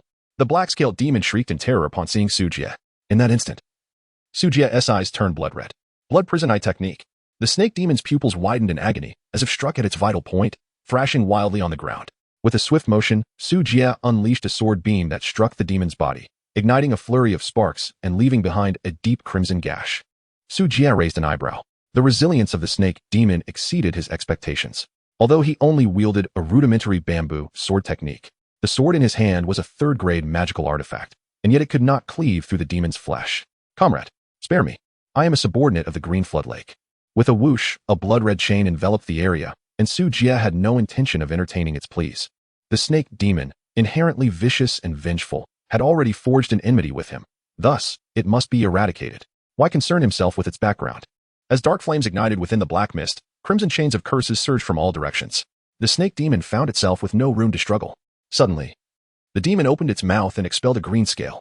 The scale rapidly expanded, soon surpassing Lang Lu in size, emanating an aura of dread. This is the token of Green Flood Lake. Devil, do not bring ruin upon yourself. The black-scaled demon screamed, grasping at this last hope. Flood scale? Su Jie's eyes darkened. Flood creatures were undeniably formidable beings. If he truly offended one, the consequences could be dire. At that moment, a weak, mocking laughter emanated from the altar. A mere snake demon, daring to steal the token of Green Flood Lake and masquerade as a flood creature? Ignoring the altar's occupant, Su Jie immediately intensified his spiritual energy. Under the influence of the soul's wand, the black-scaled demon's soul twisted and struggled as it was drawn into the wand. Merit point 699. 8. Upon seeing the merit notification, Su Jie ceased his incantations, grasped the flood scale that gradually shrank into his hand, and turned to approach the altar. Surrounding the altar, the ground was littered with countless snake eggs. Su Jie stepped through the black mist to the altar's edge, scrutinizing the individual before him. The man stood 8 feet tall, his muscles rippling, truly a figure capable of bearing a horse upon his shoulders. His body bore the marks of snake venom corrosion. 6 bone hooks chained him to the altar, his blood continuously flowing into the altar's grooves, nourishing the snake eggs below. A body cultivator? Su Jie inquired softly. Huh? A minor demon, lurking in the shadows, too cowardly to reveal itself? The muscular man, despite losing a significant amount of blood, retained an imposing aura. His gaze filled with disdain. It appeared he was indeed a righteous body cultivator. Su Jie casually asked, if I were to free you, what then? The beasts and demons are all of a kind. If you wish to kill me, do so. Why bother with pretense? It is nauseating. Oh. Su Jie's sword descended with lethal intent. With a resounding clash, the blade pierced the neck of the body cultivator, producing a reverberation of metal against metal. A profound crimson mark emerged as blood surged forth in an instant. A third-grade magical artifact. Astonishment flickered in the eyes of the body cultivator. Su Ju continued to wield his sword. Crack, crack, crack. The neck of the body cultivator gradually split open, with blood gushing forth like ink. Wait a moment. The body cultivator cried out in agony, the defiance in his eyes vanishing, leaving only a haunting dread. Su Ju did not falter, his voice indifferent and detached. There is no need for concern, my friend. After your demise, you shall still reside within my soul banner. The visage of the body cultivator trembled, revealing a profound despair. Chapter 53. Is the Jiao not a monster? A new race, the scaled ones. With swift and decisive strokes, Su Ju unleashed a torrent of blows, blood splattering in every direction. Finally, with a resounding crack, he severed the head of the corporeal cultivator. As the body fell, the soul banner unfurled. The soul, which had been desperately attempting to dissipate, was forcibly gathered and instantly engulfed by the dark mist. Merit points 333. 6. The corporeal cultivator had not lost his intellect, contributing over 300 merit points, likely due to the numerous lives he had taken. Killing a late-stage foundation-building cultivator was no easy feat without this third-grade treasure sword. It would have been a formidable challenge for Suju. The arduous training of the physical body greatly enhances one's willpower. Coupled with boiling blood and a stabilized essence, the robust physique fortifies the soul, making it difficult to extract the soul without first destroying the body. Only by dismantling the corporeal form, rendering the soul homeless, could one successfully separate it. Suju exhaled slowly and waved his hand, conjuring a spectral figure before him, the very soul of the corporeal cultivator who had just perished. My friend, we can now converse freely, he stated. At that moment, the cultivator's face shifted through a myriad of expressions: struggle, pain, reverence, malice, and shock. Suju understood his intentions. He wished to flee or break free from the soul banner's control. Yet, all efforts were in vain. Once the soul was drawn by the banner, it was no longer under his command. His intellect remained, allowing him to struggle against the encroaching influence of the banner, creating a fierce conflict. However, it wouldn't be long before his will was gradually eroded. Should he refuse to yield, his fate would mirror that of the puppet-like Hushan Jun. Suju was in no hurry. With a thought, he summoned the souls of Hushan Jun and the pack of wolves, placing them before the corporeal cultivator without uttering a word. Young master, the cultivator, Chu Mingshan, displayed a bitter smile. In his perception, Suju had become a deity controlling his life and death. As his struggle and resistance transformed into reverence and awe, a calmness enveloped his features, and he bowed, proclaiming, Chu Mingshan pays respects to the master. I am Suju, the founding master of the Shantian sect. You may call me master. Yes, master. Suju nodded with satisfaction. The soul banner had never let him down. Friend Chu, at the beginning of your body refinement, you practiced the pure yang technique, and upon reaching foundation establishment, you transitioned to the Jiao demon bone forging art. It seems you have indeed delved into the demonic path. Chu Mingshan's face displayed shock. The master's understanding of the Tao is profound. I am in awe. Suju glanced at the words formed in the black mist of the soul banner. Inheritance, body refinement.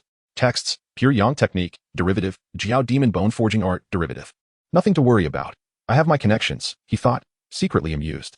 Maintaining an air of nonchalance, Suju inquired. The legacy of corporeal cultivators is scarce. From which celestial sect does friend Chu hail? Chu Mingshan's face twitched slightly, seemingly embarrassed.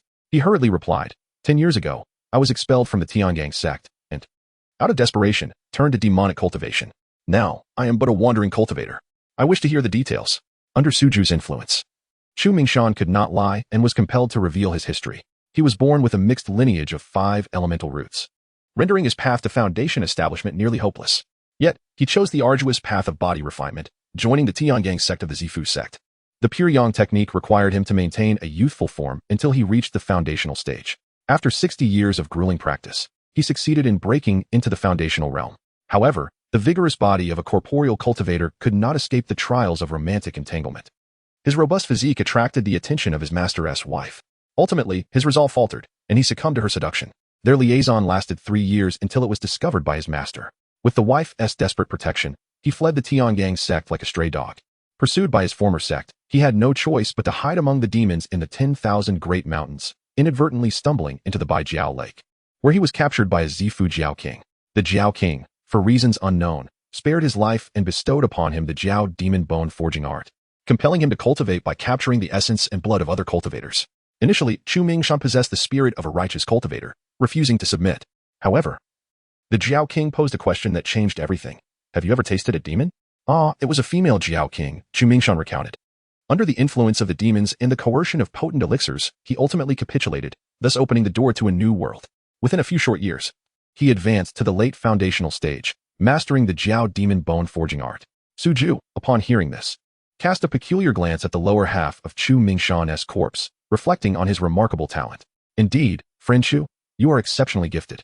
Although Chu Mingshan had transformed into a spectral form, he still replied with astonishment, Master, you flatter me. What was the experience with the female Jiao like? It was refreshing. Cough, cough. The Jiao King was quite skilled beneath the water, yet I have never experienced such sensations. Did it maintain its demonic form or transform into a human? It is difficult for Jiao to transform. Please elaborate. I wish to ensure that the female Jiao left no hidden repercussions on you. Suju's expression turned serious. Chu Mingshan, unable to resist, began to recount the details, growing more fluent as he spoke, gradually revealing a hint of nostalgia. Upon finishing, Suju and Appo's eyes widened in realization. He understood that the myriad applications of the corporeal cultivator's blood and energy extended beyond mere enhancement of physicality. The Jiao's inherent lustful nature, when encountering a talent like Chu Mingshan, seemed to harbor intentions of experimentation, Yet it would certainly not allow Chu Mingshan to escape unscathed. It captured you merely to indulge itself? Chu Mingshan shook his head.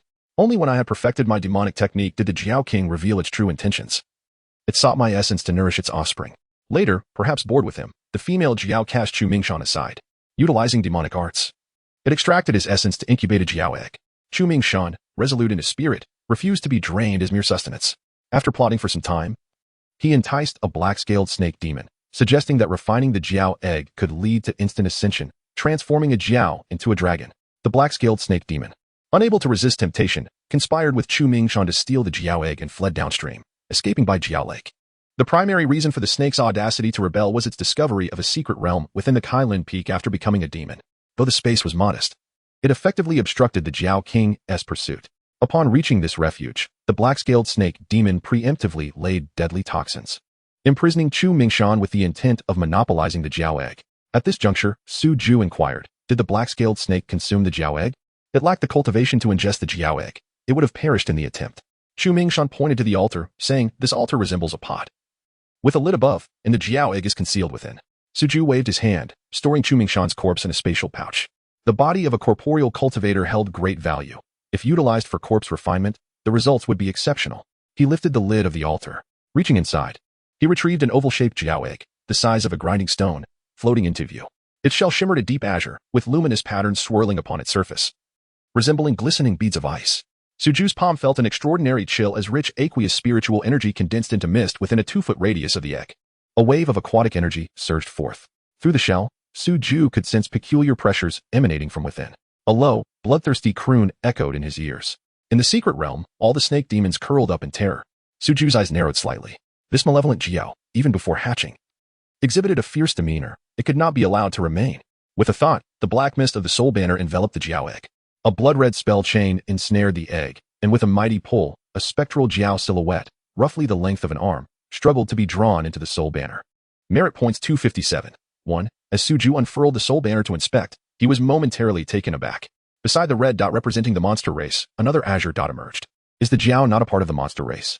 With a gentle prod of his consciousness, he activated the point. Race, scaled bloodline, python, spirit blood, talent, underwater walking, non-upgradable, unawakened. Chapter 54, The Blueprint of Heavenly Craftsmanship. Concept of the instance. The account page for the Jiao clan was something Su Ju had not anticipated. With a gentle touch of his spiritual consciousness, he opened and compared the accounts of the demon clan. Race, demon bloodline, serpent demonic arts, toxic breath, non-derivable, shedding scales, non-derivable. Race, scaled bloodline, anaconda, spiritual blood, innate talent, underwater movement, non-advanceable, not awakened. The Jiao clan not only had additional bloodline tiers, but their demonic arts had also transformed into innate talents. Furthermore, in Su Ju's perception, players could not transform into the Jiao clan. It felt as though their souls were incompatible. Could it be that the Jiao dragons were categorized under the scaled race? Su Ju pondered. The vastness of the Tianling continent nurtured a multitude of cultivators, yet none had uncovered its specific boundaries. In contrast, both the Flame Nation and the 10,000 Great Mountains were but mere specks in the ocean. Cultivators were not the sovereigns of this realm. From the memories of his original self and certain peculiar anecdotes, the races of the Tianling continent were as numerous as the stars. According to Su Ju's understanding, even within a single demon clan, there existed numerous branches. However, the demon opened by the soul banner resembled more a symbol of origin or a collective classification. This collective term seemed akin to the primordial nomenclature for the categorization of various races in ancient times. If one traced the bloodlines of Jiao dragons and true dragons back to their origins, they appeared to be referred to as the scaled race in ancient epics. Su Ju speculated, if one were to capture the bloodline of a true dragon, could players not also have the opportunity to transform into dragons? He immediately shook his head with a smile. Such beings as true dragons were not easily encountered. Gathering his scattered thoughts, he concluded that based on the current effects of the soul banner, races that were too ancient could not be transformed into players. Perhaps there might be a solution in the future. With a wave of his hand, he released the soul of the small Jiao, placing it into the Jiao egg before returning it to the altar. Su Ju had tried. The Jiao egg could not be stored in his bag of holding.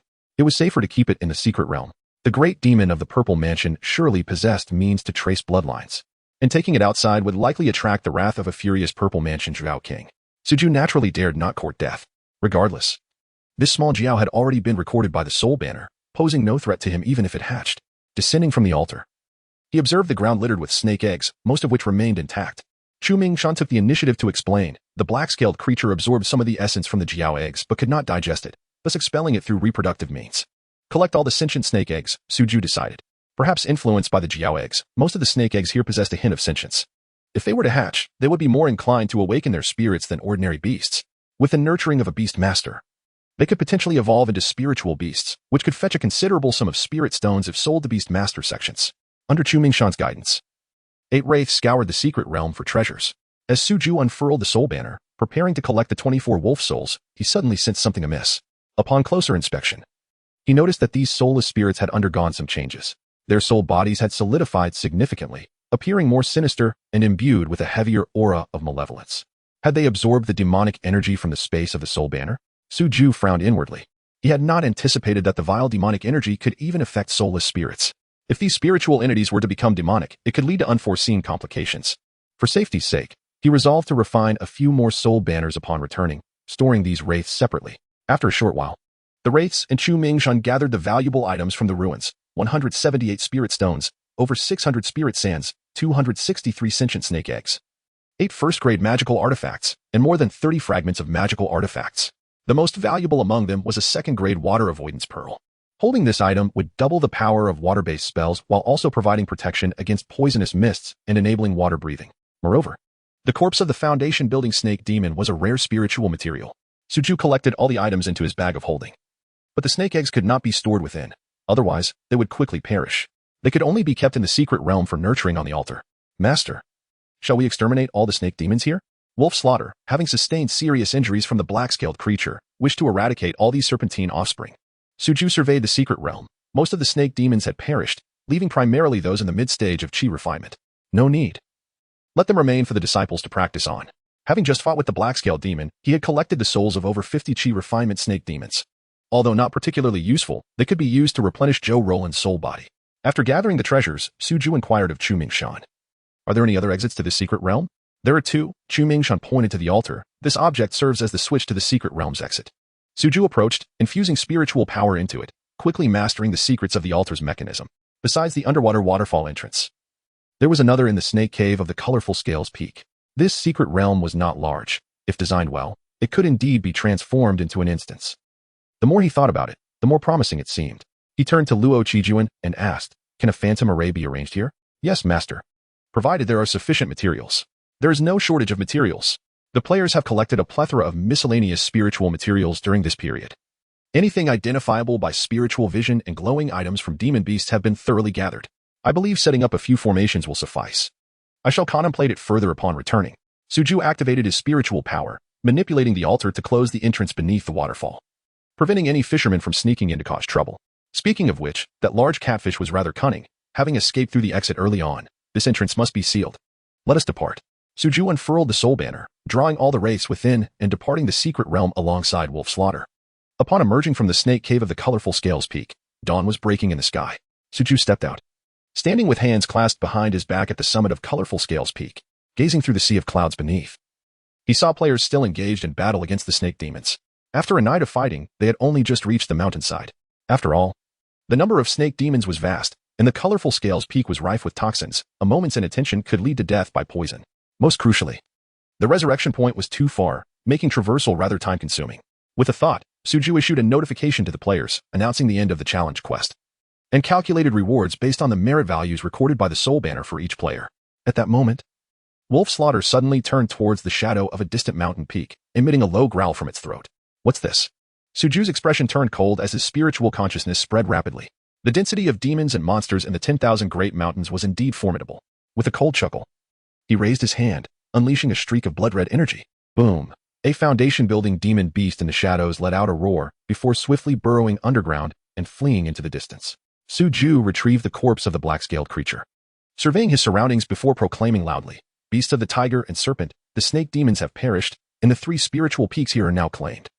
Should you dare to tread upon this land again, I shall extract your souls and refine them." In the distance, shadows quivered and rapidly retreated. The lurking demons and monsters around slowly vanished. Suju stored the snake corpse and sat cross-legged atop Wolf Slaughter, heading towards the broken cloud valley. Upon reaching the back mountain, Suju took out a vial of moonlight spiritual liquid and a piece of snake demon flesh, offering it to Wolf Slaughter and Chi Wei, allowing them to share the feast. "You both have played an indispensable role in this extermination. Take it." "Thank you, master."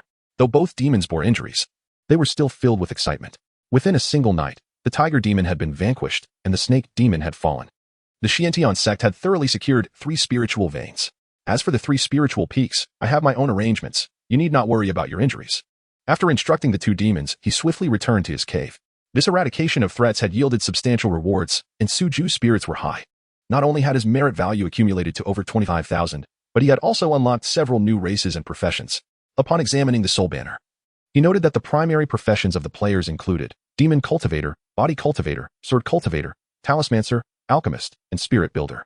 The demon clan comprises fox demons, wolf demons, snake demons, and tiger demons, with the yet-to-be-developed dragon clan remaining elusive. Although the variety of professions and races is ample, the players' and Oppo's cultivation levels are stagnant, necessitating the provision of engaging tasks for them. After a moment's contemplation, Sujia accessed the inheritance of the Celestial Artisan.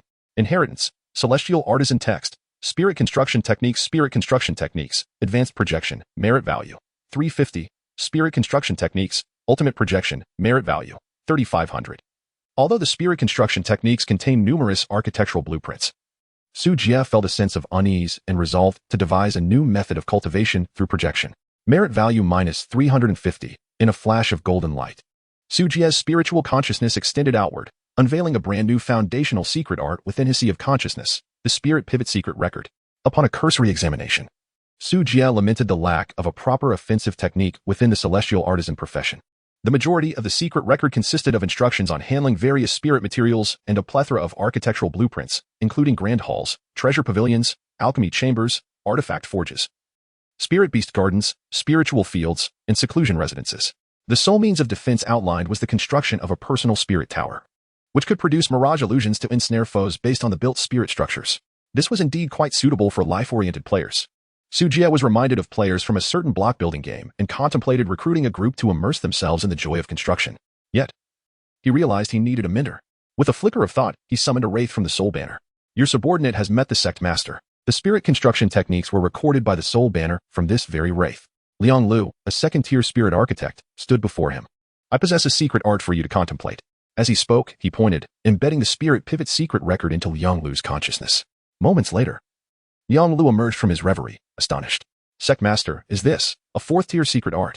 Sujia replied nonchalantly, you are now a wraith and cannot cultivate. Indeed, Liang Lu replied with a wry smile, regret evident on his face. My intention is to construct the sect's buildings from this secret art. Select appropriate blueprints suitable for Duanyan Valley and the 3 spirit peaks. After Sujia articulated his requirements, Liang Lu nodded in agreement, though a look of confusion crossed his face. As a wraith, he lacked the ability to forge spirit materials or inscribe runes. Sujia clarified. You need not engage in construction. Simply select suitable blueprints and organize the necessary spirit materials for me. Liang Lu hastily complied, then hesitated, but for the construction to be sturdy, we must survey the geomancy. With a wave of his hand, Sujia summoned a wraith from the spirit pool behind the mountain. A ghostly figure materialized. Greetings, Sect Master. Zhou Rulin bowed respectfully. Rulin, lead him to survey the geomancy, publish tasks for the disciples to gather the required materials, and inform Liang Lu of the sect's protocols and precautions as new disciples will soon arrive. Yes, Sect Master. As the 2 wraiths floated out of the cave, Sujia continued to ponder. The 3 spiritual veins lie dormant, and if the secret realm could be transformed into a dungeon, the demon lair would serve as an excellent choice. Adopting the perspective of a game planner, he swiftly devised a plan. After making edits on the official website, he released 3 wraiths from the soul banner. These 3 spirits were notably useful. In life, they were a 1st-tier artifact craftsman, Shirley, a 1st-tier formation master, Luo Qijuan, and a scholar-like wraith, a 1st-tier talisman master, Bai Wenxuan. They were unable to be recorded by the soul banner due to the low rank of their cultivation techniques in life, hence unable to unlock their inheritance. The sword cultivators and talisman cultivators had not yet opened their inheritances in the soul banner, leaving Sujia unable to devise new techniques. The remaining 4 wraiths had perished under unknown circumstances, harboring deep resentment, and had transformed into unique vengeful spirits, much like Zhou Rulin. For instance, the plague child had even grasped ghostly techniques capable of spreading disease. However, they too could not unlock the demon clan inheritance in the soul banner. Bai Wenxuan, can you craft spirit pens and talisman paper? In response to the sect master, crafting low-tier talisman paper and spirit pens is not difficult. Good, record the necessary materials. Afterward, Sujia retrieved a collection of artifact fragments and low-tier materials, turning to Shirley. Can these materials be fashioned into protective boots, chest armor, and other forms of defense? Shirley examined the materials, then cupped his hands in acknowledgement. Crafting artifacts may be challenging, but ordinary protective gear should pose no issue. However, as I am now a wraith, I fear the scorching flames. That is of no concern, just remember the requirements for these equipment. Sujia conveyed his specifications, placing emphasis on the need for the items to be resplendent and ideally inscribed with 1 or 2 defensive runes. Shirley listened intently, taking meticulous notes. Wraiths could possess bodies. At worst, he could find a corpse for them to inhabit and thus facilitate the forging process. After issuing instructions, Sujia turned to Luo Qijuan.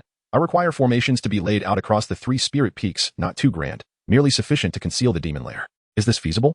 After a moment of contemplation, Luo Qijuan replied, if we draw upon the spirit veins for the formation, the effect would be significantly enhanced. Then we shall draw upon the spirit veins. Sujia had no intention of cultivating at the 3 spirit peaks, as the spirit veins were far too conspicuous. Should a powerful demon or a wandering cultivator come across them, they would undoubtedly seek refuge among the spirit veins first. Moreover, with players serving as blood packs, his need for the 3 low-tier spirit veins was minimal. The grand formation at Duanyan Valley offered a sense of security. Collect. After issuing his orders, Sujia gestured, and the wraiths were absorbed back into the soul banner.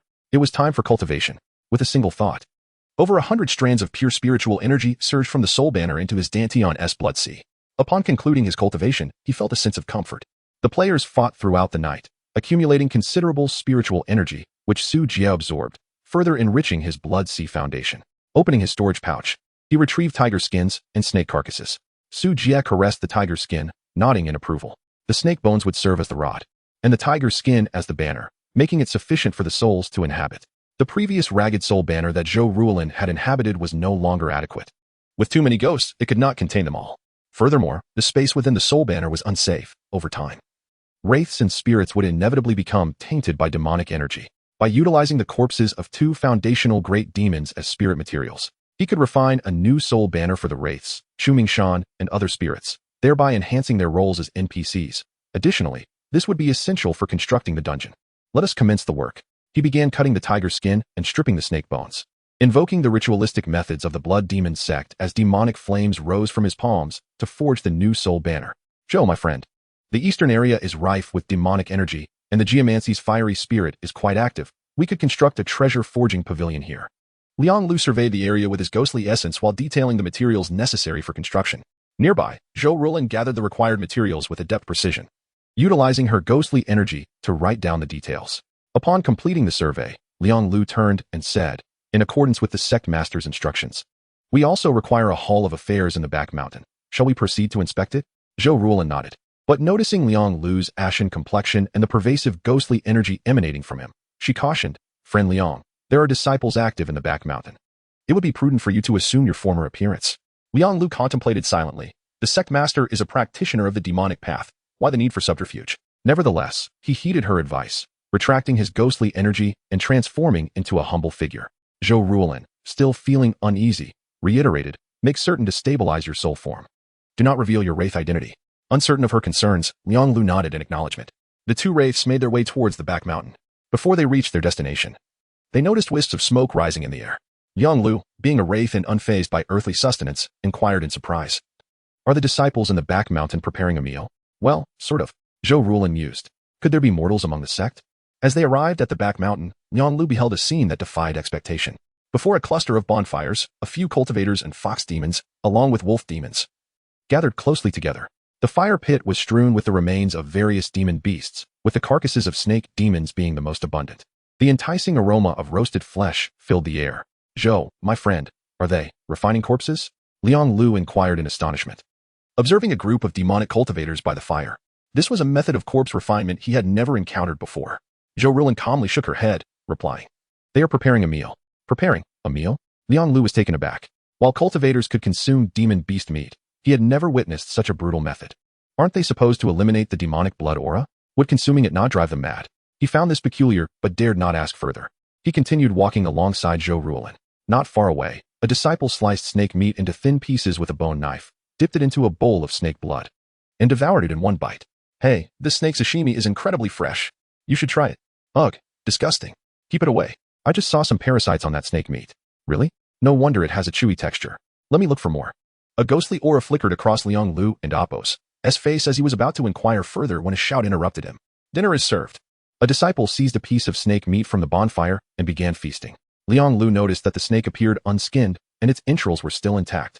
Nearby, a fox demon shouted, Damn it, that one is mine. I specially asked Bull Brother for the seasoning. Give it back. The fox demon then lunged forward to grab it. Liang Lu was left in shock. The disciple's aura did not seem demonic. How could he frolic and play so intimately with the demon beasts? He turned his gaze and was captivated by a peculiar cooking pot. A crowd of people and demons surrounded it, using sticks to dip the meat as they indulged in their feast.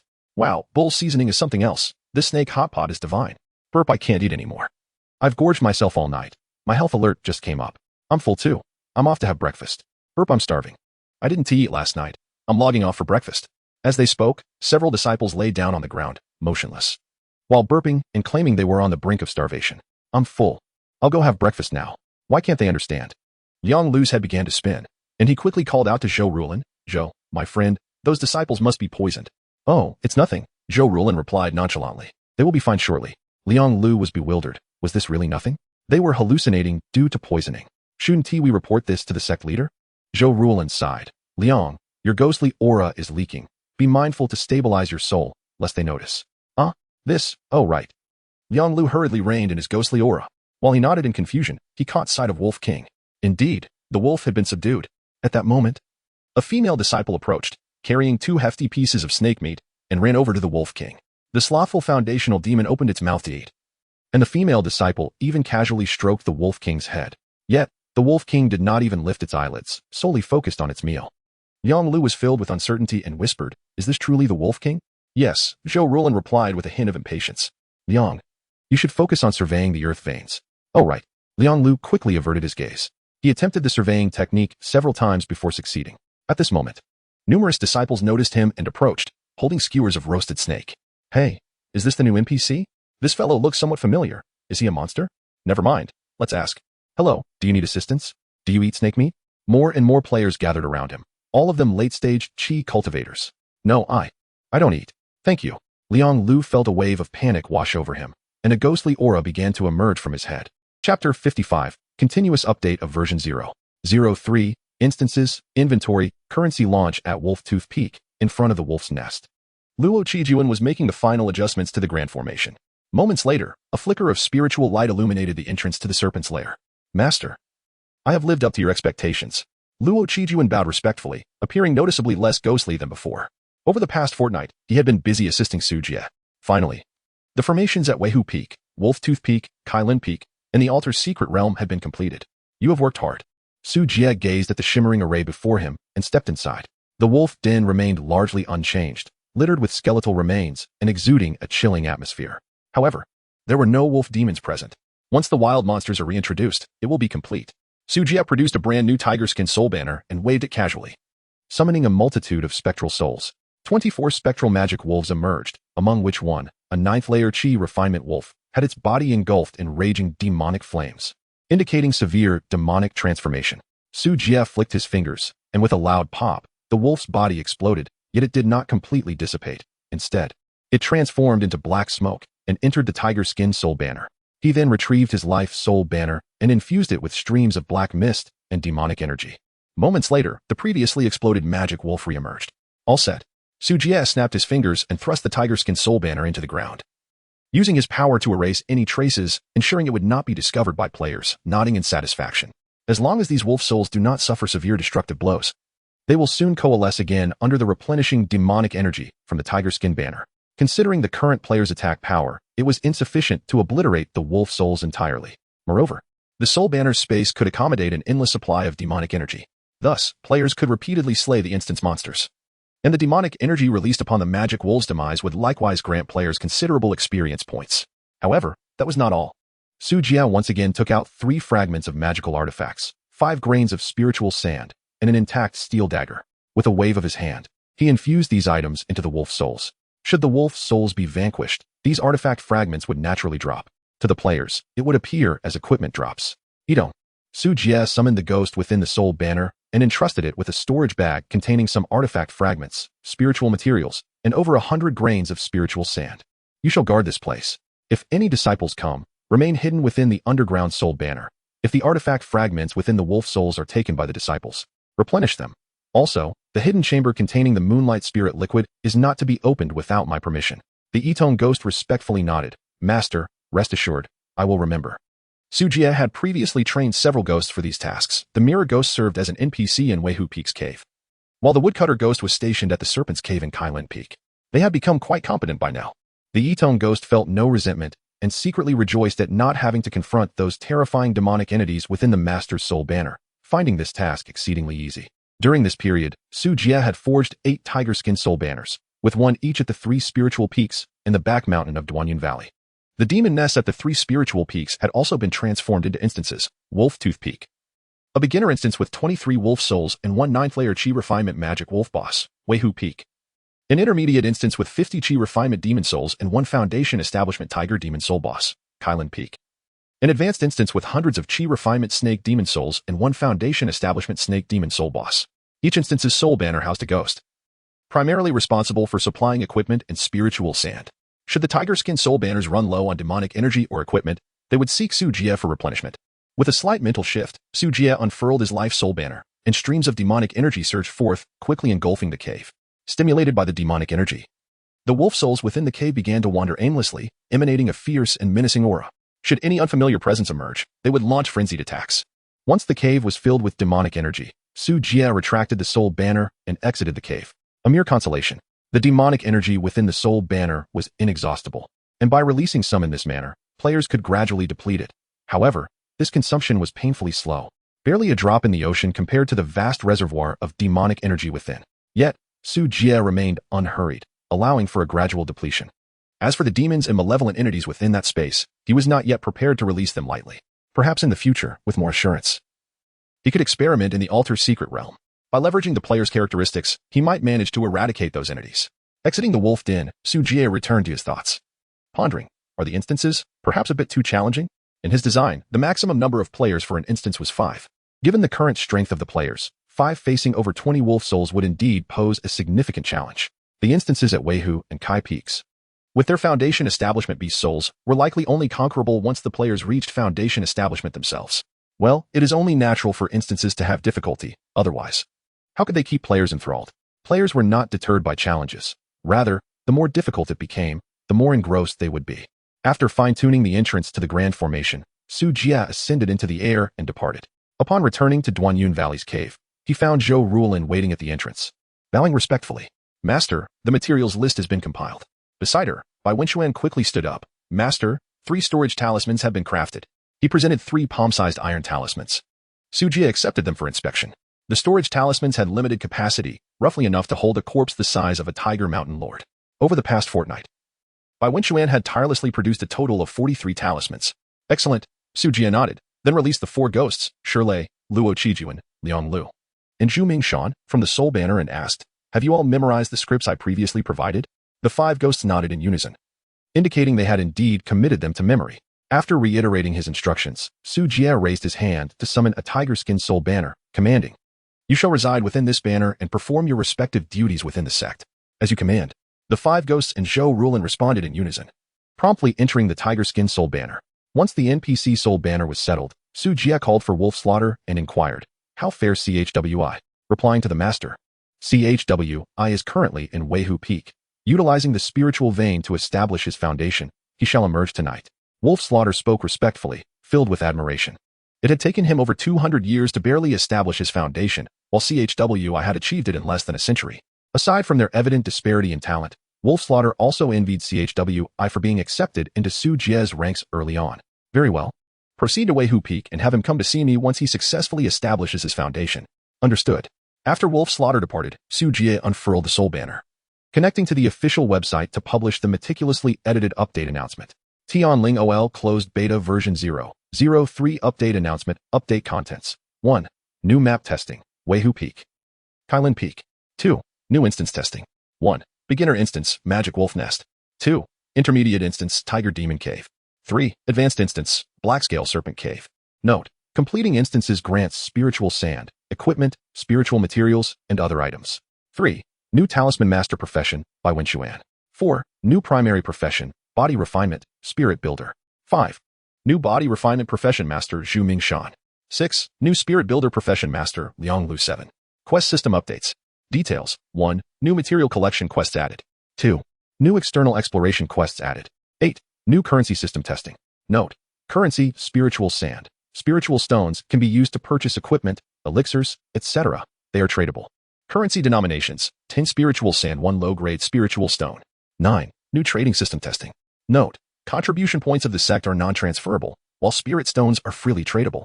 10. New backpack items have been introduced: storage talismans and storage bags. Details: the storage talisman and storage bag can be acquired in-game through the exchange of contribution points or the purchase of spirit stones. 11. This update is a seamless one, requiring no downtime. As Su Jie released the announcement, all players were greeted by a prompt: version update completed. For further details, please visit the official website. Chapter 56, Limited Time Backpack Sale. The official announcement is here. At the back mountain of Xiantian sect, Zhou Rulin and several other specters took their designated positions, continually rehearsing the phrases instructed by the sect leader.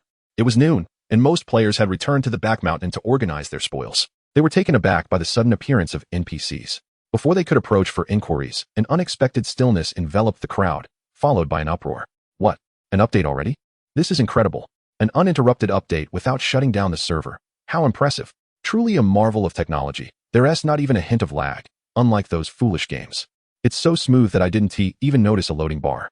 Perhaps it's just a minor patch? Should I log off to check? I'll go take a look. Perhaps new levels have been unlocked. The disciples chattered excitedly in a language the specters could not comprehend, and soon a majority of them collapsed, breathless.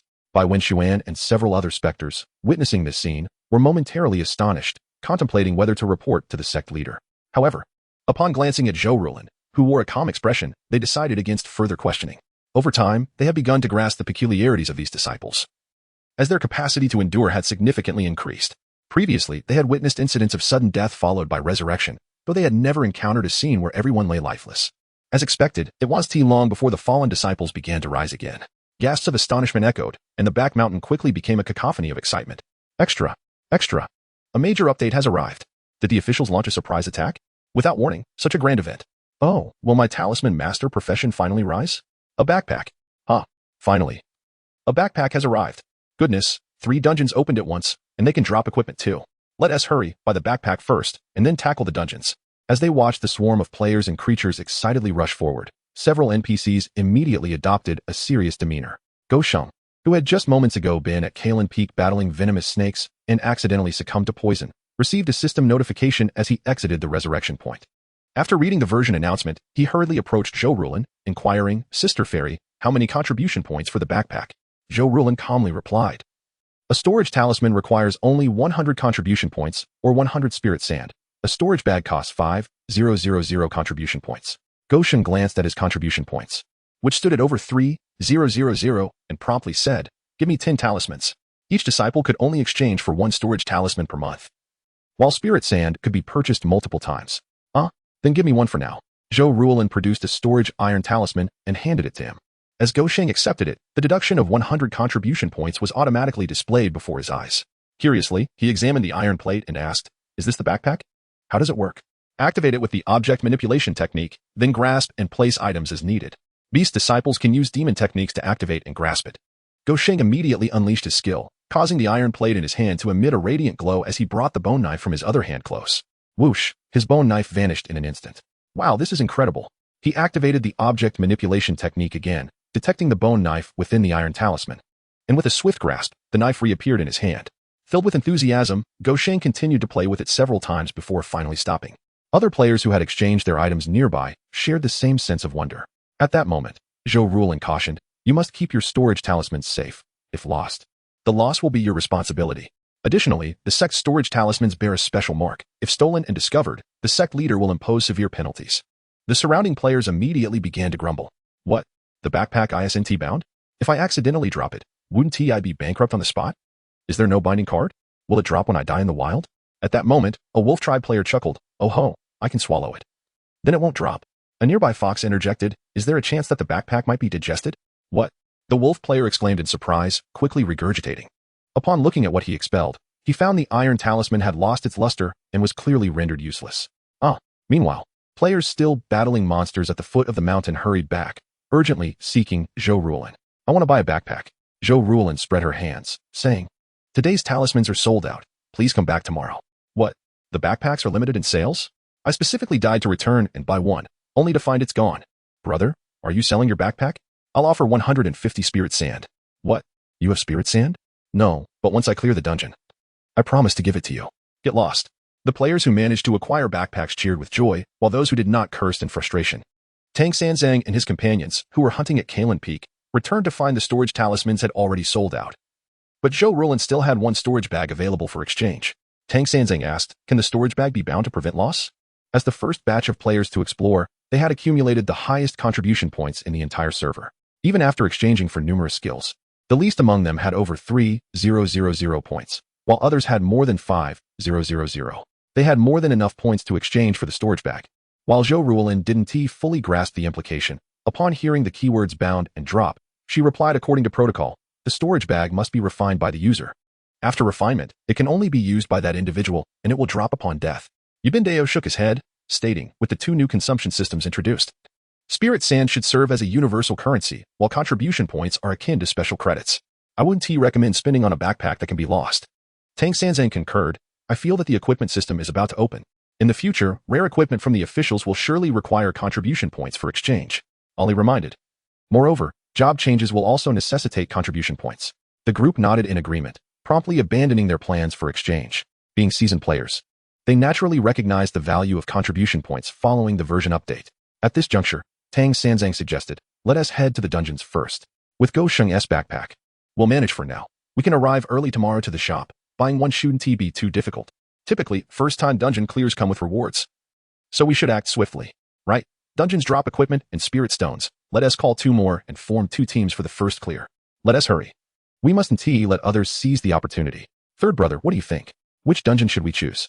Tang Sanzang answered without hesitation. It has to be the high-level dungeon. Given our strength configuration, a mere novice village dungeon should pose no problem. All right, then let us head to Kalen Peak. Having reached a consensus, the group hurried towards Kalen Peak. Meanwhile, other specters found themselves surrounded by players who eagerly triggered conversations. By Wen Xuan, Luo Qijuan, and the others struggled to respond coherently. Nearby players could not help but voice their frustrations. Geez, have these NPCs not been optimized? Why are their dialogues always lagging? They seem so dull, not intelligent at all. Didn't you see the update? These NPCs lack even a background introduction. They're probably just tools. Sigh. The quality of the official content from Tianling has declined. The specters, perplexed, could understand but not decipher the bizarre chatter of the disciples. Among them, Luo Qijuan felt overwhelmed. He had always been somewhat dull-witted, and being surrounded by so many cultivators and beasts was quite taxing. With so many dialogues triggering various keywords, he thought. What do I do? Come on, brain, think. Anxiety surged within, causing an inadvertent release of malevolent energy, nearly revealing a ghastly visage. The nearby players, their faces alight with astonishment, pointed and speculated. What is wrong with this NPC? Is it stuck? Did you see it just now? Was it emitting smoke? Perhaps its cup has overheated? The modeling seems rather subpar. It appeared to glitch in quality moments ago. I hope it doesn't turn into a pixelated mess. Let us keep our distance, lest it malfunctions and we end up with damages to pay. Luo Qijuan glanced towards Zhou Rulin, seeking assistance. Yet she was preoccupied with other players and had no time to attend to him. Fortunately, after a brief attempt at conversation, the players soon lost interest in the NPC, which remained unresponsive as more enticing dungeons awaited their exploration. Observing that the raid team had commenced their venture, others quickly formed their own parties, eager to delve into the dungeons, with the majority aiming for the highest level encounters. Chapter 57. A new task awaits. Tang San's group was the first to arrive at the Kailan Peak. Following the marked location on their map, they swiftly located the entrance to the Serpent's Cave. As they approached the array, a brief flash of light revealed it to be the entrance to a dungeon. Simultaneously, a system prompt appeared before them. You are about to enter Blackscale Serpent Cave. Please select the number of party members. 1 to 5 players. Note, it is not advisable to enter the Blackscale Serpent Cave alone. Do you wish to proceed? Yes, no. Is the maximum party size 5? Ollie chuckled. Since Old Bai and I are fox spirits, we shouldn't count as humans, right? Let's give it a try. They formed their party and attempted to enter the dungeon. However, they were still halted at the array, receiving a system prompt indicating that the party size was incorrect. With 5 members in Tang San's group, plus Ali and Old Bai, they totaled 7. Old Bai voluntarily exited the party, saying, Sister Ali, you and the others should go ahead and scout the way. I can join later. The fox spirit's strong control skills were indispensable for the team. Bushigoman also stepped back, suggesting, Brother San, you guys form your party. I'll team up with Old Bai separately. It might not be too difficult, and a duo should suffice. All right, let us go ahead and see, Tang San replied. The others quickly organized their party and stepped into the array. A flash of light enveloped them, and the 5 players vanished before the cave entrance. Bushigoman waved his hand, declaring, Come on, Old Bai, I'll take you through the dungeon. Old Bai hesitated. Perhaps we should wait for Brother San and the others to return. What are you afraid of? I soloed the Tiger Vanguard with just 1 life. How hard can a novice village dungeon be? With that, he strode toward the dungeon entrance. Notice, the dungeon is currently in progress. Please wait for the internal challenge to conclude. Bushigomen was momentarily taken aback. Wait, this is still an instance dungeon. Just as he was about to give up, the prompt changed to whether he wished to enter. Instinctively, he clicked yes. A pulling force emanated from the array, and he leaned forward, stepping into it. Hiss, a sharp. Piercing hiss filled his ears as Bushigomen beheld a multitude of black serpents, their bodies adorned with demonic runes. Scattered across the ground were several familiar pieces of equipment. And he suddenly realized, had Brother Sand's group been wiped out? With a loud smack, a massive serpent's tail swept toward him. Bushigomen reacted swiftly. But even with his blood-boiling technique activated, he could not withstand the force and was smashed into a pulp, disappearing from the dungeon. As the chaos of the demonic serpents subsided, the ground revealed a spectral figure, which swiftly collected the scattered remnants. At that moment, the array outside the cave stirred again, prompting the specter to hastily retreat underground. Another group of players entered the serpent's cave, and the demonic serpents surged forth. At the revival point of Xuantiangong, players were gathering as they reformed into existence. Their expressions were filled with weakness, helplessness, and confusion. Damn, my backpack. Did you just get wiped out? Which dungeon did you enter? The Black Scale Serpent Cave. Isn't it supposed to be manageable? Oh, the Tiger Den is similar. Our small team couldn't even handle that boss. Is it really that terrifying? The Demon Wolf Nest was manageable. The boss was just a bit tough.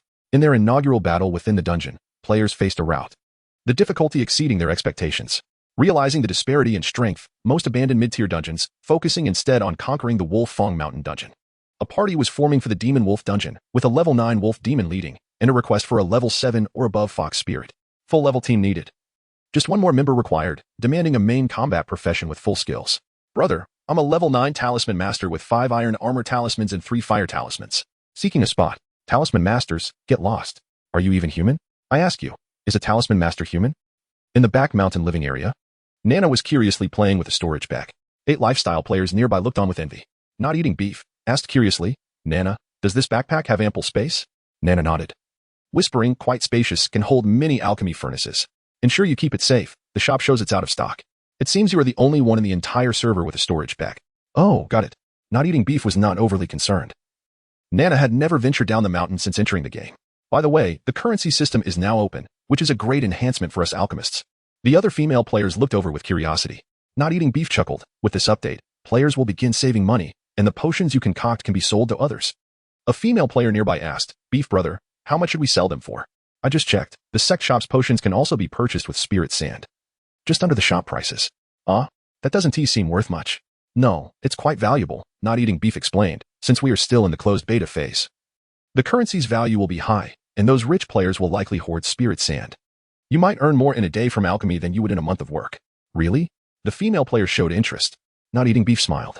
If you find it troublesome, I can help sell them. My seasonings should sell well too. As alchemists, there were only 10 of them, and they usually leveled up by consuming gathering potions. The escape potions and detox pills they concocted were traded with other players for food.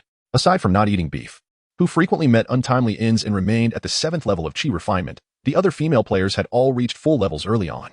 Moreover, each of them had high proficiency in alchemy, making their success rates enviable even to Zhou Rulin. Like Nana, they spent their days not only refining potions but also diligently completing daily tasks, cultivating a variety of exotic and beautiful flowers in their spiritual fields. At that moment, Nana pulled out a crystal clear stone the size of a fingernail, asking, "This, it seems to be spirit sand." Not eating beef exclaimed in surprise. "Where did you get that?" Nana pointed to a nearby building and said, "That NPC has a new task to collect suitable wood and spiritual materials. And the reward is spirit sand." "Wow, amazing, Sister Nana. Fantastic. Another new task to undertake? Let us go see together." In addition to the building, Bai Wenshuan also issued tasks for collecting and creating talisman paper, spiritual brushes, etc., with spirit sand as the reward. However, at this stage, most players were captivated by the dungeons. As evening approached, players who had failed to enter the dungeons began to return. Upon hearing of the new tasks that rewarded spirit sand, they flocked to the site in droves. Although contribution points were also a reward, they could not be traded, nor could they be felt directly. Spirit sand, however, was different. The tangible sensation of holding money in hand provided a genuine thrill. As players watched spirit sand drop into their pockets, their expressions were filled with joy, and their motivation to grind surged to unprecedented heights. After observing the players' reactions, Su Jia nodded in satisfaction. With this content, a portion of the patch had been refined. In his view, version 0.03 was merely a preliminary experimental version. Due to resource constraints, many aspects remained incomplete and were not reflected in this version, such as the Tiger Tribe, sect construction, equipment systems, and altar mysteries. The current offerings to players were sufficient to keep them occupied for a while. They could always patch things up when recruiting the next batch of players. With over 3,000 spirit sands and more than 600 spirit stones on hand, that should suffice. Sujiak calculated the construction tasks and dungeon expenses. The short-term needs of 110 players were adequately met. Once the equipment refinement pavilion was established and began selling gear, he would be able to reclaim a substantial amount of spirit sand. The spirit stones and spirit sands are akin to solidified spiritual energy. Without the application of specific techniques for refinement, they will not be passively absorbed by players. Surely, no fool would consume spirit stones, would they? The issue of foundation establishment still requires a thoughtful resolution. Having completed the arrangements for the sect, it is time to venture to Yunzhou City. As Su Jie contemplated this, he suddenly lifted his gaze toward Weihu Peak. Oh, Qi Wei has achieved a breakthrough. Chapter 58, The New Sorcery of the Fox Tribe, first completion of the instance 10 days prior, after consuming the Moonlight Spirit Elixir. Qi Wei encountered the opportunity to establish a foundation. Su Ju granted it permission to venture to the Weihu Peak to harness the spiritual vein for this purpose. At last, it has successfully broken through. Su Ju was quite invested in this matter, primarily to observe whether Qi Wei's breakthrough process provided any solutions for the ascension of Demon Tribe players. Before long, 2 gusts of demonic wind halted at the entrance of the cave dwelling, and Su Ju called out, "Come in." A vibrant burst of red flame swiftly entered. "Thank you, Master, for bestowing this treasure. Qi Wei has now consolidated its beast essence." The pale red flame receded, revealing Qi Wei lying prostrate on the ground, bowing respectfully. At this moment, it had grown significantly larger, approximately half the size of a wolf. Its fiery red fur was smooth and sleek, while its fluffy fox tail billowed like drifting clouds, exuding a lively aura. "Excellent," Su Ju nodded and said, "Now, detail the process of foundation establishment and your insights therein." "Yes," Qi Wei lifted its head, its amber eyes momentarily swirling, with 2 clusters of ghostly blue phosphorescence dancing within its pupils, rendering its gaze increasingly captivating. "After consuming the Moonlight Spirit Elixir, I felt my vital blood boil, and after partaking of some black-scale serpent meat, I sensed a refining sensation throughout my body." Qi Wei recounted in detail the entire journey from the initiation of foundation establishment to the successful consolidation of its beast essence. Upon concluding, Su Ju fell into contemplation. Qi Wei, like other demonic beasts, refined its bloodline power before condensing its beast essence. Merely replicating this process would not be applicable to players. "You mentioned consuming the black-scale serpent? Did it play a crucial role in your foundation establishment?" Qi Wei pondered for a moment before nodding. "While I was refining Qi, consuming the foundation could very well have allowed me to digest part of the serpent's beast essence." Su Ju quietly noted this down. The physical bodies of demonic beasts were indeed the treasures they continuously refined, inherently containing the demonic power of the foundation stage. If players were to consume a sufficient quantity of foundation demonic beasts, could they also refine beast essence? This method remained to be validated. The simplest approach would be to use the blood of wolf slaughter and Qi Wei to nurture players for experimentation. However, the pressing issue of human players had yet to be resolved. If it truly proved effective, would players not consume Qi Wei and wolf slaughter entirely? Regardless, with the multitude of demons in the vast mountains, the next attempt to capture foundation demonic beasts would reveal the truth. Returning to the present, Su Ju inquired, "Have you comprehended any new sorceries?" Qi Wei replied excitedly, "I have grasped the Endopos, Heart-Burning Fox Flame and Opos, sorcery." As it spoke, it opened its mouth and unleashed a translucent orange-red flame, explaining, "This fox flame inflicts the pain of a scorching sun upon the heart. Unless the burning area is severed, it shall not extinguish." Su Ju's consciousness swept through the information of the demon tribe within the soul banner. Race, demon bloodline, fox sorcery, enchantment, not derivable. Heart-burning fox flame, not derivable. Silver moon incarnation, howling moon aspect, derivable. Qi Wei's newly comprehended sorcery was duly recorded. Furthermore, some fundamental sorceries, such as fox fire, demonic wind, and breath, were akin to the foundational skills of cultivator players, which demon tribe players could also learn. "Very well," Su Ju commended. "Once your spiritual beast disciples establish their foundations, you may impart this technique to them."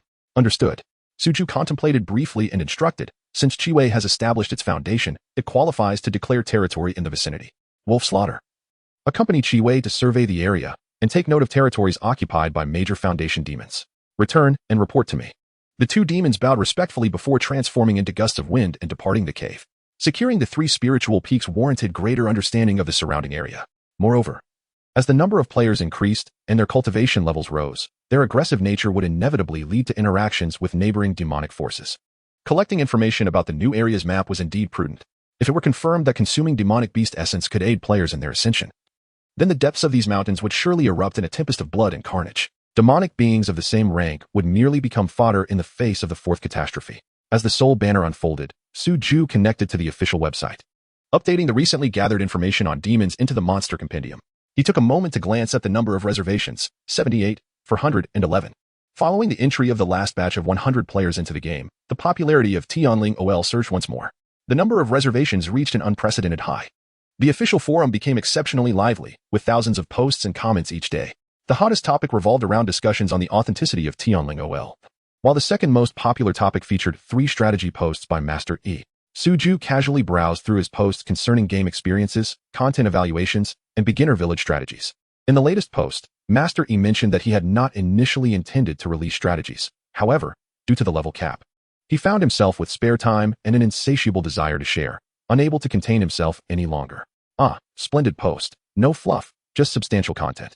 This fellow truly deserved his reputation as a professional reviewer, and his post provided Suju with considerable inspiration. As night descended, the Wolf Tooth Peak remained bustling with activity. The Demon Wolf Nest instance, after a day's worth of attempts, had yet to see any team successfully completed.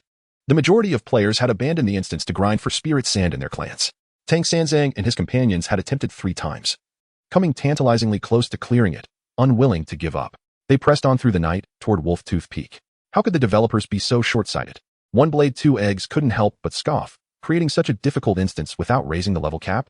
One can understand their reasoning. Master Yi analyzed. After all, this is a non-deleting closed beta. The officials likely intend to prevent too wide a gap from forming between beta players. Damn, that's just too conservative. Be content. Although the level is capped, we hold a significant informational advantage, making it difficult for later testers to catch up. Ali and Go Sheng were already engaged in quests, which offered decent rewards. However, tasks for contribution points had diminished by half, suggesting that their importance would likely increase in the later stages. With the currency system being updated, it was anticipated that the next batch of closed beta players would log in soon. They decided to give it another go tonight. If it failed again, they'd return to grinding and try again tomorrow. Alright. As the group ran and chatted, they swiftly arrived at the instance entrance. The 5-man team regrouped and re-entered the Demon Wolf Nest instance. Whoosh! 24 demon wolves howled as they charged forward. The 5 had gained experience and immediately activated their displacement skills to scatter. Tang Sanzang took the lead, activating the blood boiling technique and blood escape technique. Displacing to the side. I and Oppos. LL hold them off. You all focus on eliminating the small ones. 20 demon wolves were drawn to him, pursuing closely. The remaining 4 concentrated their skills to take down a low-tier demon wolf. Bang! The demon wolf's body exploded, dissipating into a cloud of black smoke that sank into the ground. A shiny spirit sand dropped to the ground. Whoa! Gold dropped. One Blade 2 Eggs excitedly dashed over to pick up the spirit sand. The others continued attacking the isolated demon wolves. By the time Tang Sanzang's spiritual power was nearly exhausted, they had eliminated 10 small wolves. Subsequently, they switched to Bushage and activated the blood shield, pulling the remaining enemies into the secret space. After 2 rounds, only the final boss, the demonized wolf, remained. In previous attempts, they had exhausted their spiritual power by this stage, ultimately falling to the boss. However, this time, all 5 were well prepared. They each consumed a bottle of chi gathering powder and then spread out to draw aggro, creating opportunities for their teammates to regenerate. With precise maneuvers and optimal positioning, they successfully transferred aggro. Ultimately, the 4 demon cultivators had nearly replenished their energies, and with a strong control from Bain, they surged forward. Bang! Tang Sanzang unleashed the final blow with his demonic flame fingers, causing the demon wolf boss to explode. With a clang, a cold, gleaming long blade fell to the ground. Haha, we got equipment. Tang Sanzang picked up the blade, and everyone immediately used their spiritual sight to inspect it. Crimson Forge Blade Artifact, quality, exquisite green.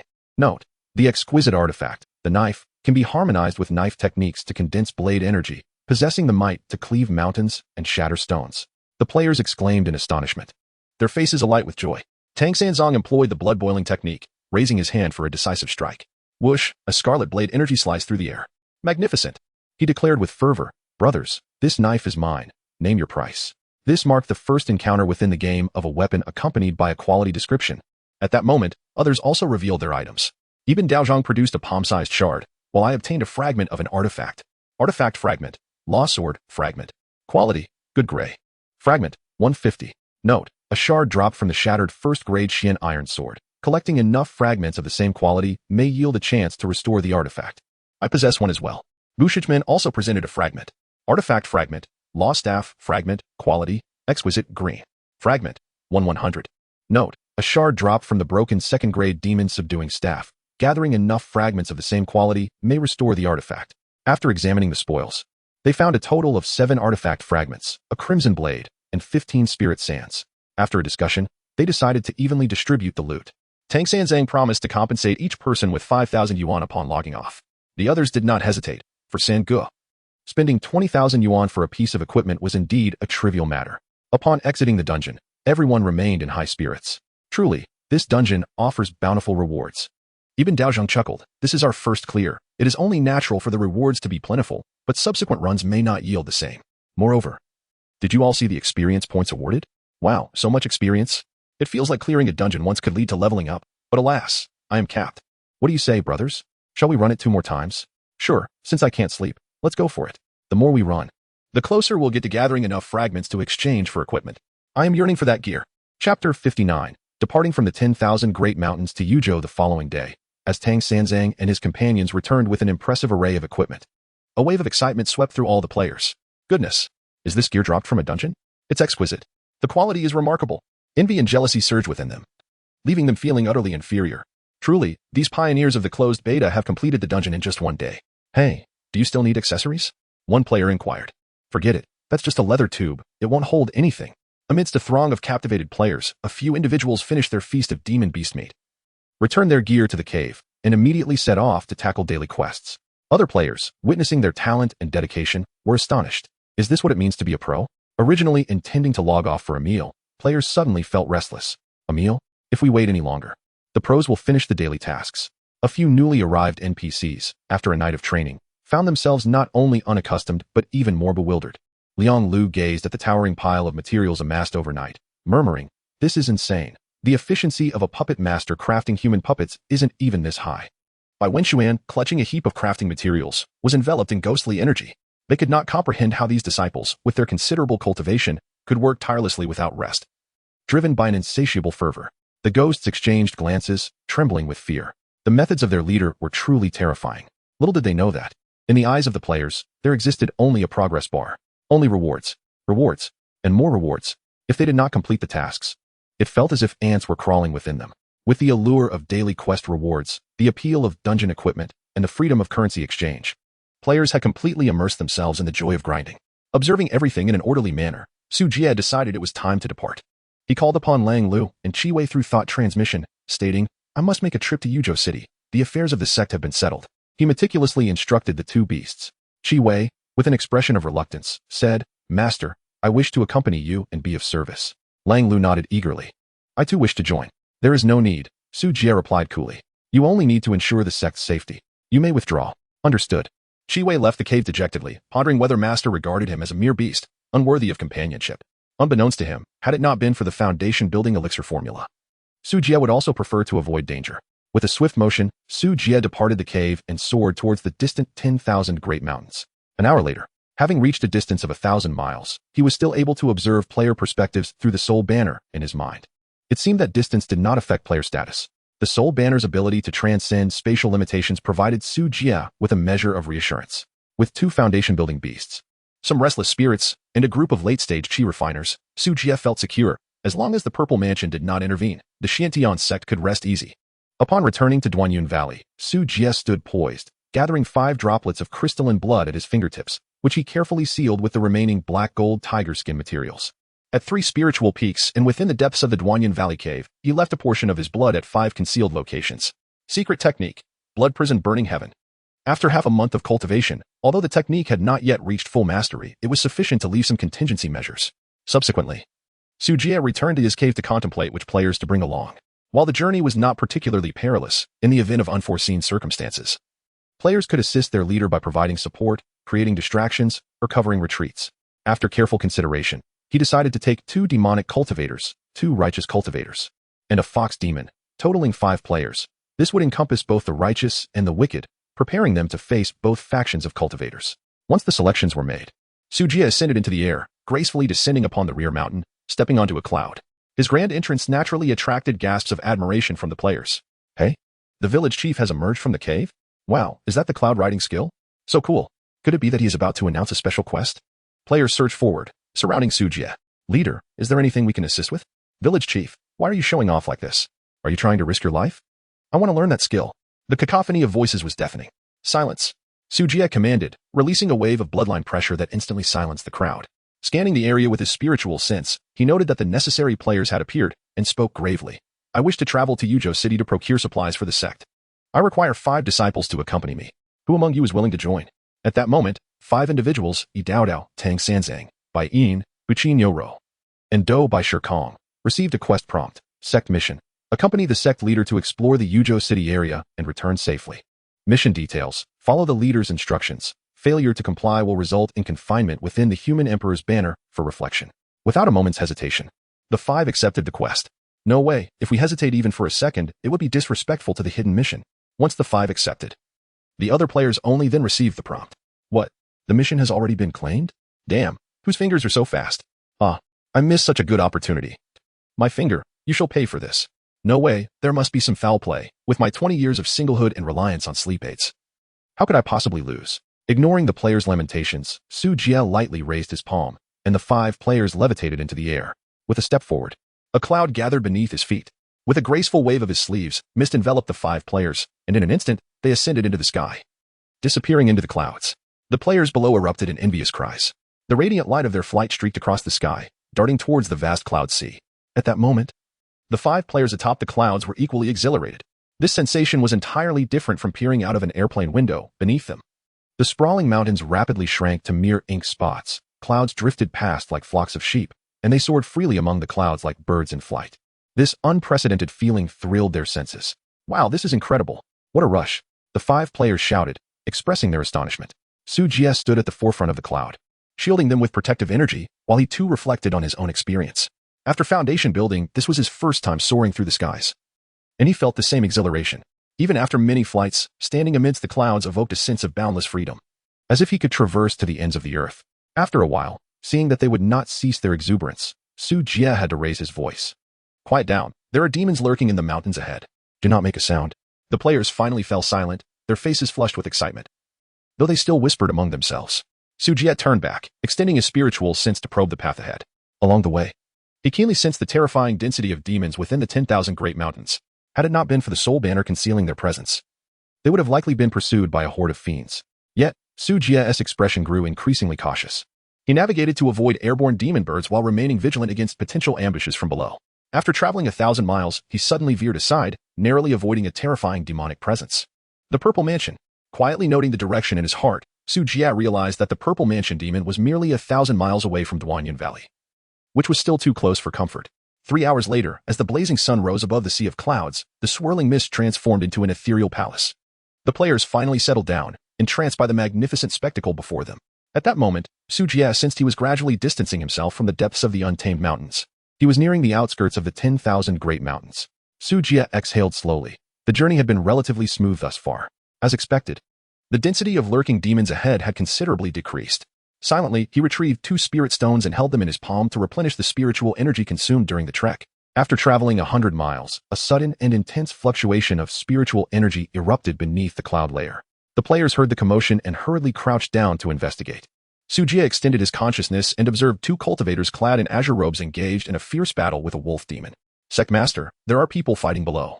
Should we offer our assistance? Chapter 60. Spiritual tax. The realm of cultivation was not as I had envisioned. When faced with injustice, one ought to take a detour. Su Jie showed no inclination to linger, swiftly maneuvering through the air. After traversing over 100 miles, the sprawling mountains gradually faded away, revealing a scattering of villages below, akin to stars dotting the night sky. Was it truly so close to the 10,000 mountains? Su Jie furrowed his brow. These mortal villages were alarmingly near to the ominous range. Intriguingly, he sensed no demonic presence nearby. Finding a village at the very edge, Su Jie descended gracefully at its entrance. It was now evening, and wisps of smoke rose from chimneys, indicating that the villagers were preparing their evening meals. Scanning the area with his spiritual awareness, he noted over 170 mortals within, devoid of any aura of cultivators. Su Jie led the players into the village.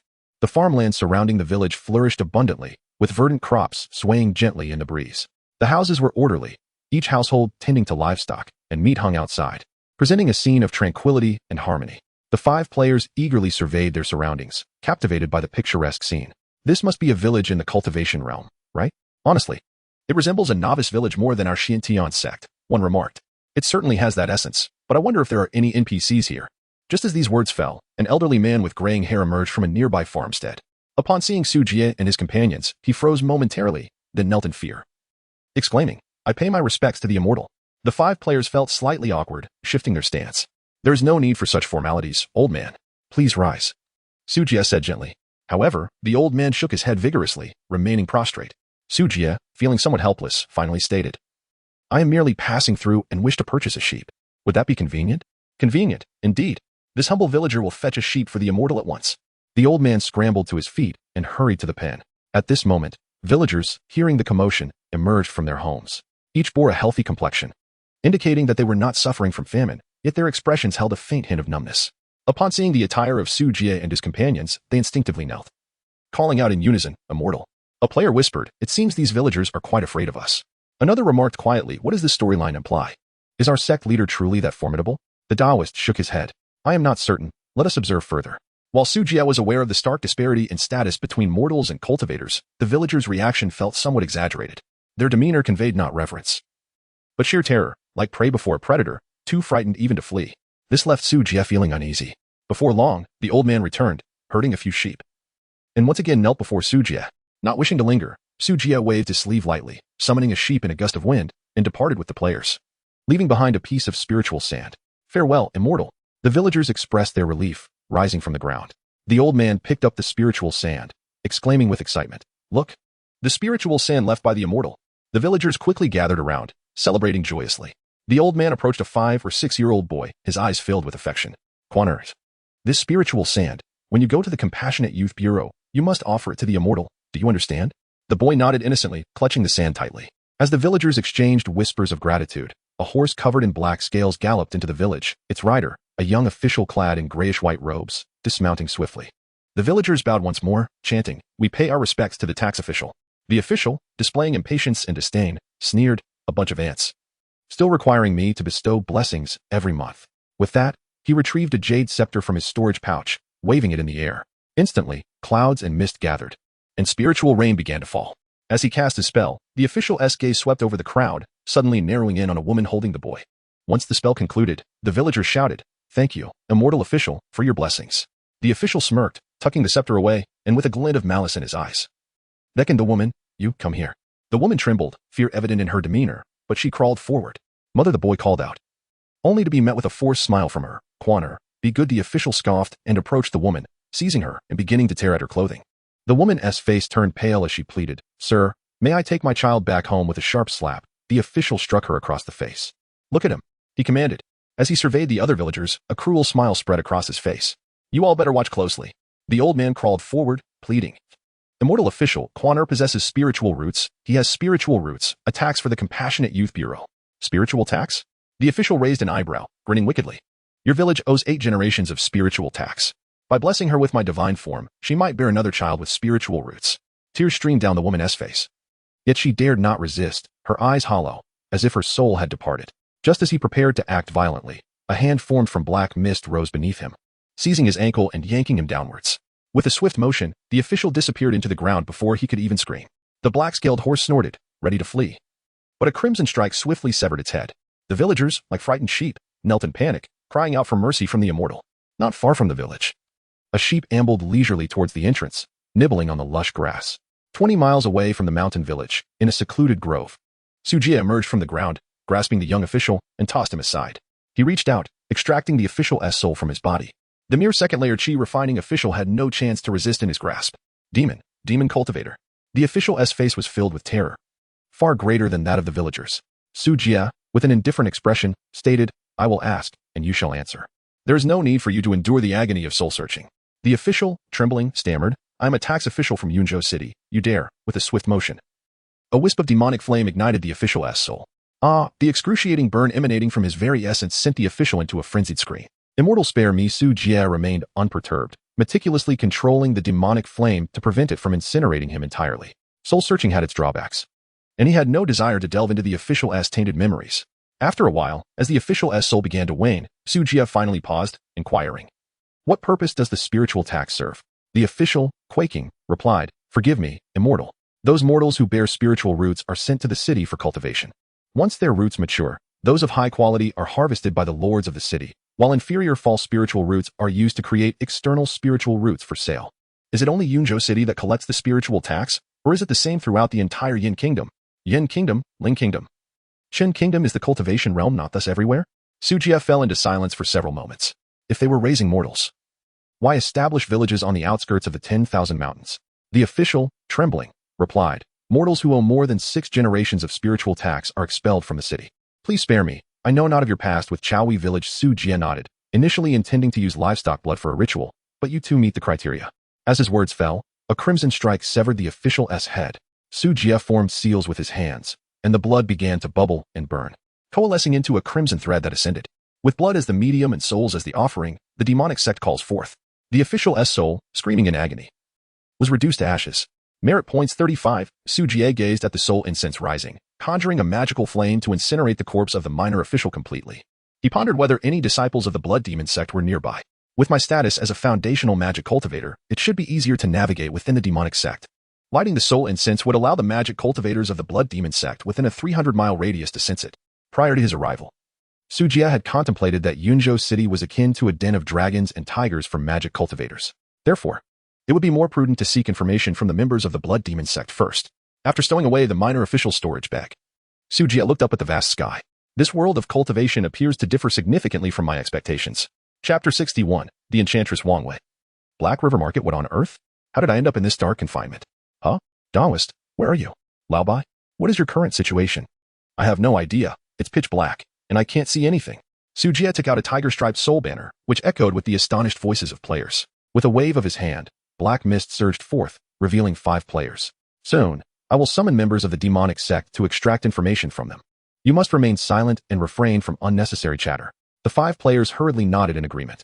After finally managing to explore a new map, being trapped in this dark room is quite a loss. Su Jie extended his spiritual awareness, attuned to the surrounding movements. It wasn't until nightfall that he finally sensed a disturbance.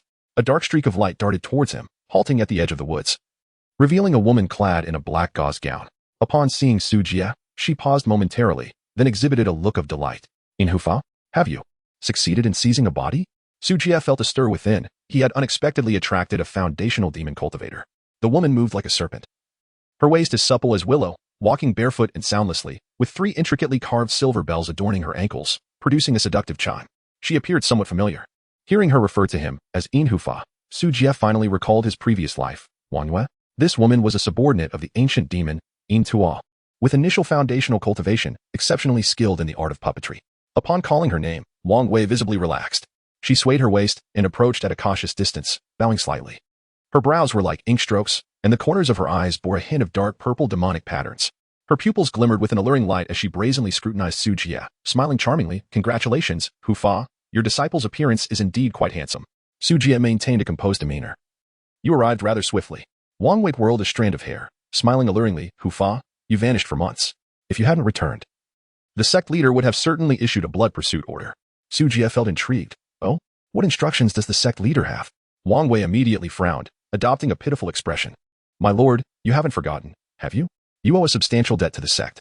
If you can't repay it, I might have to suffer dire consequences in your stead. Su Jie frowned inwardly, realizing that the ancient demon In Tuo still had debts with the blood demon sect. Clearly, he could not venture into the sect's branch. Thus, he flipped his palm, revealing a golden-edged soul banner, saying, I certainly haven't forgotten. I have made significant gains this time. Take a look at this soul banner. Wang Wei instinctively glanced, and suddenly, black mist surged forth. Her expression shifted dramatically as she looked up. Hufa, you? She was met with a pair of blood-red eyes. Boom! Wang Yue's sea of consciousness was instantly struck by chaos. Yet, she seemed to be prepared, letting out a shriek while raising her hand to unleash a streak of dark light.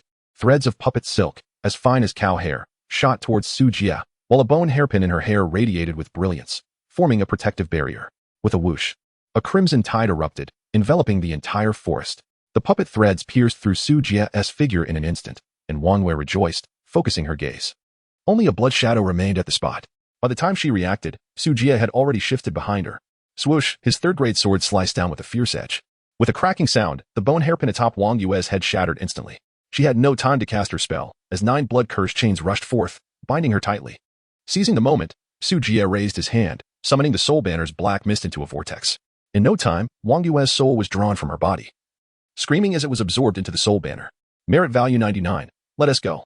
Su Jie waved his sleeve, enveloping Wang Yue's physical form, and they sped away with the players in tow. Everything transpired too swiftly for the players to grasp. What just happened with the sect leader? I'm not sure. I didn't comprehend the plot. Perhaps he was capturing an NPC again. The game's plot settings indicate that NPCs are captured, right? That woman seemed quite familiar with the sect leader. Of course, according to the background settings, our Xuantiangong is a righteous sect, and this enchantress clearly isn't a proper person. Regardless of her character, her model is quite appealing. Capturing her as an NPC would be far more exciting than the Ghost Sister. Indeed. It's evident that the sect leader is quite experienced, targeting familiar faces. Su Jie. After relocating to a deserted area, Su Jie performed a hand seal, restoring Wang Yue's soul back into her body. Wang Wei trembled, a bitter expression on her face. You are not in Hufa. Su Jie did not offer an explanation, coldly stating, if you do not wish to be soul-searched and refined, comply obediently. Wang Wei, at your service. After a series of inquiries, Su Jie learned that the ancient demon Yin Tua owed over 10,000 spirit stones to the Blood Demon sect. All his subordinates were coerced into becoming debt guarantors. Within the demonic sect, failure to repay would result in soul curses being placed, turning them into puppets of the sect. Once their cultivation was drained, their flesh and bones would be used for blood sacrifices to refine weapons, while their organs would be utilized for nurturing ghosts. Every valuable aspect of a cultivator would not be wasted. As for fleeing to avoid debt, that was impossible. Every disciple of the Blood Demon sect had signed a blood oath soul contract. Once broken, it would lead to their souls scattering. Even if they were slain by righteous cultivators outside, they would be summoned back and forced into the myriad soul banner. Yin Tua had several debts nearing their due date. Thus, Wang Wei was eagerly searching for the ancient demon's whereabouts. Su Jie initially intended to exchange some difficult-to-use magical items at the demonic sect for resources. However, it seemed that path was now closed. He inquired, I possess a batch of magical items tied to the city lord of Qiyin, making them difficult to sell. Do you have any suggestions? Wang Wei pondered for a moment and replied, then we must head to the Black River Market. The Black River Market is situated near the Blackwater River, west of Yunju City. When Su Jie and his companions arrived, the moon was obscured, and the wind howled. Yet the market was brightly lit. From a distance, it resembled a small town from the underworld. The Black River Market originally formed when scattered cultivators who could not afford the spiritual absorption tax congregated by the riverbank. Eventually, as more cultivators arrived, it gradually developed into a small town. Spiritual absorption tax? Su Jie interrupted Wang Wei, questioning, what does that mean? Wang Yue's beautiful eyes reflected a hint of confusion. Entering Yunju City requires payment of a spiritual absorption tax. Yunju City is built upon a mid-grade spiritual vein, and the city's protective formation siphons off the spiritual energy for the cultivation of the city's cultivators. Su Jie couldn't help but exclaim, does that mean one has to pay tax just to breathe? Wang Wei nodded, internally contemplating. Could it be that this disciple picked up by Yin Tua has never entered a city? Su Jie indeed had no recollection of ever entering a cultivator's city. To be precise, all memories before he became a cultivator were absent. For over a decade, he had been hiding and fleeing with Yin Tua, or practicing in the array of Duanyan Valley. Yin Tua regarded him merely as a vessel for possession, rarely engaging in meaningful conversation. Su Jie found Yunju City exceedingly absurd and turned to Wang Wei, asking, is Yunju City unconcerned about the market? Wang Wei replied, as long as the taxes are paid on time. No one monitors it. There are many such markets. It is said that many black markets are also gray industries secretly managed by prominent figures in the city. Su Jie frowned. Is this place safe? The Black River Market is said to have the backing of a Golden Course sect, though I do not know which one. Chapter 62. Lending carries risks. Cultivation requires caution. Su Ju followed Wan Yu through the mist by the banks of the Black River. Before the entrance of the marketplace stood an archway adorned with pale lanterns, the words Ghost Market glowing with a ghostly blue phosphorescence. 5 players appeared curious, some eager to explore. The scene was eerie, and it was yet another new map. Was the Ghost Market a place to purchase spirits? Had our sect leader come to acquire NPCs? Wan Yu cast a glance at the group and cautioned Su Ju, my lord. It would be wise to conceal your attendance to avoid offending the influential figures here. Understood. Su Ju and Appos, as thought shifted slightly. The 5 players were immediately silenced. Their attempts to communicate reduced to silent gestures. Soon, dark mist erupted from the soul banner, obscuring their faces. Su Ju himself repressed his aura, harnessing the power of the soul banner to shroud his presence beneath a veil of black fog. As they stepped into the marketplace, Su Ju immediately sensed the fluctuations of restrictive formations. He paused momentarily but detected no anomalies, thus he continued onward, only to be met by a wooden sign emblazoned with bold crimson letters. Lending carries risks, cultivation requires caution. Beneath the sign, dozens of human skins from cultivators hung at the eaves, their desiccated surfaces still bearing the blood curses of unpaid debts. Su Ju squinted, not yet having taken a thorough look, when suddenly a gaunt, skeletal cultivator darted out from a nearby alley, grinning with yellowed teeth. Esteemed friend, would you be interested in lending spirit stones? The Blood Fiend sect offers a daily interest rate of 3%, with a maximum loan of 8,000 spirit stones for foundation building cultivators. Care to learn more? With a flick of her wrist, Wan Yu's puppet threads ensnared the neck of the demon cultivator, and she coldly commanded, leave immediately. The emaciated cultivator quickly forced a smile. Fair maiden, I mean no offense. I shall take my leave. With that, he scurried away. Suju murmured, there are demon cultivators in the marketplace? He looked around, observing the bustling crowd of cultivators. Some clad in traditional attire, others in bizarre garb, with both groups coexisting peacefully, even engaging in amiable conversations. With a tone of assuredness, Wanyu explained. The Yin Kingdom does not prohibit demon cultivators from establishing sections. Sects like the Golden Elixir sect and the Pleasure sect, as well as the Ghost Cultivator sect, are all acknowledged by the Yin Kingdom, provided they pay their tributes on time. Moreover, many demon sects collaborate with righteous sects, primarily to pursue debts. Suju felt his worldview upended and frowned. Then why is the Blood Fiend sect constantly hunted? My lord, when you clarified, demon sects and evil cults are distinct. Those that have not registered in the Yin Kingdom and unlawfully occupy spirit veins, or those that engage in blood sacrifices of mortals, are deemed evil cults and must be eradicated. The two most notorious evil cults in the Yin Kingdom are the Blood Fiend sect and the Human Candle sect. The 5 players, unable to speak, listened intently to the unfolding narrative, wishing for subtitles to accompany the tale.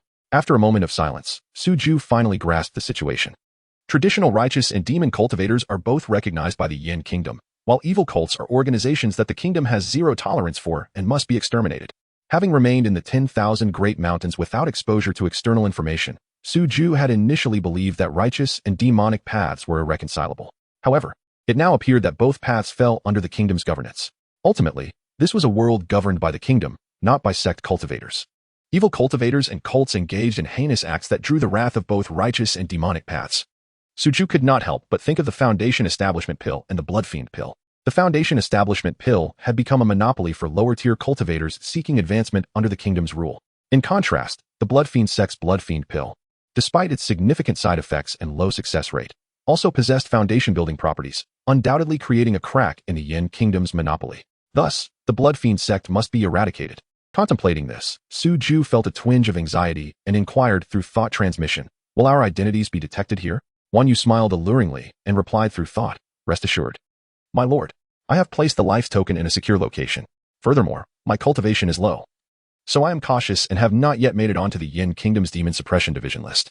The Demon Suppression Array cannot identify me.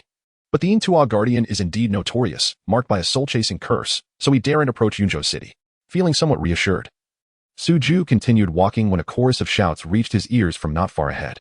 The 5 players turned their heads, eyes brightening as they exchanged knowing glances.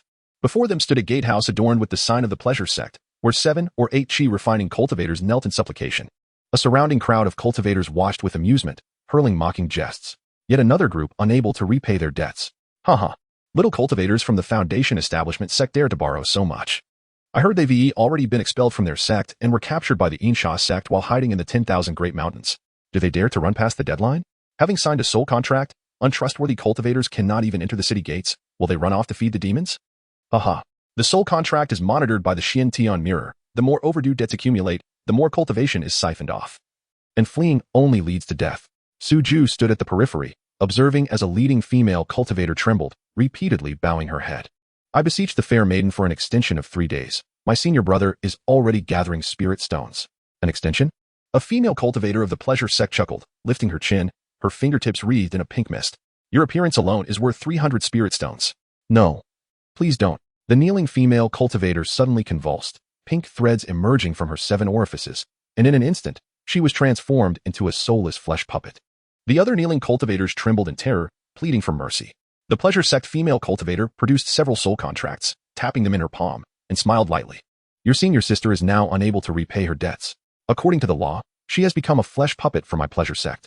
Considering her appealing exterior, I shall grant you 1 day's grace. If the interest is still unpaid, you shall have to repay with your blood and flesh. Calculating your worth based on your physical form and spiritual roots, which may barely suffice to cover the debt. Thank you, fair maiden. Thank you. The 7 or 8 cultivators felt as if they had received a reprieve and hastily bowed in gratitude. The female cultivator of the Pleasure sect sneered. Should there be any further attempts to evade repayment, the costs of recovery shall be far less favorable. We dare not. We shall never attempt to escape again. The kneeling cultivators assented fervently.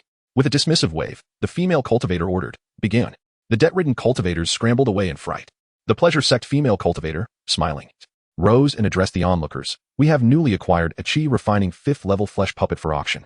Should anyone be interested, you may visit the Pleasure Pavilion tomorrow for an appraisal. Furthermore, our sect is launching a new lending scheme, 3 souls pledge loan, allowing even those without sect qualifications to borrow freely, a true boon for wandering cultivators. Immediately, several itinerant cultivators rushed forward to inquire. Suju shook his head discreetly, exchanged a glance with Wanyu, and led the players away. Wanyu, seemingly well acquainted with the marketplace, guided Suju through the bustling scene. The most peculiar aspect for Suju was that the most thriving business in the marketplace was lending. Whether at the grand sect storefronts or the stalls of smaller sects, most bore signs announcing lending services, seemingly with low interest rates. Upon reaching the center of the marketplace, Wanyu pointed toward a 3-story wooden pavilion. My lord, we have arrived at the treasure pavilion.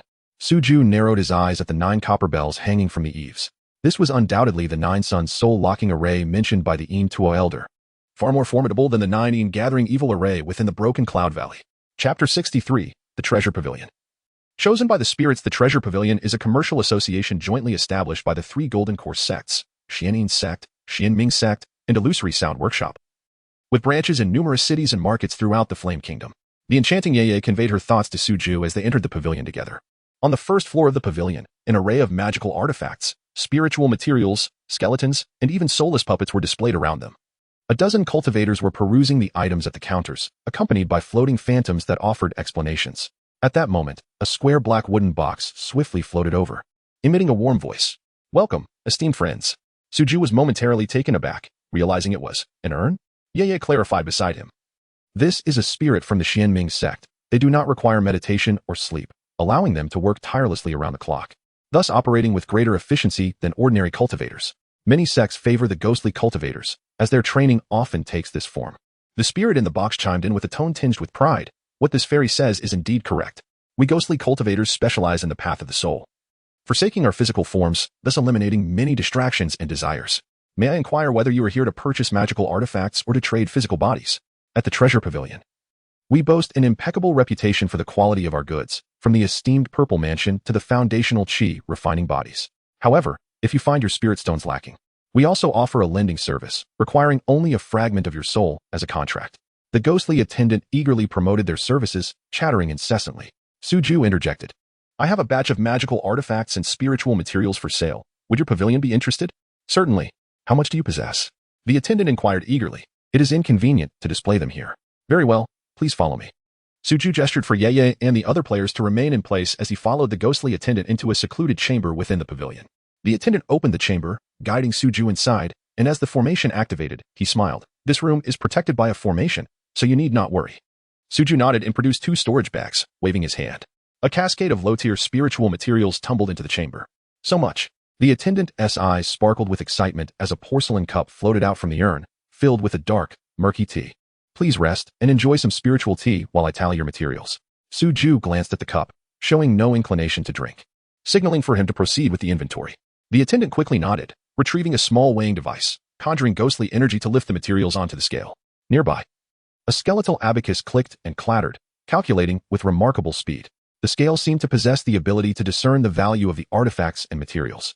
In a short time, the ghostly attendant concluded his calculations, grinning. You must be a monster hunter, am I right? These materials total 209 spirit stones.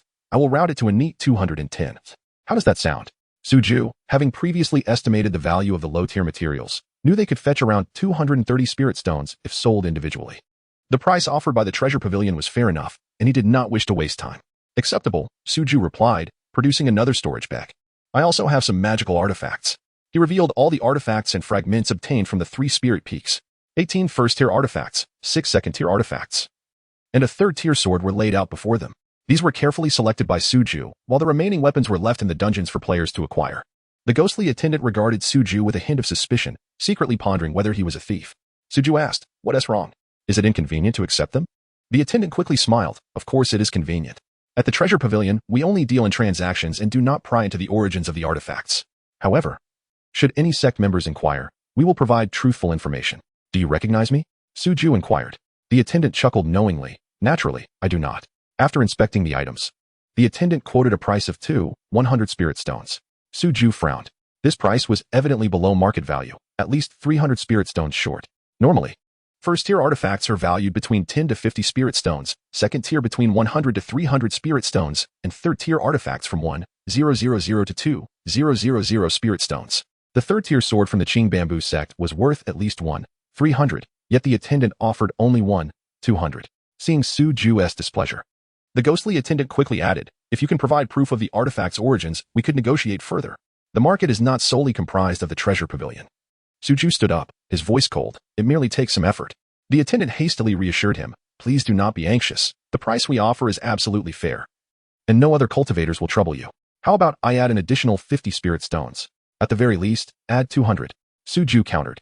Surely you jest. We are also assuming a risk here. I can add at most 100. After a round of bargaining, they ultimately settled on 200 spirit stones. Please wait a moment. I will fetch the spirit stones. The attendant stated before exiting the chamber without taking the materials or artifacts. Moments later, he returned with a storage bag. This bag is a gift. Should you have more materials in the future, feel free to collaborate with me again. Suju accepted it, finding exactly 410 spirit stones inside. Quite satisfactory, the bag itself was worth 2 spirit stones. Does your pavilion have any third-tier or higher alchemical techniques for sale? Suju inquired, weighing the spirit stones in his hand. His primary objective for this visit was to seek the secrets of the breaking mirror elixirs. Yes, esteemed friend. Please take a look. The attendant gestured, and from the urn flew a human skin scroll, listing various alchemical techniques from first to third tier. All these techniques are authorized for sale by our pavilion, so you may purchase with confidence. As Suju perused the scroll, he asked, is it common for sects to sell their secret techniques? The attendant explained, these are texts either eliminated or compiled by the classical office. Our pavilion has purchased the rights to sell them, and the Flame Kingdom will not pursue this matter. Some sects, unable to afford the spiritual vein rental fees or lacking sufficient annual tribute materials, may also sell the rights to their secret techniques. Nodding, Suju meticulously searched through the alchemical techniques. However, he found no third-tier text related to the breaking mirror. These techniques were quite expensive, ranging from 1,000 to 3,000 spirit stones for third-tier methods, and they only granted personal training rights without permission to share. Any private instruction discovered would incur substantial penalties. Yet, this posed no issue for Suju. As long as he could be recorded by the Soul Banner and derive new techniques, he had no concerns in this regard. He pondered, considering the possibility of browsing through the techniques and recording the inheritance into the Soul Banner, thus avoiding the need for purchase altogether. Therefore, he asked, since I can only view the descriptions, how can I assess them? May I take a brief look?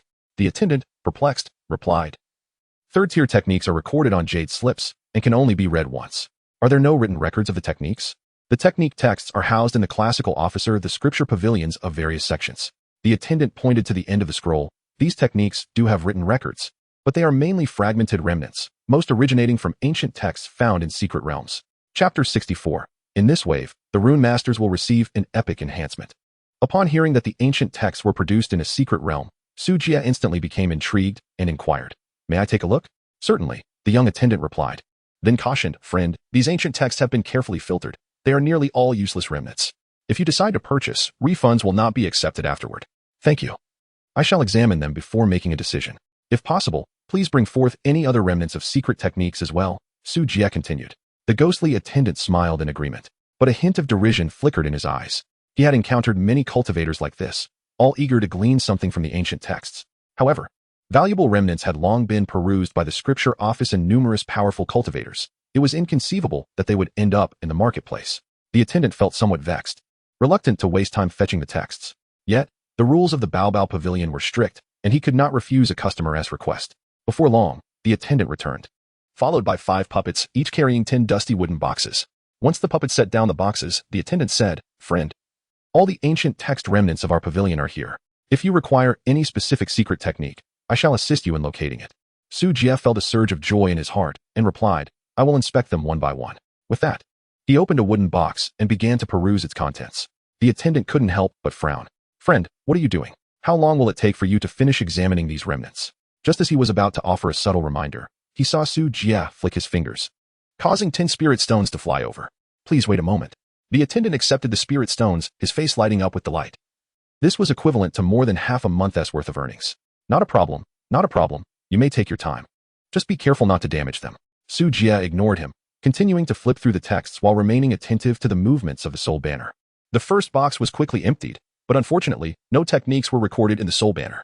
The remnants were simply too rudimentary, some even contained only half a page, with mere fragments of text that offered no indication of the technique. Undeterred, Suju pressed on with his examination. Out of the 10 boxes, as long as there was one book that could be recorded into the Soul Banner, it would be a profitable venture. After a short while, under the attendant's peculiar gaze, Suju swiftly finished reviewing all the techniques. At that moment, 2 dots of light appeared in the inheritance column of the Soul Banner. Suppressing his excitement, Suju stood up, feigning disappointment as he shook his head. These remnants are far too dilapidated. They indeed lack any reference value. The attendant smiled reassuringly, yet inwardly scoffed. What a delusion. You haven't even properly examined them. A haphazard glance yields nothing of worth. Ridiculous. Subsequently, Su Jie left the hidden chamber with a look of discontent.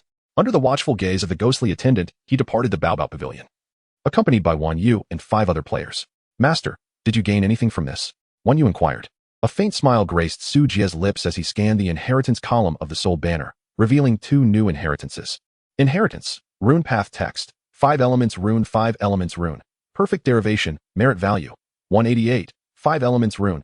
Ultimate derivation, merit value, 8888, based on previous experience. The ultimate derivation of foundational techniques typically required at most 1 to 4,000 merit points. Yet, this 5 elements rune inheritance demanded over 8,000. Su Jie pondered whether this was due to the quality of the technique remnants or the elevated status of the technique itself. In any case, he had struck gold. Without hesitation, Su Jie chose the ultimate derivation. In the blood sea of his Dantian, the soul banner shimmered with golden light, and a brand new rune path technique emerged. True explanation of the 5 elements Yin Yang Rune. A torrent of secret technique information surged into Su Jie's consciousness, prompting him to pause and collect himself. Upon seeing the runes within the technique, an exhilarating warmth surged within him. It was indeed the Purple Mansion technique.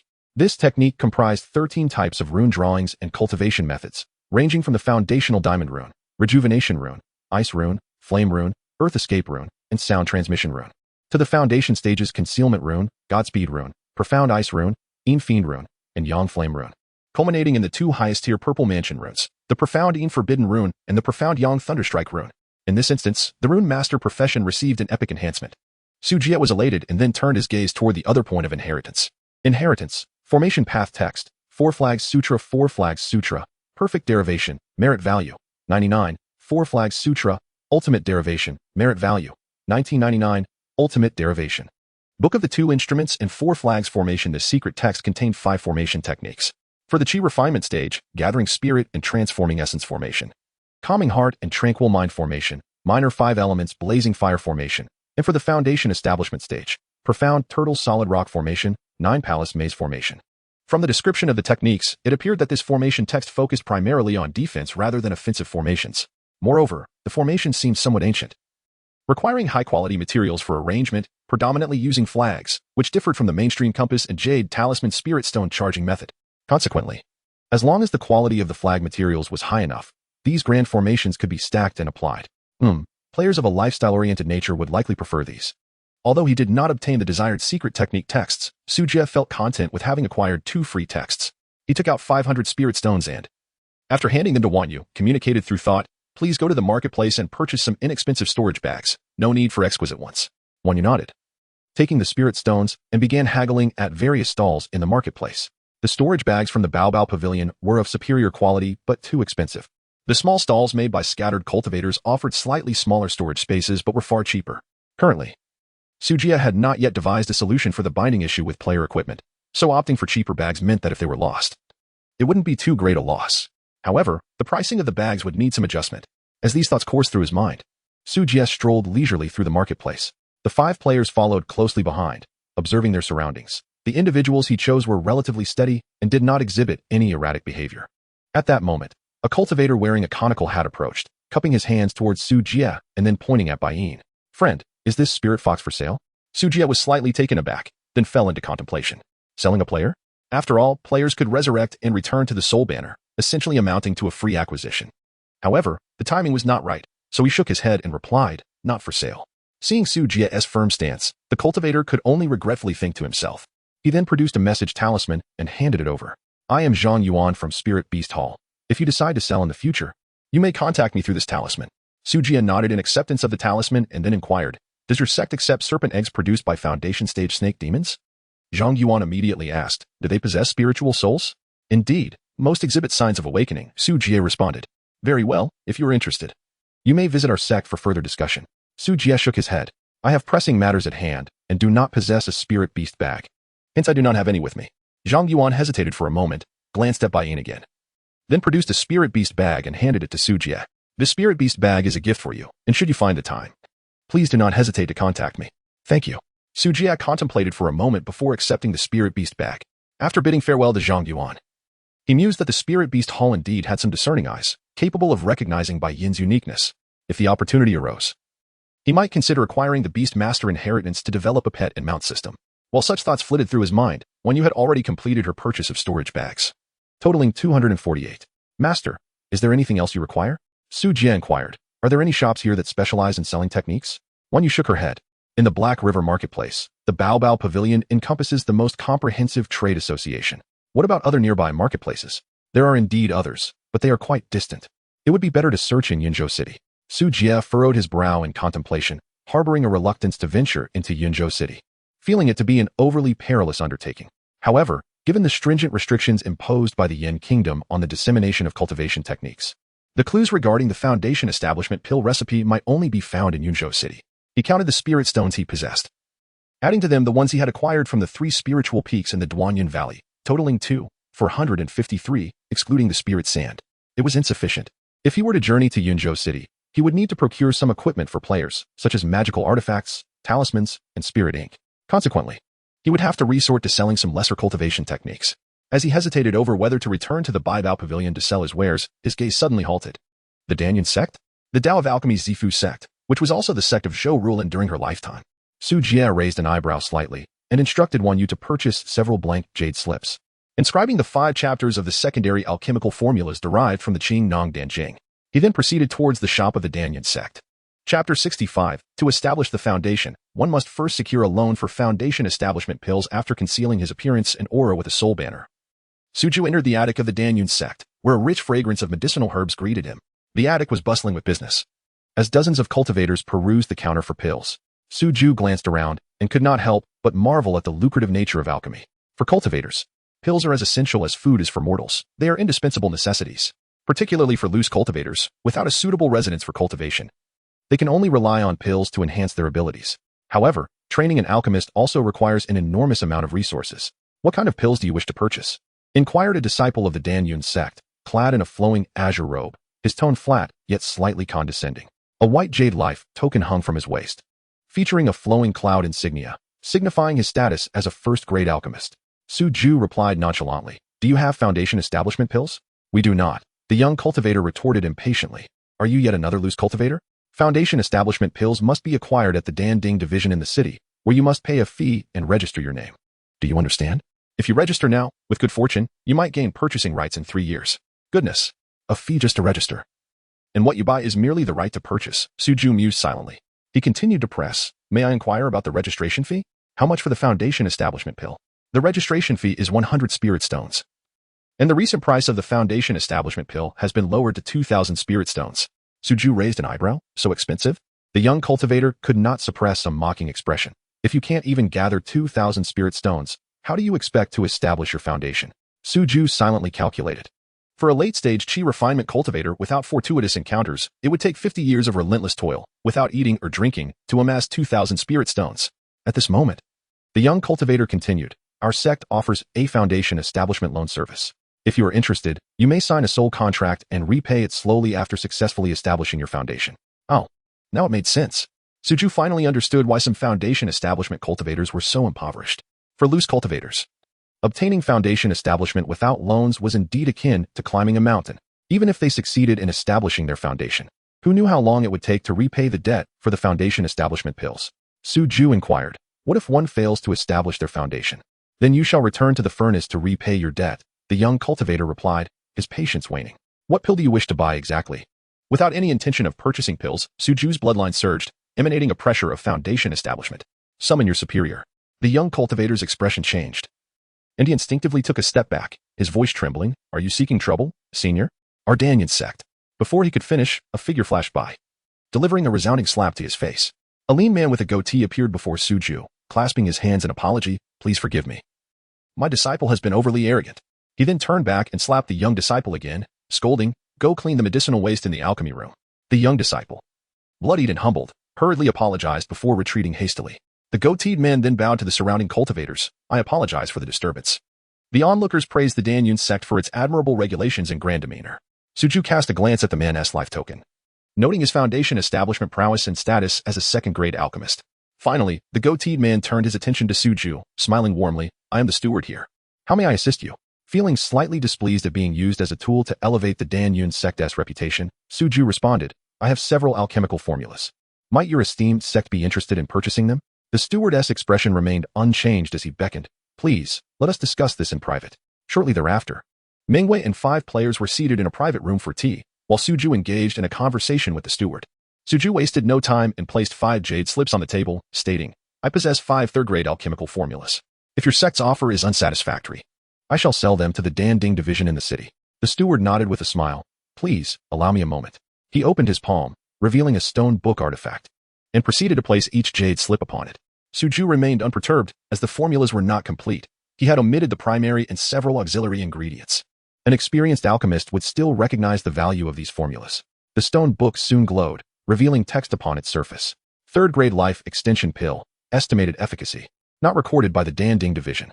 Third-grade spirit restoration pill, estimated efficacy. Not recorded by the Dan Ding division. Third-grade awakening pill, estimated efficacy. Not recorded by the Dan Ding division. As the 5 formulas appeared, the steward could no longer contain his excitement, his face flushing with eager anticipation. 5 formulas, all of which were absent from the Dan Ding division. If acquired, only the Dan Yun sect would have the qualification to refine them. These formulas were akin to those recorded in the sect's Qing Nong Dan Jing, precious formulas that could become a cornerstone of their sect's heritage. Most crucially, the estimated efficacy descriptions far surpassed those of similar market products. They were destined to be blockbuster pills. The steward resolved that if he secured these 5 formulas, he would reap immense benefits. Clearing his throat, he smiled more warmly than before. My friend, may I inquire about the origin of these formulas? That is confidential. Su Ju replied coolly. Please state your offer. Zhou Rulin had already informed him of the value of these formulas, so he was not concerned about underselling. The steward hesitated. If these formulas are sourced from a text, our sect is willing to offer 5,000 spirit stones. Only jade slips? The complete formulas can only be read once. Su Ju countered firmly. A flat price of 6,000 spirit stones. The steward frowned. You are being rather unreasonable. If you sell to another sect or the Dan Ding division, our Dan Yun sect will hold no advantage. Do not feign ignorance. I am not an alchemist. This jade slip exists in a single copy, Su Ju scoffed. Do you think I have no means to sell it to the Dan Ding division? With that, he stood to leave. The steward hurriedly clasped his hands in a gesture of restraint. Please, do not be hasty. Such a large sum of spirit stones requires my sect's approval before I can disperse it. How long will that take? 1 incense stick. Half an incense stick as time. Seeing Su Ju settle back into his seat, the steward quickly took his leave. Su Ju remained unfazed. As the steward indicated, if the Dan Yun sect did not purchase the formulas, selling them to other alchemical sects would irrevocably take the market share for these 5 types of third-grade pills away from them. The critical point was that these 5 formulas pertained precisely to the healing pills that the Dan Yun sect specialized in. Hence, they must secure these 5 formulas. In less than half an incense stick's time, the steward rushed back. My friend, our sect has dispatched someone to Yunzhou City to fetch the spirit stones. They will arrive in an incense stick's time. Please hold on. Very well, Su Ju nodded, then inquired. Might your sect have any third-grade formulas for breaking through or enhancing cultivation? The steward's gaze flickered slightly, but quickly concealed it, shaking his head. Our sect primarily refines life extension and healing pills. Below third grade, we only have qi gathering powder and qi condensing pills. Su Ju felt a slight heaviness in his heart, but maintained his expression. I still require some first-grade alchemical furnaces. Does your sect have any? We do, the steward replied. Regaining his smile. I shall have them brought here at once. Before long, 10 first-grade alchemical furnaces were presented. After inspecting each one, Su Ju nodded in satisfaction. Having perused the 9 turns Dan Ding's secret record, he had some understanding of alchemical furnaces. Steward, these are insufficient. Could you procure another 10? Additionally, 22nd-grade furnaces. If possible? The steward hesitated momentarily before responding. The market does not have many in stock. I will contact the merchant association in the city to arrange for them. Within the span of less than a joss stick's time, 2 beams of light arrived successively at Haiheng City. The spiritual stones and alchemical furnaces were delivered. After a thorough inspection, Su Ju nodded in satisfaction. Excellent. I shall acquire all of these. How many spiritual stones are required? The value of a first-grade alchemical furnace is comparable to that of magical artifacts, each ranging between 10 to 50 spiritual stones. The second-grade alchemical furnaces are somewhat pricier, averaging around 150 spiritual stones. Ultimately, Su Ju purchased this batch of furnaces for a total of 3,000 spiritual stones. With these alchemical furnaces in reserve, the efficiency of alchemist players would increase manifold.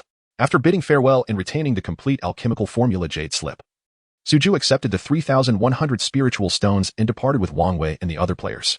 At that moment, 5 players were exchanging knowing glances, patting their rounded bellies, their faces alight with satisfaction. Behind them, a young servant reported to the shopkeeper. Shopkeeper, Those several cultivators and spirit beasts just devoured 30 plates of yunhua cake and drank 50 pots of spirit tea. What? The shopkeeper's mouth twitched. Did they not burst from overindulgence? The pastries and spirit tea they consumed are worth 800 spiritual sands. The shopkeeper hurried back to the loft, stowing away the alchemical formula jade slip, and then dispatched a communication talisman. The seller of the alchemical formula has departed from Haihang City. Chapter 66. The Spirit Absorption Tax. Yunzhou City. After departing from Haihang Market, Suju swiftly unfurled the soul banner in the desolate wilderness. A dense black fog enveloped both the players and Wan Yu as they retreated into the distance. Simultaneously, he washed all the items acquired from the market through the black mist of the soul banner. Most items exhibited no abnormalities. Yet within the 40 cauldrons, 7 or 8 concealed tracking inscriptions lay hidden. With a surge of blood energy, he eradicated the inscriptions with a crimson sweep. A cold smile crept onto Suju's face as he inquired of Wan Yu. Is it common for items sold in the market to be tampered with? Wan Yu promptly responded. Such occurrences are nearly non-existent. They would prefer to clandestinely follow and ambush rather than meddle with the goods, should any discrepancies arise, and be reported to the patrol supervisors. The involved sect would face substantial penalties. As for loose cultivators, they would be deemed as robbers, barred from entering any market or city, with severe cases warranting a bounty for their capture. Suju's expression darkened. What could compel the Danyun sect to disregard taboos and pursue him? Merely 5 third-grade pill formulas would not justify such risks. Wan Yu, realizing the gravity of the situation, paled and urged, My lord, were the items tampered with? Was it the Baidao Pavilion or the Danyun sect? At that moment, Suju abruptly halted, plunging everyone into the black waters of the river. Behind him, a pair of ethereal eyes solidified from a distance of 100 feet. The violet pupils scanned the surroundings, causing the ground to tremble and the river to churn wherever they gazed. A terrifying aura stirred the surrounding spiritual energy, creating a shrill wail reminiscent of a boiling kettle. The manifestation of divine consciousness. A purple mansion cultivator. At this juncture, Suju retracted all his spiritual awareness, daring not to make a sound. Waves of intense spiritual fluctuation swept by, yet were entirely concealed by the soul banner's black mist.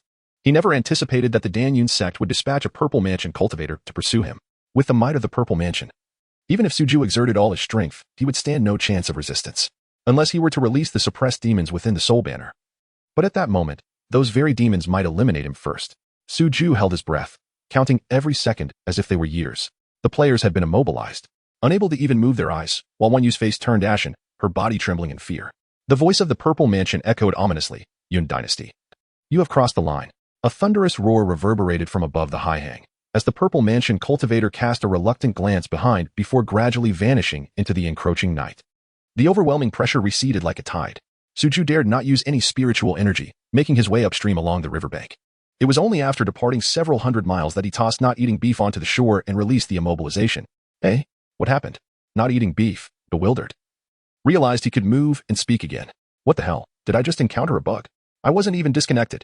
Why did I suddenly freeze during the plot? As he hesitated whether to commit suicide to return to the city, black mist surged from the riverbank.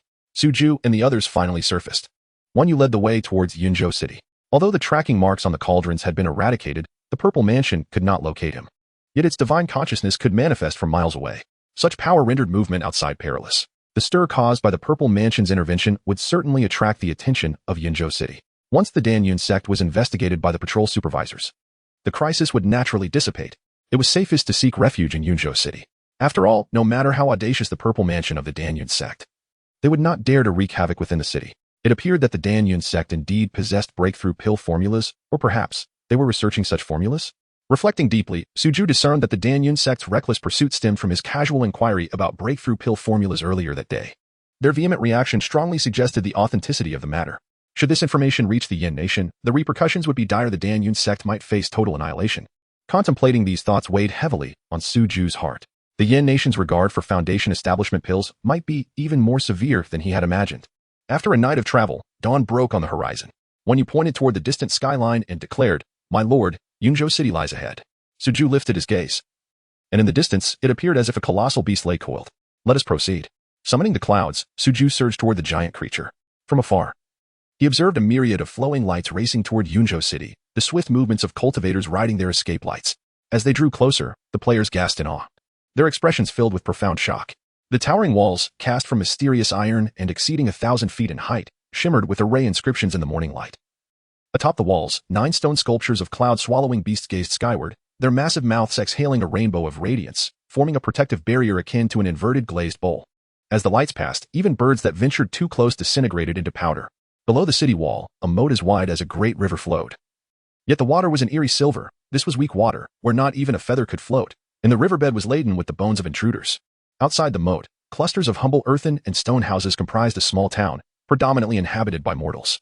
Various celestial beasts and mechanized flying vessels traversed above the townsfolk. Heading toward the 12 floating jade bridges, Suju recalled only a fleeting glimpse of Yunzhou City. Having previously witnessed the near demise of the old monster In Tuo by a meteoric sword light, causing him to refrain from returning since. This was also his first encounter with a city of the cultivation realm. Crafted with divine artistry, it loomed as majestically as a mountain, following the throngs of cultivators. Suju and his companions approached the Jade Bridge. There were no gates at the city wall. Instead, the 12 Jade Bridges served as the sole passage into the city. The floating Jade Bridges flickered with runes, each bridge had adorned with a large glazed mirror, scanning every being that passed through. Those with overdue debts, prohibited from entering. And malevolent beings could not escape the scrutiny of the Xiantian mirror. As Suju's group descended upon the Jade Bridge, a long queue had already formed upon it. At the bridge's edge stood sentinels, standing on floating jade discs, clad in cloud-patterned armor, wielding gleaming long spears. My lord, to enter the city, one must wear a spirit breath bracelet. I will take you to recharge it. One, you appeared unfazed, clearly familiar with Yunzhou City. However, the 5 players were utterly astonished. Their CPUs overloaded, unable to express their astonishment, rendered speechless. At each bridgehead stood a tower-like structure, and One Yu explained. Every cultivator can receive one spirit breath bracelet, but it can only be claimed once. If lost, it must be repurchased. Entering the city requires the payment of a spirit absorption tax, with charging stations located at the bridgehead and within the city. The spirit breath bracelet will deduct a spirit sand fee for each breath taken through the mouth and nostrils, as well as through the pores. Oh. And accompanying spirit beasts must also wear one. Just as Suju emerged from the shock of Yunzhou City, listening to Wan Yu's explanation. 2 words resonated in his mind. Outrageous. Initially, he had over 5,000 spirit stones in his storage bag. Considering himself a minor affluent cultivator among those of the foundation establishment stage. Yet now, surrounded by a throng of elegantly dressed cultivators. He felt like a destitute wanderer emerging from the mountains. Arriving at the spirit absorption tax recharge station, Suju inquired, how much should I recharge? Wan Yu replied. Cultivators entering the city will control their breathing rate, as long as they do not engage in strenuous activities or exert spiritual energy. They can manage around 1,000 breaths in an hour. In other words, that meant a minimum of 100 spirit stones per hour. Suju hesitated, contemplating whether to exempt the players from this expense. In a fleeting moment, the 5 players turned around, their excitement surging like a tempest within their chests. Their limbs moving in exuberant abandon. Just as they were about to shout, Suju preemptively silenced them. Well, since they had arrived, it would be somewhat ungracious to confine them to a small, dark room. Moreover, he was eager to ascertain whether the Xiantian mirror could penetrate the essence of the players' corporeal forms. Charge. 100 each. Suju felt a pang of pain in his heart, yet he feigned generosity. Once the spiritual energy was charged and the spiritual bracelet clasped around their wrists, it conformed seamlessly. The silver necklace adorned their necks like a collar. The players soared with exhilaration, eager to etch every scene into their memories. Suddenly, all 5 players leaned over the bridge, peering down with animated gestures, exclaiming in delight about something. Suju glanced down to see beneath the Jade Bridge a congregation of mortals and wandering cultivators. A vast expanse of light golden rain veils enveloped them, cascading gently like a shower of dew. The mortals and wandering cultivators below rushed out to catch the rain, their voices ringing out in praise of the immortals. Suju inquired, what is that? Wang Yu glanced over and replied, it is the spiritual rain of Sweet Dew Array, a subsidiary formation of the protective mountain array of Yunzhou City. Every month, it bestows a light golden spiritual rain, fostering the growth of crops for the mortals, allowing them to remain satiated for 10 days under its nourishing droplets. Suju fell silent, observing the densely packed mortals below. Indeed, they resembled a swarm of ants. Chapter 67. The inspector captures the players, finally triggering the quest. Suju retracted his gaze and glanced at the Xuanyangjian at the Jade Bridge's head, instructing Yuanwei, you take them inside first. He then soared towards another Jade Bridge. As the players crossed the bridge with Yuanwei, Suju's anxious heart finally settled. After registering at the entrance, the group queued to enter the Grand City gates. Countless cultivators descended like birds into a cage, landing on the street before the gates. The rich spiritual energy here was several times denser than that of the 3 spirit veins in Duanyan Valley, causing Suju to involuntarily take a deep breath. Upon checking his spirit breath bracelet, he noted that 1 spirit sand had been deducted. Enveloped in this comfortable spiritual energy, Suju mused, indeed. This is a high-level spirit vein. Spending 100 spirit stones for an hour of cultivation is certainly worthwhile. Before he could begin cultivating, he faintly sensed his blood vessels becoming active, and with ample essence blood, perhaps he could soon break through to the mid-foundation stage. Yuanyu promptly reminded him, my lord, please refrain from cultivating. Otherwise, the 100 spirit breaths will run out in less than 15 minutes. Su Jie quickly realized that the spirit absorption tax was not solely through breathing. If he were to cultivate, all his meridians would absorb the spiritual energy, and he truly would not last even a moment. Meanwhile, the 5 players had their breathing techniques operating automatically, causing the quota of their spirit breath bracelets to deplete rapidly. Let us hasten our tasks. Su Jie felt a sense of urgency swell within him as he descended with the group. The broad street was lined with shops, restaurants, brothels, cultivation rooms, and stores representing various sects, offering an array of indulgences, a scene of bustling prosperity.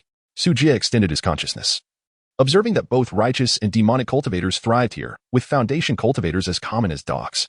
Commoners were relegated to living in villages and towns outside the city, akin to livestock, perhaps never to step foot near the city walls.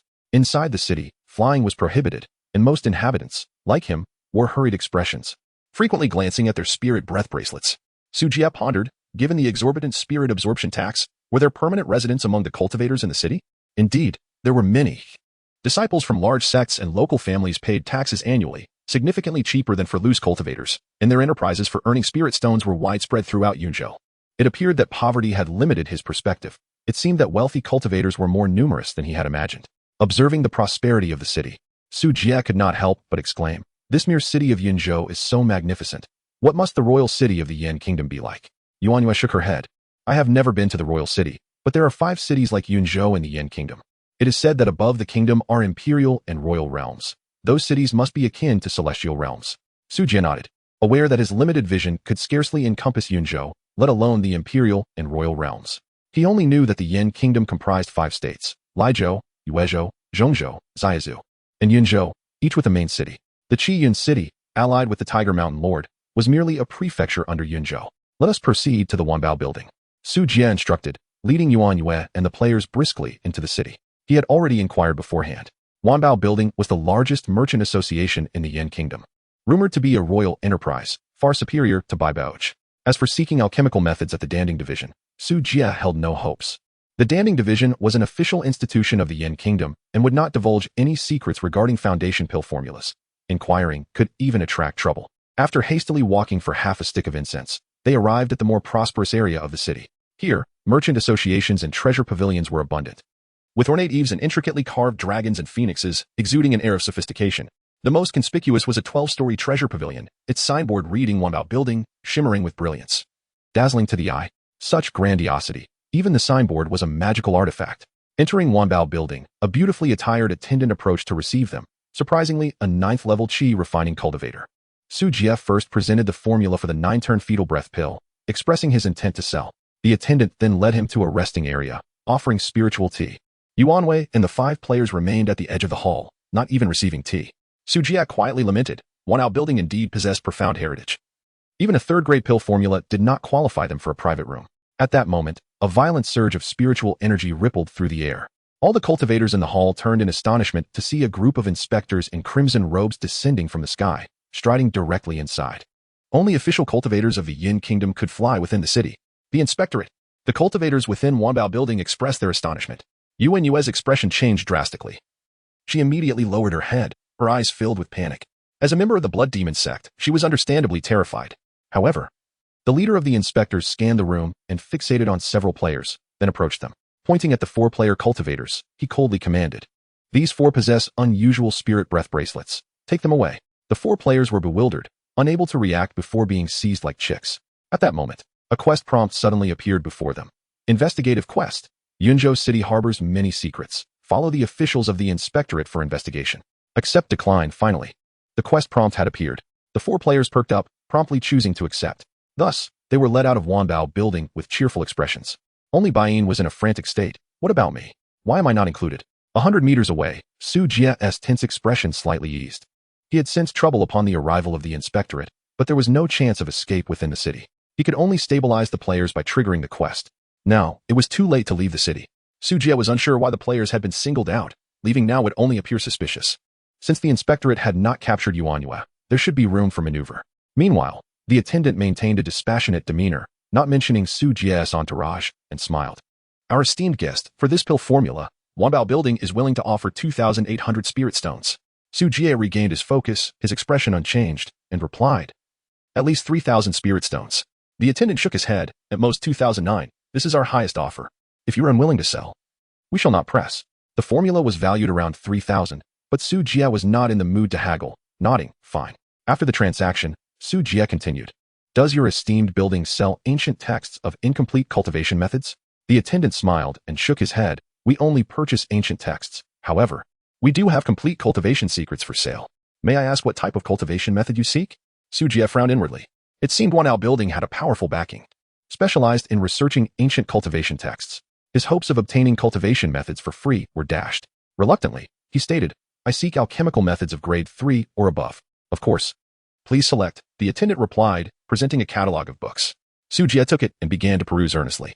He dared not inquire about breakthrough pills this time, silently browsing. As he flipped through the catalog, he found only texts related to detoxification, life preservation, healing, and replenishing spiritual energy. None contained methods for assisting breakthroughs. Helpless, Su Jia had to abandon that line of thought and instead purchased a batch of magical attire, talisman paper, and talisman brushes. After spending over 2,000 spirit stones, he still had 5,500 spirit stones remaining. Can I exchange for spirit sand? He inquired. The attendant responded, for small amounts, yes. But for amounts over 10,000, you should visit the Spirit Vault Division for exchange, which incurs a 10% fee. Su Jia twitched the corner of his mouth and rose to leave. The darkness enveloped Yunzhou City, which appeared utterly desperate for money. My lord, what shall we do now? Wang Yu asked in a state of panic, fearful of drawing the attention of the patrol officers. No need to worry, the patrol officers are not targeting us. Through the soul banner in his dantian, Su Jia had already perceived the current predicaments of the 4 players. At this moment, they had not been captured by the patrol officers but had already exited the city. Chapter 68. The Demon Slayer Division and Changyun Refinery. After 4 players were escorted out of the treasure pavilion, the leader commanded, take them to the Demon Slayer Division for identification. The monitoring officer lifted the players into the air, proceeding to the western region of the city. Upon crossing a high wall, an eerie silence enveloped them. Here, no idle souls were in sight, and the players gazed in astonishment at a towering, inverted black iron spire.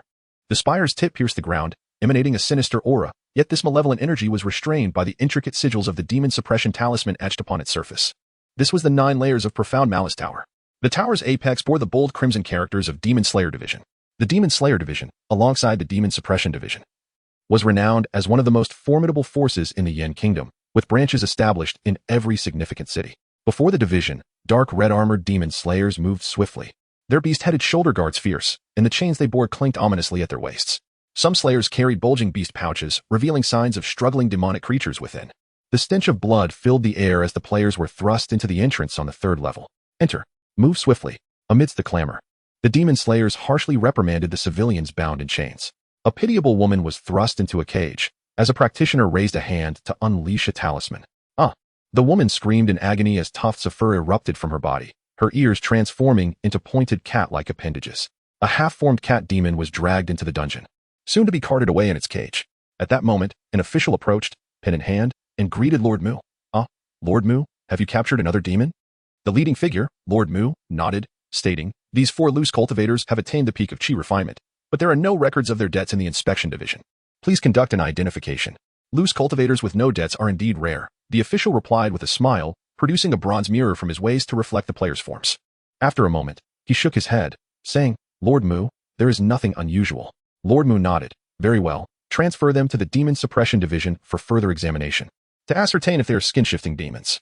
Upon leaving the Demon Slayer Division, Lord Mu instructed his subordinates, since there are no anomalies, continue patrolling the city. As the crowd dispersed, Lord Mu cast a cold gaze upon the players. What is your origin? Whom do you serve? The players gestured helplessly, unable to articulate a single word. Are you disabled cultivators? How delightful. A gleam of intrigue sparkled in Lord Mu's eyes as he swept his sleeve, propelling everyone towards the Jade Bridge city gate. Once outside the city gate, he removed the players' spiritual essence bracelets, and with a gust of wind, the 4 plunged from the bridge. The onlooking cultivators, unfazed, murmured, another bunch of debtors evicted for failing to pay the spiritual essence tax. Such occurrences were all too common. As the players fell from the bridge, a sudden gust of spiritual wind enveloped them, spiriting them down into a nearby village. Unbeknownst to anyone, a gray cloud carriage silently ascended into the sky, drifting away into the distance. After re-entering the city, Lord Mu arrived at an inconspicuous tea house, entering a hidden chamber. Moments later, the proprietor personally brought tea, setting down the utensils before activating a barrier. 4 soulless bodies of perfected chi refinement cultivators were dispatched to Qiyin City. Amidst the tea mist, Lord Mu tapped his fingers on the table. Such exceptional talents are increasingly rare to find. Indeed, the proprietor flattered, it's becoming harder to capture loose cultivators without soul contracts. Lord Mu pondered. These four have an exceptionally unique constitution, devoid of discernible spiritual roots, yet capable of refining spiritual energy. I have been unable to ascertain their true origins. Exceptional talents? Splendid. With them, Lord Zhang's century-long endeavor to refine the substitution puppet will advance significantly. Indeed, the Golden Core tribulation is perilous. One must amass talent. The two engaged in hushed conversation for a time before Lord Mu rose, adjusting his robes. Their companions remain in the city. I shall handle the matter. The proprietor queried. Will it be troublesome? Loose cultivators, what trouble could they possibly pose? I merely need to find 4 overdue debtors to serve as substitutes. As Su Jie and Wan Yu departed the treasure pavilion, they were intercepted by Lord Mu. These 4 owe spiritual essence taxes, he stated, tossing 4 spiritual essence bracelets. Do you recognize them? Upon inspecting the bracelet, Su Jie feigned astonishment. My lord, these 4 are mute servants I encountered outside the city yesterday. Seeing their plight, I took them in as companions, knowing nothing else. Lord Mu scrutinized Su Jie closely before speaking slowly. You will go to the inspection division to settle the debts. And then you may take your servants. Su Jie sighed and shook his head. I cannot afford such payments. I have not made contracts with them. How can this debt fall upon me? Lord Mu nodded. Since there is no contract, you are exempt from joint liability. Your lordship is wise. After a few more words, Lord Mu flicked his sleeve and vanished in a flash. Su Jie lowered his gaze, sensing the soul banner. The 4 players were now several hundred miles away in Yunzhou City. This place was no longer suitable for lingering. They must depart swiftly. The Foundation establishment elixir formula could only be sought from the Blood Demon sect. Wan Yu had an identity token and could access the sect's scripture repository. As Su Jie pondered, he approached the city gate when suddenly a shadow fell, crashing at his feet, interrupting his thoughts. Looking down, he found an elderly cultivator with a haggard visage, his face flushed with anguish, crying out, the Qingzhou Sword sect falsely claims to uphold righteousness. Such a disgrace to the righteous path. Master! Master! Behind him, 6 burly cultivators rushed to assist the old man. Their faces filled with rage as they glared at the nearby shop. 3 sword bearers emerged from the Chongyun refinery, throwing a document at the face of the red-faced elder. Wu Chongjun, you have stolen swords for 2 years without repayment. Today, your refinery will serve as collateral. The elder trembled with fury, pointing at the sword cultivators. You are no different from thieves. Watch your words, old man. One sword cultivator threatened. Your disciple stole a 3rd-grade magical sword from our elder, according to the contract. You owe us tenfold in compensation. He gestured to the document, barking, look closely. This is the official decree from the Workshop Order Division. According to the law, the Chongyun refinery in Qiyin City, as well as your establishment, will be surrendered to our Qingzhou Sword sect as compensation. The 6 burly disciples protested. Shirley acted alone in stealing the sword. It has nothing to do with our refinery. And what of that? The sword cultivator sneered. Shirley is a disciple of your refinery. He went missing after the theft. Who knows if you were complicit? Su Jie halted in his tracks. The ghost devoured by the tiger demon, Shirley? At that moment, the sword cultivator continued to mock. Your refinery has been in tax arrears for a year. Our sect will take over and assist you in repaying it. If you truly wish to avoid leaving, simply sign a contract to refine for our Qingzhou Sword sect for 10 years. The red-faced elder was so enraged that he spewed blood. Wu Chongyun's 6 disciples displayed panic, hastily cleaning the bloodstains. The members of the Qingzhou Sword sect reveled in their misfortune. In an instant, a figure clad in the robes of the inspection division flew over. Glancing at the now clean ground, and with an expressionless demeanor declared, your blood taints the city's spiritual energy, a fine of 200 spiritual stones. Chapter 69 Fellow Taoist. Could you take a look at this spirit banner? 200 spirit stones. Su Jie inwardly gasped, finding the fine too outrageous. Spitting blood would taint the spiritual energy? Fortunately, most cultivators consume qi, devoid of any foul breath to expel. Otherwise, would they not be driven to bankruptcy? Such exorbitant fines effectively deterred private duels among the cultivators in the city, explaining the stringent law enforcement. The workers at the Chongyun refinery wore ashen expressions, casting anxious glances at Wu Chongyun. The supervising cultivator's demeanor was icy, informing those who refused to pay the fine that they would be consigned to the Protective City Formation Spirit Extraction Array for a 3-month energy infusion. Wu Chongyun forced a bitter smile, declaring, the blood is mine alone. It concerns not my disciples. If punishment is to be meted out, let it fall upon me. The old man's hair stood on end, embodying a fearless resolve. Just as the supervising cultivator prepared to apprehend Wu Chongyun with the fire cloud chain, Su Jie interjected. Hold on. I shall cover their fine. With that, he produced 200 spirit stones and handed them over. The supervising officer accepted the stones, cast a glance at Su Jie, and delivered a warning to Wu Chongyun before departing in a flash. Thank you, fellow Taoist. I am deeply grateful, esteemed elder. Wu Chongyun, now calm, clasped his hands in gratitude towards his disciples. Who might you be? The Qingzhou sword cultivator furrowed his brow at Su Jie, seemingly annoyed by his interference. Su Jie paid no heed to the sword cultivator and gestured, There is no need for such formalities. Wu Chongyun rose, his expression serious as he replied, I find myself financially constrained and unable to return the spirit stones at this moment. Should you require anything, fellow Taoist, do not hesitate to ask. Very well. This is not the place for discussion. Su Jie glanced at his wrist and said, my spiritual essence is nearly depleted. Wu Taoist, would it be convenient for you to exit the city? With a deep sigh, Wu Chongyun turned back towards the refinery, dejectedly responding, I shall accompany you out of the city. The group then proceeded towards the city gate of Ubrich. Those from the Qingzhou sword sect, feeling ignored by Su Jie, mockingly remarked, what fools to waste spirit stones for a bunch of insignificant beings. The 6 burly men shot back furious glares, but Su Jie and Wu Chongyun remained unfazed. Once beyond the Rainbow Bridge city gate, Su Jie summoned the silver and Wan Yu, enveloping them in escaping light. Wu Chongyun produced a sharp shuttle artifact, ferrying his 6 disciples closely behind. They descended together after traveling 500 miles. Wu Chongyun approached and inquired, may I ask your esteemed name, fellow Taoist? Su Jie surveyed the area, pointing towards a nearby grove. Let us speak there. It is more discreet. The silver perked its ears, sensing a hint of familiarity in the unfolding events. Are you concerned about ambushes? Wu Chongyun asked, puzzled but following nonetheless. Su Jie mulled over how to capture this group of refiners while casually stating, are there no bandits in Yinzhou? There are, but they are scarce. Most loose cultivators are bound by debt soul contracts. Even if they resort to banditry, there is little profit to be made. Su Jie reflected on the implications of this lending culture in Yin country. Unless compelled by vengeance, there was little incentive to risk robbery. Consider this, should one succeed in a desperate heist only to find their storage bag filled with naught but debt soul contracts, who could endure such a fate? It would be far more prudent to sell a couple of buckets of blood in Yunzhou City or serve as labor for other sects, ensuring a stable income. Upon entering the grove, Wu Chongyun's expression shifted to one of clear caution. Fellow Taoist, we are all bound by debt soul contracts. Su Jie chuckled, Wu Taoist. You are overthinking. My assistance stems from my connection to Shirlei. What? You know that rebellious disciple, Shirlei? Wu Chongyun's brows knitted together, and the other 6 refiners displayed disdain. You all misunderstand Shirlei. He was on his way to the Qingzhou sword sect to deliver a sword when he was ambushed and knocked unconscious by bandits. Su Jie recounted the events of Shirlei's abduction and transformation into a vengeful spirit. Meanwhile, his own soul banner was firmly in hand, the shadows around them thickening with dark mist. Wu Chongyun sighed deeply upon hearing the tale, expressing a sense of desolation. For cultivators like us, lacking wealth and connections, no matter how hard we strive, the path to immortality remains elusive. The other 6 disciples shared a sense of sorrow, feeling a kinship with the lament. At that moment, Su Jie signaled to Wan Yu, presenting the soul banner. Wu Taoist, Shirlei did assist me in crafting a spirit banner. I would appreciate your insights. A spirit banner? Let me see. Wu Chongyun instinctively reached out, only to be ensnared by several cursed soul chains in an instant. He looked up in shock, realizing they were enveloped in dark mist. You, a demon cultivator. Simultaneously, Wan Yu acted, her soul silk lines swiftly piercing the necks of the 6 refiners, rendering them motionless. Observing the scene, the silver wagged its tail, reflecting, the sect master truly is a cunning old fox. Even novice NPCs are caught effortlessly.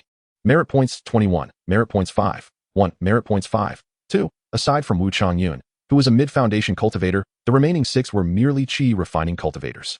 Su Jie and Wan Yu collaborated seamlessly, easily capturing their souls within the spirit banner. Just as Su Jie let out a sigh of relief, a few debt soul contracts suddenly drifted from the storage bags of the 7, igniting spontaneously in midair. Some contracts gravitated towards their foreheads, attempting to absorb their souls. But upon failing, they disintegrated. Su Jie was taken aback. What is happening? Debts are extinguished upon death, Wan Yu clarified. Most soul contracts come with heavenly oaths. Should a soul be pledged, the deceased will have their souls summoned to repay the debt. Su Jie contemplated the soul banner, pondering. Wu Chongyun and his disciples had been detached from their souls for such a brief period that it triggered the soul contracts. They were not truly dead yet. If their souls were returned to their bodies, they would live once more. Could it be that the soul banner's collection would be deemed as death by the heavenly law? Gazing at the ashes of the contracts, Su Jie silently mused about how many spirit stones Wu Chongyun and his group had borrowed. Their debts would likely incur losses. With the contracts disintegrated, the debts would become worthless. If cultivators frequently met untimely ends, would the lending sects not suffer immense losses? This thought crossed his mind. But Su Jie quickly dismissed it. They could not possibly incur losses. After all, loans required collateral, sect background, caves, artifacts, and spirit materials served as guarantees. Without collateral, the only recourse was to pledge their lives, and the lending amounts were typically low with high interest. Of course, there were daring souls who pledged their lives for a loan, gambling for opportunities. If they succeeded, they could repay their debts and interest. If they failed, they would be summoned, barred from even reincarnation. In such an environment, cultivators were often reluctant to take risks. After all, being a laborer sufficed for survival. Why gamble with their lives? Hunting demons for spirit materials? Exploring secret realms? Rewarding the extermination of evil sects? These ventures held little relevance for low-ranking loose cultivators. Ultimately, those in need of resources were predominantly sect disciples and affluent clans. Bringing his thoughts back to the present, Su Jie pointed at the soul banner. It unfolded. And Wu Chang'un and Apos, S group felt their souls return to their bodies, blinking in confusion as they regained consciousness. Wu Daoist, your debts have been cleared. My sect is in dire need of refiners. I shall rely on all of you henceforth. Wu Changyun's expression was complex as he rose and clasped his hands in acknowledgement. After retracting the soul banner, Su Jie instructed Wang Yu, retrieve the life tokens and procure some materials for me from the Blood Demon Sect's branch. After meticulously detailing the tasks regarding the scripture repository, he picked up the silver and added, bring this one along. Understood, Wang Yu respectfully replied, then embraced the silver and transformed into a stream of dark light, vanishing. Su Jie did not rush to follow, instead proceeding slowly with Wu Changyun and the others, while simultaneously deploying the soul banner to monitor the activities of the players. At that moment, Tang San and his three companions had ceased their movements, lingering in a particular location. Su Jie focused intently through their perspective, discerning their whereabouts. It was Qiyun City?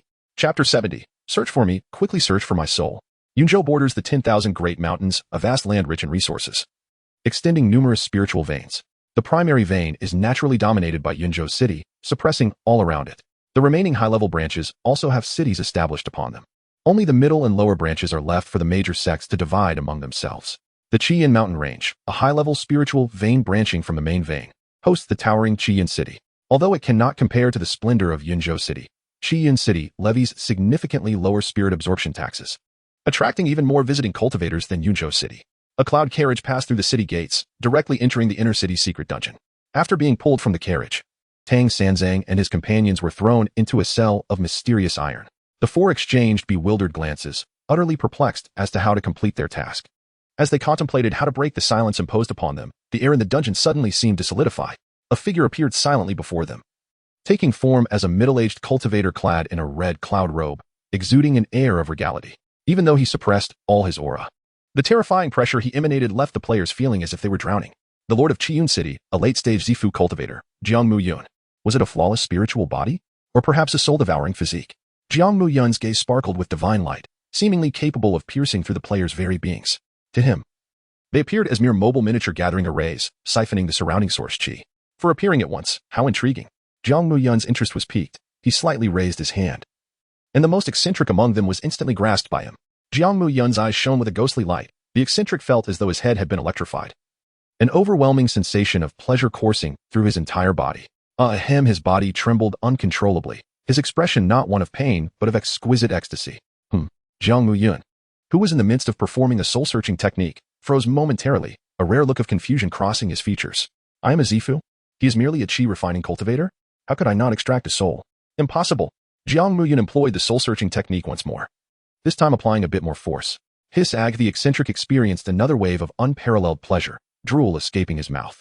As the soul search concluded, a hint of bewilderment flickered in Jiang Muyun's eyes. No memories? How could this be? I cannot extract even the soul of an ant? At this moment, the eccentric wiped away the drool, even with blood trickling from his mouth and nose, his expression brimming with excitement. He took Jiang Muyun's hand and pressed it against his head, gesturing wildly at his eyes, as if to say, search me, quickly search me. Jiang Muyun was taken aback. He looked incredulously at the back of his noble hand, astonished that it was not drenched in drool. Insolence. Seeking death. In a surge of anger, Jiang Muyun reflexively squeezed. Crack. The eccentric's head exploded instantly. Filth splattered across Jiang Muyun's hands, causing his eyelids to twitch. He had never imagined he would be so flustered by an ant of the qi refining stage. As he frowned and performed a cleansing technique to rid himself of the filth, the corpse before him suddenly transformed into black mist, dissipating into thin air. Jiang Muyun's pupils constricted. He felt no fluctuation of spiritual power. The ant's body had simply vanished without a trace. Boom. The overwhelming power of the Zifu erupted. A pair of enormous eyes manifested above Qiyun City. The Zifu above. The manifestation of divine consciousness. A terrifying spiritual pressure descended from above. The cultivators in the city were thrown into chaos, all looking up in fear, silently speculating what had transpired to provoke the wrath of City Lord Jiang. In the dungeon, the remaining three players were utterly bewildered, pinned to the ground by the Zifu's spiritual pressure, unable to lift their heads. Moments later, the pressure receded, and Jiang Muyun's expression grew grave. He had searched with all his might, even utilizing the grand formation of Qiyun City, yet came up empty-handed. In spirits? Ghost cultivators? Demonic entities? Evil beings? A flurry of possibilities raced through his mind, yet he remained at a loss. This bizarre situation was unlike anything he had ever encountered. Just then, the players on the ground felt they could move again. They quickly stood up, exchanged glances, and with a wild shout, unleashed their skills.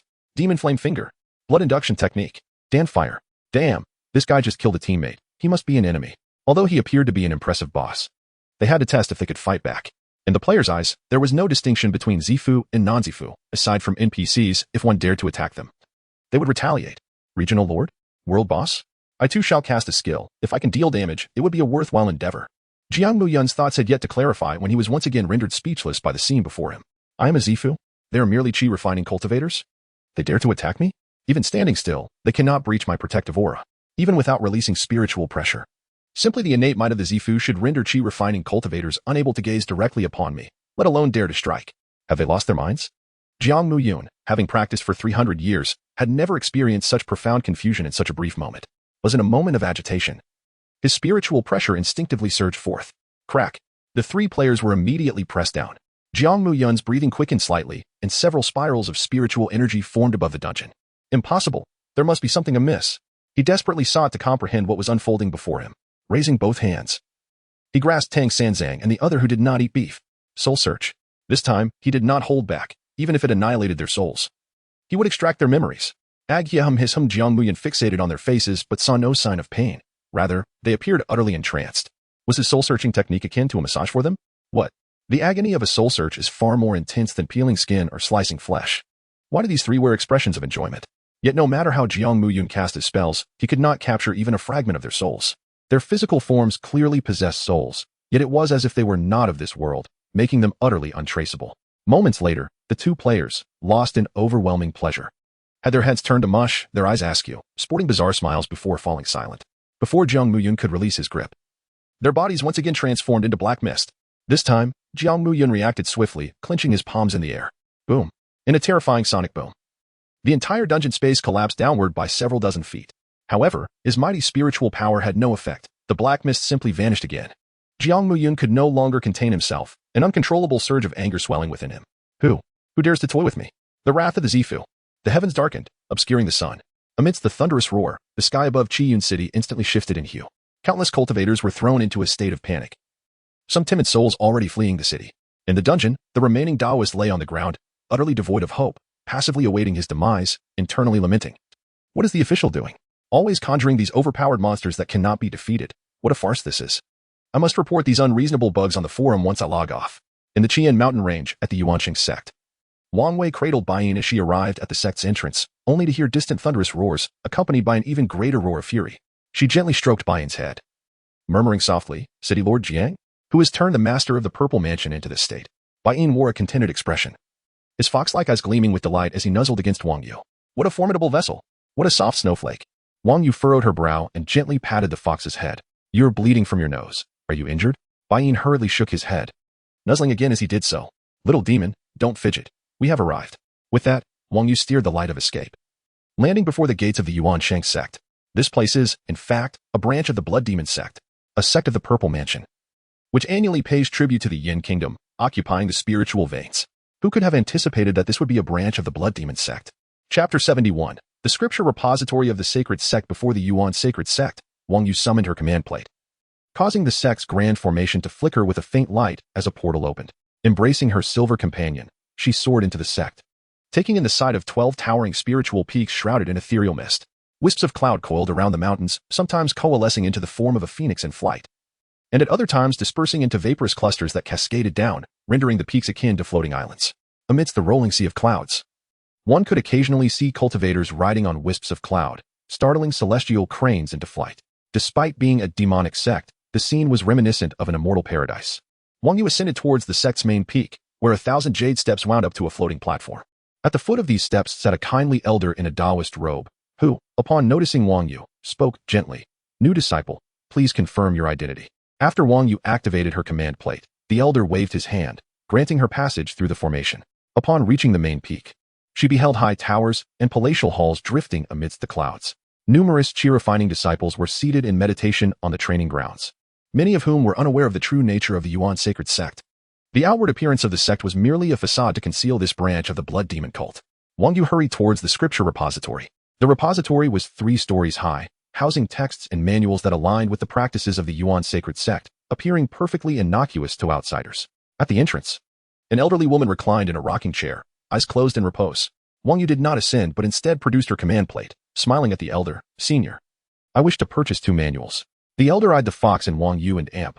Oppos, S arms, retrieved a piece of crimson jade, and, after Wang Yu verified her command plate, she rose and led her inside.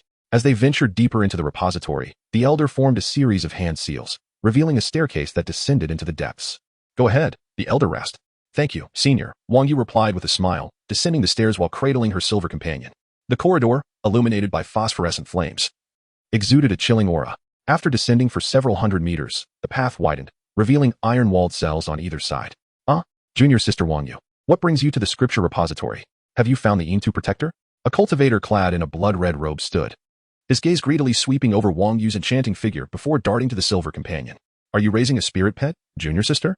A flicker of disdain crossed Wang Yu's eyes, yet her expression remained alluring as she playfully tossed her hair. Teasing. I simply missed Brother Wang and came to pay him a visit. At her demeanor, Brother Wang felt a surge of caution. Junior sister, I've just repaid a debt to the sect, and I have few spirit stones left. Humph, Wang Yu retorted. I'm not the sort to be swayed by mere money. The glint in Brother Wang's eyes intensified, and he stepped closer, intent on making his move. Wang Yu sidestepped, feigning annoyance. Brother, please help me select some manuals first. Very well, Brother Wang halted, eager to please. You're in luck. The sacred sect has recently received a new shipment of manuals of exceptional quality. He led her further inside. Under the phosphorescent light, large vats lined the rooms, each containing writhing masses of flesh. Upon closer inspection, these were human figures, limbs severed, tongues cut out, and eyes gouged, living corpses. In some cells, disciples of the blood demon cult sat cross-legged, grasping the heads of these figures, performing soul-searching. Wang Yu remained unfazed, accustomed to such horrors. The manuals within the sacred sect's repository were derived from these wretched beings. By employing soul-searching techniques, one could acquire magical teachings and even insights from the cultivators' past lives, drastically reducing cultivation time. The demonic cultivators of the Yin Kingdom retained a modicum of restraint. Their methods paled in comparison to those of the evil cults. As they approached the innermost cells, the sound of bones being chopped echoed ominously. 17 individuals were imprisoned within. Several blood demon disciples wielded knives, severing their limbs. Half of the captives had already lost their arms and legs, their eyes blinded and ears perforated, a grotesque spectacle. Brother Wang pointed to a few cells, narrating, "These are all Foundation Establishment cultivators. Their manuals are all of 3rd rank or higher. That one is from the Tang Poison sect, skilled in toxic weaponry. Over there is a cultivator from the 5 Elements sect, proficient in elemental arts. And this one belongs to the Bone Palace, famed for their corpse refinement. This startling Swan Sword sect swordsman, you've likely heard of them. I wouldn't recommend purchasing." Wang Yu frowned subtly at the absence of alchemical cultivators. Brother, why has the sacred sect suddenly sent so many skilled practitioners? Naturally, it's for Qi Yun. Brother Wang paused, grinning broadly. Junior sister, some matters are best left unasked. Wang Yu feigned curiosity and pressed for more details, but Brother Wang remained tight-lipped. How stingy. Wang Yu eventually relented and shifted her focus. Brother, I require alchemical techniques. Alchemical techniques? What for? Brother Wang queried in surprise. If you have the time. It would be far easier to slaughter a couple of villages for blood sacrifices than to fuss over pills. Blood sacrifices are perilous. The surge of blood energy could attract righteous cultivators. What if we encounter the Demon Suppression Division? Haha, junior sister, your methods are lacking. Our sect does not rely on alchemists. The repository has not had any stock for quite some time. Wang Yu's heart sank, and she feigned a look of grievance. Casually inquiring, then how is the blood demon pill refined? Blood demon pills are also made through blood sacrifices. I'm not entirely sure. Brother Wang began, only to suddenly recall something. Now that you mention it, there was once an alchemical rogue who joined our sect midway. He was addicted to gambling and accumulated a mountain of debts. To repay them, he secretly captured fellow disciples to refine human pills for sale. Ultimately, he was discovered by the leader after a failed attempt at making the blood demon pill, and he was deprived of his cultivation foundation. He has been languishing in the repository for 3 years now. I nearly forgot about him. An alchemical rogue? Wang Yu's heart stirred. Are you suggesting? Brother Wang chuckled slyly. This rogue might possess the alchemical techniques you seek. You want me to perform a soul search on this rogue? Wang Yu feigned displeasure. If the sacred sect discovers a massacre of fellow disciples, the consequences would be dire. Do not pretend, junior sister, which disciple has slain a fellow sect member? Brother Wang smirked. I often guard the repository. Who would care if a nameless figure goes missing? As long as we are discreet, it will be fine. Feigning interest. Wang Yu asked, how many spirit stones? Hee. Being a mere waste, it wouldn't be an issue to gift him to you. How generous of you, brother. What are your conditions? Recently, I uncovered a dual cultivation manual. How about you and I cultivate together? Oh, brother, You truly know how to play your cards well. Just for a mere waste, you wish for me to be your partner? In all honesty, I have long harbored feelings for you, junior sister. If you agree to be my partner, I will clear your debts with the Yin-Tu protector. I know you have many suitors, but my heart is steadfast. And heaven shall bear witness. Brother Wang's earnest confession bore a heartfelt tone, and he even feigned a deeply affectionate demeanor. Wang Yu, in turn, displayed a hint of vulnerability, lightly biting her lip in a shy manner. Brother Wang's face flushed with excitement, his desires swelling. Junior sister, Wang Yu feigned shyness, nodding slightly. Brother Wang was overwhelmed with joy, his gaze filled with avarice as he leaned in, intent on making his move. Silver opened its mouth to bite, glaring fiercely at Brother Wang. Wang Yu deftly sidestepped, apologizing. My spirit companion is rather unruly. Please do not take offense. Brother Wang gritted his teeth, casting a glare at Silver before donning a smile. No harm done. Shall we proceed with the soul search now? At that moment, the silver creature in my arms suddenly turned its head, gazing at the sword cultivator from the stunning sword sect within the prison cell, and raised its paw to point, seemingly alerting Wang Yu. Chapter 72. Return to the sect. The actions of Bai Yin were, of course, orchestrated by Su Ju, who had remotely issued the task. The Jingong Sword Sect was a golden core sect, and the swordsmanship of its disciples was undoubtedly formidable. If such techniques could be acquired, the sword cultivator class among players would experience a significant enhancement. After all, the majority of players in the Xiantian sect chose the sword cultivator profession. Yet their combat prowess remained rather mediocre. Since the opportunity had presented itself, it would be prudent to have Wang Yu give it a try, for such chances may not arise again. Upon noticing Bai Yin's actions, Wang Yu felt a stirring in her heart. Subtly, she ran her fingers through Bai Yin's hair and spoke. Brother Wang, I am in need of a technique for self-defense. Let us choose him. She gestured towards the sword cultivator. Wang Yu, you are mistaken. Brother Wang advised with a shake of his head. Sword cultivators are not only impoverished, but also stubborn, with an indomitable will.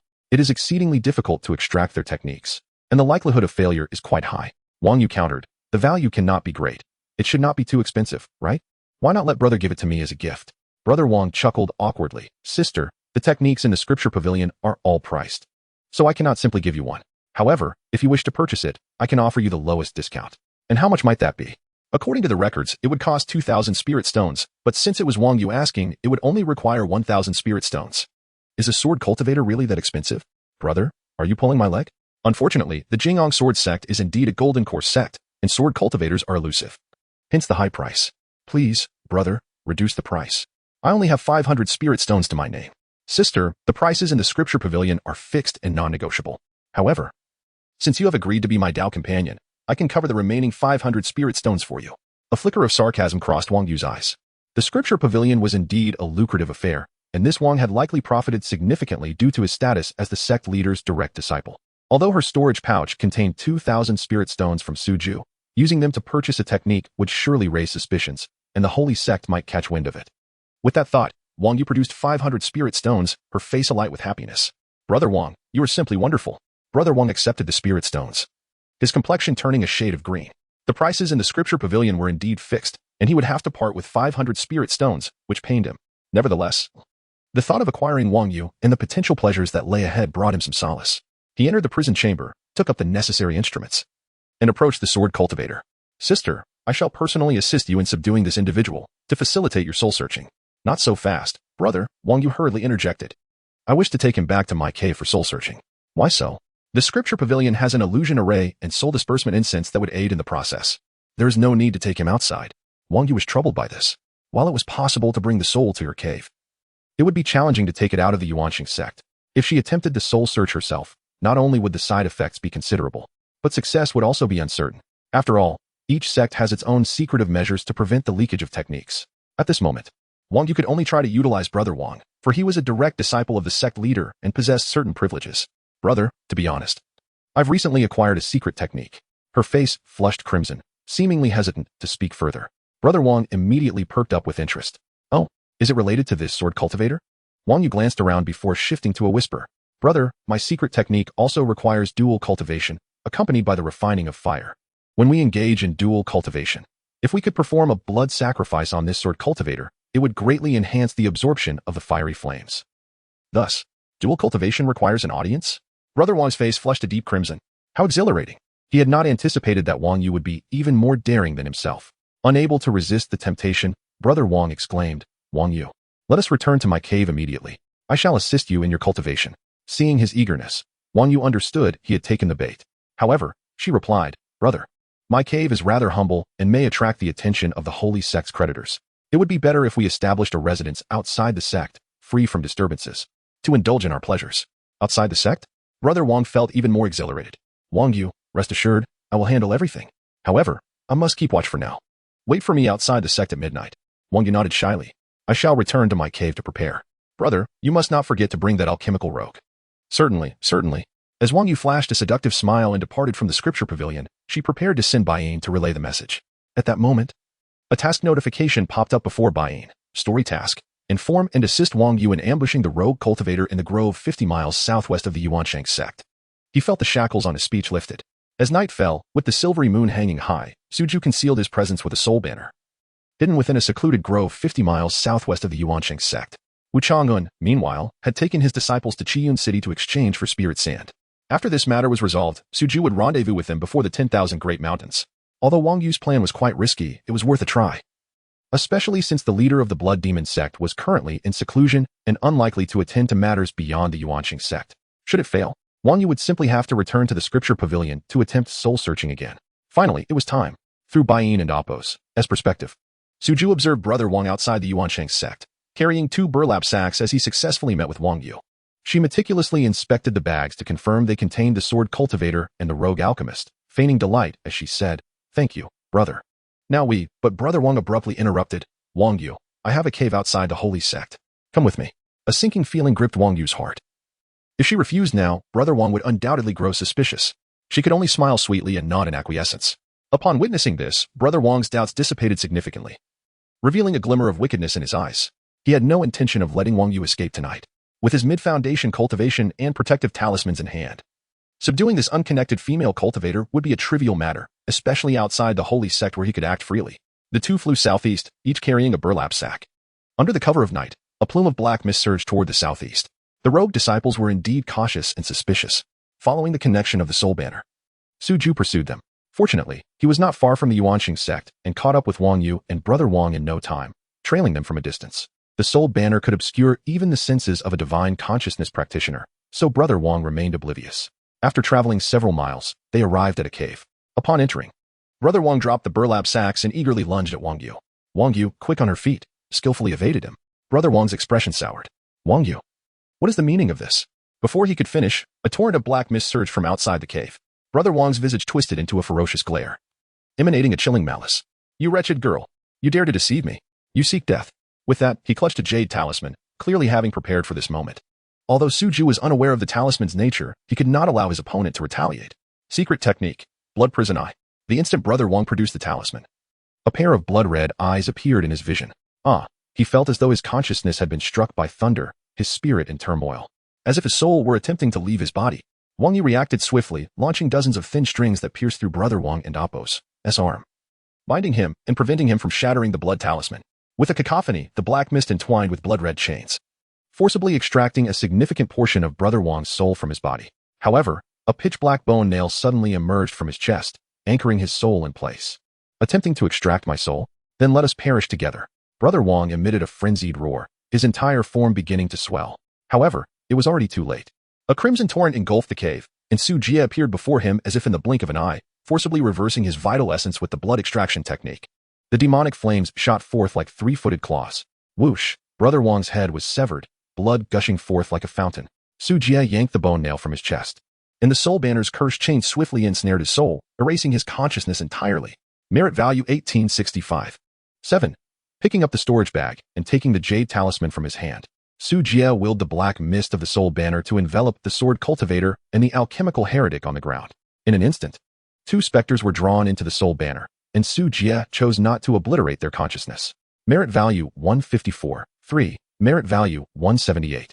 5. This place was not suitable for lingering. Su Jie hoisted the sword cultivator and the alchemical heretic, while Wang Yu seized the silver. Under the cover of the soul banner's black mist, they swiftly sped into the depths of the mountains. They fled without pause, not stopping even once. As the first light of dawn broke over the horizon, Su Jie, guided by the soul banner's sensing ability, arrived at the edge of the 10,000 Great Mountains to meet with Wu Changyun. Wu Changyun summoned a long shuttle artifact, and the group stood upon it, slightly cramped. The artifact surged forth into the depths of the 10,000 Great Mountains, the black mist of the soul banner enveloping them. Su Jie stood high in the air, Observing the newly appeared points of inheritance within the soul banner, a smile gracing his lips. Finally, there was hope regarding the player's foundational issues. He turned back to glance at the land of Yunzhou, flicking his sleeve with a smile. In the realm of cultivation, it is far more pleasant than the Broken Cloud Valley. Returning to the sect. Chapter 73, The Inheritance of Swordsmanship. The Nine Heavens Windsword Classic at Duanyun Valley. Chiwei lay languidly before the cave, flicking its tail out of boredom. Not far away, Longlu stirred awake. Arching its back and stretching its hind legs, shaking off its fur with a soft growl that resonated from deep within, still lingering with the sweetness of dreams. How disgusting. Chiwei cast a disdainful glance at the now plumper Longlu, feeling quite displeased. This was due to the fact that the spirit beast disciples under Longlu's command would often share their spoils from hunting demons, significantly diminishing Chiwei's share of food. Longlu yawned contentedly, throwing a challenging look at Chiwei. What? Are you envious of my charm? Ever since adopting a more relaxed lifestyle, this wolf king had taken to waking up to eat and then strolling leisurely with its young, living a life of utter tranquility.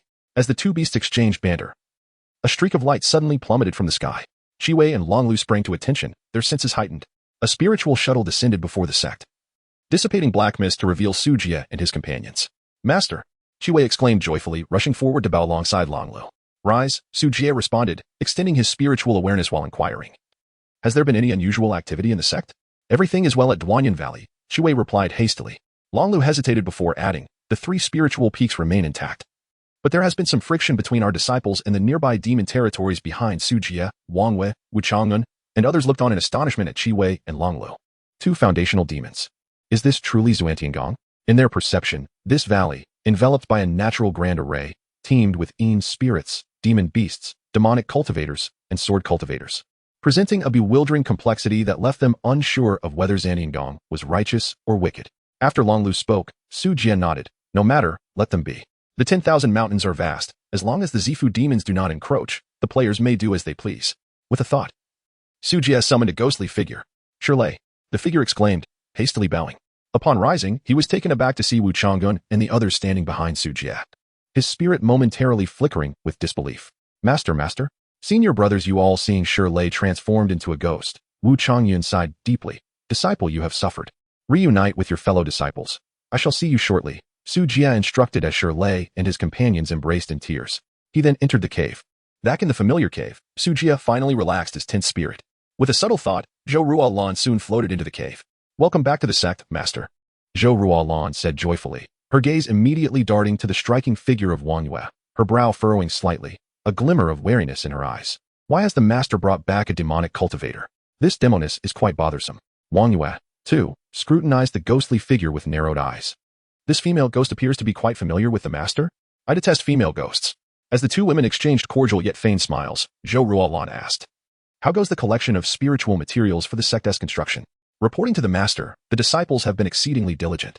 The Artifact Refining Pavilion and Alchemy Pavilion have completed their collections, while the main hall and affairs hall have surpassed the halfway mark once Zhou Ruolan finished her report. Su Jie nodded approvingly. Quite well. This is Wang Wei. Please show her around the sect and convey the necessary protocols. Understood. After the two women exited the cave, Zhou Ruolan maintained a composed smile as she said, Sister Wang Wei, please follow me. Sister? Wang Wei raised an eyebrow flirtatiously. Sister Ruolan. I have cultivated for 60 years to establish my foundation. What about you? 60 years to establish a foundation?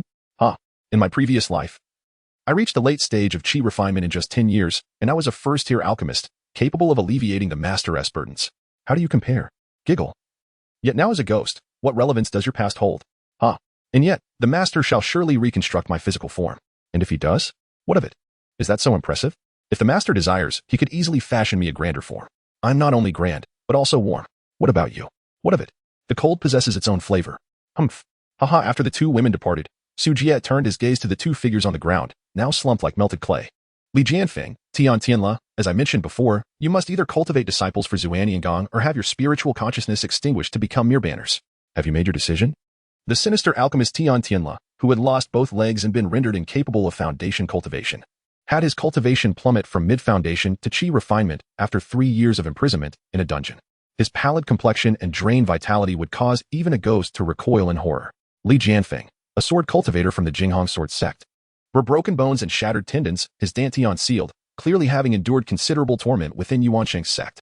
Although he was a late-stage foundational cultivator with stable vitality, his spirit was dulled from the torment of the soul banner. It was evident he had struggled greatly. though Su Jie could easily seize his consciousness with a single thought. Doing so would likewise strip him of his sword heart, reducing him to a mere puppet. Su Jie had no need for puppets. He required intelligent NPCs. Tian Tianlin nodded with difficulty, struggling to bow repeatedly on the ground. I am deeply grateful, master. Were it not for your rescue, I would have met a fate of soul extraction. Li Jianfeng remained silent, his expression pained. He had been attempting to take his own life or disperse his energy to extinguish his soul, but under the control of the soul banner, his struggles were in vain. And his will was gradually succumbing. Seeing him silent, Su Jie paid him no heed, instead focusing on the soul banner, glancing at the merit value. After deducting the prior deductions for talisman and formation paths, and considering the accumulation from players, only 28,000 remained. He then lightly touched the newly appeared point of swordsmanship inheritance. Inheritance, Swordsmanship Classics, Jinghong Sword Classic, Volume 1.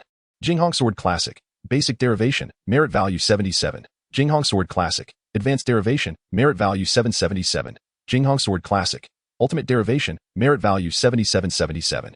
Li Jianfeng's cultivation indeed belonged to the Jinghong Sword Sect Sacred Sword Classic.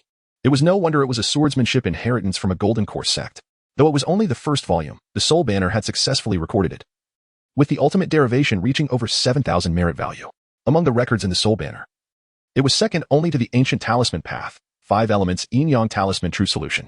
If both volumes were recorded together, it would undoubtedly be a Zifu-level technique, perhaps even offering insights into the Golden Core Dao. Such a high-quality classic warranted no hesitation. Ultimate derivation. A golden light flickered and vanished. A secret swordsmanship technique materialized within Su Jie's consciousness. The Nine Heavens Wind Sword Classic. A complete sword classic. Su Jie was taken aback, for the Soul Banner had derived an entire classic based on just the first volume. After a swift mental scan, astonishment flickered in his gaze. The Jinghong Sword Sect was renowned across Yen Nation as a Golden Core sword sect, its sword technique swift and unparalleled, akin to a startled swan. The Blood Demon Cult and Candleman Sect, 2 major evil sects, had countless disciples who fell beneath their blades. The Nine Heavens Wind Sword Classic enhanced the swiftness of the Jinghong Sword Classic and encompassed agile footwork, wielding the sword to command the winds of the Nine Heavens with formidable might. The sword techniques and formulas range from foundational sword cultivation to nurturing the sword with one S-body to achieving clarity of the sword heart. Undoubtedly a premium swordsmanship secret. However, what Su Jie was most concerned about was the skill S-power.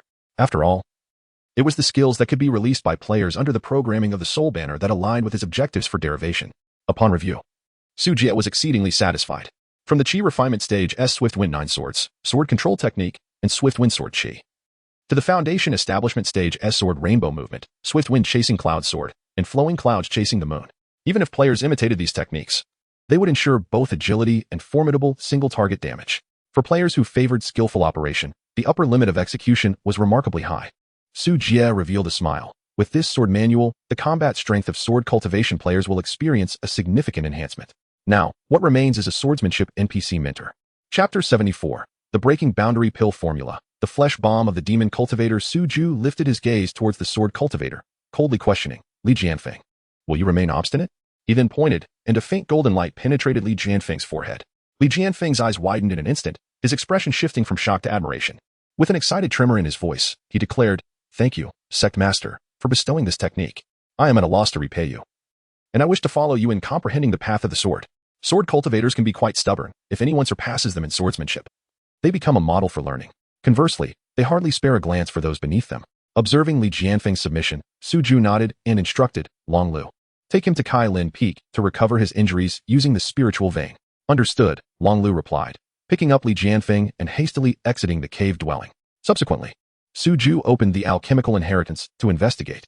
Inheritance, Alchemy Classics, The Secrets of the Nine Turns Alchemical Cauldron, Non-Derivable. Classics, The Blood Fusion Pill Manuscript. Blood Fusion Pill Manuscript, Complete Derivation, 999. Blood Fusion Pill Manuscript, Extreme Derivation, 9,999. 10,000. Upon seeing the merit value required for derivation, Su Ju's heart surged with joy. He had previously examined the Blood Fusion Pill Manuscript, which contained 6 chapters of pill formulas, all of which were fiercely effective. Among them was the Blood Demon Pill formula. Blood Demon Pill, blood refining condenses essence, seizing the foundation. Main materials, heart of a Qi refining cultivator, Dantian, mindless blood puppet. Auxiliary materials, corpse fragrance herb, jade spirit mushroom, purple river car, 3,000 common blood. Merely observing the refining materials reveals the sheer wickedness of the methods involved. The process is brutal, requiring the slaughter of thousands of mortals, a path Su Ju would never tread. Yet, This alchemical classic surpassed the 5 elements yin-yang talisman true explanation. Thus, there is a significant possibility of deriving a foundational pill formula or a similar boundary-breaking pill formula. Extreme derivation. With a flicker of intent, golden light shimmered, unveiling a new alchemical classic. Filled with anticipation, he readied his spiritual sense to absorb the contents. The fetal origin illuminating pill classic. Esoteric methods surged into his consciousness, and Suju immediately began to peruse its pages. This alchemical classic was evidently of a far higher grade than the 9 turns alchemical cauldron secrets, containing 2 chapters of second-grade pill formulas and 3 chapters of third-grade formulas. For cultivators below the Purple Mansion realm, the value of a third-grade pill formula is unmatched, surpassing even the 9 turns fetal breath pill. Although it lacks a foundational pill, it contains a chapter on a boundary-breaking pill. Yuan Fu Tongxin pill. Utilizing essence blood as a catalyst, it bridges gaps in the Tao, awakening spirit in both humans and beasts, condensing essence, generating wisdom, and establishing a foundation. Main materials: 3 drops of foundational essence blood, 1 drop of moonlight spiritual liquid. Auxiliary materials: 20-year spiritual herbs, jade spirit mushroom, purple monkey flower, fragrant candle grass, green lotus fruit, snake shedding flower, bone generating flower. 20 different essence blood drops. The more varieties, the better the effect, the higher the bloodline grade, the greater the success rate. Refining method: best on a full moon night. Take 1 portion of moonlight and use gentle fire in the cauldron. Though not a foundational pill, it possesses foundational effects. Suju smiled. The Yuan Fu Tongxian pill is exceedingly difficult to refine for qi refining cultivators. Obtaining foundational essence blood is a challenge for ordinary qi refining cultivators. However, for Suju, acquiring these materials poses little difficulty. The essence blood of either beasts or humans suffices, provided they are at the foundational stage, and the Wolf Fong Pi conveniently has moonlight spiritual liquid. The other auxiliary spiritual herbs abound in the 10,000 Great Mountains. He contemplated for a moment before asking Tian Tianla, "What is your proficiency in alchemy?" Tian Tianla quickly replied, "I still have some confidence in refining third-grade pills." A third-grade alchemist? Suju raised an eyebrow. It is rare to find someone capable of refining third-grade pills at the foundational stage. He did not expect this gambler to possess notable alchemical talent. Thus, he waved his hand, infusing the 9 turns alchemical cauldron secrets and fetal origin illuminating pill classic into Tian Tianla's consciousness. Tian Tianla, momentarily dazed, trembled with excitement, oblivious to the blood seeping from his severed leg. Third-grade classics. His discerning eye recognized the value of these alchemical texts at a glance. The 9 turns alchemical cauldron secrets alone contained a chapter on a third-grade pill with the extraordinary effect of restoring the Dantian. There is hope for the restoration of his ruined foundation. The fetal origin illuminating pill classic is undoubtedly a third-grade alchemical classic. In any Purple Mansion sect, it could be treasured as a sacred text. Particularly, the Yuan Fu Tongxian pill's value is incalculable. He immediately prostrated in gratitude, exclaiming, "Thank you, sect master, for imparting this knowledge. I shall diligently comprehend it and swiftly produce pills for the sect." Though Tian Tianla roams the wicked path, a gambling addict, he has survived to this day, demonstrating his awareness of the situation.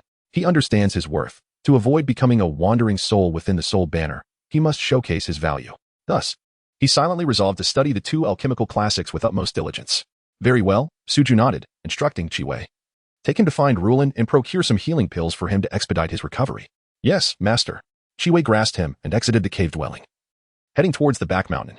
Beyond the sword and alchemy, Suju's demonic path inheritance also revealed 2 new classics, each of mediocre quality, barely at the third-grade level. Through extreme derivation, he managed to extract several commendable spells. Inheritance, demonic path classics, the true sutra of the blood sea of 9 hells, non-derivable.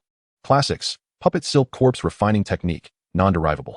Classics, blood-burning extreme demonic art, non-derivable. These 2 classics were acquired from Wan Yu and Senior Brother Wang, both cataloged by the Soul Banner. The characteristics of these 2 demonic arts are evident: rapid mastery, significant side effects, and high danger. Particularly, the blood-burning demonic art. The strike that Senior Brother Wang unleashed in his final moments was a blood-burning self-explosion technique.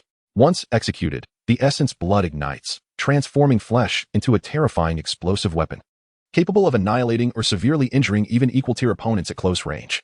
This technique is often employed by demonic cultivators as a desperate means to preserve their souls by self-destructing their bodies. Through Suju's derivation, the blood-burning soul explosion technique became even more formidable. For demonic cultivators, it is akin to suicide, but for players, it resembles a human bomb skill. It is both sinister and powerful. As for the puppet silk corpse refining technique, it is an art for crafting corpse puppets, primarily used for combat. Suju has no immediate plans to impart this technique to the players, as corpse refining requires a designated area. and he fears they may turn the sect into a mass grave in pursuit of corpses. Indeed, Zhu Mingshan's body could serve as excellent material. He would first have one you stitch it together, and it would suffice for their needs. Additionally, the Jade Talisman in Senior Brother Wang's possession is a Purple Mansion-level talisman. Though previously used and dimmed, having witnessed the power of the Purple Mansion's spiritual sense manifestation, Suju understands the vast disparity between the Purple Mansion and foundational realms. Once activated, its capacity to eliminate foundational cultivators is indisputable. He carefully sealed it away as a contingency, a rare means of preserving his life. Your subordinate seeks an audience with the sect master. Outside the cave, Wu Chang'an awaited respectfully with a group of disciples. Please enter.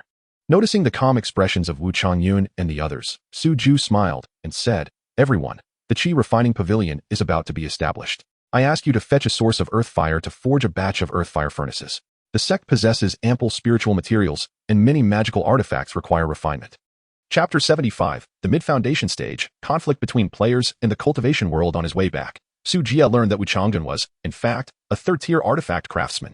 In his youth, he entered the Foundation Establishment sect, the 100 Refinements sect, where he honed his skills in artifact crafting. However, due to the fierce competition from larger sects, the artifacts he created went unsold, leading to overdue debts. Consequently, the sect's leader was soul extracted, and the 100 Refinements sect had its spiritual vein seized to pay off debts, resulting in its dissolution, leaving him as a rogue cultivator.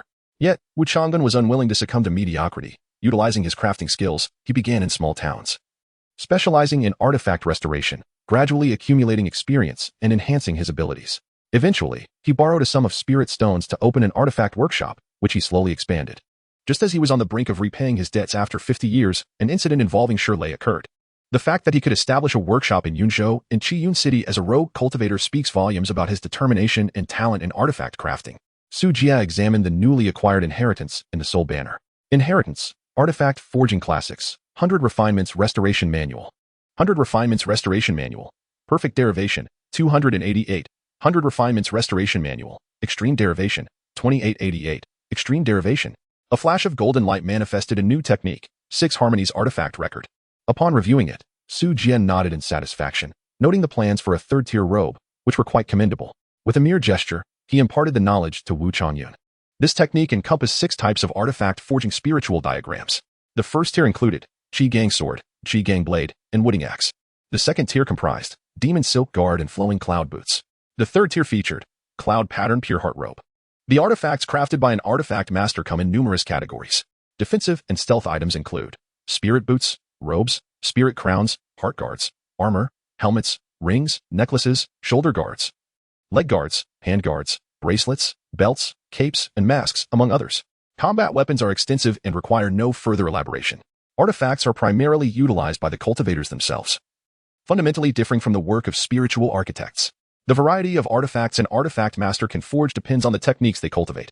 Most artifact sects focus on perfecting 1 or 2 high-tier artifacts to create signature products that enhance competitiveness. The 100 Refinement sect, to which Wu Chang'an belonged, specialized in artifact restoration, but its limited competitiveness made survival challenging. After perusing the 6 Harmonies artifact record, Wu Changyun was left in a daze for quite some time. Having lived most of his life without affording a decent artifact technique beyond the 100 Refinements Restoration Manual, he possessed talent but lacked the means to exhibit it, merely surviving through the years. Thus, he truly understood the immense value of this technique. Thank you, sect leader, for bestowing this technique. Wu Changyun knelt to the ground, overwhelmed with emotion. Su Jia offered words of comfort and instructed, Friend Wu, our sect is newly established. For now, let's set aside the third-tier artifacts and focus on creating first-tier swords and blades for the disciples. Understood, Wu Changyun replied respectfully. Following Su Jia's indication, he instructed Shirley to lead them to the artifact refining pavilion to ignite the earth's fire and forge the artifact furnace.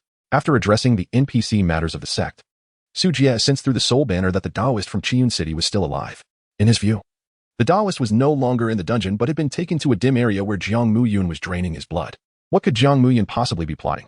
Having the rare opportunity to observe a Zifu master, Su Jia did not rush to summon the Taoist back, knowing that he could not speak nor recall the route back to the sect.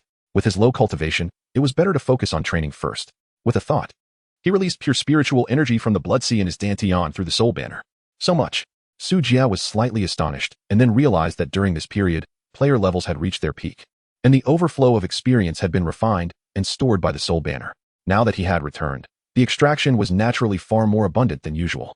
If that is the case, let us see if I can break through in one go.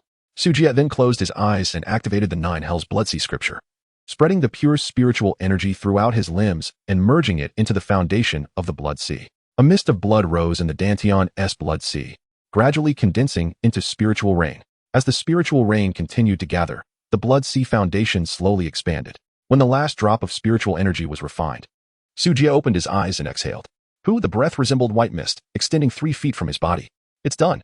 Feeling the Blood Sea foundation more than double in size, Su Jie displayed a joyful expression. The spiritual energy refined by the Soul Banner was more effective than any miraculous elixir. Refining this pure spiritual energy required no effort and could easily replace 2 years of arduous cultivation. With 110 players, it was as if they provided Su Jie with over 100 harmless elixirs daily, allowing his cultivation to soar ahead of others. The Soul Banner had indeed become a cheat. Shouldn't it allow me to remain far ahead? Otherwise, what was the point of having it? Su Jie was quite conscious of his advantage as a player and hoped that the Soul Banner could intensify its efforts.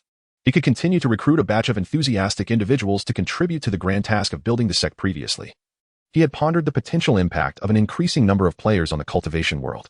After all, as long as the Soul Banner remained, players could resurrect in a short time, possessing the ability to grow rapidly through slaughter, coupled with the fact that players were primarily driven by self-interest, disregarding rules and authority. The destructive potential they would unleash upon maturing could wreak havoc on the entire world's order. After visiting Yunzhou, Su Jie had realized that given the nature of players, they would not adhere to the rules of the cultivation world. As long as players sought to level up, conflicts would be inevitable. Relying on players to save the world? Haha. On the first day, a player with transcendent power declares, I shall protect the world. On the second day, I shall protect my world. On the third day, Kikik, I want to eat beef. Moreover, Su Jie felt that this wretched cultivation world, with its monstrous rules and orders, could be allowed to perish. He even looked forward to the day when the Soul Banner unfurled, and a throng of players surged forth, brandishing weapons and charging into Yunzhou City. Recollecting his scattered thoughts, Su Jie contemplated what needed to be done next. The breakthrough elixir must be refined, as players were about to enter the Foundation Establishment version. Images of players mastering the skills of flight and evasion while darting through the vast mountains flashed through his mind. The 3 Spiritual Peaks dungeons would likely not withstand their presence for long. After a moment of contemplation, Su Jie vanished from his cave and soared towards the Colored Scale Peak. First, he planned to check the Altar-S secret realm. The dragon eggs showed no abnormalities. Having lost the nourishing blood of Zhu Ming Shan, the young dragon had quieted significantly, and it would take some time before they could hatch. Using the Spirit Beast pouch gifted by Zhang Yuan, he collected 100 snake eggs before departing the secret realm. In the Snake Cave dungeon of Colored Scale Peak, Li Jianfeng was meditating with his eyes closed. Master, Wolf Slaughter sensed Su Jie's aura and hurried over.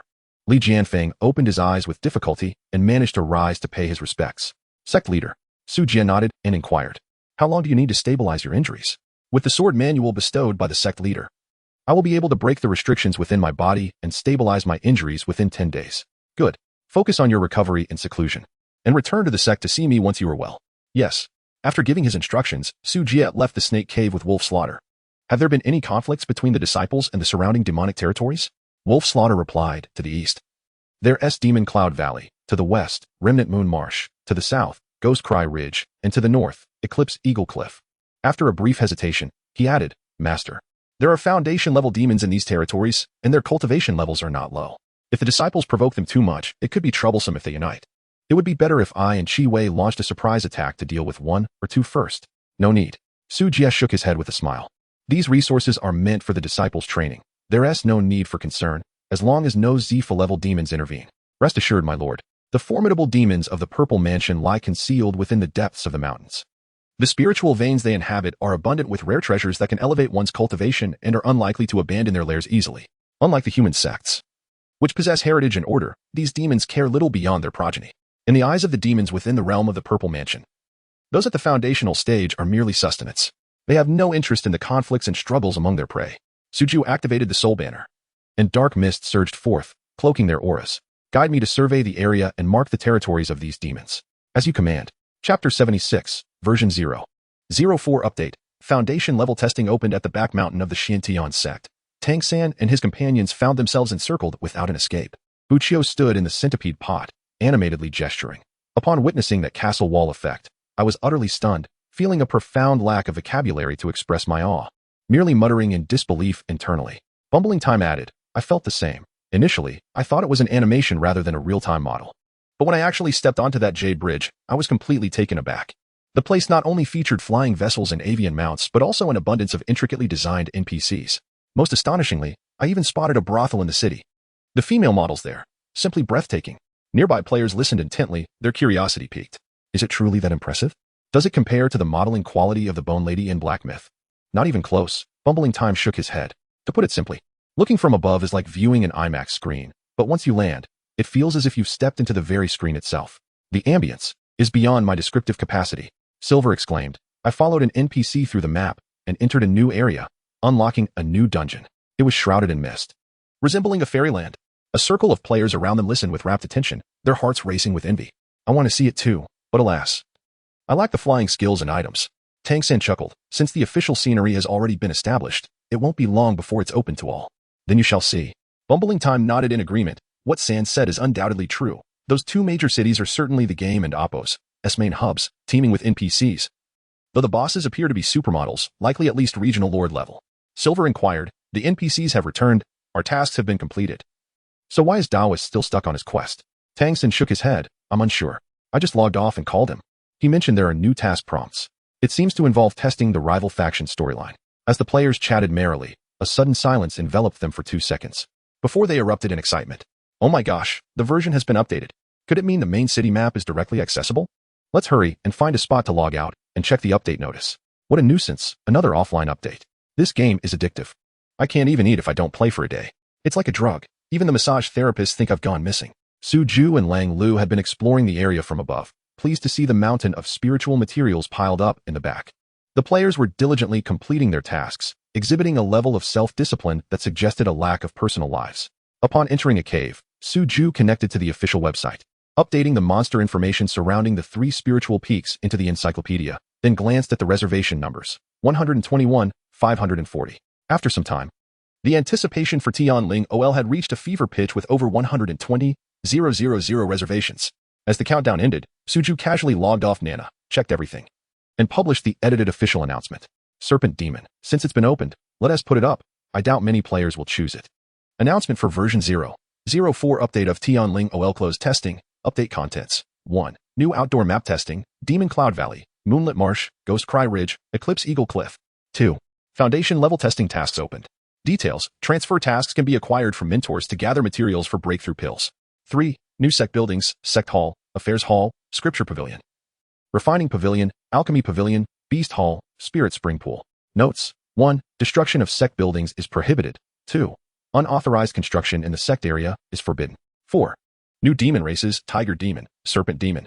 Note, as the models for Tiger and Serpent are not yet complete. Tiger Demon players can learn racial skills from the red-tailed Spirit Fox, while Serpent Demon players can learn from the Wolf Lu Spirit Beast. 5. Adjustments to class balance. Details. 1. New foundation skill for Demon Cultivators, Blood Fiend Explosion Technique.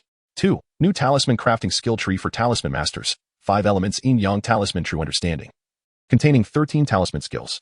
3. New skill tree for Sword Cultivators, 9 Heavens Wind Sword Classic, containing 6 skills including Sword Flight. 4. After advancing to Foundation, demon races will acquire new racial talent skills. 6. Adjustment of Demon Cultivator Mentor, Wan Yu. 7. Adjustment of Alchemist Mentor, Tian Tian Lo. Note, former Alchemist Mentor Zhou Ruo Lan has been replaced by the Affairs Hall Master. 8. New main class, Formation Master. Note, mentor modeling is not yet complete. Skills can be learned from the sect leader. 9. New Sword Cultivator Mentor, Li Jianfeng. 10. New Equipment Master Mentor, Wu Chongyun. 11. Introduction of Equipment System Testing. Equipment grades, Common, White, Good, Gray, Fine, Green, Rare, Blue, Elite, Purple, Epic, Orange, Legendary, Gold. Notes. 1. Using sect contribution points. Players can exchange for finished equipment from Wu Chongyun. 2. Players can gather equipment materials and request the Equipment Master in the Refining Pavilion to help craft equipment for a fee. 3. Fragments of magical artifacts obtained from dungeons can be exchanged for equipment of the same quality for free.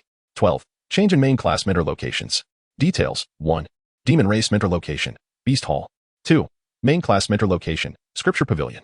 13. Task System Update. Details. 1. Added a limited time task for experienced players to guide newcomers to level up and receive contribution points, limited to 8 hours. 2. New tasks for collecting spiritual herb seeds and planting in spiritual fields added.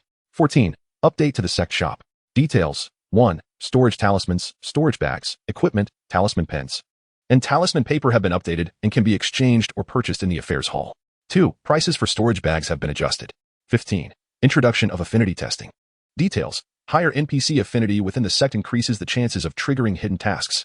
16. Monster Encyclopedia and Spiritual Material Encyclopedia updated. 17. NPC intelligence optimization. 18. Fixing of various bugs. 19. After the update, a reward of 10 contribution points will be given. Developers log. Dear players, in the previous version, we received feedback from some players regarding imbalances in combat power values. After sacrificing a certain value planner, we have finally welcomed the significant update of the Foundation version. Applause. In this new version, while testing new level values, we have optimized and adjusted certain class skills. Upon successful class transfer, players will acquire skills to traverse the skies and the earth, experiencing the life of a carefree cultivator. Of course, we will continue to enrich the game content.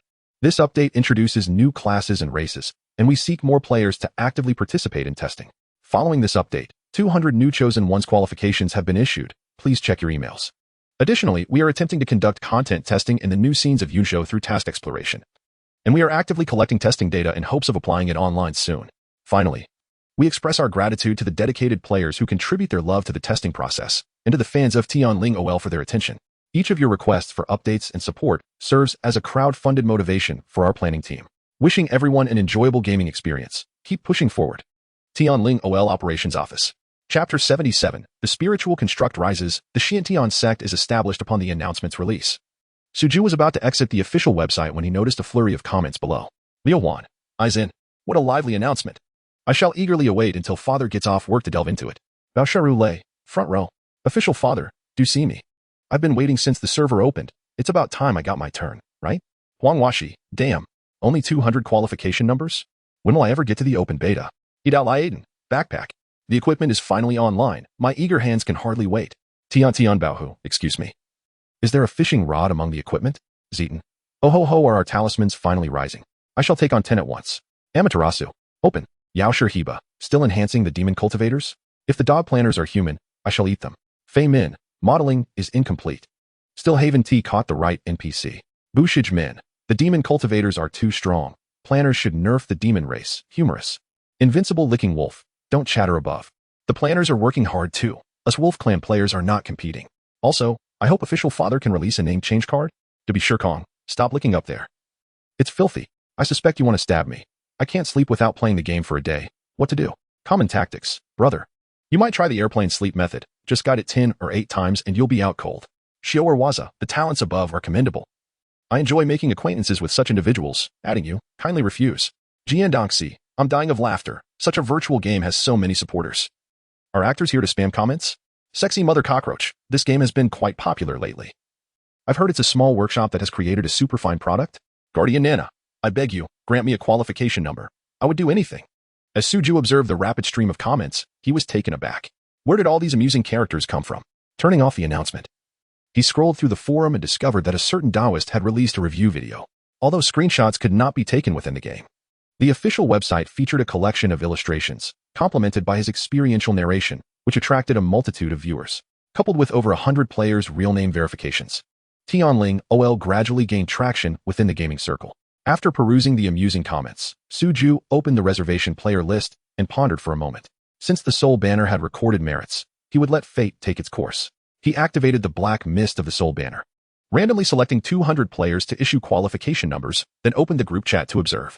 The Zuan group remained exceedingly active after the qualification numbers were distributed. A flurry of users began tagging Jia. Meow Meow Ren. Brothers, I just checked my email. Is this the qualification number? Image. Devil Muscle. Hey there. Can someone help me check if this is the game launcher? Image. Fish Jin Cho. No, why didn't Ti receive one? Why? Oh heavens. Why do you treat me so harshly? Sun Xingzhe. Old son, didn't Ti receive one either? Jia. Does Brother Jia still have qualification numbers? Juba Jia. Jia. Brother Jia, please grant me a qualification number. I beg you. You've been Taoist, old son, old pig. I suggest you wait for the monkey and pig demon to open, then we can form a study group with Brother San. Humorous, Baoshiru Lei. I reserved first. I was first. Brother Jia. Tang San Zong, group leader Bao. You should wait for the leopard spirit. Wang Kai, hey, give me peanuts, huh? Is that allowed? Then I'll wait for a spider spirit or a whitebone spirit. Bushij Min, aren't we brothers? Is our Xiantian sect about to become a zoo? Go Shang. Ha ha. I burst out laughing. With so many private messages, Suju decided not to show himself, merely observing for a while until a private message notification popped up. It was still the previous protective sister maniac, fervently requesting a qualification number. Having already distributed all the qualification numbers, Suju merely glanced and exited the network connection. It was time to commence. He concentrated, summoning the soul banner, and moments later, all NPCs within the Xiantian sect gathered before the cave dwelling. Master. Suju nodded at Liang Lu. How are the preparations across the various halls of the sect? In response to the master, all is ready. We await your foundation laying. Good, let us proceed. Suju rose and led them to the mountain front. Although the peak where the Xiantian sect resided was not a spiritual peak, the area was sufficiently vast. Before the cave dwelling, Liang Lu respectfully presented a plaque made of purple thunderwood, inscribed with the 3 faint golden characters Xiantian sect on one side, while the reverse was adorned with numerous inscriptions. Every building crafted by a spiritual builder comes with a spiritual pivot plaque, akin to the key to the spiritual construction, once handed over to the employer. It is the employer who personally lays the foundation. Rise. Suju activated the Bloodsea Foundation. A torrent of spiritual energy surged into the plaque. The inscriptions on the plaque radiated with brilliant light. The various spiritual materials already embedded into the Earth's veins also emitted a radiant glow. Swish, swish. Swish, a myriad of different spiritual materials levitated, swirling like scattered grains of sand in the sky. With a resounding rumble, the spiritual foundation of the earth revealed itself, creating depressions in the 4 cardinal positions. The inscriptions engraved upon the spiritual materials rapidly arranged and combined according to predetermined trajectories, converging towards the spiritual foundation. The large green rock foundation sank into the Earth's veins, followed by the dragonbone beams, solid stakes, carved wall surfaces, and flying eaves of spiritual tiles. As the beams and columns interlocked, they produced a melodious sound, and amidst the flowing spiritual light, a hall of ancient charm emerged. Liang Lu bowed, and a spiritual pattern flew into the hall, respectfully stating, Master, please hang the plaque. Suju opened his palm, and the thunderwood plaque floated into the air, splitting into 2. One piece returned to Suju's hand, while the other expanded in the wind, transforming into a plaque of considerable length that hung centrally within the hall. The inscriptions across the entire spiritual construct gradually receded, marking the completion of the Xiantian sect's Great Hall. Let us take a look inside. Suju, holding the plaque, entered first. The hall appeared somewhat spacious, with 1 seat at the top, 9 steps below, and windows on 3 sides, devoid of doors or railings. Liang Lu beside him expressed his embarrassment. My skills are lacking. The carvings on the beams and columns, the inscriptions on the walls have yet to be comprehended. The hall is indeed rather simplistic. Quite sufficient. Suju nodded in satisfaction. The spiritual construct is for the player's view. According to the standards of a novice village, it is already ample. Moreover, Liang Lu is a soul entity. The 4th grade secret classic of spiritual pivots is far too challenging for him, as he is unable to inscribe most inscriptions on the spiritual materials, given the time constraints. Achieving this is commendable.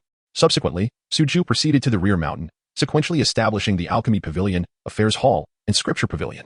Liang Lu also expanded the spiritual spring on the rear mountain, dividing it into 5 small pools and introducing the Refining Pavilion for the purpose of tempering tools. With the spiritual constructs completed, Suju surveyed from above. Though small, it was complete in its essence, finally resembling a genuine cultivation sect. He then returned to the sect's Great Hall, where Suju seated himself at the top, distributing some fragments of magical tools and spiritual stones to the 3 wraiths. The demonic energy from the 3 spiritual peaks had been replenished, and he began to assign tasks. Liang Lu, for the 3 spiritual peaks, instruct the disciples to continue gathering spiritual materials. If Wan Lan hands over the refining materials to Wu Changyun, we can commence forging magical tools tonight. Once Tian Lu recovers from his injuries, he shall immediately begin refining pills. Having issued his instructions, Suju waved his hand. New disciples will join tomorrow. Each of you shall attend to your duties and remember the key phrases. Off you go. Understood. The NPCs below bowed in response and departed in succession. After the others had left, Wan Yu lingered, hesitating before speaking. Master, I have a matter to report. What is it?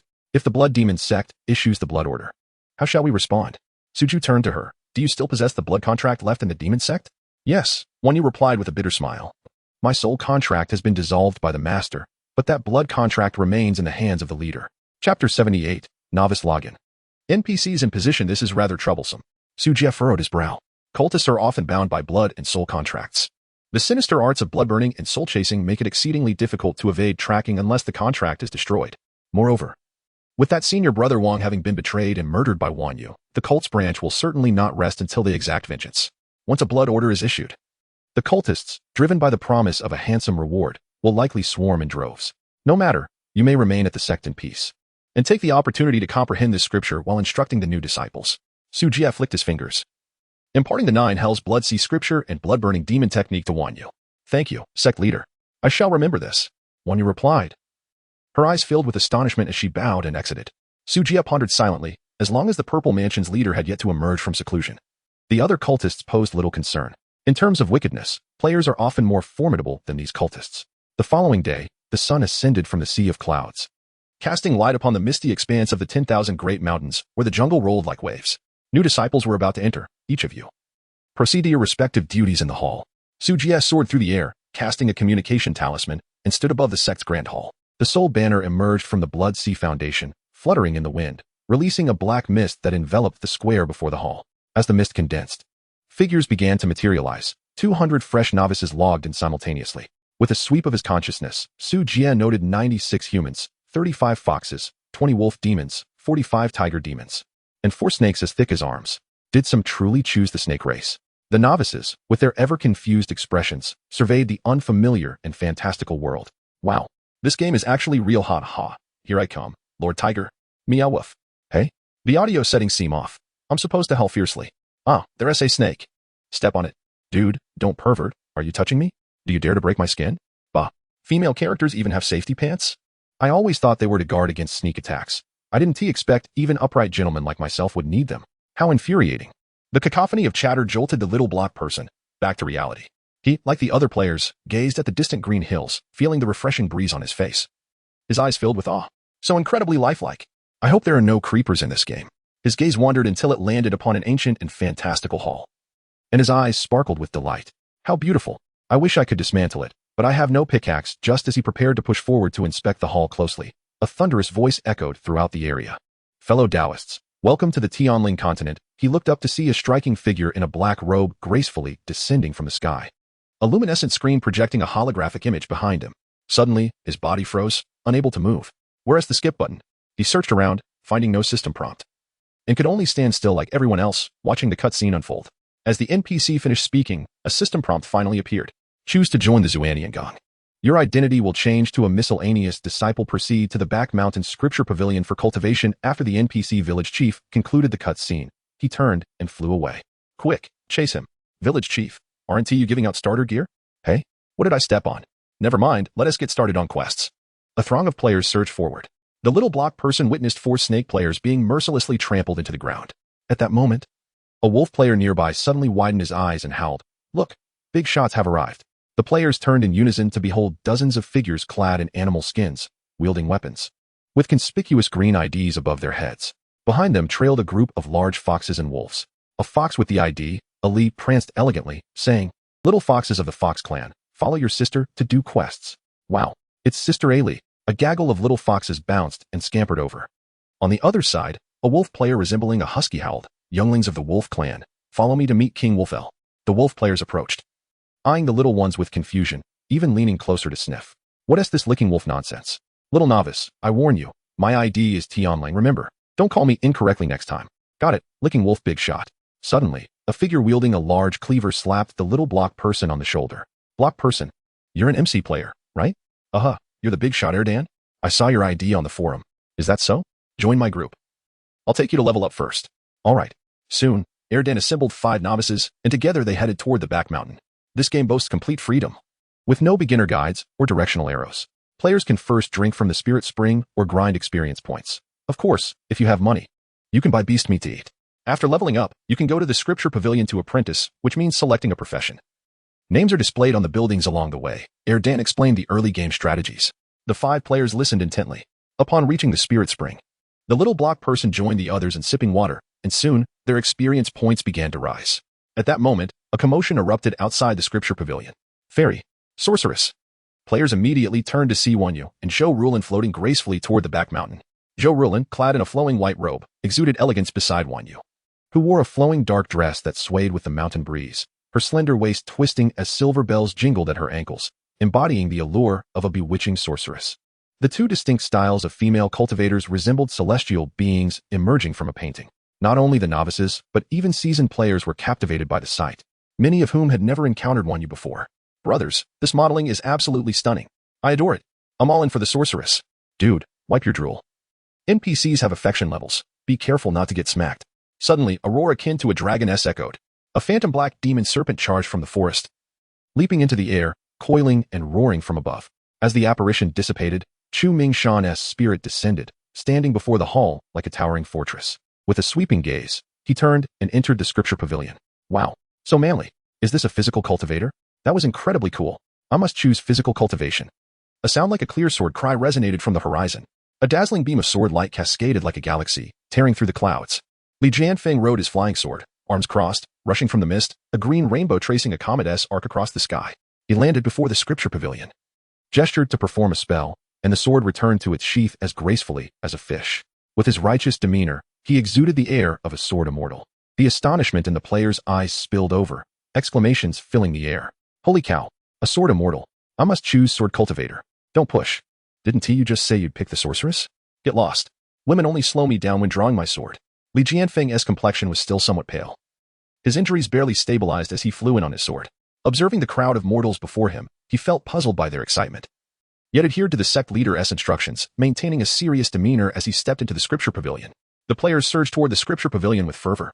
As the majority of players approached their level ups, for serpentine figures, marred with footprints, sluggishly made their way to the rear mountain. Luo Tuoxiangzi struggled to wriggle forward, flicking its tongue and exclaiming, "Hiss the deceitful Taoist, hiss according to the guide, hiss it could be the devourer of heaven, hiss yet here I am, reduced to a mere strip of spicy snack. Hiss I must ensure his demise." Beside him, another player from the Serpent clan offered encouragement. "Hiss brother, do not lose heart. Hiss our levels have risen. Hiss perhaps we shall transform into dragons.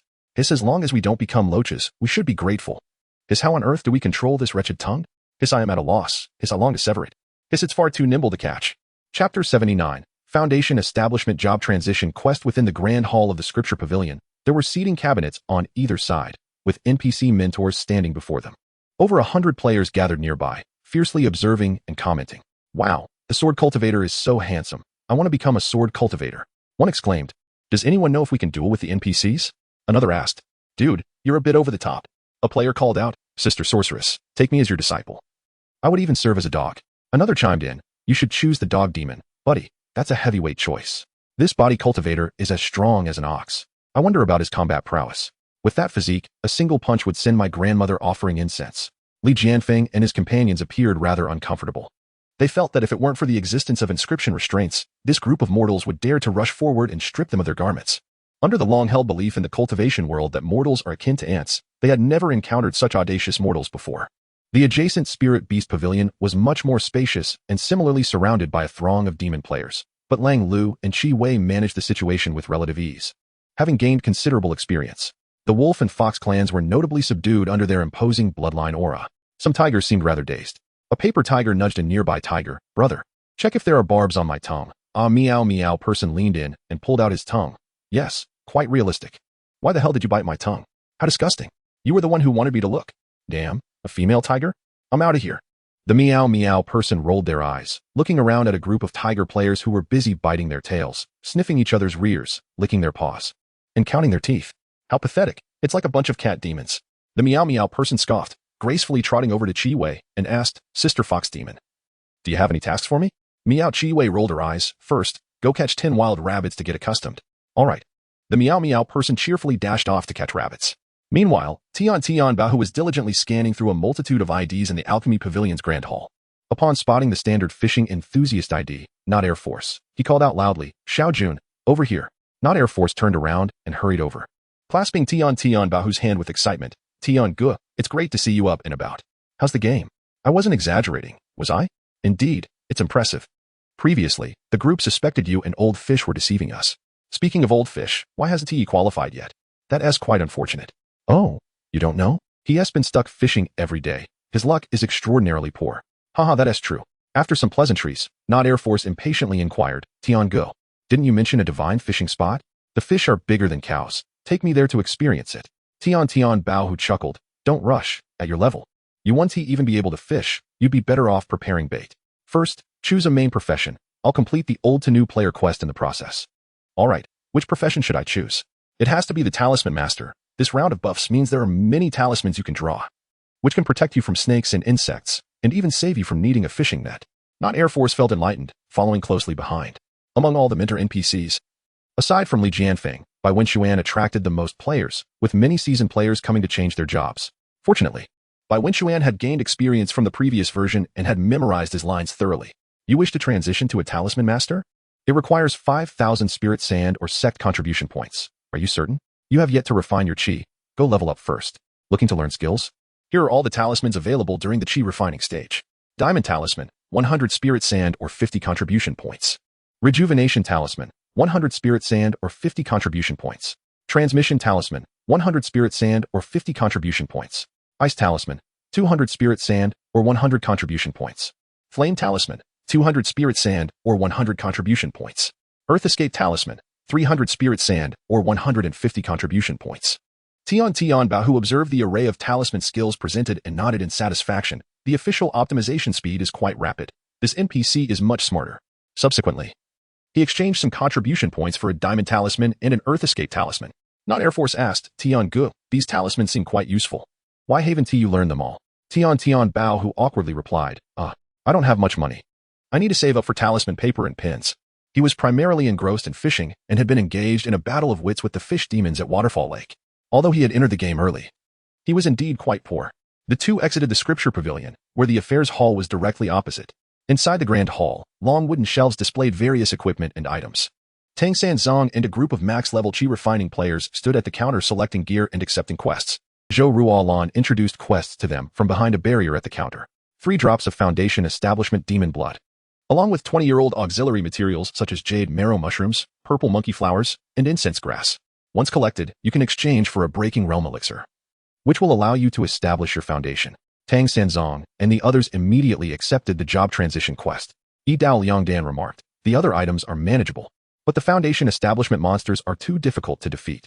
Tang Sanzong nodded. The job transition quest is indeed challenging, but there's a way. We don't need to struggle unnecessarily. Let us first buy a backpack to gather the auxiliary materials.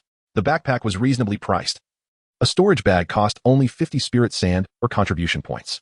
It's best to save up contribution points. As the version updates, they become harder to obtain and will be of great use in the future. Indeed, I've been using spirit sand. But the rewards for the old to new player tasks also grant a fair amount of contribution points. After we complete the job transition quest, let us take a few newbies down the mountain to grind monsters. By the way, where is Daoist Dog? Why has Ti returned yet? The version has updated. And he is still stuck on a quest? Right, I just called him. I said if he is still stuck today, he should abandon the quest and come back to transition his job. After discussing for a while, they each purchased their equipment and bid farewell to Tian Bao, who before heading down the mountain to grind monsters. After accepting the job transition quest, Tian Bao, who browsed the shelves but found no fishing rods or fishing gear, his face falling in disappointment. I can only buy talisman paper and pens. Let us go find Nana and buy some beast blood to test out my new skill. The two approached the spirit pool and found Nana, who was sipping from a bamboo tube with a straw. Tian Bao, who approached, producing 10 spirit sand. Nana, I learned a new skill. Can you sell me some beast blood? Oh, okay. Nana responded, retrieving a large number of bamboo tubes from her storage bag. Most of the blood from the demon beasts hunted by players had been sold to Nana. Tian Bao, who, accustomed to the sight, took a tube and smiled. That's enough. He dipped the talisman pin into the blood, held a piece of yellowed talisman paper in his left hand, and activated the talisman-making skill. Spiritual energy flowed along his arm, automatically sketching red lines on the talisman paper. With a swift motion, the talisman pin completed the task, causing the talisman paper to shimmer and emit a red mist before slowly settling back onto the paper. Earth Escape Talisman. It worked. Tian Bao, who joyfully examined it, and then said, I still have talisman paper. Let me try out how to use this skill. With that, he raised his hand and slapped the talisman paper onto his forehead. Poof, his figure instantly vanished from the spot. Chapter 80. Instantly acquiring skills. Innate Daoist Sacred Body. With a sudden burst, the talisman exploded, enveloping the protagonist in a torrent of earthy yellow spiritual energy, as if he were being submerged into the ground. The once unyielding earth seemed to soften, the scent of damp soil filled his nostrils, and the land transformed into a flowing river, allowing him to drift freely. This was utterly astonishing. His skin felt as if it were coated with a layer of quartz crystal, propelling him forward with great speed. However, in a mere moment, that peculiar sensation began to fade rapidly. A wave of suffocating pressure washed over him, and he sensed the surroundings solidifying. Where did I go? The protagonist hastily shifted direction, attempting to ascend to the surface. Yet, the effect of the earth-escaping talisman dissipated swiftly, the soil grew increasingly solid, and the immense pressure of the earth's veins bore down upon him. The first-grade earth-escaping talisman was designed to glide just above the ground. Yet the protagonist had burrowed too deep, effectively burying himself alive. By noon, various expressions of astonishment and skepticism adorned the faces of Wenyu, Li Jianfeng, and others. In less than 2 hours, had everyone actually advanced to the first level of qi refinement? Where had the sect leader found so many prodigious talents? While cultivators with special physiques and exceptional spiritual roots could indeed achieve this, the situation with the Spirit Beast Pavilion was simply outrageous. Aside from 4 snake players, all other novice players had successfully progressed to the first level of qi refinement. The terrifying speed of their advancement left the NPCs in the scripture repository questioning their very existence. The upgraded players eagerly rushed to select their primary professions. The player known as Beistao Cheap Sage approached Li Jianfeng, exclaiming, "Master, I wish to become your disciple and learn skills." Li Jianfeng raised an eyebrow. Feeling a flicker of joy within, these disciples were undeniably gifted. He intended to offer words of encouragement to this disciple, but, upon hearing the keyword, he suppressed his admiration for talent and recited the sect leader's prescribed phrases, like a fleeting shadow cutting through the vast ocean. Riding the wind and stepping on the moon to knock upon the gates of heaven. Observe, my disciple, this is the 9 heavens windsword technique. As he spoke, he summoned his spiritual energy, forming rows of characters in the air before them. The cheap sage's eyes sparkled with excitement as he perused the sword technique skills. How impressive. I wish to learn them all, but alas, my funds are insufficient. And I must purchase equipment first. I shall start with the Gale Sword Qi. Hearing his mutterings, Li Jianfeng frowned slightly and could not help but interject.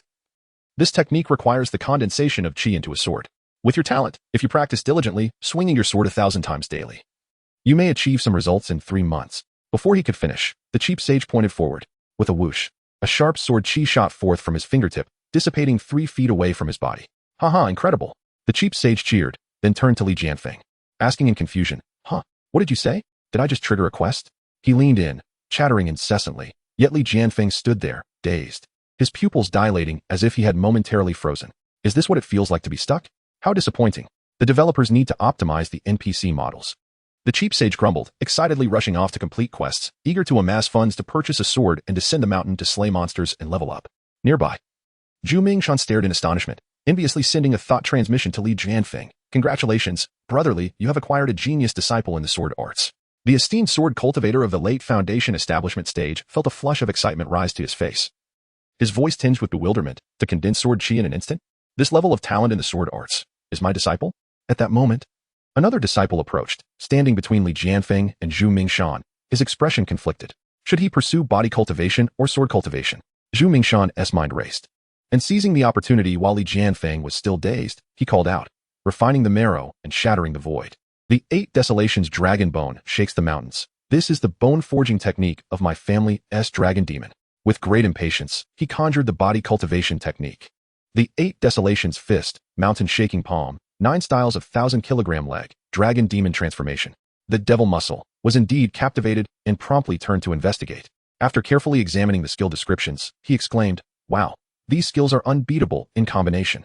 The defensive skills are also extremely formidable, both aggressive and steady. They perfectly suit my operational prowess." Immediately, he pledged himself as a disciple and learned both the fist and palm skills. Seeing him prepare to leave, Zhu Mingshan hesitated and inquired, "Disciple, have you mastered them?" "Yes, I have lit them up." The devil muscle activated the skill, crouched low, and unleashed a powerful punch. The force of the punch created a gust of wind. Did he just master it in an instant? Zhu Mingshan was left speechless, black smoke rising from his neck. The devil muscle glanced at him curiously. "What's wrong? Master, do you have a quest?" "And no, it's nothing. Why bother calling if you have no quest? You're wasting my time." The devil muscle muttered before turning to exit the scripture repository. Moments later, more and more players entered the scripture repository, pledging themselves as disciples and instantly acquiring skills. The NPCs transitioned from shock to numbness, a terrifying conjecture forming in their minds. Could it be that all these disciples were endowed with the innate Taoist sacred body? By afternoon, most players had descended the mountain to capture chickens and chase rabbits, with the valley echoing with the terrified howls of wild beasts. The veteran players who had completed the old to new quest updated their skills and equipment and set out to collect materials for Foundation establishment. Su Jia observed the players' movements in the grand hall through the soul banner when suddenly, a peculiar expression crossed his face. In his perception, a certain Taoist was rapidly moving in the direction of Weihu Peak. Had he returned? No, it was the Remnant Moon Swamp. For 100 miles southeast of Weihu Peak lay a gently sloping, sunken terrain riddled with varying depths of pits, traversed by a tributary of the Qi River, forming a swampy wetland spanning 100 miles. This was the Remnant Moon Swamp. At this moment, a streak of escaping light entered the 10,000 Great Mountains, skimming the edges of the forest, following a peculiar route that evaded all territories of demons. The escaping light halted at the edge of a muddy pool in the Remnant Moon Swamp, revealing a cultivator clad in a conical hat and a black veil. Holding in hand a Taoist whose meridians had been severed. By tongue, come forth. As his words fell, the muddy pool churned, and a massive dark green serpent emerged, its eerie eyes locking onto the newcomer. Lord Mu, what brings you here? Is it not yet time for the exchange? This is your nourishment. The cultivator named Mu tossed the Taoist aside and retrieved a porcelain jar the size of a water bucket, coldly commanding, fill it with blood. The Baiting serpent grumbled. I just made an offering last month. My vitality is weak. How can a mere Qi refinement cultivator replenish it? Stop your nonsense. This individual has reached Qi refinement completion and possesses a special physique. Were it not for his sudden loss of soul, would he have been sent to you to replenish your essence? Lord Mu's tone was laden with impatience. If you refuse, I shall deliver him to Weihu Peak. The serpent cackled sharply. Lord Mu, you may not be aware, but the Lord of Tiger Mountain is dead, and Weihu Peak has changed hands. Which demon is responsible? A Foundation establishment demon cultivator has not only killed Lang Lu, but also Black Scale and the Lord of Tiger Mountain. The demonic flames are rampant. An evil cult? Perhaps related to that ancient villain In Tua. Lord Mu, your cultivation is unparalleled. Why not eliminate that demonic disciple? Humph. Do you think to command me? Were it not for the city lord seeking the blood of the serpent and tiger for treasure refinement, you, a mere serpent demon, would not be worthy of conversing with me. Lord Mu pointed at the porcelain jar with growing irritation. The city lord has been in a foul mood lately. You best not provoke his wrath. Simply provide the blood. The serpent, recognizing the gleam of treasure emanating from Lord Mu's sleeves, understood it was futile to resist and complied.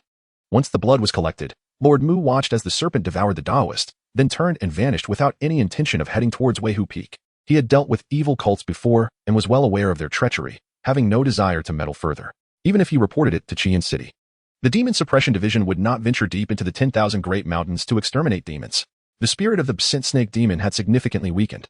It restlessly flicked its tail, perpetually sensing the absence of the cultivator it had consumed, feeling naught within its belly. Chapter 81. The Art of Alchemy and the Correct Approach to NPC Affection. Had they departed? Su Jie had already prepared to summon his spectral companion to lay an ambush at Weihu Peak, yet unexpectedly, the Mu surname cultivator finished collecting snake blood and left.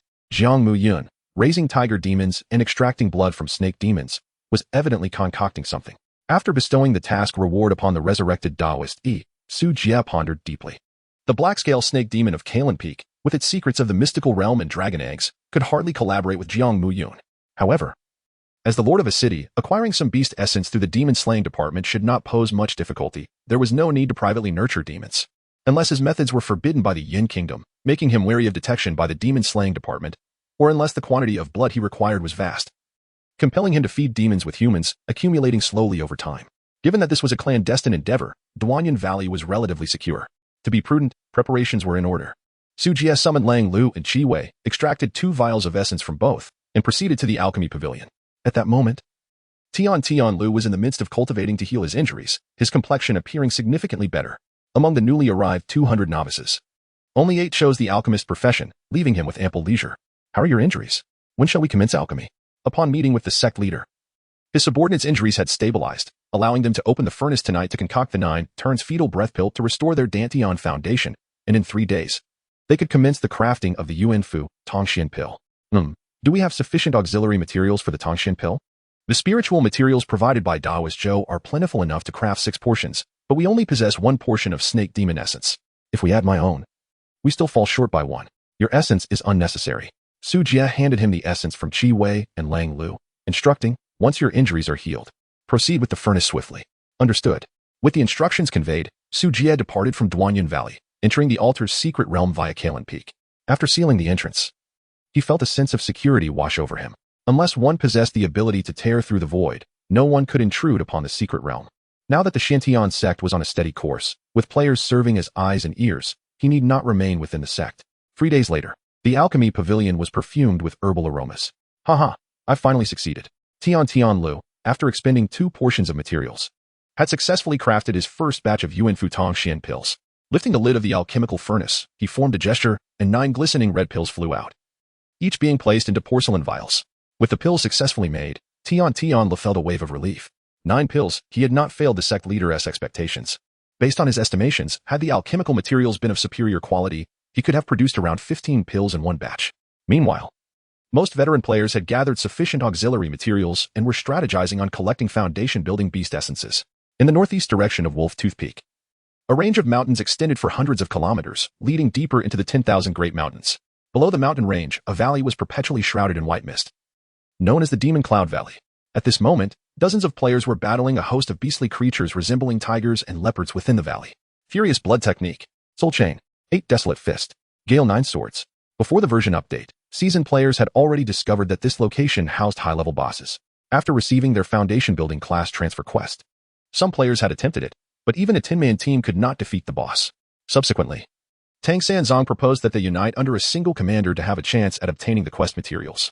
Veteran players eagerly joined forces, heading to Demon Cloud Valley to confront the boss. Magical lights flickered as they fought, dissipating much of the mist within the valley. Among the beasts, only 5 were in the late stage of Chi refinement, and under the assault of numerous players at the 9th level of Chi refinement, they had no chance to retaliate.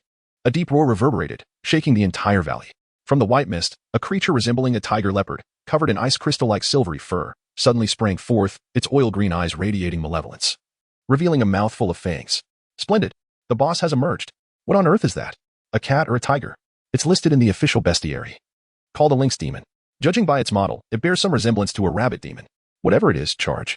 The lynx demon let out a roar, its claws like long blades, rampaging through the players like a tiger among sheep. The overwhelming force of its foundation-building stage crushed the Chi refinement players, rendering their attacks largely ineffective. Yet, the more the lynx demon slaughtered, the more it felt a sense of trepidation. These individuals were excessively fierce, willing to retaliate even when mortally wounded. Charm. Suddenly, a dozen fox demons leapt forth, simultaneously unleashing their enchanting techniques upon the lynx demon. Even as a foundation-building beast, it was momentarily dazed. In an instant, 10 blades and swords struck its body, while most of the strikes were deflected by its demonic energy. A few sharp magical tools still managed to inflict a wound on its foreleg. Defense breached. Quick, let it bleed. Tang Sanzong and the other demonic cultivators immediately extended their palms, collectively casting blood-drawing techniques. Puffed. As its blood reversed, the lynx demon's wound gushed forth a fountain of blood. Before the blood could touch the ground, players employed their telekinesis to catch it, hastily sealing it within porcelain vials. Daoist, he called out, "Spellcasters, unleash your strongest spells. Those who acquire the blood, make your escape. We shall hold the rear." Understood. A few players who secured the essence swiftly pulled out their Earth Escape talismans, slapping them against themselves and vanishing from the valley. Just as the lynx demon broke free from the charm, a barrage of talismans came hurtling towards it. Fire talisman, ice talisman, first-grade talismans inflicted little harm, yet were highly insulting. The lynx demon's eyes turned red with rage, letting out a furious roar. Its fur bristled as a chilling demonic aura swept forth. Whoosh, whoosh, whoosh. From the white mist, icy spikes rained down upon the players like a torrential storm. By the heavens, the boss has unleashed its ultimate move.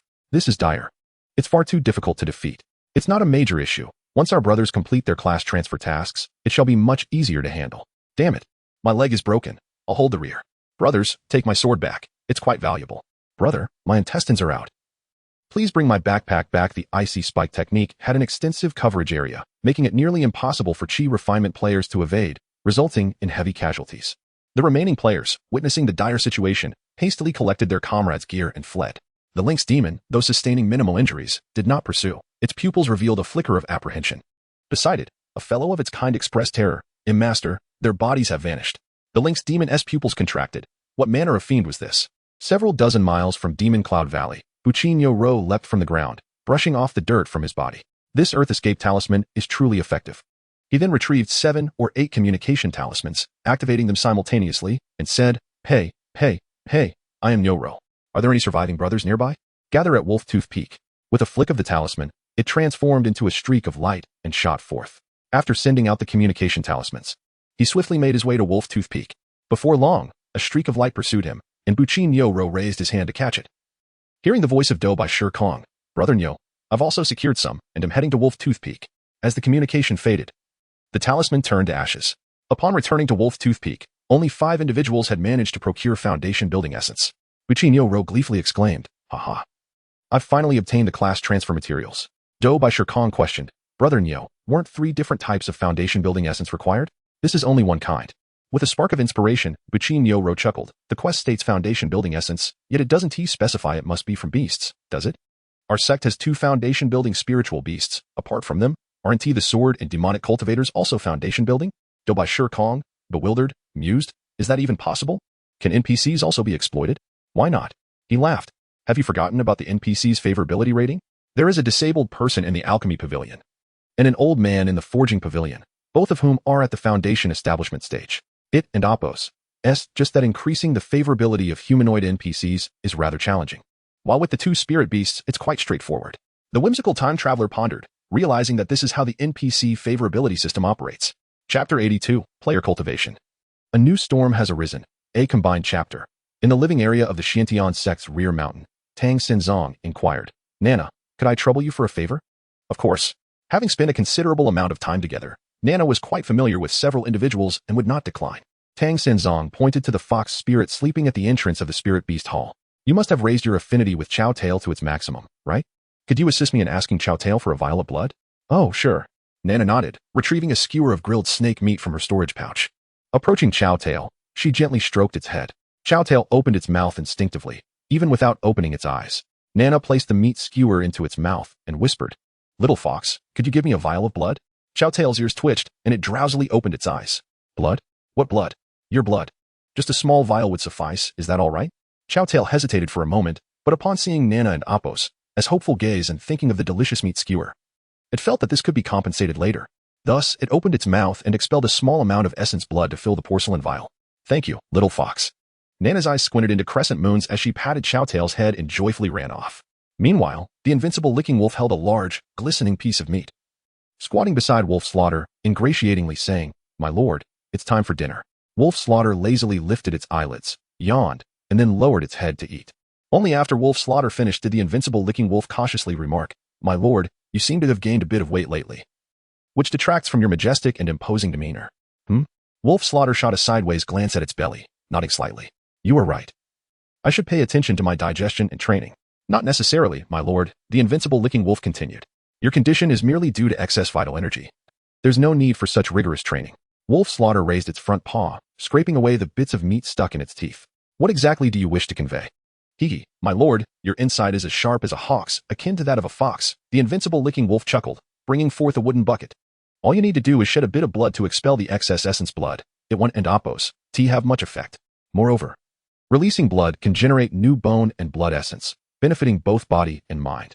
Besides, as spirit beasts, we only desire a bit of indulgence. If you let out some blood, you'll still be able to enjoy your food and drink later. The invincible licking wolf rambled on. And although Wolf Slaughter felt something was off, this little wolf cub certainly had a way with words. It generously extended a paw. You make a valid point. I shall grant you some essence blood. Oh, thank you, my lord. The invincible licking wolf quickly placed the wooden bucket beneath its paw.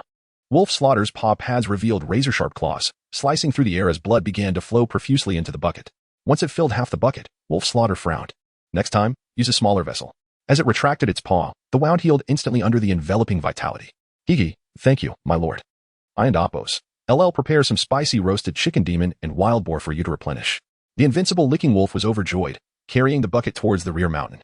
Other players, upon witnessing the large bucket of foundational essence blood, were envious, their excitement palpable. Hey, Licking Wolf, you really struck gold, didn't you? One player remarked with a hint of jealousy. The invincible Licking Wolf wagged its tail exuberantly, exclaiming, This is the essence of game comprehension, do you understand? All right. You've got the hang of it now. I also have a few vials of foundational essence blood. Shall we trade? Several players exchanged their foundational essence blood. Just then, Tang Sanzang's voice boomed from the living area. Brothers, I'm buying transition essence blood at 10,000 a vial. Only 2 types available, instant delivery offline. Via Alipay or WeChat. Should we stock up a bit? One player asked. Not necessary, another player replied. We're still in the testing phase, and resources are abundant. After the transition, foundational monsters will be plentiful, and it won't be worth much. Tang Sanzong added, I just want to experience the foundational stage quickly. A small expenditure is no issue. Besides, be cautious when speculating on game items during the closed beta. The officials might impose penalties. After some contemplation, the player decided against stockpiling. All right, I'll go complete my quest first. Once I cultivate, I'll take my brothers to do the tasks. Tang Sanzong eagerly led a group to the affairs hall, where he submitted the foundational materials to Zhou Ruolin, subsequently receiving a vibrant red pill. Is this the breaking through pill? Brother San, give it a try, urged the others. With their encouragement, Tang Sanzong swallowed the pill whole. The slightly bitter and fishy essence filled his belly, and he mused, it doesn't taste much. Just as he was about to speak, a wave of warmth surged through his abdomen. It's happening. I can feel it.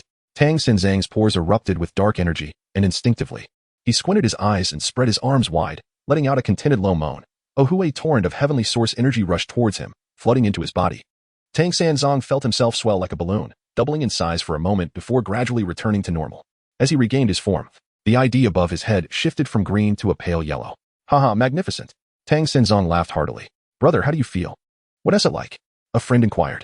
Well, the sensation is even more intense and enduring than before, Tang Senzong reflected. I feel as though I could punch a cow to death, and my body feels lighter. If I leaped with force, I might even fly. Is it truly that absurd? Another player mused. Perhaps the gravitational pull has diminished. That makes sense, Tang Senzong nodded. Additionally, I feel my mana regeneration is incredibly rapid. The consumption of basic skills is negligible. The other players gasped in astonishment. No way, is it really that outrageous? If a Chi refinement player S-body is akin to a straw, then a foundational player S-body resembles a powerful pump, capable of absorbing heavenly source energy at an incomparably faster rate. Enough chit-chat, let us head to the Scripture Pavilion and seek out the mentor to learn foundational skills. I'll showcase it to my brothers later. Tang Senzong waved his hand grandly and led the players towards the Scripture Pavilion. Upon entering, a group of NPCs turned to look at them, having noticed the commotion of a cultivator breaking through yet restraining themselves from investigating. Master, I have cultivated to the foundational stage. I wish to learn skills. Tang Senzong called out excitedly to Wanyu. Congratulations, my disciple. Wanyu responded with a warm smile, feeling a sense of pride. Following Su Jie's instructions, she summoned her spiritual energy to form a row of inscriptions. Foundational techniques, magic, cloud writing, 500 contribution points, or spiritual sand. Spirit refinement technique, 500 contribution points, or spiritual sand. Blood-burning demon blade, 500 contribution points, or spiritual sand. Blood fiend explosion technique, 500 contribution points, or spiritual sand. Secret technique, blood prison eye, 600 contribution points, or spiritual sand. Secret technique, demon flame heart capture, 600 contribution points, or spiritual sand. Secret technique, crimson shadow splitting light, 800 contribution points, or spiritual sand. Secret technique, blood fiend bone spear, 800 contribution points, or spiritual sand. Secret technique, soul burning tornado, 999 contribution points, or spiritual sand. Secret technique, blood prison burning heaven, 999 contribution points, or spiritual sand. Except for cloud writing. The first 3 foundational techniques were naturally derived from Brother Wong's blood-burning extreme demon technique, while the latter 6 techniques originated from the 9 prisons Blood Sea True Scripture. Su Jie had set everything up for players to rapidly enhance their combat prowess. A crowd of players gazed at the foundational skill introductions, exclaiming in awe, wow, are foundational skills truly this overpowered? Upgrading through the breakthrough process felt akin to entering an entirely different game. Any one of these skills could easily obliterate Chi refinement players. Tang Senzong's eyes sparkled with excitement. But he realized he lacked sufficient contribution points and spiritual sand to learn them all. A Taoist priest suggested, "Third brother, the foundational skills are quite powerful. If funds are limited, it would be wise to select a set of skills with substantial impact." Indeed, Tang Senzong nodded in agreement. After careful consideration, he chose 3 skills: cloud writing, blood fiend explosive soul technique, and blood prison eye. The combination of mobility, attack, and control was quite reasonable. The Taoist priest, filled with anticipation, urged, "Third brother, let us see your stats." All right. ID, Tang Senzong race, immortal battle soul, human form, level, foundation establishment stage 1, 0-1000, faction, Xiantian sect identity, miscellaneous disciple basic skills, Qi gathering technique, cloud walking technique, rain summoning technique, object control technique, fire summoning technique. Main profession, demon cultivator profession skills, boiling blood technique max, demon flame finger max, blood escape technique max. Soul chain technique LV9, 357-900, blood summoning technique LV9, 399-900, cloud riding LV1, 1100, blood fiend explosive soul technique LV1, 1100. Blood prison eye LV1, 1100. Secondary profession, none. Equipment, crimson refinement blade, green, bone breaking spike, green, demon silk vine armor, white, Shin iron arm guards, white. Backpack, storage bag, gray. Set contribution points, 710. Wow, with so many max level skills, does third brother really grind that hard? No wonder he's a big shot. 2 exquisite weapons. How enviable. Other equipment and spirit sand were in his bag and not displayed. The big shot was incredibly wealthy. Jealousy twisted my features, driving a wedge between my thoughts. Tang Senzong's luxurious stats evoked envy among others. Once they finished examining, Tang Senzong could no longer contain his excitement and exclaimed, "Let us go. Let us test out the flying skills." He dashed out of the Scripture Pavilion, covering several yards in a single leap, eliciting gasps of disbelief from the other players. Although there was no attribute panel, the enhancement to physicality from Foundation Establishment far surpassed that of Chi refinement. Cloud riding. Activating the skill, spiritual energy surged forth, and a wide white cloud quickly formed. Tang Senzong leaped onto the cloud, feeling as light as a feather. Standing on the cloud felt like treading on a cotton ball, as if he had escaped the pull of gravity. "Let us go." with a thought. The white cloud surged forward, the wind whipping through the fragmented clouds, yet lacking any biting chill. Protective energy automatically manifested. What a thrill! Tang Senzong soared through the skies like a newly acquired cloud-riding steed, his joy palpable. Up, up, up. With relentless urging, the white cloud ascended swiftly. The mountains below gradually diminishing in size. Time seemed to blur, and suddenly he entered a vortex of clouds, where silence enveloped him. Sunlight bathing him as if he stood upon the sea of clouds. Tang Senzong gazed in awe, a surge of ambition swelling within him. I have ascended to immortality. I shall not allow the heavens to obscure my vision any longer. Suddenly, a piercing cry reverberated through the clouds, shattering the tranquility. Tang Senzong turned to see a massive avian creature piercing through the cloudscape, its blade-like wings scraping the sky. The moment their eyes met, warmth surged in his gaze. A quick touch revealed blood. He was bleeding. Feeling the cloud beneath him falter, panic surged. What kind of boss is this? I can't handle it. Retreat. He dove through the clouds, plummeting downward, the clouds parting to reveal the sprawling mountains below. Where the hell am I flying to? Realizing he had ascended too high, he lost his bearings and could not locate the Shintian sect. Weakness washed over him as he understood his spiritual energy was nearly depleted. He could only descend. Before he reached the ground, a cacophony of howls erupted from the mountains. A barrage of demonic techniques rained down upon him like artillery. What the hell? So many bosses! Tang Senzong cried out, resigned to his fate. Damn it, my equipment is going to be wrecked. Normally, if he lost equipment, he could revive and reclaim it, but now, disoriented and unsure of his location, he hastily scanned his surroundings, trying to memorize any distinctive landmarks. In an instant, several demonic techniques struck Tang Senzong, obliterating his form. At the resurrection point, Tang Senzong reformed. He immediately checked his panel. Foundation Establishment Stage 1, minus 93 1000. Phew, at least I didn't lose a level. He had recently advanced and hadn't had time to level up. The automatic experience from Qi gathering technique was instantly nullified. However, his overall level remained intact, and he could recover that. Summoning a cloud, Tang Senzong soared back toward the rear mountain. A group of players remained, gazing upward, scanning the area. Hey, third brother. How did you return from that direction? Where's your equipment? Why are you back in novice gear? Tang Senzong landed on the cloud, scratching his head. I got too carried away and flew too high, only to be killed by a horde of bosses. What? Where did you die? I'll go collect your gear, huh? I don't even know. Tang Senzong shook his head, pointing at the sprawling mountains. This map is absurdly vast, filled with bosses everywhere. You'll understand once you advance to Foundation Establishment. It's simply outrageous. Listening to Tang Senzong's tale, the max-level veteran players felt pangs of envy. The not-yet-maxed players were equally stirred, their eyes sparking with a fervent desire to establish their foundations. I can't take it anymore. I want to establish my foundation too. I must fly. Cloud riding looks so cool. I can only imagine how impressive sword flying must be. I must grind. I'll head to the hospital for surgery and get a new iron liver. At that moment, a player from the Bush sect inquired, Third brother, since you've established your foundation, can you use your blood to complete tasks? Exploit a bug? Others perked up at this, their eyes gleaming. I've already asked, and no. It won't work, the Taoist priest responded, shaking his head. The task mentor said you can't use the blood of inner disciples for alchemy. It must be from wild monsters or NPCs. Not a problem, Tang Senzong chuckled. I'll go to the cave and grab some gear. Then we can go hunt Foundation Establishment bosses together to help the brothers complete their class change tasks. Third brother is so generous. Shortly after, under Tang Senzong's leadership, a group of players excitedly descended the mountain, weapons raised, heading straight for the Demon Cloud Valley. The NPCs in the Scripture Pavilion silently retracted their spiritual awareness, each processing the shock they had just experienced. The spirit beasts, Chiwei and Longlu, pulled their heads back, exchanging a wordless glance. From a mere mortal to Foundation Establishment in less than 2 months. Suddenly, a horde of players rushed in, carrying various beast meats. Observing the fervent gazes of the disciples and spirit beasts, Chiwei and Longlu felt an odd sense of unease. Longlu, this is for you, one player offered. Chiwei, here is a snack for you, please enjoy. Nearby, other demonic players squeezed in. Get lost, this is our Demon King. Have some shame. Shouldn't you be raising your mentor's favorability? Max-level veteran players either followed Tang Senzong to slay monsters and level up or frantically sought NPCs to boost their favorability. New players, spurred by the thrill of flying after establishing their foundations, rushed to grind tasks and gain levels. Drink, drink, drink. For black snakes stretched their necks, greedily gulping water. Their bodies, as thick as arms, swelled to the size of thighs.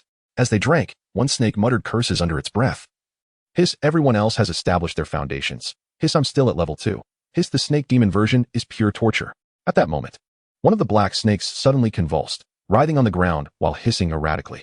The other 3 snakes raised their necks, gazing with envy. The old black one had once again evolved, becoming more robust. The black snake player twisted for a moment, shedding a layer of grayish-white skin, and its entire body swelled significantly. Hiss. What a delight. Big Black lifted its head, flicking its tongue in satisfaction as it enjoyed the movement of its body. At that moment, a tiger player approached, gazing at the 4 black snakes in astonishment. Wow, there are indeed players who control snakes? The 4 snake players had long grown accustomed to being observed and were disinclined to respond. The tiger player, growing more curious, leaned closer to sniff and even prodded with its claws. The snake, known as Lautua Xiangzi, could no longer tolerate the intrusion, raising its head to reveal its venomous fangs. It hissed, scram. Hiss, do you believe I'll poison you? Oh, I am of the feline family, you know. The tiger player chuckled, lifting its paw to pat the snake's belly. With a sudden poke, the claws, not yet fully retracted due to the tiger's unmastered form, accidentally pierced Lautua Xiangzi, creating a hole. Like a deflated balloon, the water from the recently consumed spirit spring shot out, splattering the tiger's face. Ah, so fragile. The tiger player, realizing the situation, hurried to help press down on the wound. Lautua Xiangzi, despairing at its leaking body, hissed, let it be the end. I am weary. Chapter 83, Capturing the Lynx Demon, the terrifying lair of evil spirits in the mystical realm of Demon Cloud Valley. A cacophony of magical strikes resounded. The Lynx Demon let out a series of frenzied roars, bewildered by the emergence of these strange cultivators and beasts. Despite having vanquished a group, another wave seemed to appear as if they had disturbed a hornet's nest, an unending tide of adversaries. Even more alarming was the arrival of a foundation-building demonic cultivator. Tang Sanzang charged ahead, engaging the Lynx Demon in fierce combat. You aberration, witness my blood wheel eye. With the activation of the blood prison eye, the demon was momentarily dazed, its very soul feeling unsteady. Tang Sanzang, invigorated, unleashed a powerful punch enhanced by his boiling blood technique. The Lynx Demon was sent flying, however. Its formidable beastly physique mitigated the damage, though its protective demonic aura had dimmed significantly. Brothers, charge. Daoist commanded, leading a cohort of players into the fray. Magical brilliance flared, sword chi and demonic flames crackling against the Lynx Demon's form. We've breached its defenses, quick, draw blood. The blood extraction team skillfully rushed in to collect the vital essence before hastily retreating. With a thunderous roar, the Lynx Demon unleashed its magic, summoning a barrage of ice spikes that decimated the unfortunate players nearby. Tang Sanzang, positioned closest, sustained minor injuries from a few ice shards, narrowly escaping instant demise. As he turned to flee on his cloud, the Lynx Demon disregarded the others and lunged directly at him. As a mid-stage foundation-building beast, it understood that the greatest threat lay in this demonic cultivator. Eliminating him would render the remaining foes insignificant. In a flash, the demon's claws raked across Tang Sanzang's back, leaving 3 deep gashes that exposed bone. This cultivator doesn't even know how to evade. A flicker of confusion crossed the Lynx Demon's mind. Initially cautious of the opponent's spells, it was now struck by the peculiar sensation that this foundation cultivator fought as if he were still in the chi refinement stage. Suddenly, the demonic cultivator ceased his retreat, revealing a sinister grin. Explode. A vibrant surge of blood light enveloped him, emanating a cataclysmic aura from within. A wave of peril surged through the Lynx Demon's being, eyes widening in terror as it barely managed to pivot before the surging spiritual energy detonated. The explosion reverberated for miles.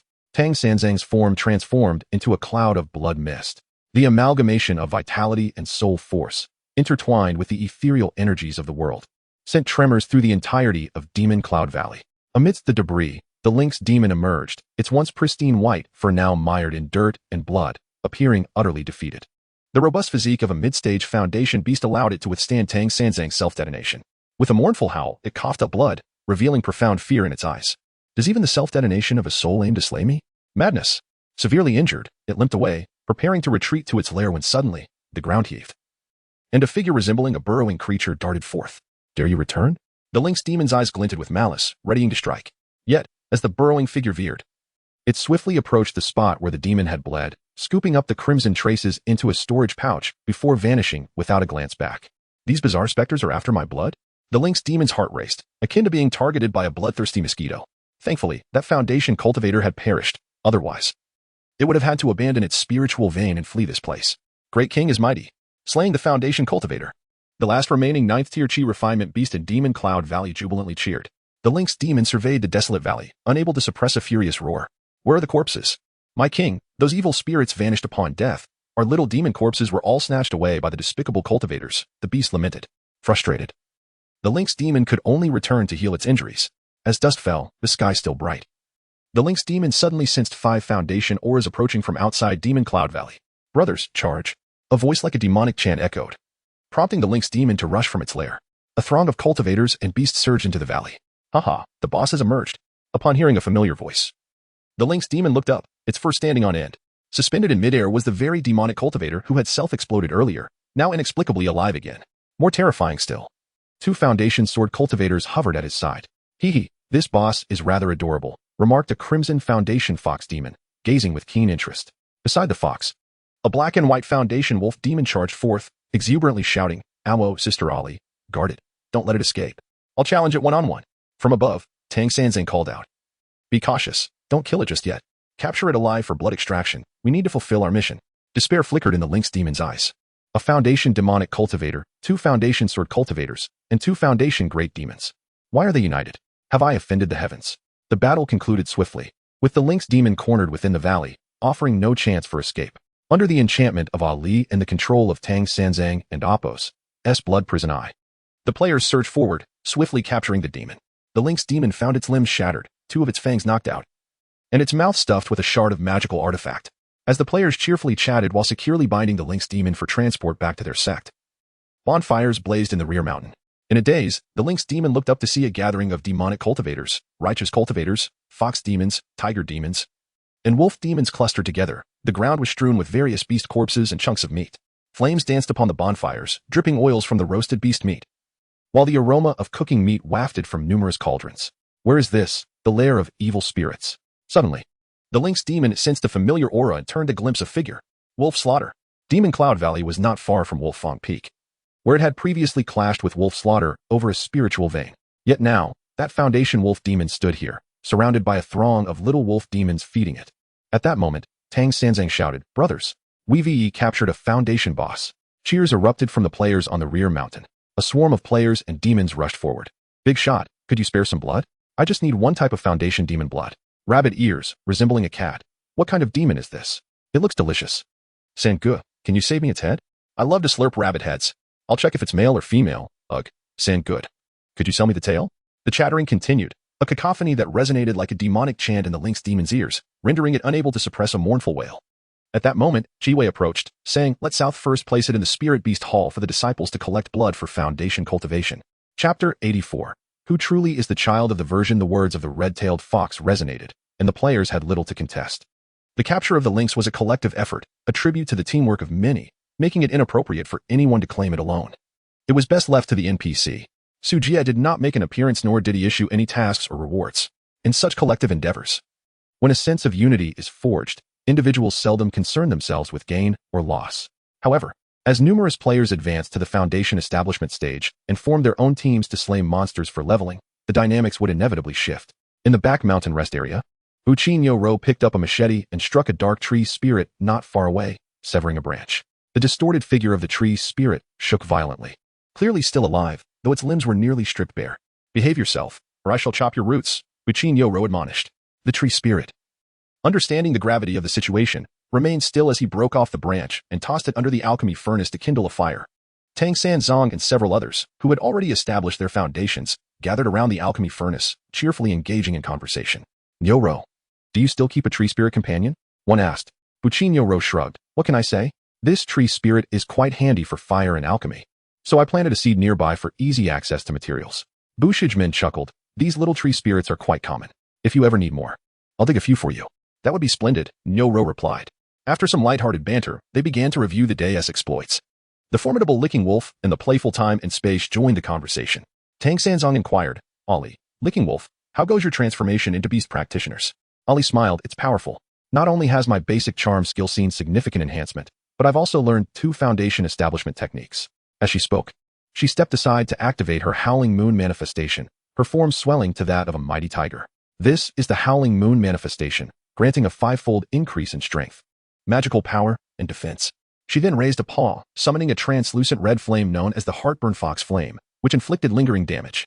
"I also have 2 skills, one akin to Ali's and another that grants invisibility." Licking Wolf grinned, his figure fading into a shadow. "What? A 5-fold increase? The spirit race is already strong at the Chi refinement stage. How much stronger can they be at Foundation establishment? This is beyond extraordinary." Others expressed their astonishment and envy, exclaiming how the spirit race was truly exceptional. Ali feigned a sigh. "Alas, our kind cannot fly." Licking Wolf boasted, "Though we lack flight skills, our speed is commendable, nearly akin to riding clouds." As they continued to eat and chat, Ibn Daozhong casually tossed a spicy strip into the pot, eliciting a startled yell from the strip. Ibn Daozhong soon noticed that a snake's head bore an ID, hastily retrieving it. "Xiangzi, What are you crawling around my feet for? I didn't notice. My apologies. Fortunately, the snake had already reached the 3rd level of Qi refinement, his body resilient enough to withstand the near cooking. You've made me a meal, he exclaimed angrily, attempting to bite. With a crack, Ibn Daozhong glimmered with golden light as the snake's fangs shattered against his defense. What is going on? The snake was bewildered. I possess a protective talisman. You cannot breach my defenses, Ibn Daozhong replied. The snake, feeling defeated, lamented, You've cooked me alive. Laughter erupted among the players. Ibn Daozhong stifled his mirth, asking, The spirit race appears formidable. The snake race has no reason to be inferior. What talents do you possess? The snake sighed, Just a toxic breath attack. Is that all? Indeed, that is it. Tang Sanzong consoled, Do not be disheartened. Perhaps upon transitioning to Foundation establishment, you will gain enhancements. Exactly, Ibn Daozhong added. Previously, talismans were considered a weak profession, but with the update, they gained a significant boost, boasting 13 talisman skills. They became a top-tier class. Indeed, it is said that snakes evolve into dragons. Starting weak may lead to greatness. They encouraged. After a round of consolation, the snake resigned. I've made my choice. I cannot cancel it. I hope to indeed evolve into a dragon one day. Tang Sanzong chuckled. Old Boo, time and space. How do you feel about your transition to sword practitioners? One word, cool.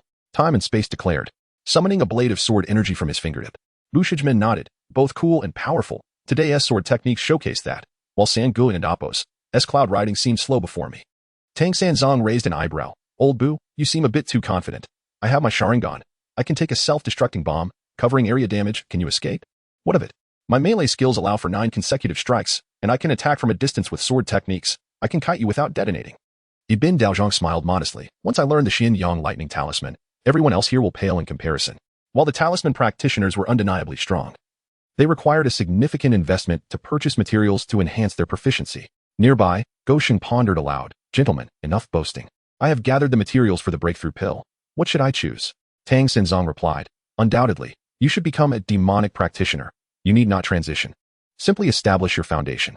Bu Shijmin added, Being cool is a lifelong endeavor. Sword practitioners are the true path of cultivation.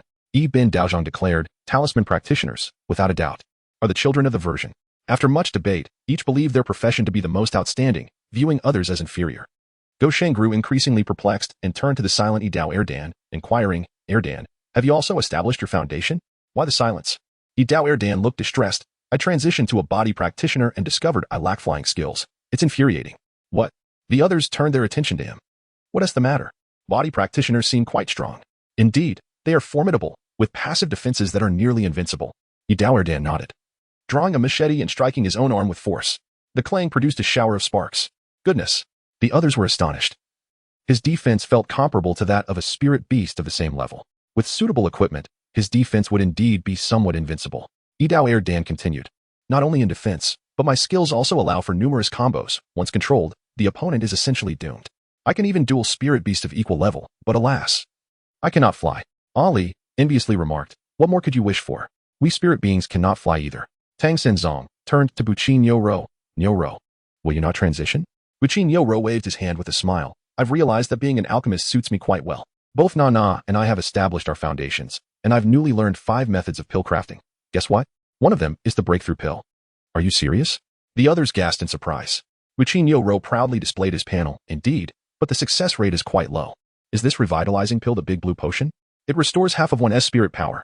Second-grade blood source pill is quite beneficial for demonic practitioners, providing incredible healing. What is the 9-turn fetal breath pill? Does it revive the dead below the purple mansion level? Alchemy practitioners are indeed impressive, if they can produce such items. Purchasing a few for backup would be essential. Ibn Daozhong nodded thoughtfully. Pills and items are undeniably powerful, but similar to talismans, your proficiency must be developed, requiring a substantial investment in materials. Buqin Yoro had evidently considered this. Though I lack funds for premium purchases, I can grind through tasks. And the spirit field irrigation tasks reward some materials. As he spoke, he gestured towards a vast expanse of spiritual farmland in the distance. Nana had already cultivated 10 acres of such land, and in the future, everyone could sell the seeds of spiritual herbs they collected to me. The group engaged in lively conversation, gaining a general understanding of one another's professions. Subsequently, unable to contain their excitement from their recent upgrades, they agreed to reconvene that evening to continue battling monsters. An increasing number of max-level players had gathered sufficient foundational spiritual materials, and they successfully established their foundations one after another. While Sujia felt a sense of satisfaction, he also harbored a tinge of surprise, for thus far, not a single player had encountered failure in their foundational establishment. Chapter 85. The interplay of abstraction and logic when the first foundational player emerged, Su Jie observed keenly. Perhaps due to the players not being native beings of this realm, they were unable to comprehend the laws of the cultivation world through their techniques. Thus, they relied on the efficacy of breakthrough pills to facilitate their transformation from chi refinement to foundation establishment. This process could be likened to upgrading core code, which subsequently enhances the physical hardware that channels the elemental energies of the universe. In this manner, a multitude of foundational players could be birthed. As for the stages of foundation establishment, Su Jie deliberately categorized the early, middle, and late phases into 9 tiers to provide players with heightened motivation for advancement. The malevolent entities of the 10,000 mountains were on the brink of facing a widespread calamity, the fourth catastrophe. If this continued, it might prematurely attract the attention of formidable foundational fiends. Su Jie pondered. Given the players' rapid progression, within half a month, at least 300 players could attain foundation establishment. By that time, even if a Purple Mansion fiend were to attack, there would be a fighting chance. Moreover, with a little over a month until the end of summer, when the beast hunt would be led by a Purple Mansion fiend, careful planning was imperative. After much contemplation, Su Jie devised a preliminary plan. He gathered his thoughts, and with a mere flick of his mind, pure spiritual energy surged through his soul banner and into his blood seed Dantian. Closing his eyes, he focused on absorbing the energy, steadily enhancing his cultivation. 5 days later, at the midsection of Wolffang Peak, a small block figure was engraving inscriptions on a pile of spiritual materials. Xiaofang, I have nearly completed this array formation. How much do you have left on your end?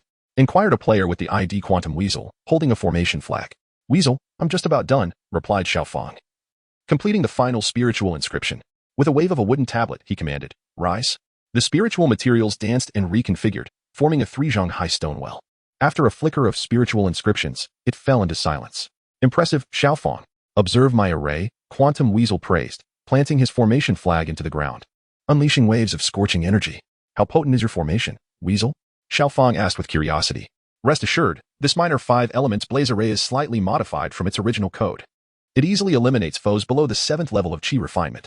As long as I have sufficient blue energy, foes will meet their demise, Quantum Weasel confidently explained. Modify the code? You can alter the game's code? Write scripts?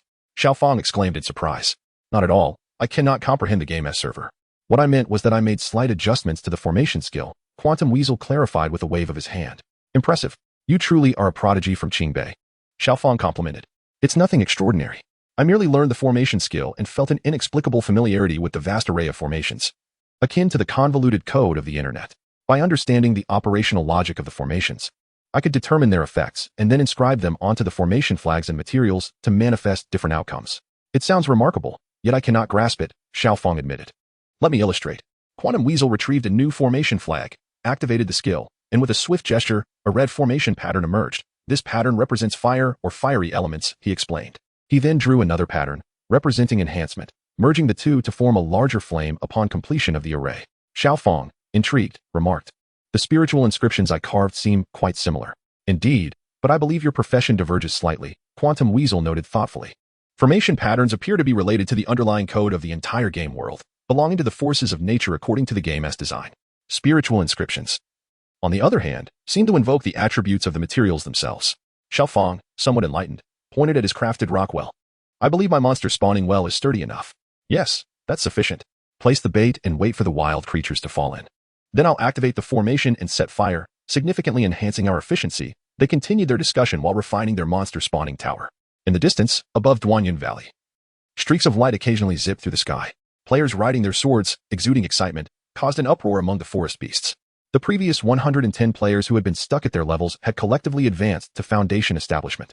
Now, the number of foundational players in Xiantian sect even surpassed that of certain Purple Mansion sects. Of course, apart from a few logical players like Quantum Weasel, the majority were abstract players. With their levels elevated, those players, now winged, experienced a drastic spike in mortality rates. The novelty of foundation establishment had rendered them restless. Flitting about the Xiantian sect, sword cultivators darted about, careening across several mountain peaks and leaving numerous craters on the 3 spiritual summits. Demon cultivators competed for altitude, frequently struck by lightning or assaulted by flying creatures. Rune cultivators delighted in researching earth escape runes, burrowing haphazardly through the mountains, inadvertently tilling the spiritual fields without a plow.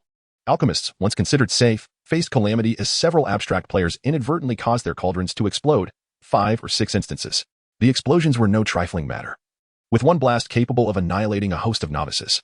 Under Su Jie's stern discipline, many alchemists found their contribution points depleted, unable to afford new cauldrons, thus becoming more subdued. Players of the demon race were even more abstract, disguising themselves as their demonic beasts and mingling among the creatures of the 10,000 mountains without detection. For instance, Liao Tua Xiangzi, a formidable serpent demon, had been tossed into a nest of low-tier serpents for experimentation, unwittingly attracting a swarm of them. While Su Jie prevented players from engaging in self-destructive research, he paid little heed to other abstract endeavors. Even as some players began delivering takeout to the lairs of Purple Mansion fiends, he remained unfazed. As long as his soul banner remained intact, the destruction of Xiantian's sect posed no issue. NPCs could be resurrected through the soul banner.